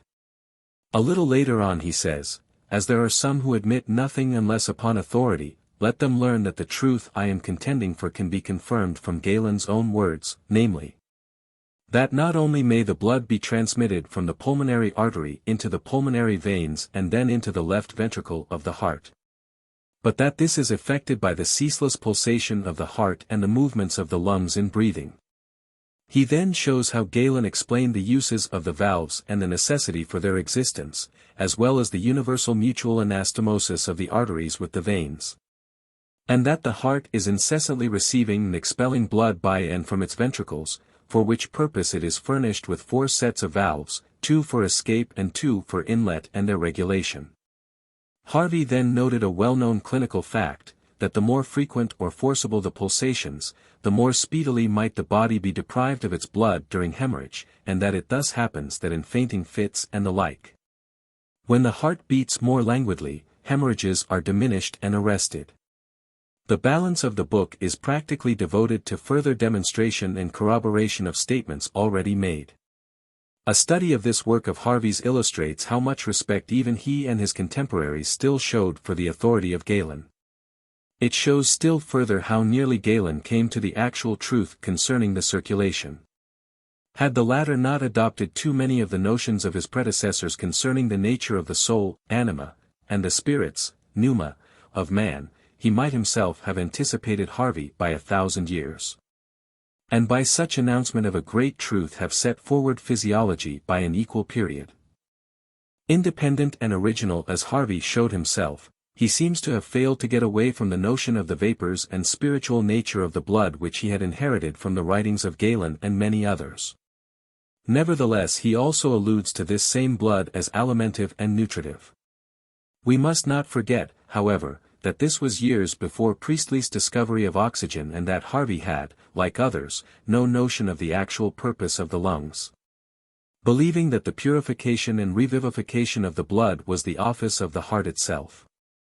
Along with its other intrinsic merits, Harvey's book possesses a clear and logical arrangement, the author first disposing of the errors of antiquity, describing next the behavior of the heart in the living animal, showing its automatic pump-like structure, its alternate contractions and the other phenomena already alluded to, thus piling up facts one upon another in a manner which proved quite irresistible.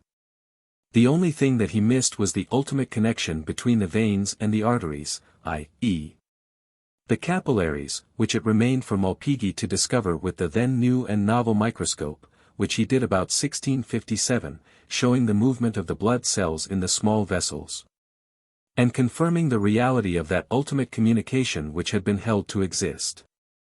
Malpighi discovered the blood corpuscles in 1665, but it remained for Leeuwenhoek, of Delft, in 1690, by using an improved instrument to demonstrate to all observers the actual movements of the circulating blood in the living animal. One historian has said that with Harvey's overthrow of the old teachings regarding the importance of the liver and of the spirits in the heart, fell the four fundamental humors and qualities, while D'Arenberg exclaims, as in one of the days of the creation. Chaos disappeared and light was separated from darkness. It remains now only to briefly consider how Harvey's great discovery was received.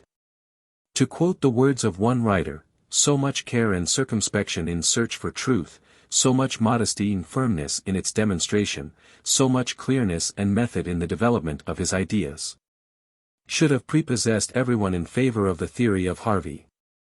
On the contrary, it caused a general stupefaction in the medical world and gave rise to great opposition. During the quarter of a century which elapsed after Harvey's announcement, there probably was not an anatomist nor physiologist of any prominence who did not take active part in the controversy engendered by it. Even the philosopher Descartes was one of the first adherents of the doctrine of the circulation, which he corroborated by experiments of his own. 2 years after the appearance of Harvey's book appeared an attack, composed in 14 days by one Primrose, a man of Scotch descent, born and educated in France, but practicing at Hull, in which he pronounced the impossibilities of surpassing the ancients or improving on the work of Riolan, who already had written in opposition to Harvey, and who was the only one to whom the latter vouchsafed an answer. It was Riolan who procured a decree of the faculty of Paris prohibiting the teaching of Harvey's doctrine. It was this same Riolan who combated with equal violence and obstinacy the other great discovery of the age, namely, the circulation of the lymph. One of the earliest and fiercest adversaries of Harvey's theory was Plempius, of Louvain, who, however, gave way to the force of argument and who finally publicly and voluntarily passed over to the ranks of its defenders in 1652, becoming one of Harvey's most enthusiastic advocates. Harvey's conduct through the controversy was always of the most dignified character. In fact, he rarely ventured to reply in any way to his adversaries, believing in the ultimate triumph of the truths which he had enunciated. His only noteworthy reply was one addressed to Riolan, then professor in the Paris faculty and one of the greatest anatomists of his age, to whose opinion great value was always attached. Even in debating or arguing against him, Harvey always spoke of him with great deference, calling him repeatedly the Prince of Science. Riolan was, however, never converted, though whether he held to his previous position from obstinacy, from excess of respect for the ancients, or from envy and jealousy of his contemporary, is not known. Another peculiar spectacle was afforded by one Paracelsus, who died in 1643, a physician in Venice, who, like Harvey, had been a pupil of Fabricius of Aquapendent, who had been stigmatized by Riolan as an ignoramus in anatomy, but who joined with others in declaring that he had seen the heart beat when perfectly bloodless, and that no beating of the heart and no sounds were to be heard as Harvey had affirmed. With the later and more minute studies into the structure and function of the heart we are not here concerned. The endeavor has been rather to place before you the sentiments, the knowledge and the habits of thought of the men of Harvey's time, with the briefest possible epitome of what they knew, or rather of how little they knew. To account for this later slavish adherence to authority by unwillingness to reason independently, or to observe natural phenomena intelligently, still less to experiment with them. It is, then, rather the brief history of an epochal discovery than an effort to trace out its far-reaching consequences that I have endeavored to give. Here must close an account which perhaps has been to you tedious, and yet which is really brief, of Harvey's life and labors. He lived to see his views generally accepted and to enjoy his own triumph, a pleasure not attained by many great inventors or discoverers. Lessons of great importance may be gathered from a more careful study of this great historical epoch, but they must be left to your own powers of reasoning rather than to what I may add here. I commend it to you as a fertile source of inspiration, and a line of research worthy of both admiration and imitation. Few men have rendered greater service to the world by the shedding of blood than did Harvey, in his innocent and wonderful studies of its natural movement. Perhaps it might be said of him that he was the first man to show that blood will tell. What he made it tell has been thus briefly told to you. I know not how I may better close this account than by quoting the concluding words of his famous book, and especially repeating the lines which he has quoted from some Latin author whom I have not been able to identify. His paragraph and his quotation are as follows. Finally, if any use or benefit to this department of the Republic of Letters should accrue from my labors, it will, perhaps, be allowed that I have not lived idly, and, as the old man in the comedy says, for never yet hath anyone attained to such perfection, but that time, and place, and use, have brought addition to his knowledge, or made correction, or admonished him, that he was ignorant of much which he had thought he knew, or led him to reject what he had once esteemed of highest price. 13. History of Anaesthesia and the Introduction of Anaesthetics in Surgery. Commemorative address delivered at the Medical Department, University of Buffalo, October 16, 1896. In commemoration of the semicentennial of the introduction of ether as an anesthetic agent. 50 years ago today, that is to say, on the 16th of October, 1846. There occurred an event which marks as distinct a step in human progress as almost any that could be named by the erudite historian. I refer to the first demonstration of the possibility of alleviating pain during surgical operations. Had this been the date of a terrible battle, on land or sea, with mutual destruction of thousands of human beings, the date itself would have been signalized in literature and would have been impressed upon the memory of every schoolboy. While the names of the great military murderers who commanded the opposing armies would have been emblazoned upon monuments and the pages of history. But this event was merely the conquest of pain and the alleviation of human suffering. And no one who has ever served his race by contributing to either of these results has been remembered beyond his own generation or outside the circle of his immediate influence. Such is the irony of fate. The world erects imposing monuments or builds tombs, like that of Napoleon, to the memory of those who have been the greatest destroyers of their race. And so Caesar, Hannibal, Genghis Khan, Richard the Lion-Hearted, Gustavus Vasa, Napoleon and hundreds of other great military murderers have received vastly more attention, because of their race-destroying propensities and abilities, than if they had ever fulfilled fate in any other capacity.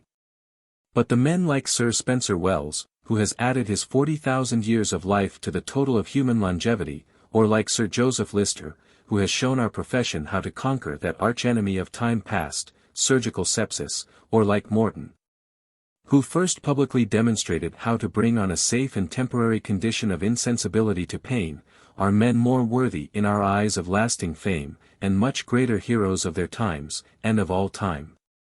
Yet are practically unknown to the world at large, to whom they have ministered in such an unmistakable and superior way. This much, then, by way of preface and reason for commemorating in this public way the semicentennial of this really great event. Because the world does scant honor to these men, we should be all the more mindful of their services, and all the more insistent upon their public recognition. Of all the achievements of the Anglo-Saxon race, I hold it true that the two greatest and most beneficent were the discovery of ether and the introduction of antiseptic methods, one of which we owe to an American, the other to a Briton. The production of deep sleep and the usual accompanying abolition of pain have been subjects which have ever appeared, in some form, in myth or fable, and to which poets of all times have alluded, usually with poetic license. One of the most popular of these fables connects the famous oracle of Apollo, at Delphi, whence proceeded mysterious utterances and inchoate sounds, with convulsions, delirium and insensibility upon the part of those who approached it. To what extent there is a basis of fact in this tradition can never be explained, but it is not improbable from what we now know of hypnotic influence. From all time it has been known that many different plants and herbs contained principles which were narcotic, stupefying or intoxicating. These properties have especially been ascribed to the juices of the poppy, the deadly nightshade, henbane, the Indian hemp and the mandragora, which for us now is the true mandrake, whose juice has long been known as possessing soporific influence. Ulysses and his companions succumbed to the influence of Nepenthe. And, 1900 years ago, when crucifixion was a common punishment of malefactors, it was customary to assuage their last hours upon the cross by a draught of vinegar with gall or myrrh, which had real or supposititious narcotic properties. Even the prophet Amos, 700 years before the time of Christ, spoke of such a mixture as this as the wine of the condemned, for he says, In rehearsing the iniquities of Israel by which they had incurred the anger of the Almighty, and they lay themselves down upon the clothes laid to pledge by every altar, and they drink the wine of the condemned in the house of their God, chap. 2, verse 8, meaning thereby undoubtedly that these people, in their completely demoralized condition, drank the soporific draught kept for criminals. Herodotus mentions a habit of the Scythians, who employed a vapor generated from the seed of the hemp for the purpose of producing an intoxication by inhalation. Narcotic lotions were also used for bathing the people about to be operated upon. Pliny, who perished at the destruction of Herculaneum, d. 79, testified to the soporific power of the preparations made from mandragora upon the faculties of those who drank it. He says, "It is drunk against serpents and before cuttings and puncturings, lest they should be felt." He also describes the indifference to pain produced by drinking a vinous infusion of the seeds of Eruca, called by us the rocket, upon criminals about to undergo punishment. Dioscorides relates of mandragora that some boil down the roots in wine to a third part, and preserve the juice thus procured, and give 1 cyathus of this to cause the insensibility of those who are about to be cut or cauterized.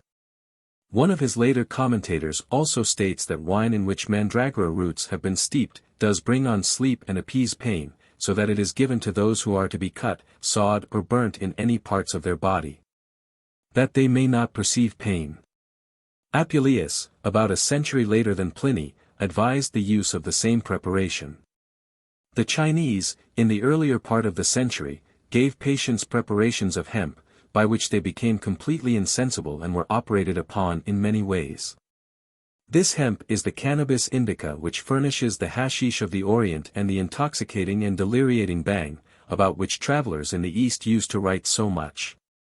In Barber, for instance, it was always taken, if possible, by criminals condemned to suffer mutilation or death. According to the testimony of medieval writers, knowledge of these narcotic drugs was practically applied during the last of the Crusades, the probability being that the agent principally employed was this same hashish. Hugo de Luca gave a complete formula for the preparation of the mixture, with which a sponge was to be saturated, dried, and then, when wanted, was to be soaked in warm water, and afterward applied to the nostrils, until he who was to be operated upon had fallen asleep, after which he was aroused with the vapor of vinegar. Strangely enough, the numerous means of attaining insensibility, then more or less known to the common people, and especially to criminals and executioners, do not appear to have found favor for use during operations. Whether this was due to unpleasant after-effects, or from what reason, we are not informed. Only 1 or 2 surgical writers beside Guy de Chauliac, 1498, refer in their works to agents for relief of pain, and then almost always to their unpleasant effects, the danger of producing asphyxiation, and the like. Ambrose Pare wrote that preparations of mandragora were formerly used to avert pain.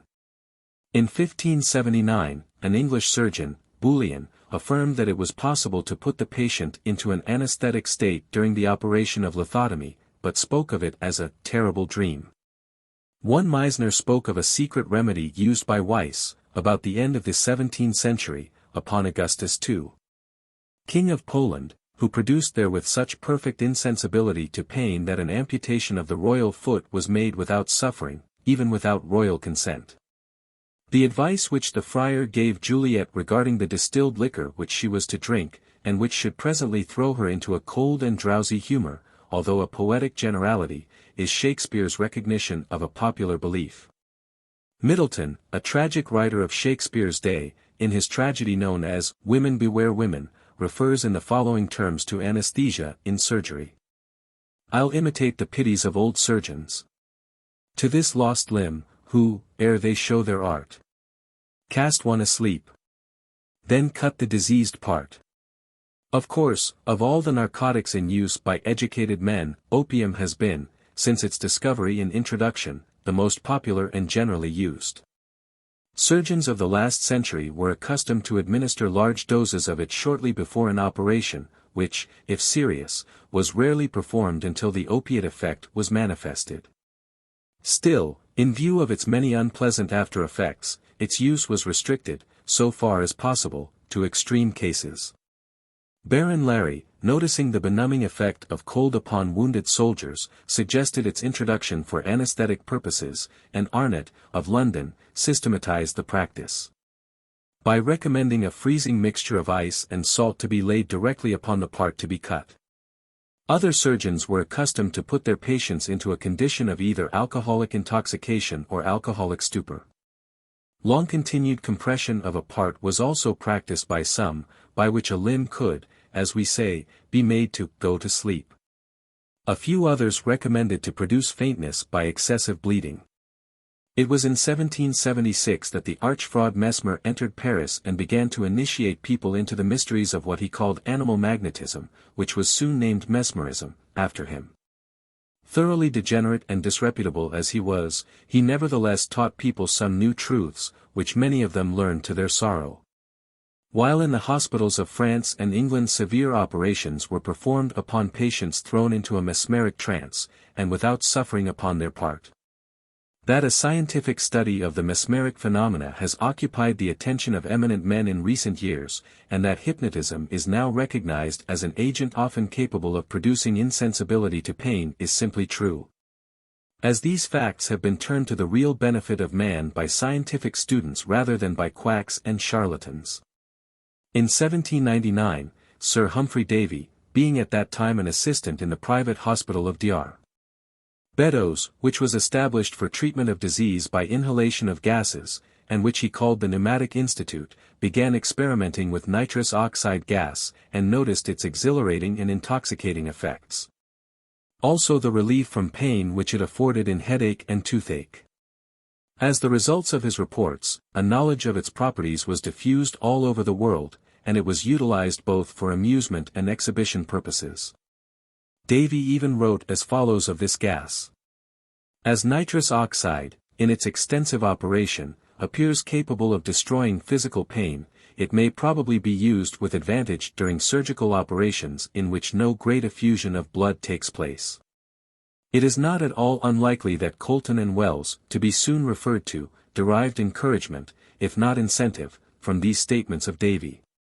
Nevertheless, Velpeau, perhaps the greatest French surgeon of his day, wrote in 1839, that to escape pain in surgical operations is a chimera which we are not permitted to look for in our day. Sulfuric ether, as a chemical compound, was known from the 13th century, for reference was made to it by Raymond Lully. It was first spoken of by the name of ether by Godfrey, in the Transactions of the London Royal Society, in 1730, while Isaac Newton spoke of it as the ethereal spirits of wine. During all of the previous century it was known as a drug. An allusion to its inhalation was made in 1795 in a pamphlet, probably by Pearson. Beddoes, in 1796, stated that, it gives almost immediate relief, both to the oppression and pain in the chest, in cases of pectoral catarrh. In 1815, Nissen spoke of inhalation of ether as being common treatment for mitigating pain in colic, and in 1816 he described an inhaler for its use. As early as 1812 it was often inhaled for experiment or amusement, and so-called ether frolics were common in various parts of the country. This was true, particularly for our purpose, of the students of Cambridge, and of the common people in Georgia in the vicinity of Long's home. It probably is for this reason that a host of claimants for the honor of the discovery appeared so soon as the true anesthetic properties of the drug were demonstrated. There probably is every reason to think that, either by accident or design, a condition of greater or less insensibility to pain had been produced between 1820 and 1846, by a number of different people, educated and ignorant. But that no one had the originality or the hardihood to push these investigations to the point of determining the real usefulness of ether. This was partly from ignorance, partly from fear, and partly because of the generally accepted impossibility of producing safe insensibility to pain.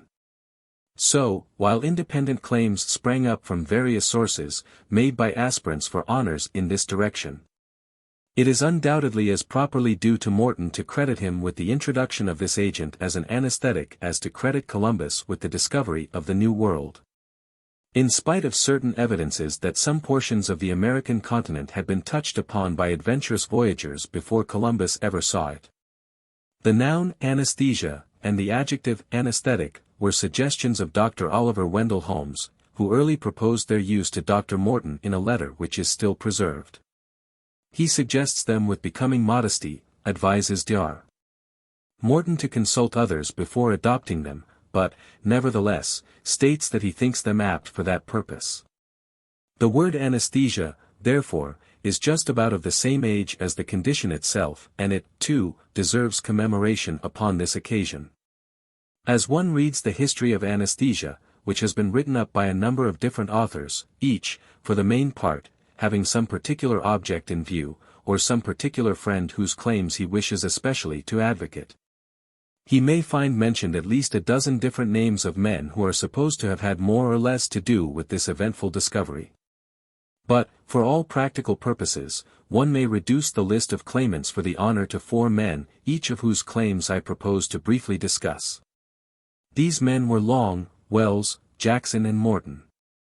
Of these 4, 2 were dentists and 2 practicing physicians, to whom fate seems to have been unkind, as it often is, since 3 of them at least died a violent or distressing death, while the 4th lived to a ripe old age. Harassed at almost every turn by those who sought to decry his reputation or injure his fortunes. Crawford W. Long was born in Danielsville, Georgia, in 1816. In 1839 he graduated from the medical department of the University of Pennsylvania.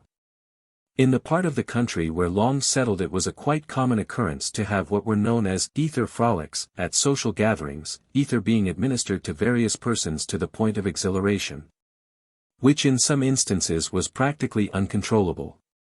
Long's friends claim that he had often noticed that when the ether effect was pushed to this extent the subjects of the frolic became oblivious to minor injuries, and that these facts, often noticed, suggested to his mind the use of ether in surgical operations.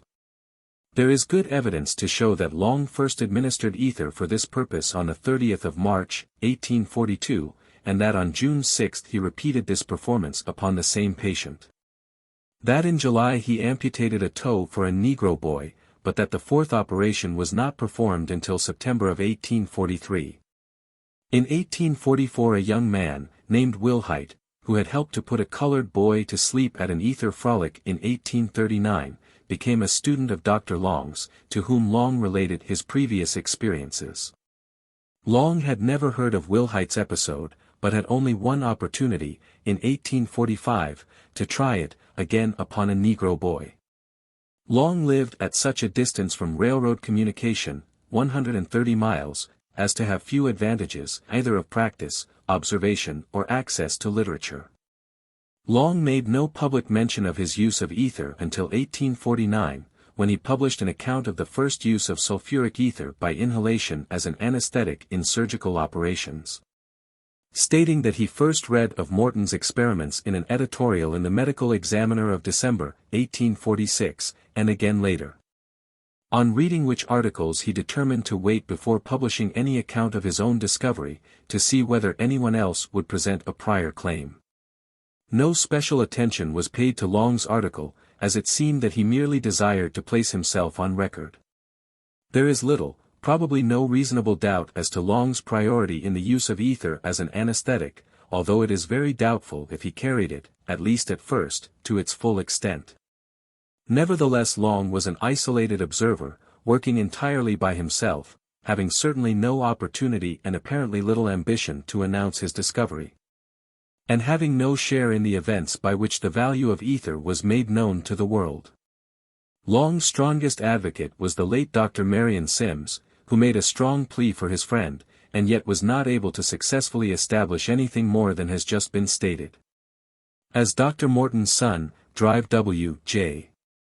Morton, of New York, says, when writing of his father's claim, men used steam to propel boats before Fuller, electricity to convey messages before Morse, vaccine virus to avert smallpox before Jenner, in ether to annul pain before Morton.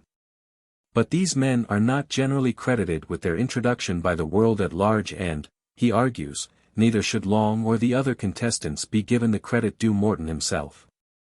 In fact, Long writes of his own work that the result of his second experiment was such as to make him conclude that ether would only be applicable in cases where its effects could be kept up by constant use. In other words, that the anesthetic state was of such short duration that it was to him most unsatisfactory. Sir James Paget has summed up the relative claims of our four contestants in an article entitled Escape from Pain, published in the 19th Century for December, 1879. He says, "While Long waited, and Wells turned back, and Jackson was thinking, and those to whom they had talked were neither acting nor thinking, Morton, the practical man, went to work and worked resolutely. He gave ether successfully in severe surgical operations, he loudly proclaimed his deeds and he compelled mankind to hear him." Horace Wells was born in Hartford, Vermont, in 1815.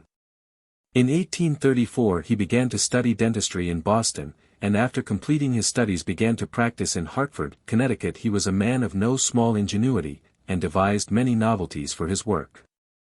In December, 1844, he listened to a lecture delivered by Dr. Colton, who took for his subject nitrous oxide gas, the amusing effects of which he demonstrated to his audience upon a number of persons who visited the platform for that purpose. Wells was one of these. Wells, moreover, noticed that another young man, who bruised himself while under its influence, said afterward that he had not hurt himself at all. Wells then stated to a bystander that he thought that if one took enough of that kind of gas he could have a tooth extracted and not feel it. He at once called upon a neighboring dentist friend and made arrangements to test the anesthetic effects of the gas upon himself the next morning. Accordingly Colton gave him the gas, and Riggs, the friend, extracted the tooth. And Wells, returning to consciousness, assured them both that he had not suffered a particle of pain. He began at once to construct an apparatus for its manufacture. Dr. Marcy, of Hartford, then informed Wells that while a student at Amherst he and others had often inhaled nitrous oxide as well as the vapor of ether, for amusement, and suggested to Wells to try ether. After a few trials, however, it was found more difficult to administer, and Wells accordingly resolved to adhere to gas alone. This was in 1844, 2 years after Long's obscure experiments, of which, of course, they were ignorant. In 1845, Wells visited Boston for the purpose of introducing his discovery, and among others called upon his former partner, Morton, trying to establish the use of the gas.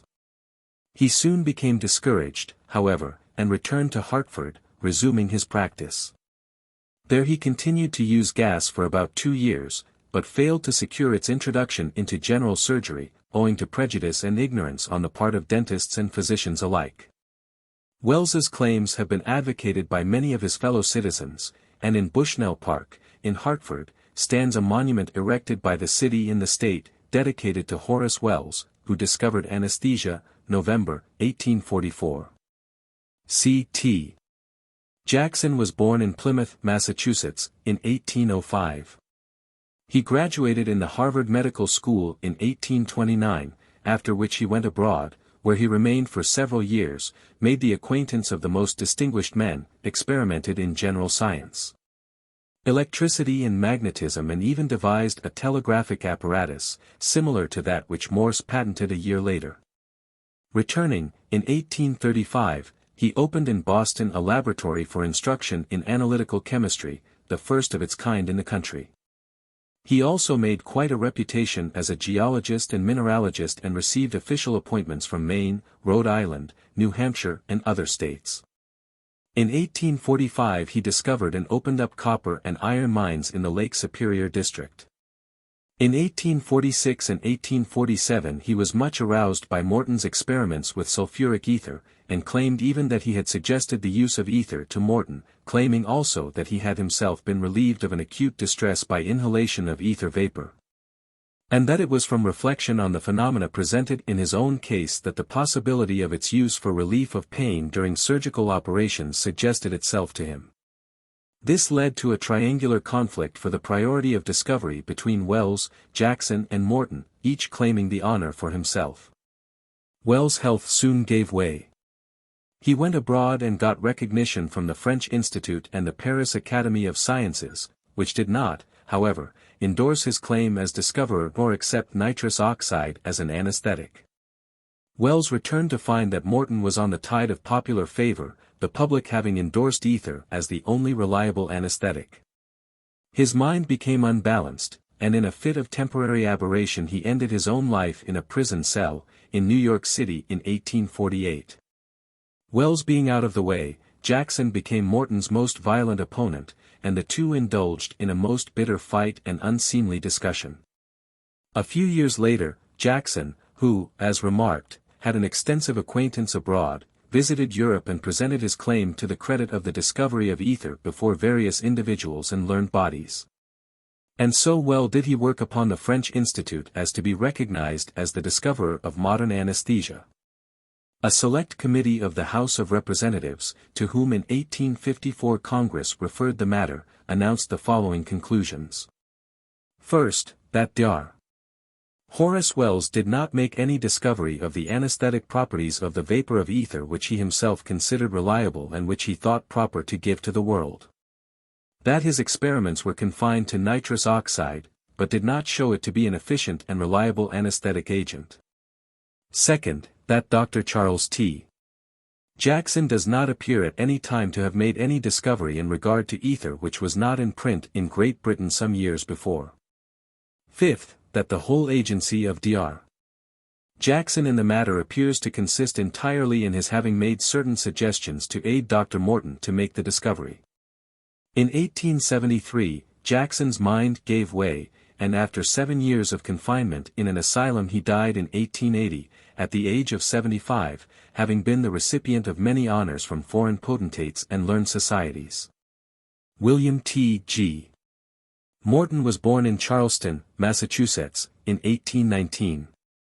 After a disastrous experience in business he was sent to Baltimore in 1840 and began the study of dentistry. In 1841 he entered the dental office of Horace Wells as student and assistant, becoming a partner in 1842.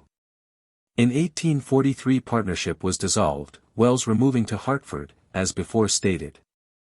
Morton, ambitious for a medical degree, entered his name as a student in the office of Charles T. Jackson, in 1844, and the same year matriculated in the Harvard Medical School, though he never graduated.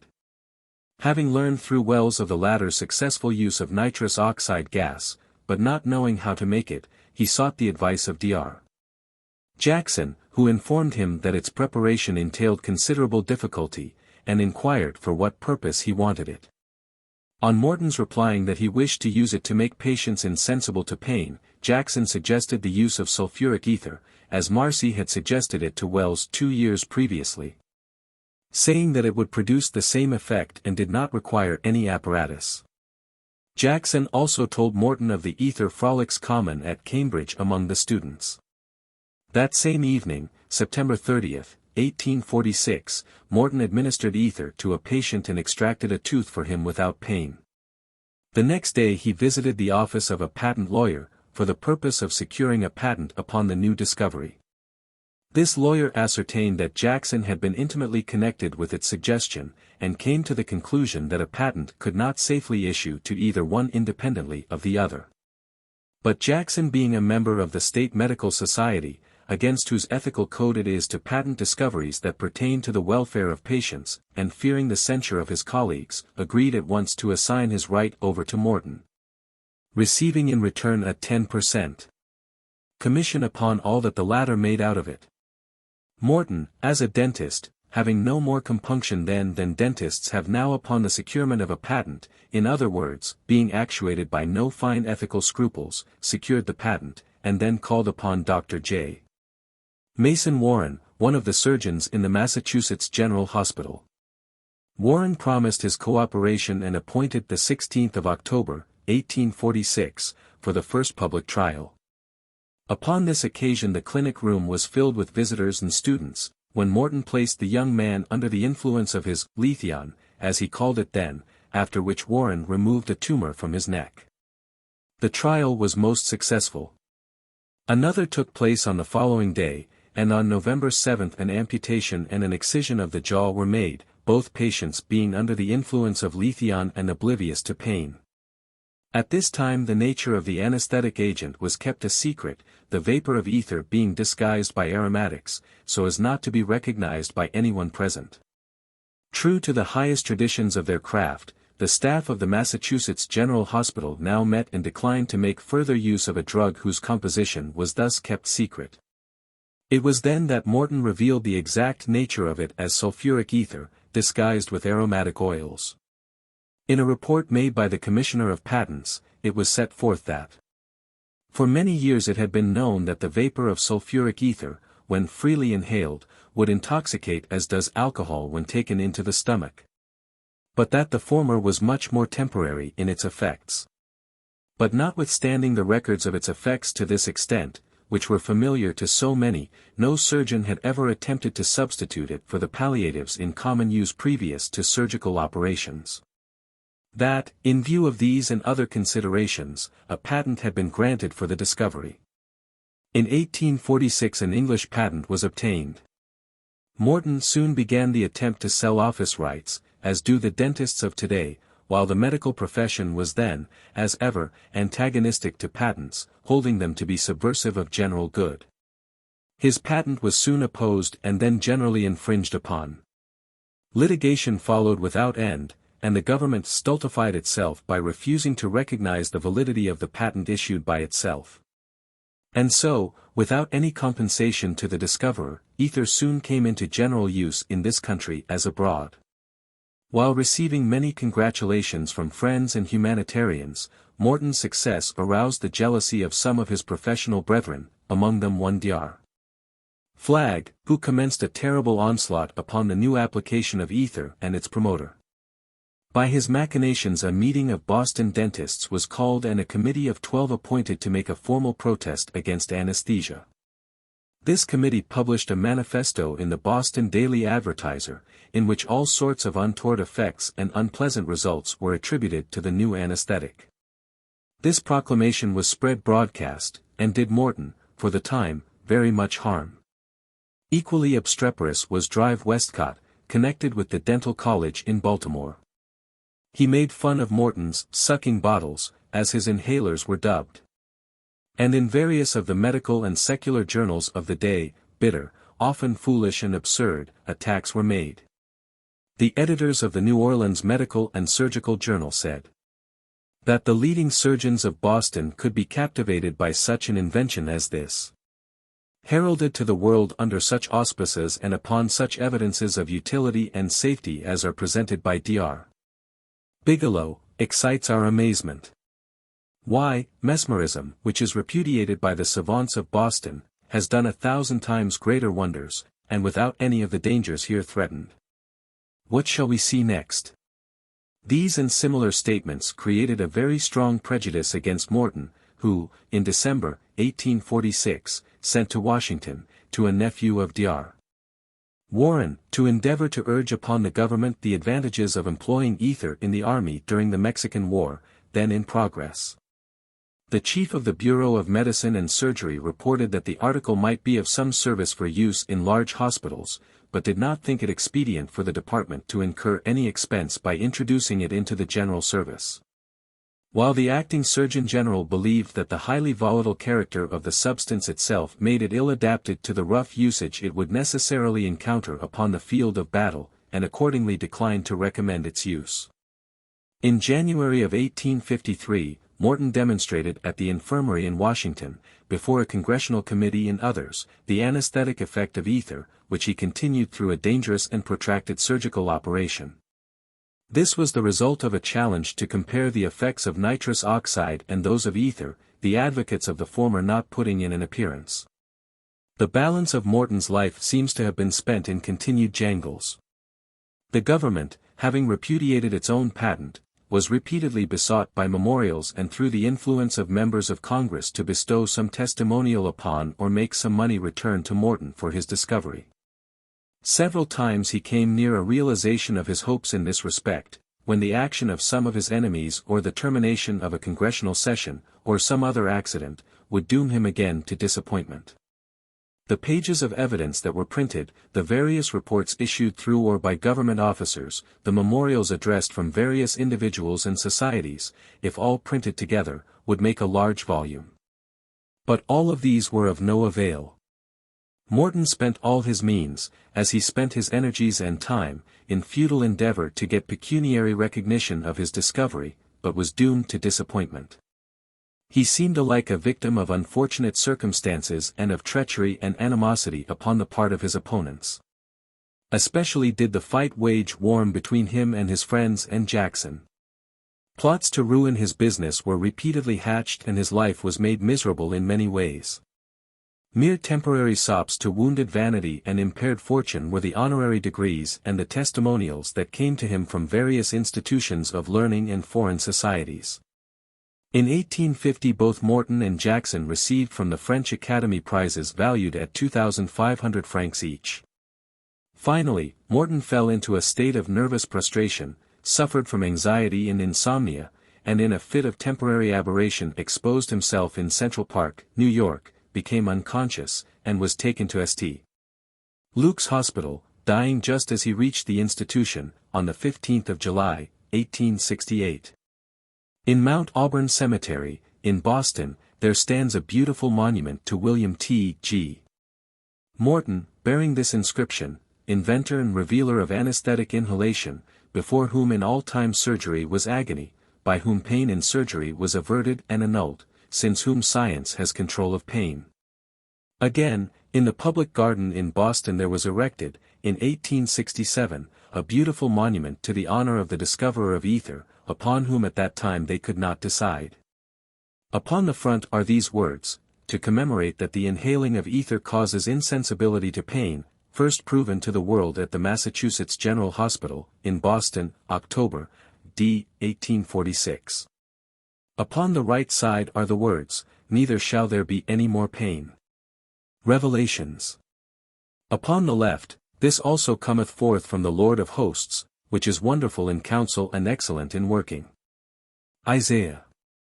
And upon the other, in gratitude for the relief of human suffering by the inhaling of ether, a citizen of Boston has erected this monument, d. 1867. The gift of Thomas Lee. Summing up, then, the claims of our four contestants in the light of a collected history of the merits of each, it would appear that Wells first made public use of nitrous oxide gas for limited purposes, but failed to introduce it into general professional use. That Long, in an isolated rural practice, a few times used ether, with which he produced probably only partial insensibility to pain, and that he had apparently discontinued its use before learning of Morton's researches. That Jackson made no claim to the use of the agent on his own part, but simply of having suggested it to Morton. And, finally, that Morton quickly accepted the suggestion, made careful and scientific use thereof, but especially, and above all other things, first demonstrated to the world at large the capability in the safety of this agent as an absolute, reliable and efficient anesthetic. So, though Morton permitted his cupidity to run away with finer ethical considerations, and attached a higher pecuniary than humanitarian value to sulfuric ether, he, nevertheless, must be generally credited with having, to use the modern expression, promoted its introduction, and having shown to the world at large what an inestimably valuable therapeutic agent had been added to our resources for the control of pain. The synthetic compound known as chloroform was discovered independently by three different observers between 1830 and 1832. These were respectively Guthrie, of Sackett's Harbor, N.Y., Suberin, of France, and Liebig, of Germany. The honor of introducing it to the profession as an anesthetic for surgical purposes is universally accorded to James Y. Simpson, then of Edinburgh. Yet claim was at one time advanced in favor of Surgeon Major Fernell, of the Madras Army Medical Corps, who in the summer preceding the announcement of Simpson's brilliant discovery experimented with what is known as chloric ether, which is not an ether at all, but a solution of chloroform in alcohol. It is said that he found that it would produce the same results as sulfuric ether, with less unpleasant sensations, and suggested its use to Coote, a well-known London surgeon. However, such claims as those made in favor of Fernald are no more entitled to recognition than are those of Wells or Long in the matter of the introduction of ether to the public. For although individual observations were favorable to the compound, it never came to public notice on this surmise. Sir James Y. Simpson was born in 1811, took the degree of Doctor of Medicine in 1832 and advanced rapidly in his professional career until, in January, 1847, he was appointed one of Her Majesty's physicians in Scotland. Having already obtained a large reputation, particularly in midwifery and gynecology, he directed his special attention toward the use of anesthetics in childbirth. And he had quickly recognized the value of sulfuric ether when introduced the previous year. He sought, however, for a substitute of equal power, having less disagreeable odor and unpleasant after effect. Upon inquiry of his friend Waldie, master of Apothecaries' Hall of Liverpool, if he knew of a substance likely to be of service in this direction, Waldie, familiar with the composition of chloric ether, suggested its active principle chloroform. With which Simpson experimented, and, upon the 4th of November, 1847, established its anesthetic properties. These he first made known to the Medico-Chirurgical Society of Edinburgh in a paper read November 10. 3 days later a public test was to have been made at the Royal Infirmary, but Simpson, who was to administer the chloroform, being unavoidably detained, the operation was done as heretofore without an anesthetic. And this patient died during the operation. You can readily see that had this occurred under chloroform it would have been ascribed to the new drug, which would then and there have received its death blow. As it was, the first public trial took place 2 days later and the test was most successful. One would think that such a boon as Simpson had here offered to the world would have been gratefully, not to say greedily, accepted by all. Simpson's position was such as to give the new anesthetic every advantage that his already great reputation could attach to it, and it became at once the agent in common use in midwifery practice. But the Scotch clergy of his day still possessed altogether too much of the old fanatic spirit of the Church of the Middle Ages. One is never allowed to forget, in scanning the history of medicine, how bitterly the Church has opposed, until recently, every advance in our science and our art. It was in A.D. 995, for instance, that the son of one of the Venetian doges was married, in Venice, to a sister of the Emperor of the Eastern Roman Empire. At the marriage feast the princess produced a silver fork and gold spoon, table novelties which excited both amusing and angry comment. But the Venetian aristocracy took up with this new table fad, and forks and spoons as substitutes for fingers soon became the fashion. But the puissant church disapproved most strongly even of this arrangement, for priests went so far as to say, to use forks was to deliberately insult the kind Providence which had given to man fingers on each hand. It was this same spirit that led the Scotch clergy to attack Simpson most vehemently and denounce him from their pulpits as one who violated the moral law, for they said, "Is it not ordained in Scripture, in sorrow shalt thou bring forth children?" And yet this man would introduce a substance calculated to mitigate this sorrow. We of today can scarcely imagine the rancor with which these attacks were made for many months.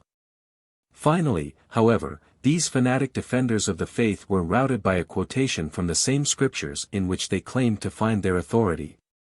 For Simpson, most adroitly turning upon them with their own weapons, called their attention to the first chapter of Genesis, in which an account of Eve's creation appears, and reminded them that when Eve was formed from the rib of Adam, the Lord caused a deep sleep to fall upon him.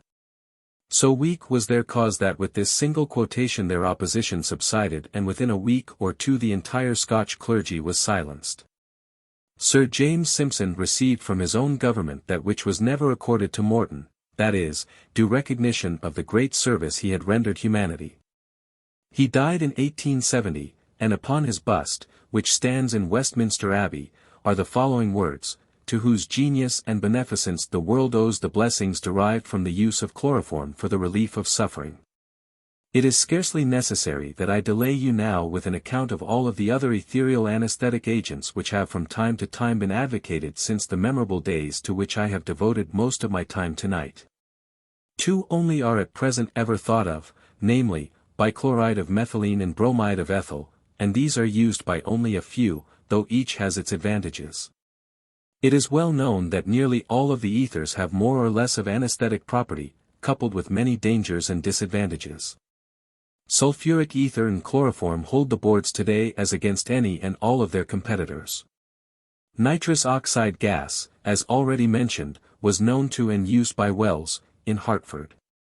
With the advent of ether this gas fell at once into disuse, to be revived some 15 years after the death of Wells, mainly through the use of Dr. G. Q. Colton. Since this time its use has been quite universal, although confined for the main part to the offices of dentists. Its great advantages are ease of administration and rapidity of recovery, making it especially useful for their purposes, while the difficulties attendant upon prolonged anesthesia by it makes it less useful for the surgeon. I will spend no further time upon it nor upon the subject save to do justice to modern anesthesia by a very different method and by means of a very different drug, which is today in so common use that we almost forget to mention the man to whom we owe it. I allude to cocaine and its discoverer, Kohler.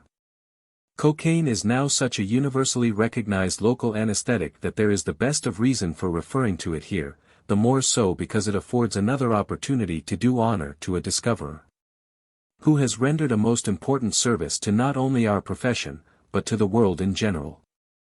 This principal active constituent of cocoa leaves was discovered about 1860 by Niemann, and called by him cocaine. It is an alkaloid which combines with various acids in the formation of salts. It has the quality of benumbing raw and mucous surfaces, for which purpose it was applied first in 1862 by Schroff, and in 1868 by Moreno. In 1880, Van Orap hinted that this property might someday be utilized. Karl Kohler logically concluded from what was known about it that this anesthetic property could be taken advantage of for work about the eye, and made a series of experiments upon the lower animals, by which he established its efficiency and made a brilliant discovery. He reported his experiments to the Congress of German Oculists, at Heidelberg, in 1884. News of this was transmitted with great rapidity, and within a few weeks the substance was used all over the world. Its use spread rapidly to other branches of surgery, and cocaine local anesthesia became quickly an accomplished fact. More time was required to point out its disagreeable possibilities, its toxic properties and the like, but it now has an assured and most important place among anesthetic agents, and has been of the greatest use to probably 10% of the civilized world. To Kohler is entirely due the credit of establishing its remarkable properties.